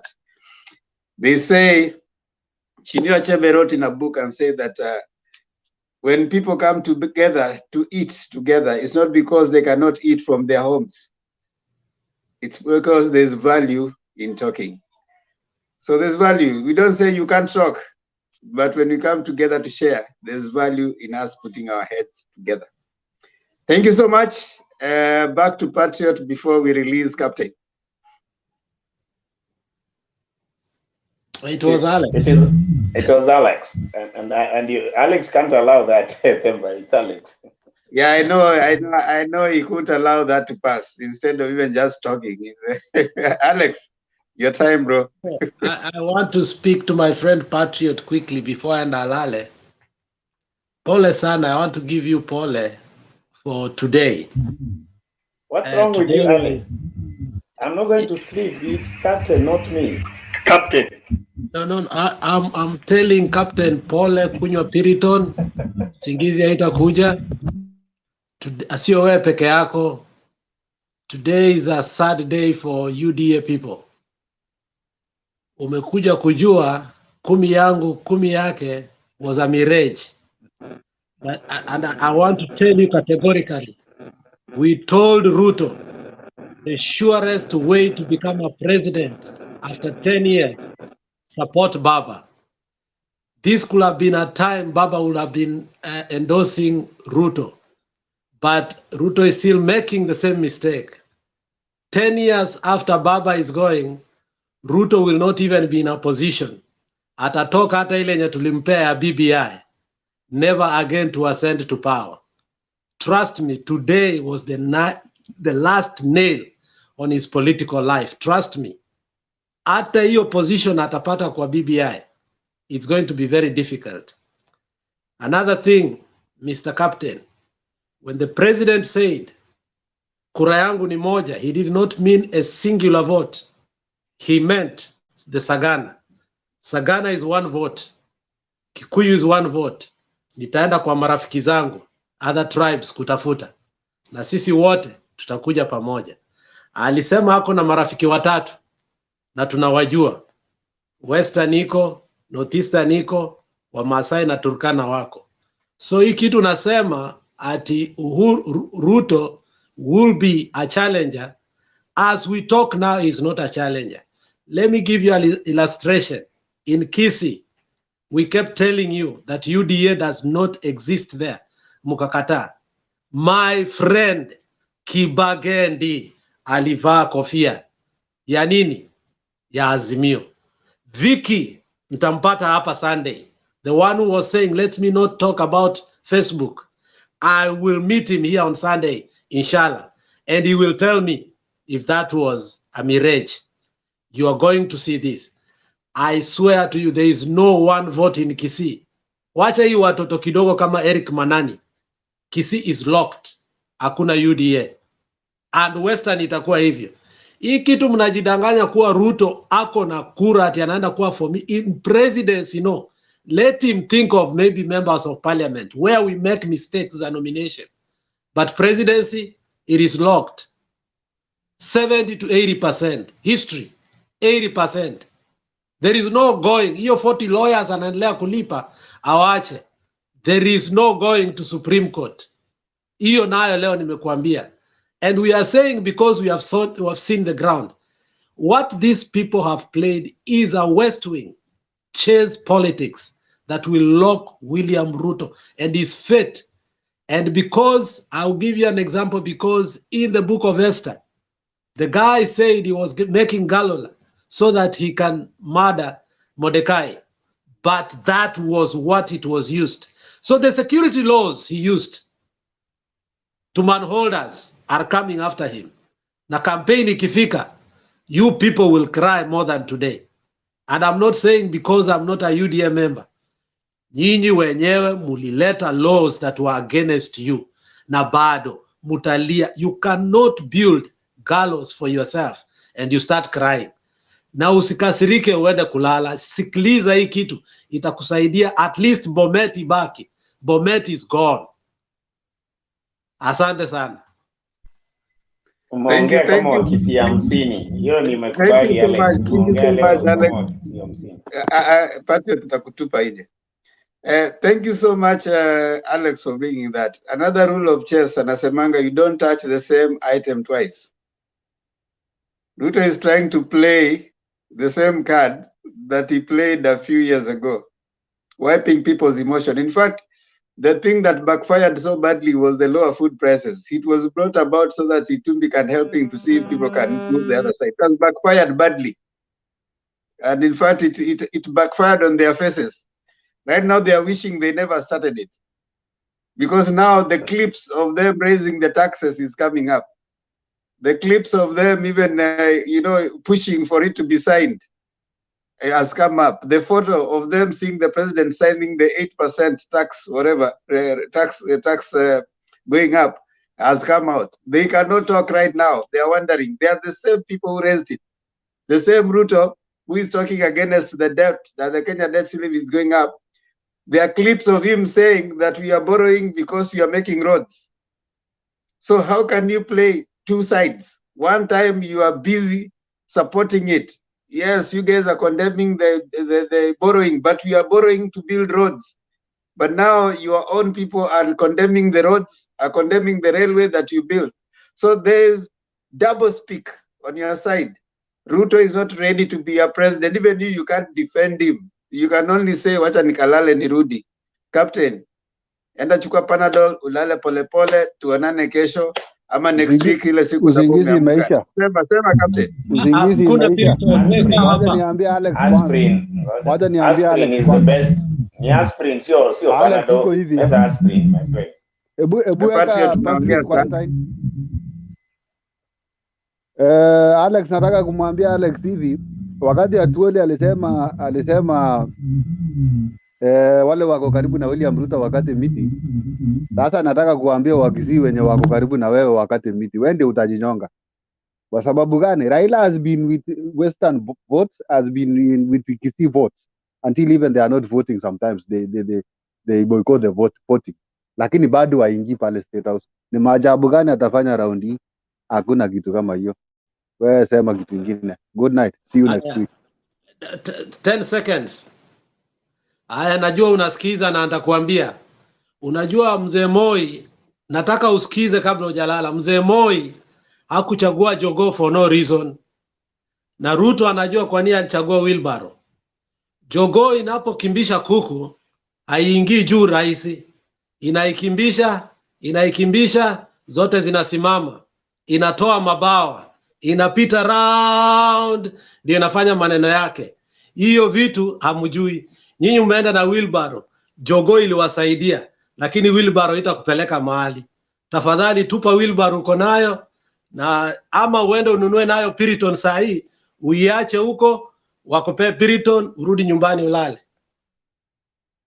Blessed 254 anasema ODM is a dictatorial party. Why are they afraid of Wanjigi? Tell me where you choose the deputy president as the party leader of UDA. Once you get that, come and then we can talk about ODM, so that you can tell me that it's a dictatorial party.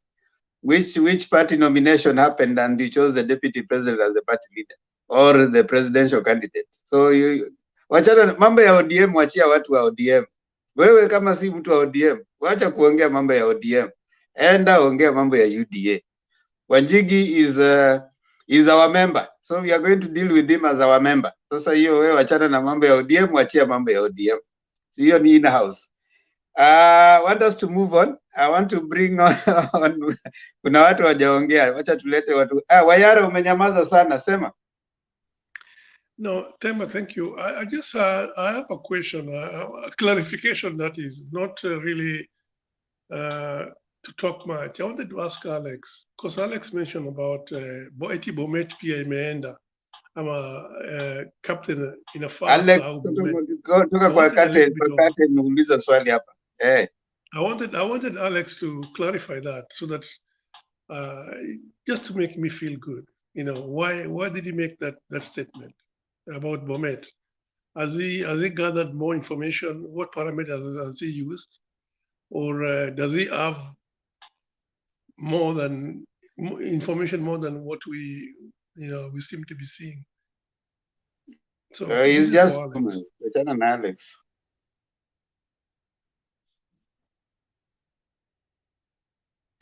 Wayara, you know, when 2002, when Nyachai was running for his presidency, he was very close to Kipkalia Kones.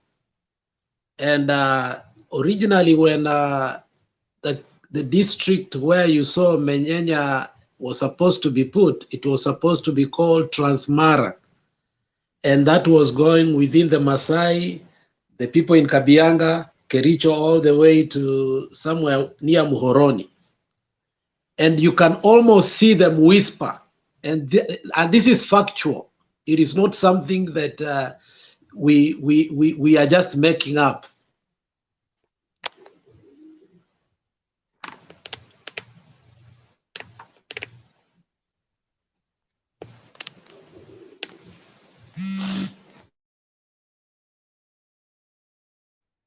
Alex, I can't hear you. Watu ya nyumbani wanaitisha dola, wanapigia Alex atume dola, ndio sababu. Alex, what happened? Alex, something has happened to you. Yeah, he's not okay. He's Okay. on phone. He's on phone. Okay, so let's proceed on. Let's have another round so that we start taking our closing rounds. I'll start with Njiru. Njiru, nikupatie dakika zako 5. Nikuje kwa Selina dakika zako 5. Tukuje kwa, najua Ziana anapendanga kumalizia huko. Patriot, nikupatie dakika zako 5. Na Kitare dakika zako 5. Paul dakika zako 5. Stone PK dakika zako 5. Fidel Wayara dakika zako 5. Alafu kisha tumalizie. We've already done our 8 hours, so I think we need to start, winding down. So, Njiru. Hi, I'm ready. I want to share something.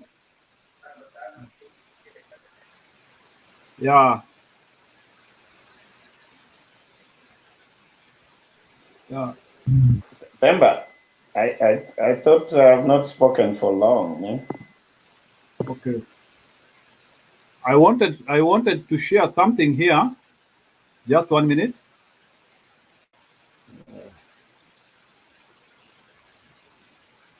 Okay, you know, I don't want to share the whole algorithm, but it's just, you know, I started talking about these things early last year, and the people started calling me a mad person, and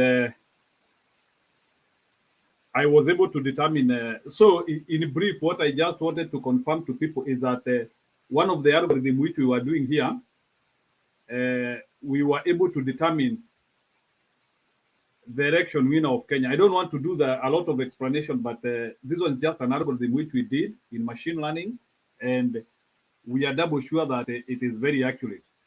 So I don't want to give the background of it, but the way it looks like, I just wanted so that maybe the people who are doubting, especially like Mr. Captain Apple, I want to show him the reality, because, you know, I never like talking with the theory. I want to talk with the real data. And basically what happens is, let me try. I just want to use my 5 minutes in this because it is important. Yeah, let me begin with the first page here. My first page here is just showing I'm just trying to, this one is just the result of the data. This one is the aggregation of the data. 50 million people.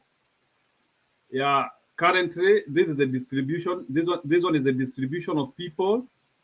The Kikuyu, depending with the depending with the distribution of the population and the percentage here. Yeah. So I'm just trying to show what is happening here. I don't want to go to the details of explaining, but what I just want to tell Mr. Captain, if we can see the number there, which is around written there, 12. Okay, mark that number and call me on August 10 after the results. We discuss about it. So, in brief, this one is an algorithm which we prepare, and even before Baba and official announced that he is vying for the election. And what we have done about it is the first factor which we did was that, first of all, the thing which make one combination which makes you to become a president is where you come from. Like, for example, if you are presidential candidate from Kikuyu area and those people are fully behind you, it is not the same way as being a presidential candidate coming from like the Korea. I'm just giving an example from the Korea. So we call it a poll factor. So we used all those poll factors, and then we went ahead and looked at the communications which people are doing, and we were able to determine. So this one is a very accurate algorithm. I don't want to explain about the details of how it has been prepared, but it showed at that time. At that time, it gave us an election winner of around 12 million, and that time, I just want to give the results. It showed us a vote difference of around 3 million, and I still stand by this one that Baba is going to defeat Ruto with 3 million votes. You can call me after the elections and we will discuss about it. So another interesting thing which I also wanted to tell you is that today we have looked at Facebook messaging of how people are commenting about the day to day, and with the finality we can confirm that 60% of people from Mount Kenya are positive, and close to 50% of Kenyans were also positive. So that one is a confirmation I want to tell just positive to the message. We are not saying that people who confirmed that president. I'm not confirming about the message. I'm just confirming positive. People who are positive about what president did, as per now, 60%, and the people who have done that, they are close to over 500,000 in Facebook globally. So that is something serious. So it's something we have confirmed. So I just wanted to confirm to whoever has doubt.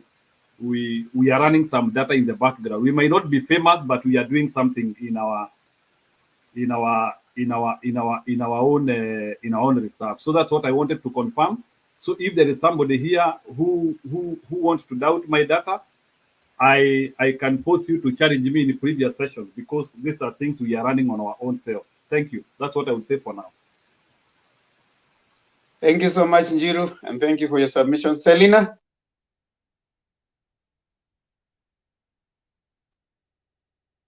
Okay, Selina hayupo. Patriot.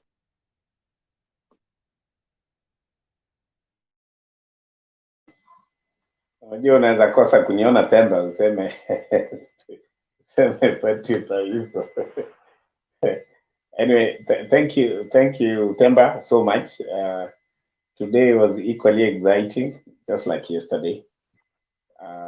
We've been having a very, very robust discussion. Trust me, it is getting addictive every day. Above all, it is good news that you engage yourself on a subject that gives you the pride of knowing that you are on the winning side of the story. You know, it is history in the making. It is very good when you feel good about a cause that is most likely going to be a cause that will appreciate your contribution when the last call is made. So I'm one of those people who are proud to be on this platform. I love the way we discuss. I love the way we play with each other's, attitudes and feelings. It's always a good thing to do. So I wouldn't want to speak much to today's discussion since I did that, but allow me to make a few to my last conclusion of today's discussion. When I listened to Macau Professor and Abdul Nasir in their discussion today, I saw the obvious. Abdul Nasir spoke to the expectation of some of us, the way the UDA speaks, the way they cherry pick on what they think should be hyped, on what they think shouldn't. It was very interesting to watch them. And Macau spoke. He's a very brilliant professor. And he made us proud to watch him. Something that I picked from Professor Macau is the fact that he appreciates the role of Kalonzo Musyoka in the election. He actually, weighed into the discussion that we've been having from yesterday, and I think I appreciate his position. He said that Kalonzo Musyoka will play a very serious role on whoever he supports. He said, if I may quote him, Azimio la Umoja will still win, of course, without Kalonzo Musyoka, but he feels it will be a definite, clear win if Kalonzo Musyoka comes on board. And I want to appreciate the tone and the language that he used. I don't know, it's because he comes from there, that's notwithstanding. Listening to Macau Kinley, you really appreciate the fact that Raila Amolo Odinga has put up a very serious think tank group that is giving him advice and that is thinking along to help him, have a composition of Azimio la Umoja team that is going to make Kenya a proud place to live. I listened to him very keenly, and for sure, Abdul Nasir did not come out as a clear scholar in matters law, neither in matters mathematics and stuff. He picked things from the air. Most of the people who watched him, he was an irritant. But of course, we appreciate these are our brothers. This is how they reason. He threw very heavy salvos to the president. He spoke very, very in a very serious, demeaning language to the former prime minister, the fifth, the president in waiting. That to me was a serious thing to watch, because I really wanted to see what they think about, and the issue of Kalonzo was very key for me to listen to. Sagana was a place where the president spoke a lot. The president summarized. The president tends to, synchronize. He tends to summarize his matters. He's not a man of many words. In fact, he even confirmed. He said, "I'm an old man now. I'm not the same person, who will abuse and use abusive language to settle scores." He said he will not go that direction. Many people expected him to do that, but he said he wouldn't. So he actually proved that he's presidential. And in as much as he spoke in a language that people didn't understand, he actually, demonstrated to the public that that was a public demand. It was a public demand, circumstantial request from his audience, and he had nothing to do. I don't know whether it was by design or by omission. He came out very clear that he had no other option other than speaking the language he spoke. So I really want to say that as a country, we are looking forward to have a new trajectory in matters politics. It is going to be a hive of activities, towards the end of the week, with the NDCs running through tomorrow, Friday, and Saturday. I'm sure it is one of those interesting topics that is going to keep our discussion more vibrant than the way it is.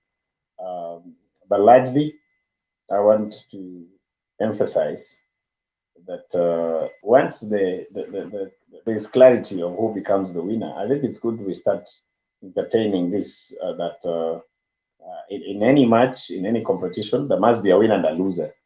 So I'm appealing to the UDA and those who have been ahead of us to know that things have changed. Let them accept, because we must accept, and that is the only way we can keep our country going. Raila and Ruto are both Kenyans.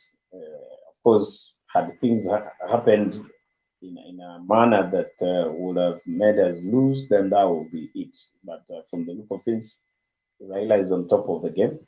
Kenyans are supporting him across the country.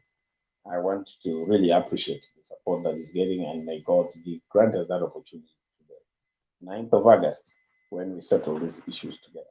So thank you so much, Pepper. Thank you so much. Thank you so much. Stone Pike, ama niende kwa Wayara kwanza? Wayara, patia brother Wayara hapo kwanza aseme. Wayara, dakika zako 5, alafu turudi kwa Stone Pike, alafu tumalizie na ziada. Oh, Stone Pike, okay. Azungumzi, yeah? Okay. I've only got 2 items that I wanted to talk about. I know yesterday, for the later part of the conversation you guys had, I was locked out, so I couldn't actually get in. And Patriot has more or less like brought it into the question in reference to the conversation Professor Macau had today about Kalonzo. I wanted to get in yesterday, but I couldn't.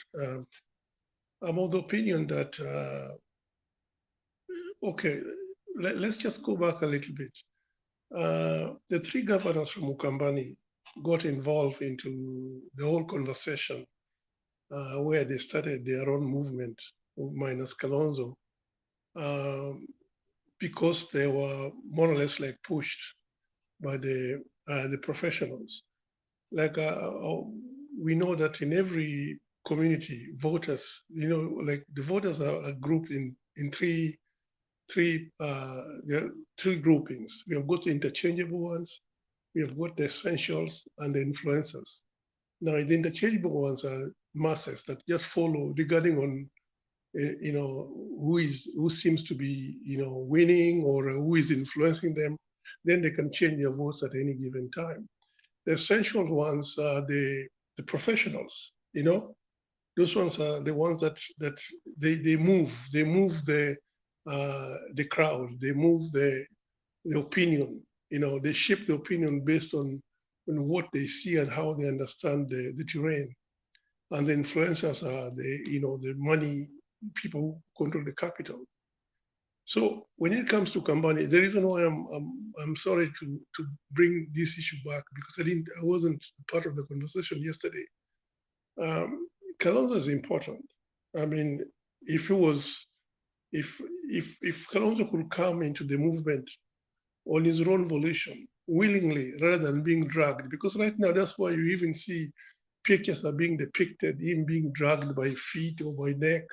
It's because he's making a mockery of himself, him as an individual. Because if he was a principled person, he would have stated his claim or stated his reasoning and stay on those particular facts, having a conviction, saying, this is what I would want the Azimio people to be able to do for my own sake. Because you see, he had already said that he will be a madman to go and support Raila for the 3rd time. A politician doesn't have to make such kind of statements, those public statements, because politics has got, we are enemies tomorrow, today, and the next day we are friends. You don't go out there and make your followers hear you take a vow that you never work with somebody, this particular individual, and based on what? And even the reason why whatever that he was basing his reasoning was fictitious, that he had been promised that he will be given the mantle come next election and will be supported. It wasn't based on just on thin air. It was based on a reason, on a fact, a factual ground that in case they win, 2017 there was no winner. The Supreme Court threw the whole thing out. So they won, but it was taken away from them. So he should have actually also sat down as a thinker that say and said, well, this is what really happened. It's not about Raila Odinga, him supporting Raila Odinga all the time. He should also question himself and say, I've been supporting this particular person. Our thing has been stolen. It has been taken away from him. So I owe him. I want to see him get leadership. But you cannot come out and say, you knowing that your thing has been stolen, and as 2017 it's also been stolen, or even the election has been nullified, you are saying, well, I can't support him anymore. It was not because he failed. It's because something was done onto his victory. So as an individual, you should be able to have a conviction, a principle saying, I will still support this person because he has not reached his objective.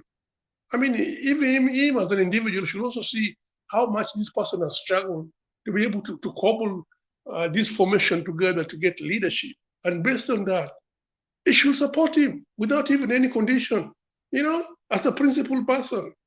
So this is why I'm saying that right now, as things stand, Azimio can do without him, but it will be an addition if he really came along. But it should not be put in condition. He's dragging the whole thing. He's making so many demands that he become an irritant. So that is something that I wanted to pass by, to pass across, because I know Patriot talked about it yesterday, why he's needed. And I know, Patriot, you have an affinity for him because you're close. You have this family relationship that you have already established, which is okay.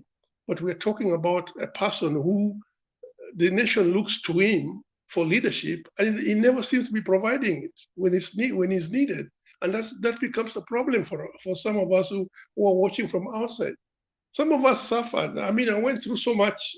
This is a story for another day.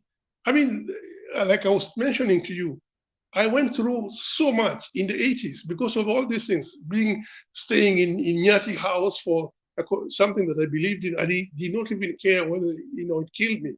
But that is something that some of us had to go through. I went into exile, 1 year later. I was already outside the country. Not because it was my own volition, by volition. I was forced to go out of the country. So we know where we have come from, and how much we have struggled, for this particular thing. And so it pains me when I start seeing leaders that we are more or less like dragging them as our leader. We know their faults, because some of them are not really supposed to be leaders. But those are the only things. Those are the only people we have got. So we really have to more or less like put a lot of bandage on their ego, put a lot of bandage on their character, to be and consider them to as our leader. But because those are the people that we have got. So I will leave that. Temba talked about something yesterday about political management. Which I think we should really pursue. It's very, very crucial, and that's where we people need to make a distinction. We need to distinct ourselves from the other groups that have not really realized that this is very, very important. How are we going to manage our affairs? And it starts from the nomination. Nomination is very, very important. I mentioned this thing the other day. I think, guys, we should talk about how does Azimio solve the problem of nomination, where you have several parties coming together and each one wants to also be able to expand their base, their influence, but they're in Azimio. And since Azimio wants, to create a candidate for each post, for every seat, how does these small little parties also get a room? How do they get space to be able to voice their concern or voice their position that they also want representation? So because this is where the problem is going to be. So I think we should really look into that. And if our collective thinking can be able to help or persuade or influence how this thing is supposed to be done, I think it will really help Azimio go a long way to be able to settle their own house and put it in order, because this is where Ruto is creating a trap. He's creating a trap for Azimio based on that. And Thema mentioned something today about a wounded cat, how vicious he becomes. See, in a normal game, in a normal fair game, a wounded cat, as you expect what is coming around. But you're talking about a cat that camouflages into changes into so many colors. Is a chameleon, is a frog, because he does not know whether it's a cat. He goes one particular place, he's a cat. Another place he goes, he's a chameleon. He's a frog. He's a fish, because it's all based on lies. He's looking for an environment or a climate that suits it, so that you can be able to appeal to that particular environment. So this is a person that you cannot even be able to define. It keeps on changing colors and changing his pattern based on where he is with lies. So yeah, it's very, very crucial that Azimio more or less like create some thinking, some thought, a think tank that can be able to deal with all these options that that might be arising or might come from Kenya Kwanza, based on being faceless, because they are faceless. An enemy that is an amorphous enemy that you cannot even know. You don't even know what it stands for. So you can say, okay, I'm going to address this particular movement based on what they have said today. No, today they're saying this. The next day they have changed tack. They're saying something different. So they're shameless. You can't deal with a shameless grouping that you don't know where it's coming from. So and that's the kind of business politics they want to play. So yeah, that's what I wanted to actually be able to. I wanted to pass across and see if we can be, bring our collective thinking and see how does Azimio get our help. Thank you very much, Themba. Thank you. Njiru, we don't rebut closing remarks. What is it now? Please, I want, Fidera said something very important. In the same pace which he has explained, can he please analyze to us the effect of Kalonzo if he joins UDA? Because he said that Azimio should not concentrate with him. Let's assume he joins UDA. Can he try to analyze the competition and how the election will go by? Just try to analyze that. Can you hold that thought so that we can discuss that tomorrow? Okay. Thank you. Stone PK, your final remarks. 5 minutes. Thank you very much, Manatemba and the remaining panelists. I think to help about Kalonzo, what you have peddled, or rather you put on pending about him joining UDA, that I can vouch for him. His integrity doesn't allow him to do that. As much as he had said he can never, he would be a fool to go with Raila. That of going to UDA, I can almost tell this panel, this platform, unless the world will be breaking loose. That I know he can't. He really cannot find himself side by side like with Akina, with the Ruto and Akina Mudavadi. No, I don't know. Anyway, you never know. But for me, that one I really, unless he has really changed very, very much, because I've been close with him and I know how he talks. And there are some very senior politicians, the way they talk about Ruto, you can imagine. Okay, having said that, I would want to maybe close a little bit differently. There is one remark that the president made in Sagana when he mentioned the small parties. For those who are keen and who understand the language, he was soft on that. soft in the sense that he said he does not stop anybody from forming those small parties in his region. I'm calling his region in Central. Why, from some of sources we've had, why he played a bit soft on that is because, one, there are some very tricky areas which part of the strategy of Azimio is to have, you know, those small parties. Here I'm not referring to Akina Kiunjuri and Akina Moses Kuria. Those are different. Those are guys who really are bitter because they wanted to be the kingpin for Mulima, but Mulima is not accepting. You know, some of this leadership actually is provided by God. Moses Kuria has been dying to become Mount Kenya kingpin, but inakataa, you know, but anajaribu kulazimisha. Same thing with Kionjuri. Kionjuri thought he was so popular and all this kind of a thing, but it has been backfiring. And they don't know the secret of it backfiring is because of disrespecting the current Modamaki. Period. Yeah. So they showed that a lot of disrespect to Uhuru, so the people are distasteful. Now, the small party, we have issues. For example, for Azimio, we have issues in Embu County, Meru County, there is a problem. In fact, unexpected problem that needs handling. That problem is being caused by Kiraito and is a serious problem. It's being caused by Kiraito in his party. He has this party called Mbas.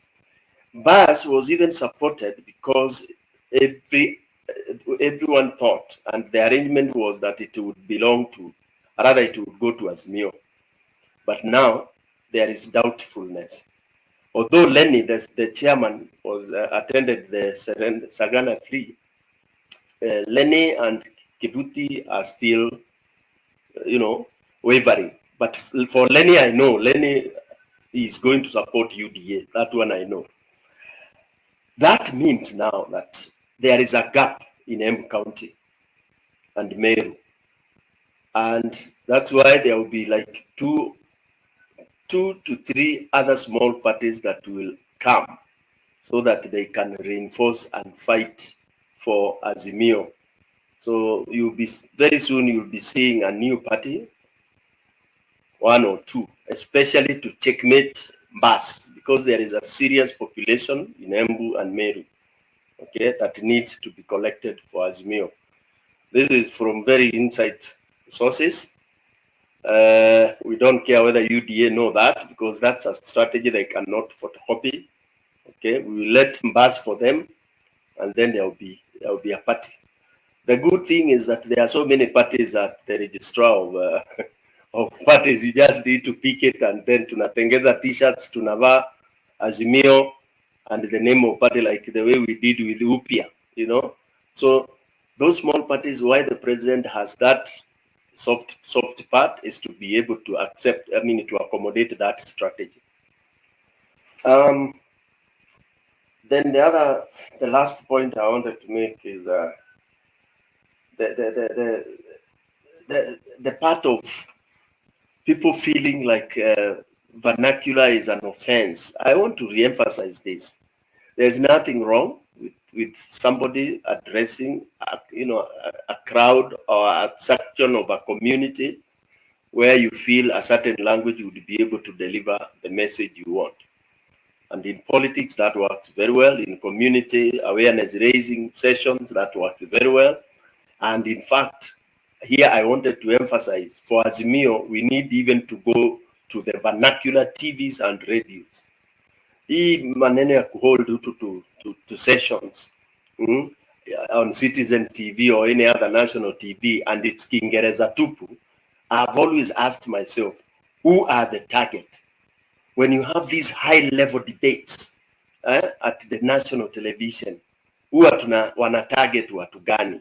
You know, and we don't have the same in the national vernacular channels, so that the people in the village can listen. Today, my point was confirmed by this address of Uhuru Kenyatta to his people in Kikuyu. There was excitement everywhere you went.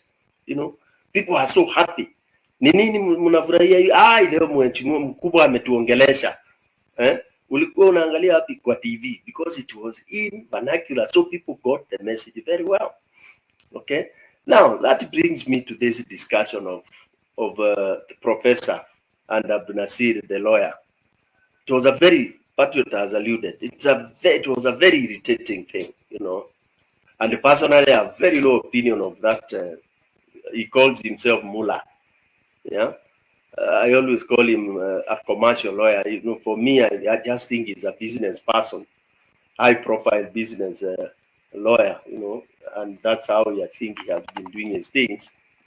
And he's so, he criticizes, uses very, very, very demeaning language, you know. And in fact, he has alluded to what, he has exactly said what Captain alluded here. Captain said that from tomorrow, the narrative will be that the competition is between Uhuru and Ruto. That is what that lawyer Mullah was saying during the debate. He said the race is for two horses. And when he was asked which horses, he said Uhuru and Ruto. Yeah. So that is the narrative that now Ruto will start selling from tomorrow. And of course, they were chatting, you know, as he was, he was doing the interviews, he was getting those messages. So that is what they'll be propagating, that Uhuru is in the race, and they'll be, smearing for some time. So we should be prepared for that. And then, of course, Azimio will have their own way of countering.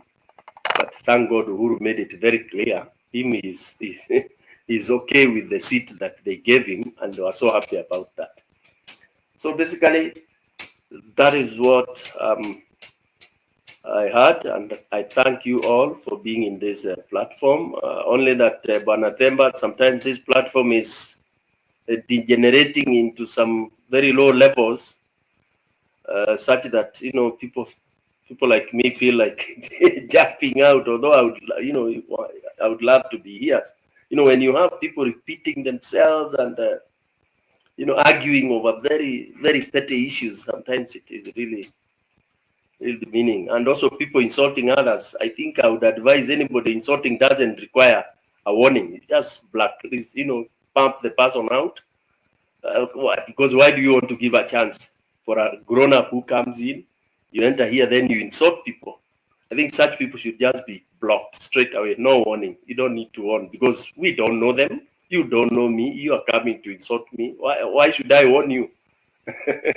Yeah, those are called keyboard warriors who are useless and very, very useless indeed. Thank you so much, Temba. Thank you. You're right, Stone PK. I block them. Personally, I don't have patience for such people. I just block them. There are some that I give some latitude of grace, but I normally just block. If you notice, if you say anything that I don't agree with, an insult that is. You can say something I don't agree with, but it is not an insult. So don't take me wrongly. So anything that is an insult, I normally block the people. Ziana, can you give me your 5? Wale ambao mnajaribu kuingia, tunafunga show. Normally when I like wakati tunafunga show tukibaki na watu kama 6 kwa studio ni vizuri hivyo. So msingangane sana, sitawaingiza kwa show saizi, asanteni sana.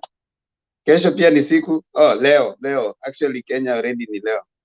So leo pia ni siku, you can always come in, and leo show ilikuwa nzuri, watu walijaa mpaka we are finishing with over 175 people still watching. So it means that show ilikuwa mzuri, and we are now closing. Thank you so much. You can just leave your comments. You can always come tomorrow. Patriot knows that. Kuna time ikifika, we don't bring on people. Yeah, that's how it is. That's how it is, guys. Asanteni sana for wanting to come on. Lakini pia, they say even a very sweet thing like sugar, you don't have to eat a lot. Ukikula sana unaweza kupatwa na ugonjwa wa sukari. So Ziana, tafadhali dakika zako 5 za mwisho. Asanti sana Bwana Themba na Alafu niambie kwa nini uko kwa curtain. Oh, sasa hata nikitokezea kwangu kuna giza kila wakati. Ziana, hii yako ya giza kila wakati, ukikuja hapa Mtembee ndio unakuwa na giza. Sina taa. Kule ni mchana. Sina taa. Endelea Ziana. Nashukuru sana Bwana Themba kwa kunipa hiyo nafasi jamani. Nikizungumza kuhusu Sagana 3, mi vile nilivyoiona ilinifurahisha. Sasa hata singojei, kwa sababu nilikuwa nangojea mwezi wa 3 kujua mbivu na mbichi.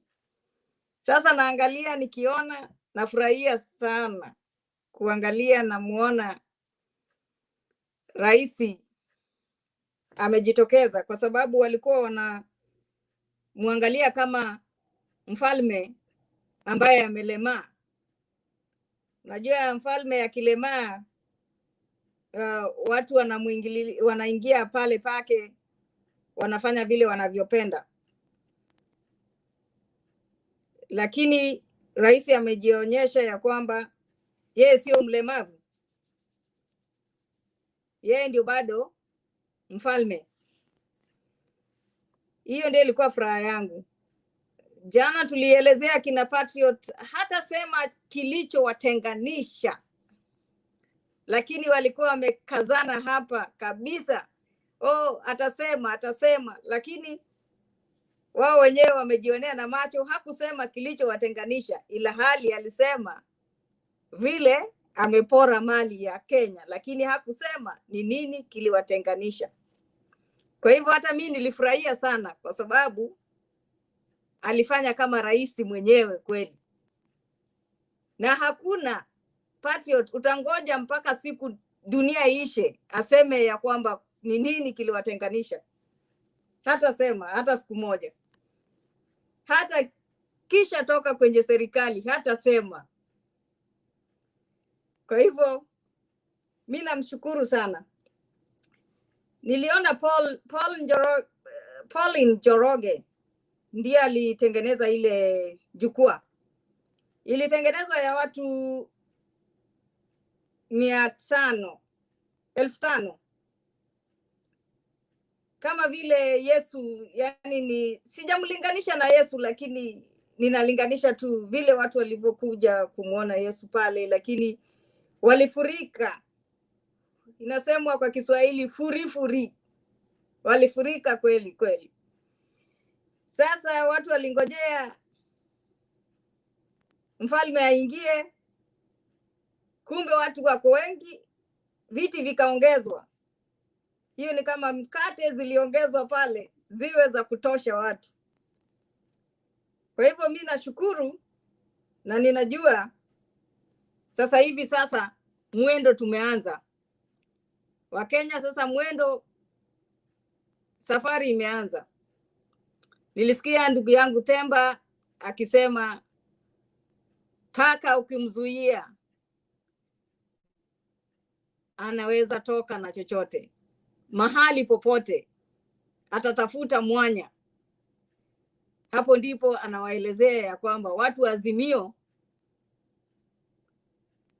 mjue kwamba mumezuia panya, sasa paka, mmezuia paka kuondoka. Sasa paka anaweza ondoka na chochote pale. Kwa hivyo anaweza ruka na jicho lako, anaweza ruka na pua lako. Kwa hivyo mjitayarishe, mfunge kila mahali ili mtandike kweli kweli afe pale pale. Lakini mjue paka ana maisha 7. Unaweza fikiria umemuua, kumbe anatokezea na mali pengine, kumbe bado yuko hai. Mimi furaha yangu ni hiyo. Sasa tuangojea Ijumaa tujue Kenya yetu tunaelekeza wapi. Wakenya, sina mengi, ila hali ninawaomba tukienda kwenye, kila wakati namaliza, tukienda kwenye uchaguzi, ugatuzi ilikuwa umeshawekwa nchini Kenya. Ugatuzi upo. Sasa tukienda kwenye uchaguzi, tuanze na MCA, MP, senator mpaka governor, kwa sababu hao ndio watakuletea maendeleo katika wilaya yako. Kwa hivyo Wakenya, tuwachague wachapakazi. Rais kazi yake itakuwa rahisi sana mkimchagulia wachapakazi. Kazi ya rais itakuwa ni nzuri bila shida, hata mtafurahia. Kwa hivyo Wakenya, tuchaguane kwa amani, upendo na undugu. Kila wakati tuitane mandugu ya ukweli, sio ndugu ya unaniita ndugu lakini ukiniona pande hii nyingine wanichapa kisogo. Tuitane mandugu ya ukweli. Shukrani Bwana Themba, kwako.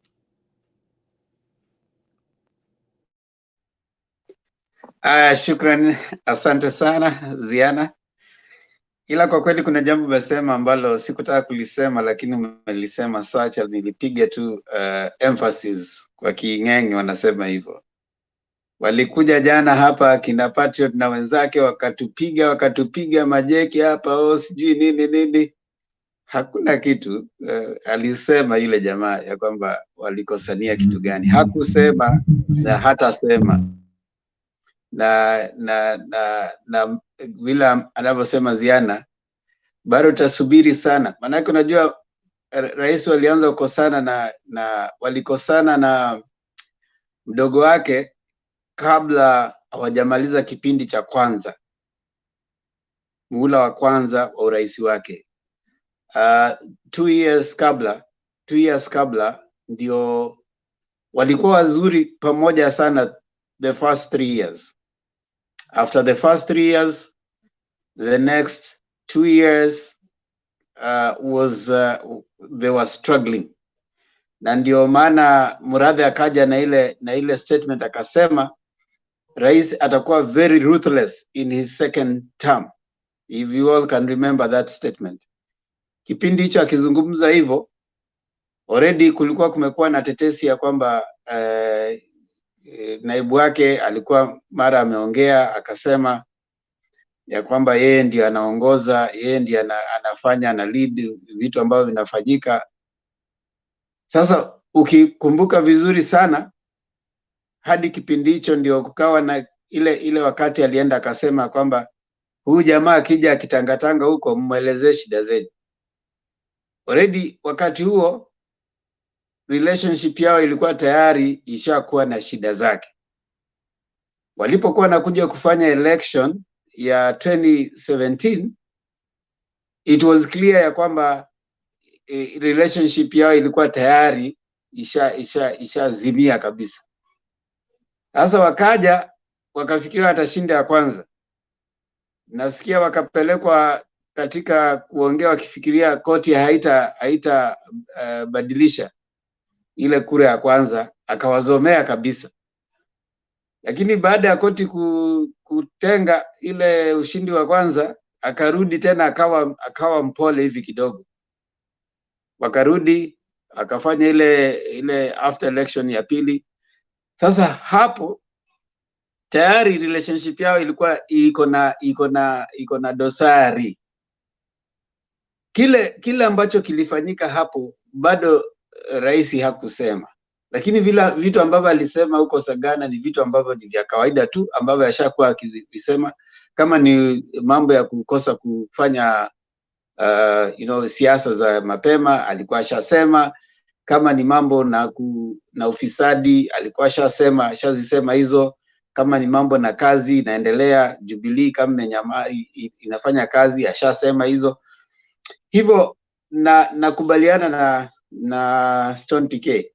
Mimi sioni shida kama kiongozi wa nchi ataenda sehemu fulani azungumze lugha ya mama ya sehemu ambayo anaenda. Ukiangalia Magufuli alipokuwa anatembea sehemu kadhaa wa Tanzania, alikuwa anafika mahali anaongea lugha ya huko, kama alipokuwa akienda nyumbani kwao akiwauliza akisema Watanzania oe, kwa nini oe, anazungumza lugha ya huko kuambia kwamba niko pamoja nanyi. Kuongea lugha ya kwenyu ni kama Obama alipokuja Kenya akasema Kenya vipi, anajaribu kuonyesha kwamba niko pamoja nanyi. Ni sehemu nzuri ni lugha ambayo utazungumza ni kuonyesha kwamba uko pamoja na wale ambao unazungumzia. Kwa hivyo mimi sioni yule ambako na shida. Hata naibu wa rais, kuna video nyingi sana mnaweza zipata kwa YouTube nyingi, amezungumza Kikalenjin anapoenda huko Nandi Hills wapi. Ukienda YouTube utazipata, enda tu type Vice President William Ruto speaking in Kalenjin, itakuletea video kanda nyingi sana akizungumza Kikalenjin. Kwa hivyo si jambo ambalo mnaweza kuona ni kama ni jambo geni, si jambo geni. Kuzungumza kwa lugha ya mama ni kawaida. Hivyo basi wale ambao wanajaribu kumkosoa rais kwa kuzungumza lugha ya mama, mimi sioni kama mna haki. Hamna haki kabisa kumkashifu. Hamna haki kumkashifu. Wale ambao mnasema kwamba asingezungumza lugha ya mama, ni vizuri. Raila anapoenda sehemu kama Nyanza anazungumza lugha ya mama. Wengine wanapoenda Uluyani kule wanazungumza lugha ya mama. Ni jambo nzuri. Mimi hata napenda zaidi. Ningependa hata kama vile ambavyo wanafanya Japanese president anazungumza Kijapanese. Wale ambao wamekuja hapo wasumbuke. Temba, maliza leo na maombi kwa lugha ya mama. Utamaliza leo na maombi kwa lugha ya mama. Natoka wapi tena? Kule Chinese wanazungumza Chinese. Nyinyi ambao mmekuja mfanye hiyo translation. Japanese, ukienda Japan hata Kijapanese. Enda South African Parliament wanazungumza mpaka wanazungumza Izulu, unaona? It's Izulu, unaona? Yaani kuna ile Eswatini, ukienda huko Eswatini wanazungumza Kiswazi. Yaani kuna jambo zuri na kuzungumza lugha ya mama. Mimi ningependelea hata saa hizi mnapoenda katika bunge za county, kama ni bunge ya Kisii, waweze kufanya siku moja wanafanya mijadala kwa lugha ya Kikisii, ili hata public participation. Nilishangaa sana public participation wakati wa constitution BBI. Wanaenda kufanyia watu public participation kule mashinani kwa lugha ya Kiingereza na Kiswahili. Mbona msiongee lugha ya mama, mtu aelewe nini nafanyika? Bunge za county, bunge za kule, wekeni hata siku 3 mnazungumza lugha ya huko, ili mtu wa kawaida akiingia pale anasikia vile mnazungumza, anaona ya kwamba mnajadili mambo yao. Jambo la kwanza, mkoloni anapotaka kuingia katika kuweka kasumba ya ukoloni, anaanza na lugha. Hivi jambo la kwanza ni kubadilisha lugha yako. Akishabadilisha lugha yako, ameanza kucolonize. Wanasema kwamba colonizing your mind starts with the language. That's why we are later colonized, and then we are called Anglophones and Francophones, because we are speaking French. Why? Because they are actually colonizing. Colonization of the mind starts with the language. It's not wrong for you to master the language, original language, mother tongue. Kwa hivyo msimkashifu rais. Nikimalizia kabisa, asanteni sana kwa wale ambao wametujumuika pamoja nasi katika mjadala wa leo. Nawashukuru sana Stone PK, Patriot, Princess Diana, Njiru Mwaura, asanteni sana kwa kuwa pamoja nasi hapo. Wale ambao wamejumuika pamoja nasi katika kuandika pale chini, Andrew Moriasi, asante sana. Temba Mwanyage Tinge Igoro. Igo tata. Biaburo Ture. Biaburo Ture. Nimeuma uzi hapo kidogo, lakini kuna jamaa hapa atanisaidia. Biamono Tore. Biamono Tore. Na kitata Patriot. Kwa pole. Watembire temba, watembire. Yeah. Natembire pi. Miyamuna omoko. Yeah. Abagusi ada abamoko. Yeah. Did I get it right? Abagusi n'abantabaya. Abagusi n'abantabaya. Nabantabaya. Yeah. Robert Mavolo, asante. Andrew Moriasi, Sarah Lady One, asante. Ndio siasa ndio imeanza sasa. Yule jamaa ambaye amekuwa akienda miaka mingi, sasa yeye siasa ndio zimeanza. Ashatumia hela zikaisha. Penya Gaka, asante. Robert Mabolo, Megi Ondego, pole sana umekuja leo kuchelewa. Kesho jaribu uwai mapema. Laila Oye, asante. Na wale wengine wote. Yes sir. Temba, as you breathe, ukiendelea kutusumbua hivi, I have some recommendations. Yes sir. Unajua Temba, wewe umefanya political science. Kitu unataka ufanye ni hivi. Wacha kutusumbua tu sana. Kuja uulize hata ukianzia kiti chochote chenye unataka. Wewe uliona juzi hapa wanaanza kusema ati Alex asimame. Na wewe ndio veteran surely. Sasa si urudi tu nyumbani Temba, tukupeleka Orange House. Tukufanyie introduction. Najua wanakujua lakini umebadilika. Unaona, tukufanyie update. Tuseme ni Temba, hata upewe waziri katika county ya Nairobi. And I know you are missing Nairobi Temba, najua. Wewe kuja nyumbani bana. Home is always best, east west. So consider that. Na usijibu, wewe fikiria hiyo for 1 week na uniambie. Sitaki rebuttal. Shida yako unataka ku rebuttal every statement that I say. But this one, just keep it. Wewe fikiria, ukuje tukurudishe kwa baba, tuseme kazi ambayo umefanya, tupeane recommendation. Kama watakufanya waziri wa mambo ya kimlaka ya metropolitan city ya Nairobi, why not? Sasa hiyo ni opinion nimekupea. Just food for thought.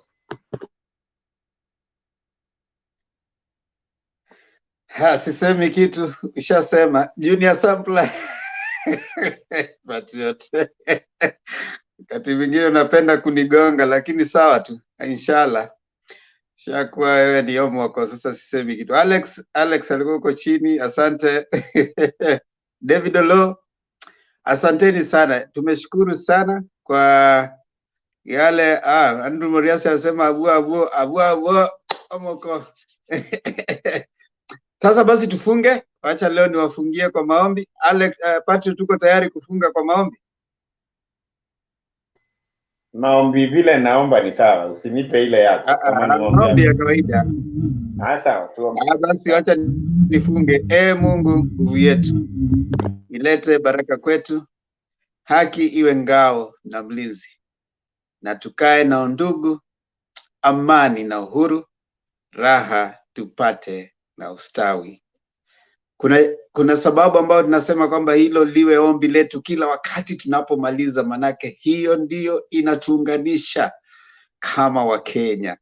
Lazima tuweze kuunganika kama Wakenya, manake tunahitaji kila mmoja aweze kuwa na pate haki yake katika nchi ya Kenya kama ilivyoahidiwa katika katiba yetu ambao sisi wote tulipigia kura.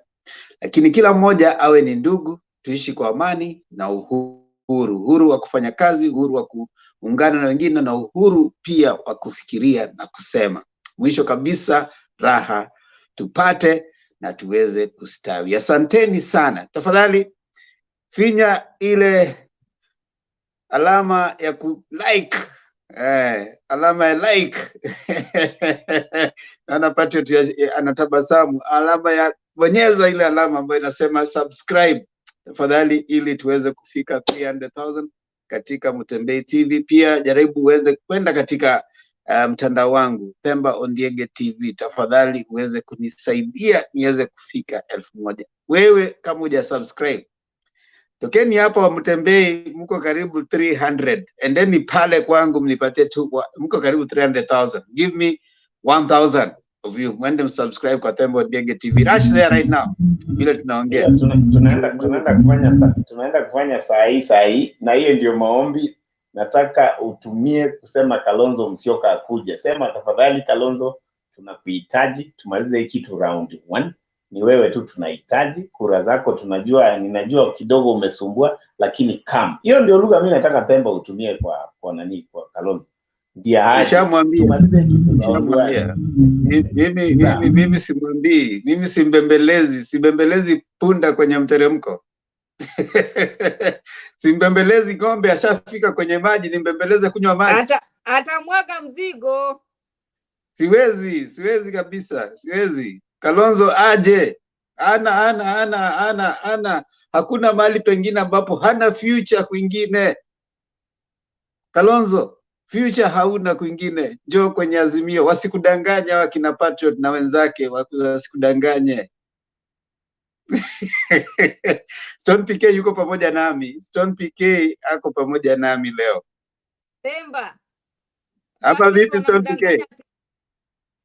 Patriot wanamdanganya ati wewe ni msichana. Hapo ni kweli, lazima aje. Aje kwa lazima. Wakina Patriot wanamdanganya ati angali msichana mrembo, ringa na miaka zinaenda zinayoyoma. Zimesonga kabisa. Mwambie aje. Kwaherini jamani, Mungu asaidie, tuonane tena majaliwa saa 3 za usiku saa za Kenya, Afrika Mashariki. Asanteni sana. Alamsiki.